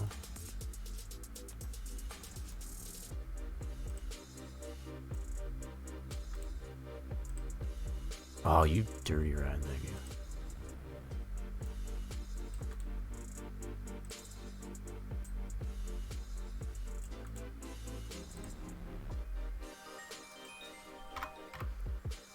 Okay. I think I got it. So this is going to 2, that goes to 3, 0, 3, 1, 4, 1. Okay. My goodness. Let's bring back some bad memories, all I can say. I'm gonna have nightmares about this now.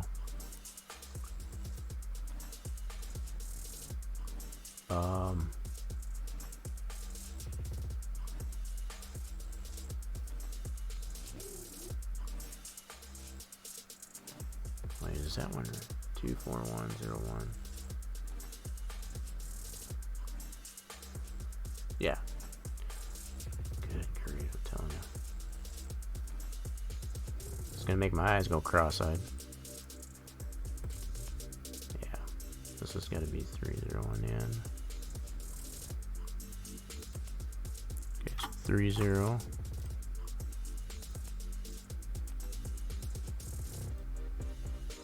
God, I wish there was an easy way to do this. Okay. 31. Copy. This will be 40. There we go.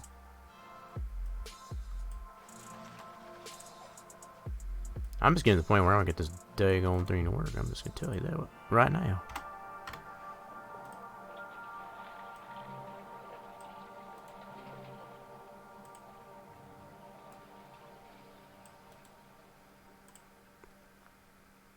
This will be a 50.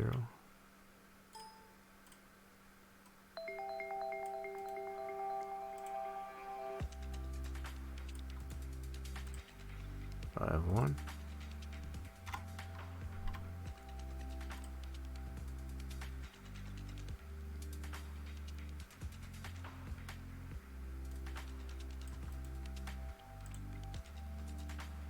This will be a 6-0.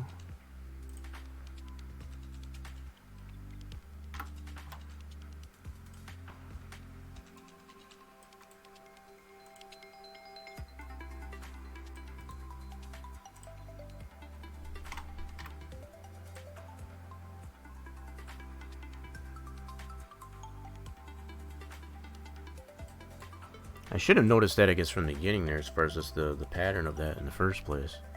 Now that I can look back at this, to be honest.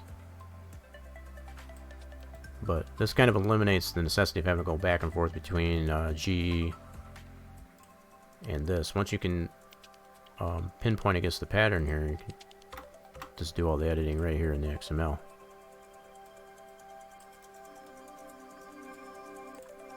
So just realizing all these are in sets here, that's the other thing. And understanding what you would have to adjust.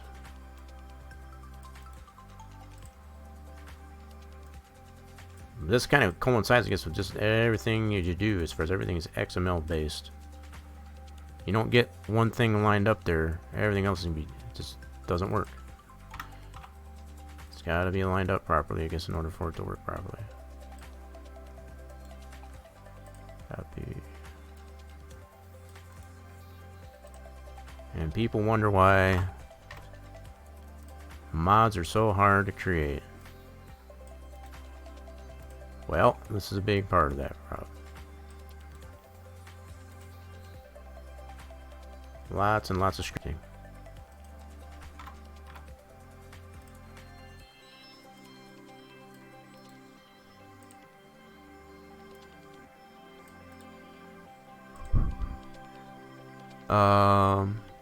We got to be constructive, so I'm making some homemade bread, just eating things up.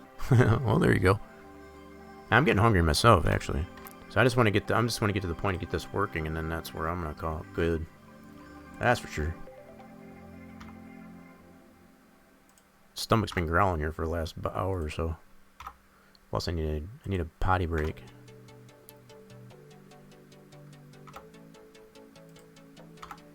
Okay, so let's do that. Just closing these all back up now.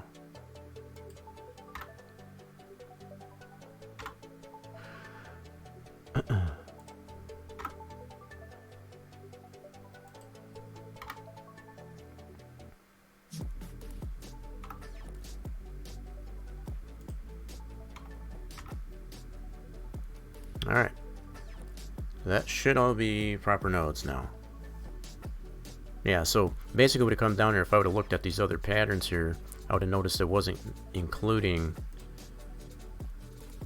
It's been a while since I had to do this, but you don't include the main transform here. You're only including that here, so you don't need this node, that number for that, so it's everything to the right of that. So that makes it a little bit... most everything else that you do as far as the scripting on these nodes like that, it usually does entail just everything to the right side of the greater sign. So you don't need that main index on the left of the greater sign. In most cases, this is an exception, I guess, to that rule. Okay.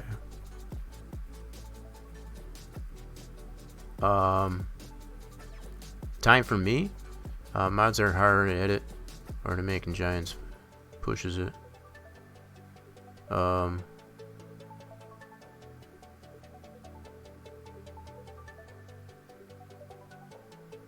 Yeah, as far as the time here, time for me is, holy crap, it's 5 after 1 in the morning for me here. Holy smokes. Alright, so let's go ahead and save this. And this is in our map mods folder. Save it, and we're going to test it now. See what we got. So we haven't had to do anything to the map itself, it's just confirming in the map is all. I'll leave it open at least for now, just in case we get any other baloney errors in here. It shouldn't at this point now. We should be good to go. That's the only thing that we're having to deal with so far was just the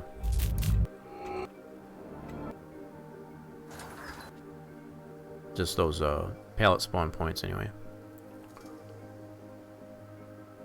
Like I said, afternoon. We're 12 hours ahead. Oh, it's in the morning here. 5 after 1 in the morning, yes. Well over 8 hours, and holy crap, that's been a long stream. I'd like to say it's been pretty constructive, though. I've been figuring stuff out. It just goes to show. That's part of the reason why I like to, you know, I like to, what's the word I'm looking for, as far as to come back to, I guess, to some of these things that I've done in the past, just to kind of keep things fresh. Because if you don't, you tend to lose. Now, I know exactly what I need to look at, and based on the errors that I'm getting and how to, you know, what to look for. But it's just the fact that I'm still having them is kind of crazy. Old habits tend to break heavy hard. Alright, so let's see what we get now. We shouldn't get anything, hopefully, if we're lucky. No, I said that a few times. Nope, still getting LUAs. Son of a biscuit. Let's go check and see what we had, though. I think we still got some LUAs. Yeah, we got something. I just didn't catch it right away because it went too fast. Alright, scroll back up here and see what it was. Yeah, the warning for the cows, that's nothing, so it's still...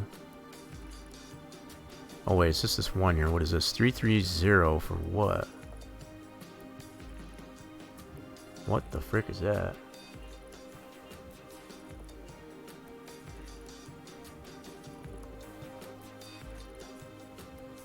Global production factory. What is 330? Huh? Wait a minute.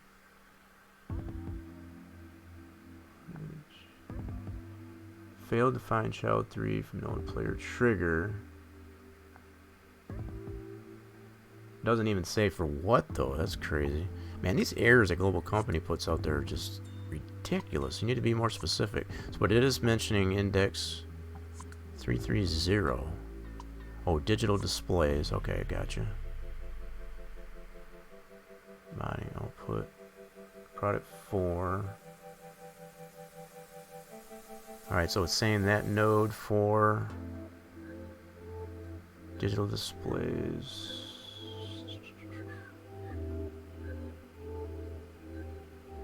Okay, so that node is wrong, so we'll have to check that out, I guess, for that. Good grief, I'm telling you. Thought I had set that correctly, but I guess it didn't. It's starting to really irritate me. So now we're something about the digital display, the output display. It's basically what it's saying. Alright. So for starters here, let's go ahead over here and see if we get the menu come up.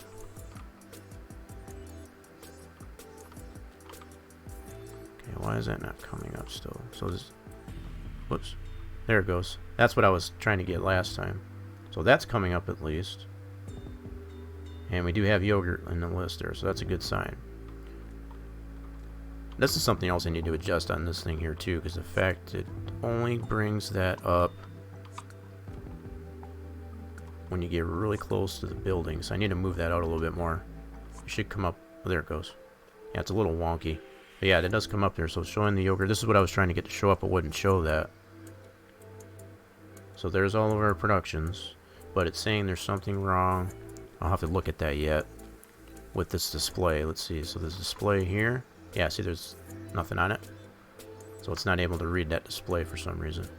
See how these got zeros on it? So we gotta look and see what's wrong with that node there for that. Okay. Let's go ahead and deal with that. We're getting there. Naughty cows. Could be. Alright, so let's see what's going on with that node. They're saying 330. Can't just remember what was in it. What it said off the top of my head. So let's come on, just close. I know y'all can't see that, but it's like the image kind of ghosts on my monitor here because of the multiple display. Alright, so here we go. We need to check the output display for. So we definitely got rid of all the problems with the palette spawner, so that's good. Now we've got a problem with this node.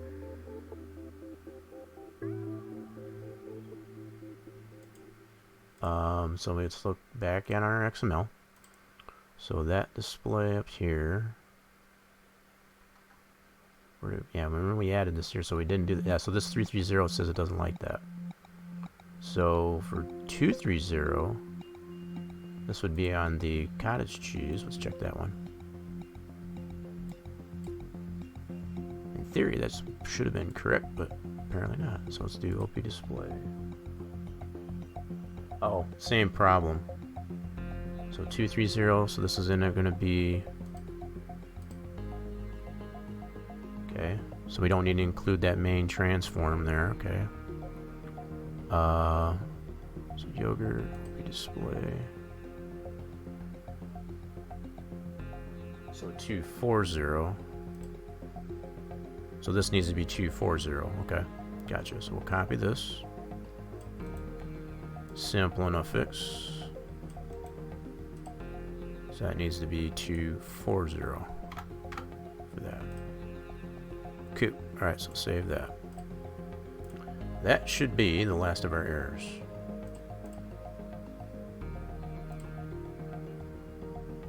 How many times have I said that now? Do we have a counter, I guess, for that? Every time I go in and say this, that should be all of the errors, and we always end up with another error. So sometimes that's what happens, though. You fix one error, you get another error. That's definitely commonplace for dealing with mods and maps and whatever with FarmSim. Okay. So here we go. We're gonna go into here, save game, new farmer, turn that off, and seasons.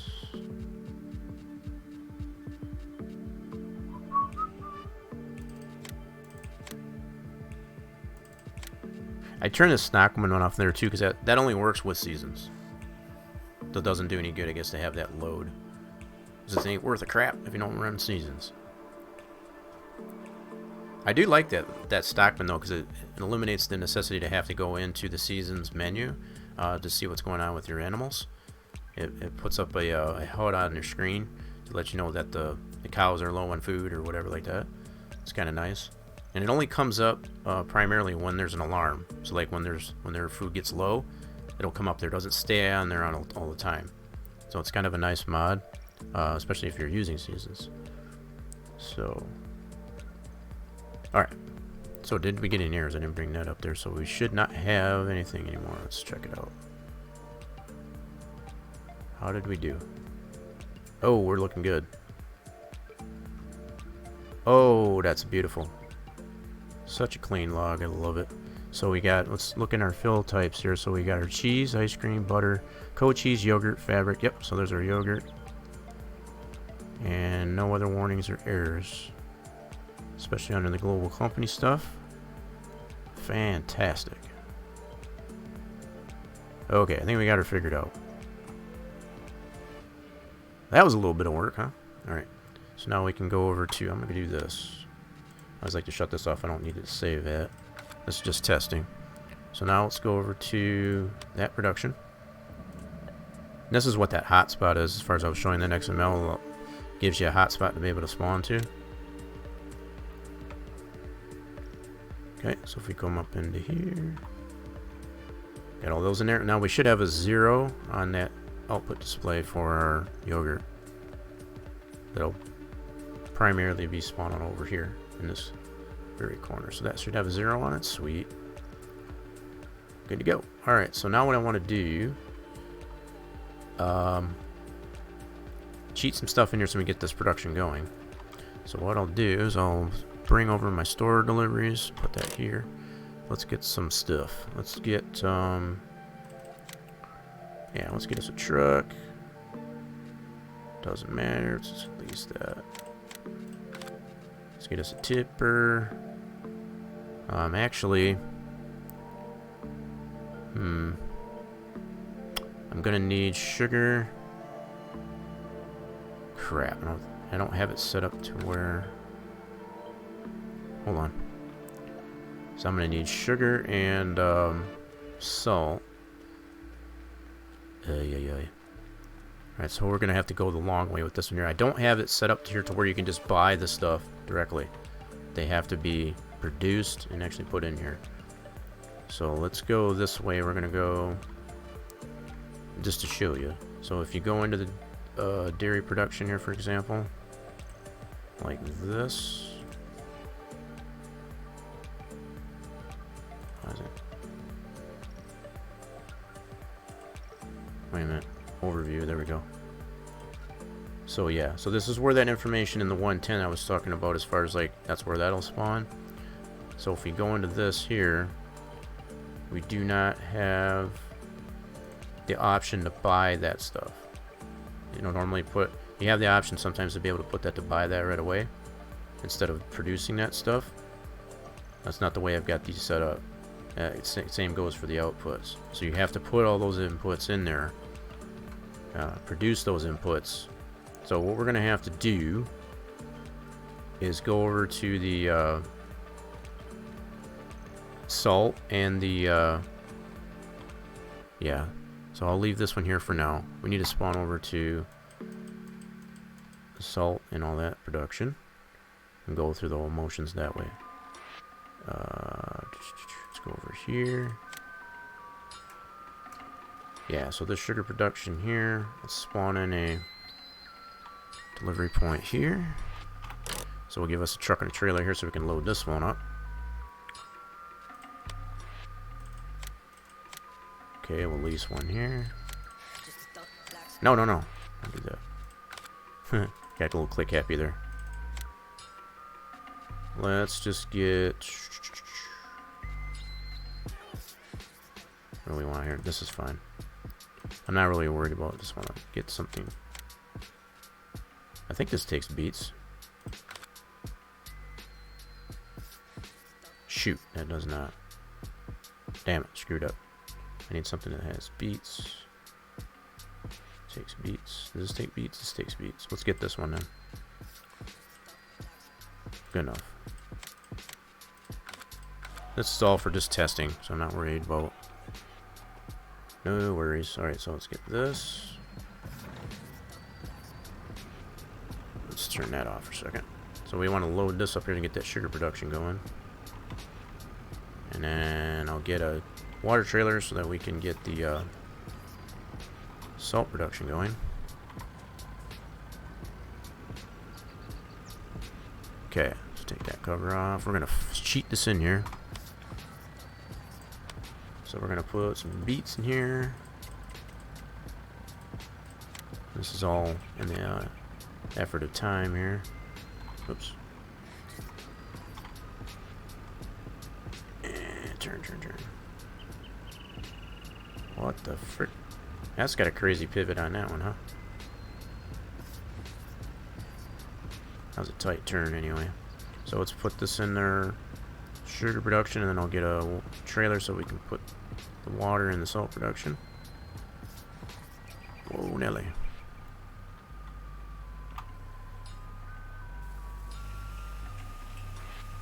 So that's all we need in this one is either sugar cane or sugar beet to get that one going.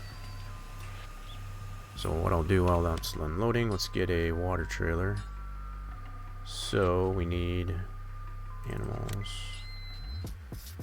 Should have this bad boy. Let's lease that. Cool. So that's going. Cool. Let's drop that off. Let's go get some water.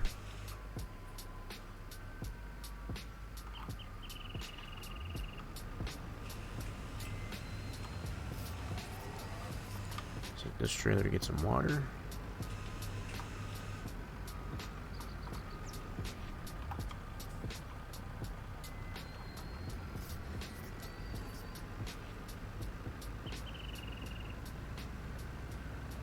Okay, so we get some water here. I can draw some water right here.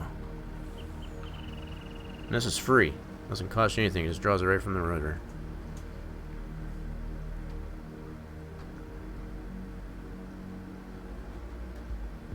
Now I can do it this way, or I can just go ahead and cheat it in there too. But it kind of shows you that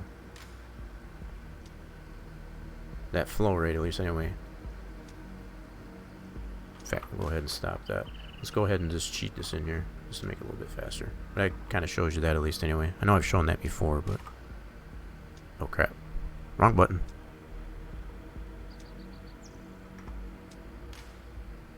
Hello? Why is that not working? Hello? No, I don't want to do that. Seriously? Hold on. Why is that not moving over to that? Oh crap. Crap, don't die on me now, dang it.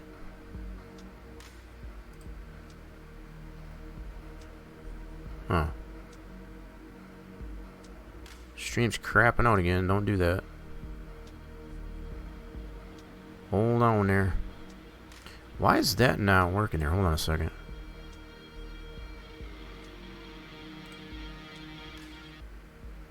Oh, maybe I didn't set that up. I'll be damned. Here, let me do that real quick. Yeah, I guess I didn't. Okay, cool.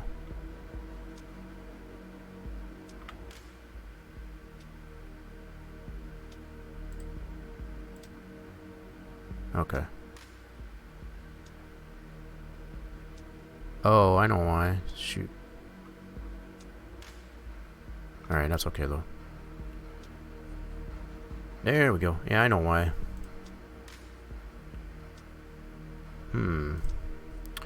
Bear with me a second, folks. I was doing the wrong key, that's why. Dang it, why does that keep... No, clear.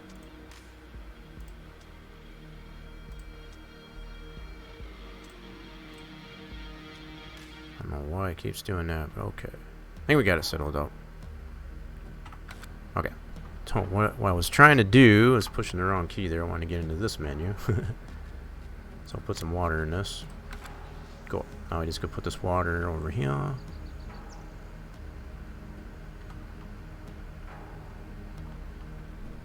Let's turn that off. Whoops. Watch my driving.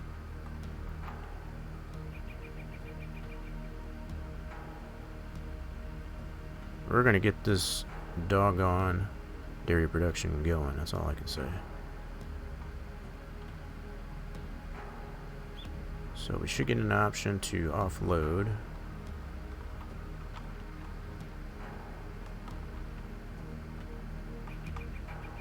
Darn, I'm not using my steering wheel, so it's not going to be very... There it goes. That's all I want.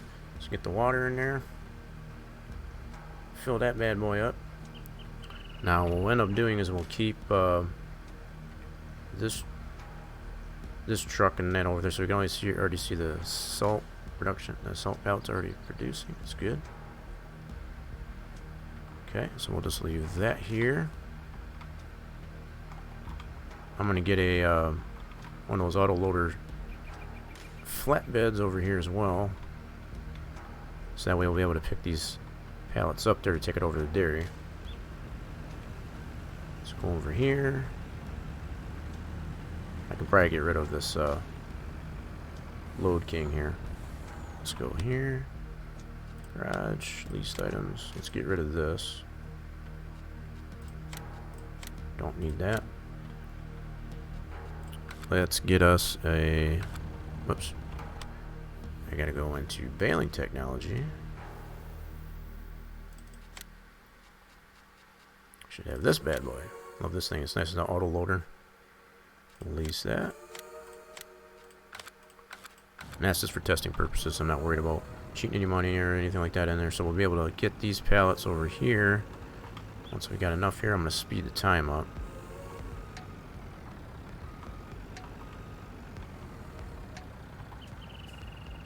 So that we can get some pallets here. Alright. So let's speed this time up here a little bit. Whoops. Wrong key again. There we go. So we get us some pallets here.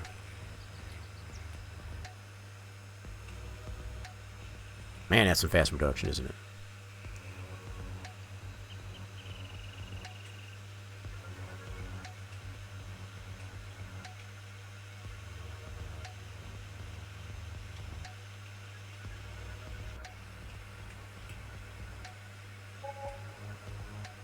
Yeah, so we got the leasing costs and all this stuff I figured out. Just making sure I got enough though.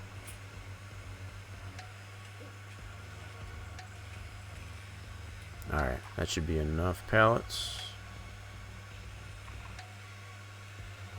Okay. That's enough to start with anyway. So let's go ahead and set this up here to pick these up. So we want to...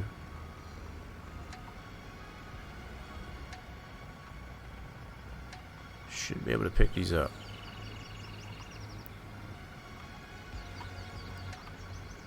Now, the way this auto loader works is kind of nice. It only picks up pallets that are complete. It won't pick up ones that aren't complete yet. So that's what's kind of nice about it. Alright, so we'll shut that off. Put the belts on it. Now, what's really even funky, I guess, with this auto loader is it will strap them over the top. You just have to do it right. I'm not really worried about it.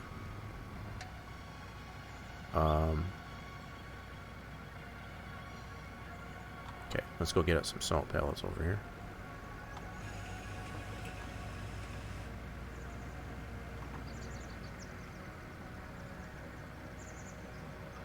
I'm trying to remember what it was now, I guess, as far as to get that to work, right?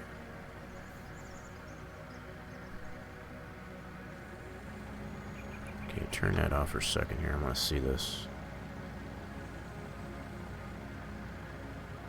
So if we do an unload. Yeah, I think you got to turn that unload off there. Then once you put the L on it, see now they'll strap right. That's what it was. I knew there was a way for it to do that. I just couldn't remember. Took me a second to figure that out.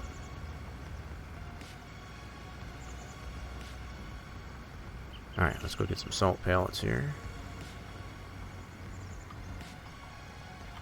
Turn that off. Let's turn back on our work mode.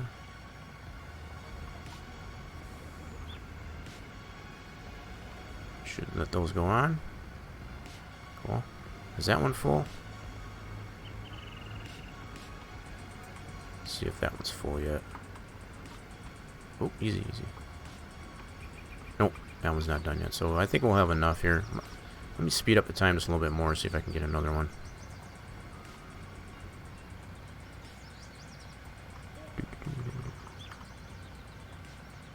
There we go. I want to get at least one more. Get on there, dummy.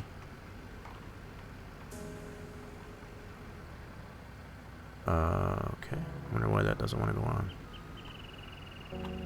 Gotta get it in a spot here.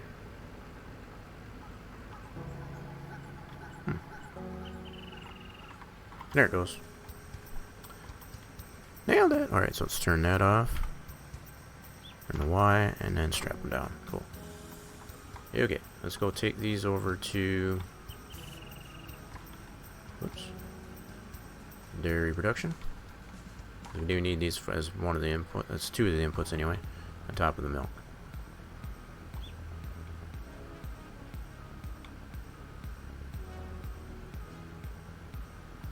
Love this loading wagon though. This loading the flatbed anyway. Okay.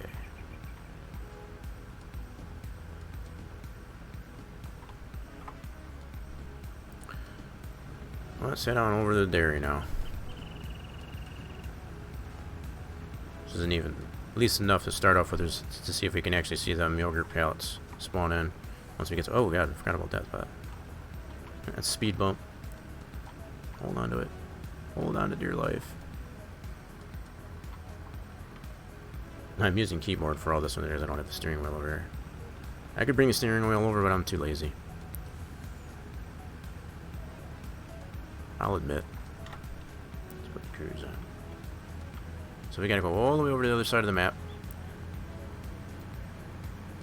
Put these pallets into the dairy production.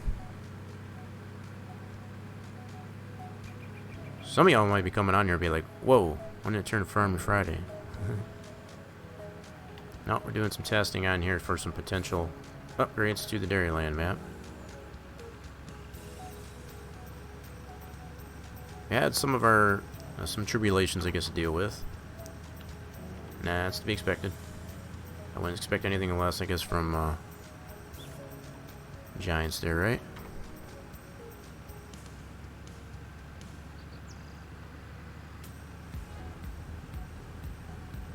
But we figured most of our trials and tribulations. Oh, that's the thing. That's the important part.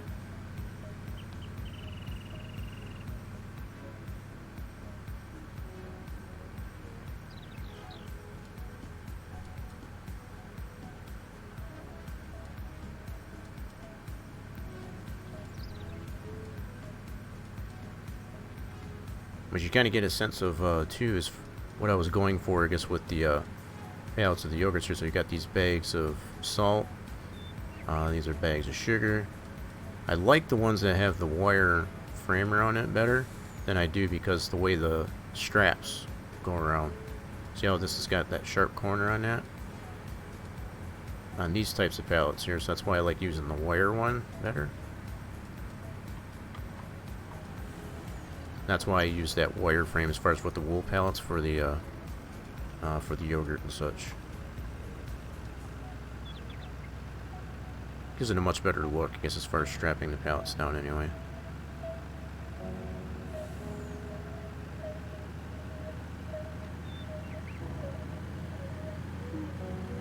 Okay, so we can make a shortcut through the main farm here. Just turn off to the left here so we can get over to the dairy.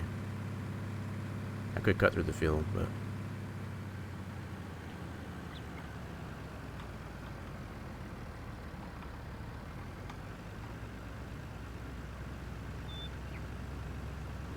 yeah, tag with it. Just cut right across. get ourselves over to the dairy production.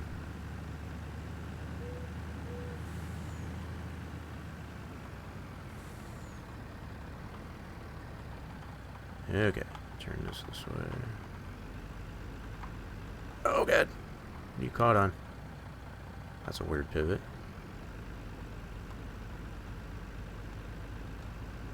I remember doing that before. Dang, cars. Put them cars in the way. So the way I've got this set up on here, should be able to offload these right from the autoloader, right into that input trigger here, without any issues.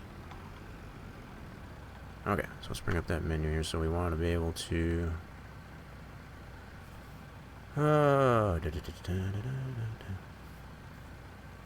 autoloader merc on, and we want to, oh wait, that was still on, my bad. Okay, where's the marker? We want it on this side, so it goes in there. And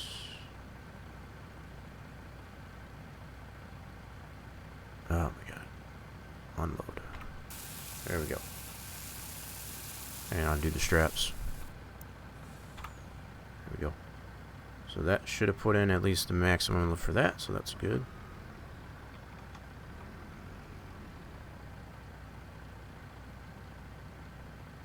Something broke there. What's something? What broke there? What do you mean? What broke?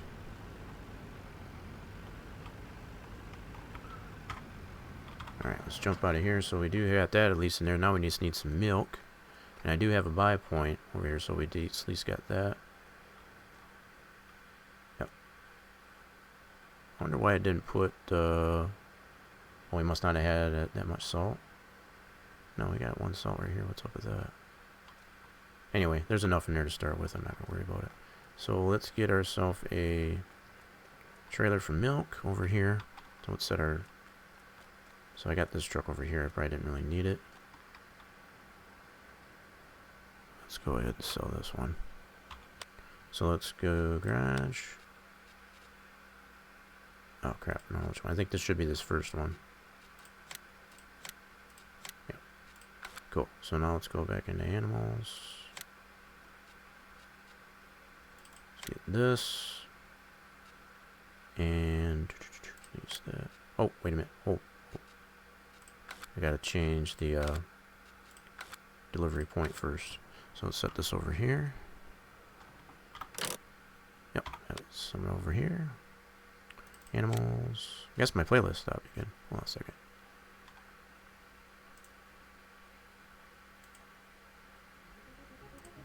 There we go.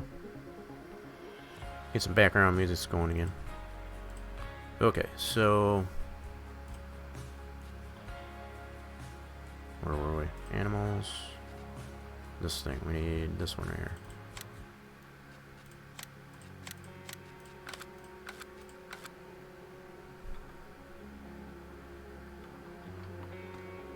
Alright, so we can take this truck. Dough is done. Cool. Oh yeah, you were making bread. That's right. Forgot that's what you said. Dough is done. Oh, that's cool. You put yeast in that thing? How do you do that bread? Kitchen is a mess, I bet. Especially probably with the flour and all that.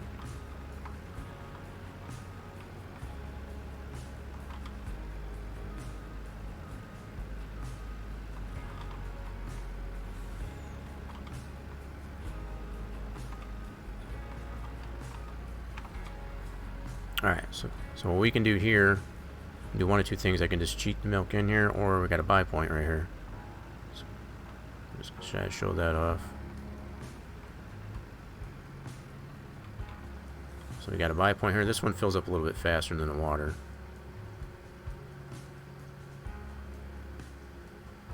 I was playing around with the different, you know, pumper rates, I guess, as far as between this one and that on the water. I felt the this one here, it's kind of a tank as opposed to like a big body of water. That's why I slowed that one up over, I guess, over at the river bank. I think for the most part it's really realistic. So you got yeast.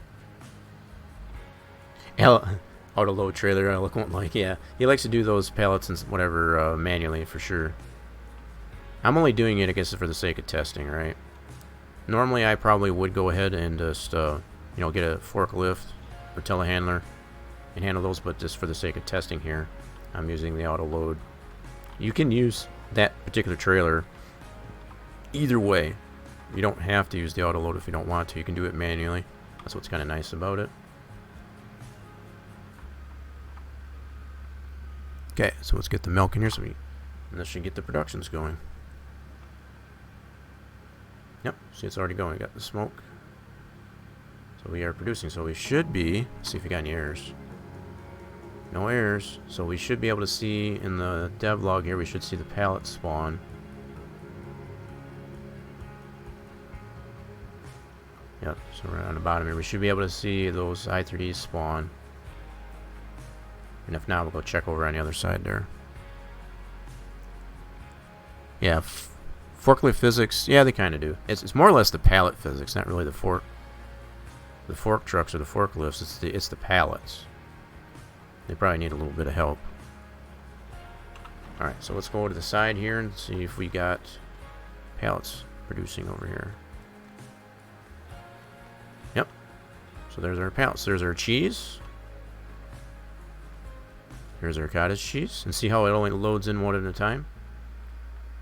So as we progress here, instead of having them all at once, oh, this is wrong here.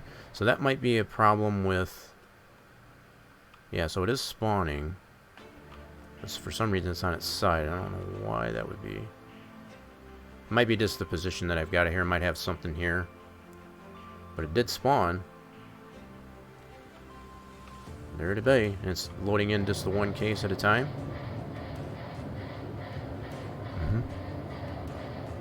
Yeah, so other than the fact that it's spawning in on its side, I'll have to figure that out.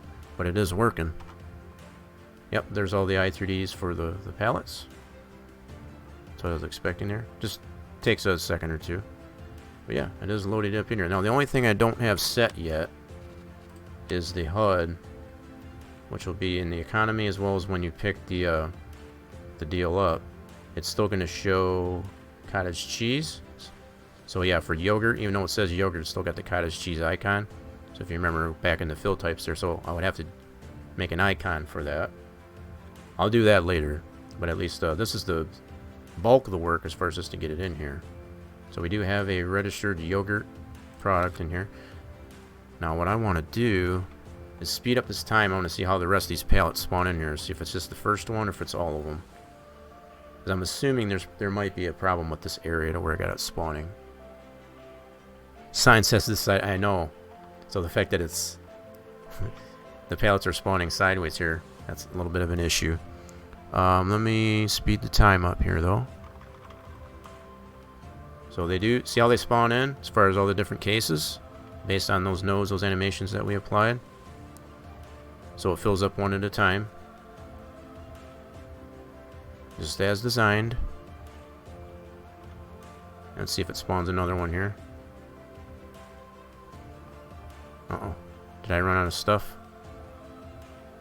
Oh, it's still going. Yep, there it is. Yeah, so they're spawning in kind of funky. So I'll have to look and see what's going on with that. It might be just the area that I'm trying to spawn it into. That could be. It might be, I think I got an idea as to why. I forgot to take the rigid body out of the case itself as far as the, out of the, yeah, that's what I did. So the reason why it's doing this is because I didn't remove the rigid body from the actual case itself. So this is what happens when you don't take that rigid body out of there. So just to kind of give you an idea here, I'll load up. So I already know what I need to do, I guess, to fix this issue with them spawning in this way. The fact that they are spawning, that's definitely a positive. But let's see if this is still loads up here. I can get out of this now. I don't need this anymore.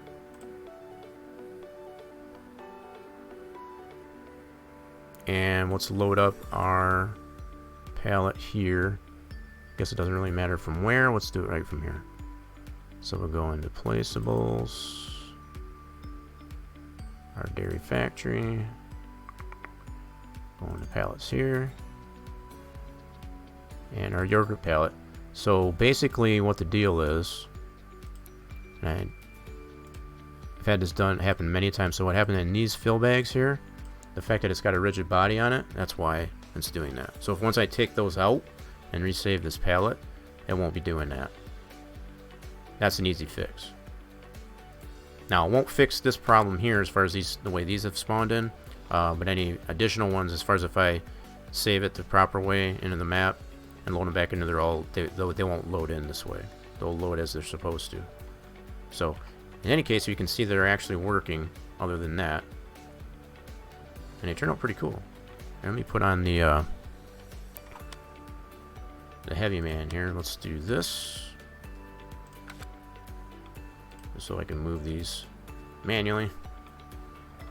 But the other thing I wanted to show... Come on now. Nailed it. Okay. I know it's not a full pallet, but that's okay. That's okay. I'm cheating here a little bit, and that's only for the sake of testing anyway. Get this back up on its side here. Come on. Work with me here. There we go.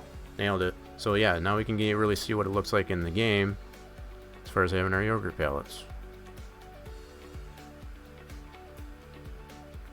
Turned out pretty cool. Now, the other thing I wanted to test here, like I said, I'm going to go ahead and get me a...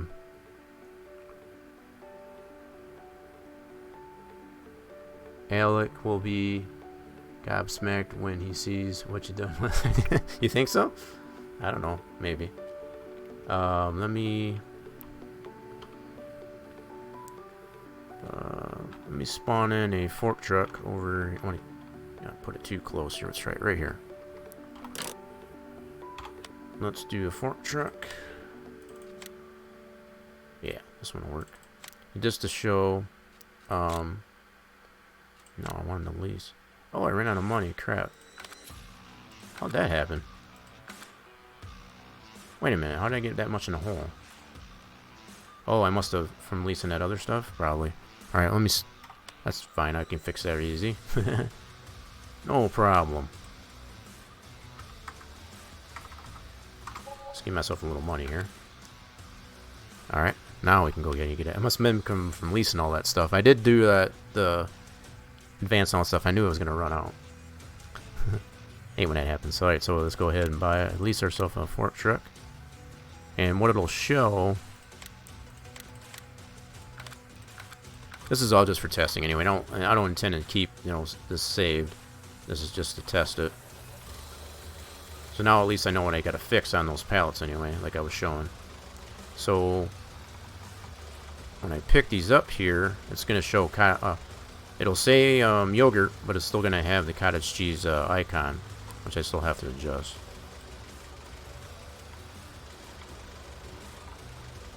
But I even want to test to make sure we can pick these up. Yep. So there it is. So it's still got, it says yogurt. Might be hard to see there in the bottom right corner. But it does have the cottage cheese. So I'll have to make an icon for these, for the yogurt here, is all. No, that's a cheat, right. I understand. And it's all just for testing purposes, like I said. But yeah, so there's our yogurt pallets. All good to go. Proof of concept here as far as being able to put them on and lift them up with the fork truck. And these will get... I'll have to actually apply this to the warehouse. So right now I don't have a delivery spot for this. So right now it's just showing it's in here, but it doesn't have a sell point. So I'm gonna have to put that at the warehouse. That'll be the next thing. That's a simple sell point adjustment. But other than that, that's good to go. I'm happy with it. Cool. Yeah, see we got another pallet that spawned in here. It actually spawned in the right way. That's interesting. But I will have to take that rigid body out of that case. Just to eliminate the possibility of that happening again. Because that's how those need to happen. You don't want to have any rigid body into this because this there's collisions already in the palette, so we don't need them in the actual contents, you know, as far as the fillable contents here. Right, so we got our cottage cheese. I probably will not keep this yogurt here, so that's something else I'm gonna have to work on too, as far as where I want these to spawn. But at least it shows proof of concept here. I might have to extend out the cement slab or something. I'll have to make some adjustments there as far as the spawn point for it anyway. Cool. Alright, I'm getting out of this then. Whoops. Quit. Yes, we're not going to save that. We're good to go on that. So I have to make some adjustments on that to take the rigid body out of that, out of the palette. I think it's been a pretty solid stream. It took a little bit longer than I wanted it to, but it had a couple of brain farts there as far as what I needed to adjust on there. But that's something I've been putting off for quite a while, as far as to get something I got on my list of things to update with the map, and I think it'll be a positive change there. Okay, so I'll keep that up there. That's something I'll have to do later. I don't need this anymore, and I got some things to get out of that. This is my original map. I'll have to put that back in there until I get that all straightened out, I guess, with the things that need to be corrected on the map. Holy mackerel, that's been a solid stream.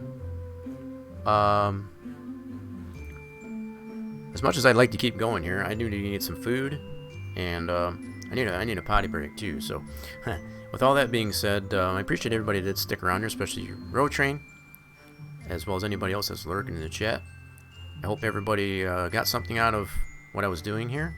If you care to want to just enjoy the map, I guess once I do release it, I guess at some date in the future, or if you can use that information for your own purposes, I guess, as far as to create your own mods, I guess, for much the same fashion that I did. So if you run into some of the same problems, you know how to deal with it. So oh, you want to know? Oh, sorry about that.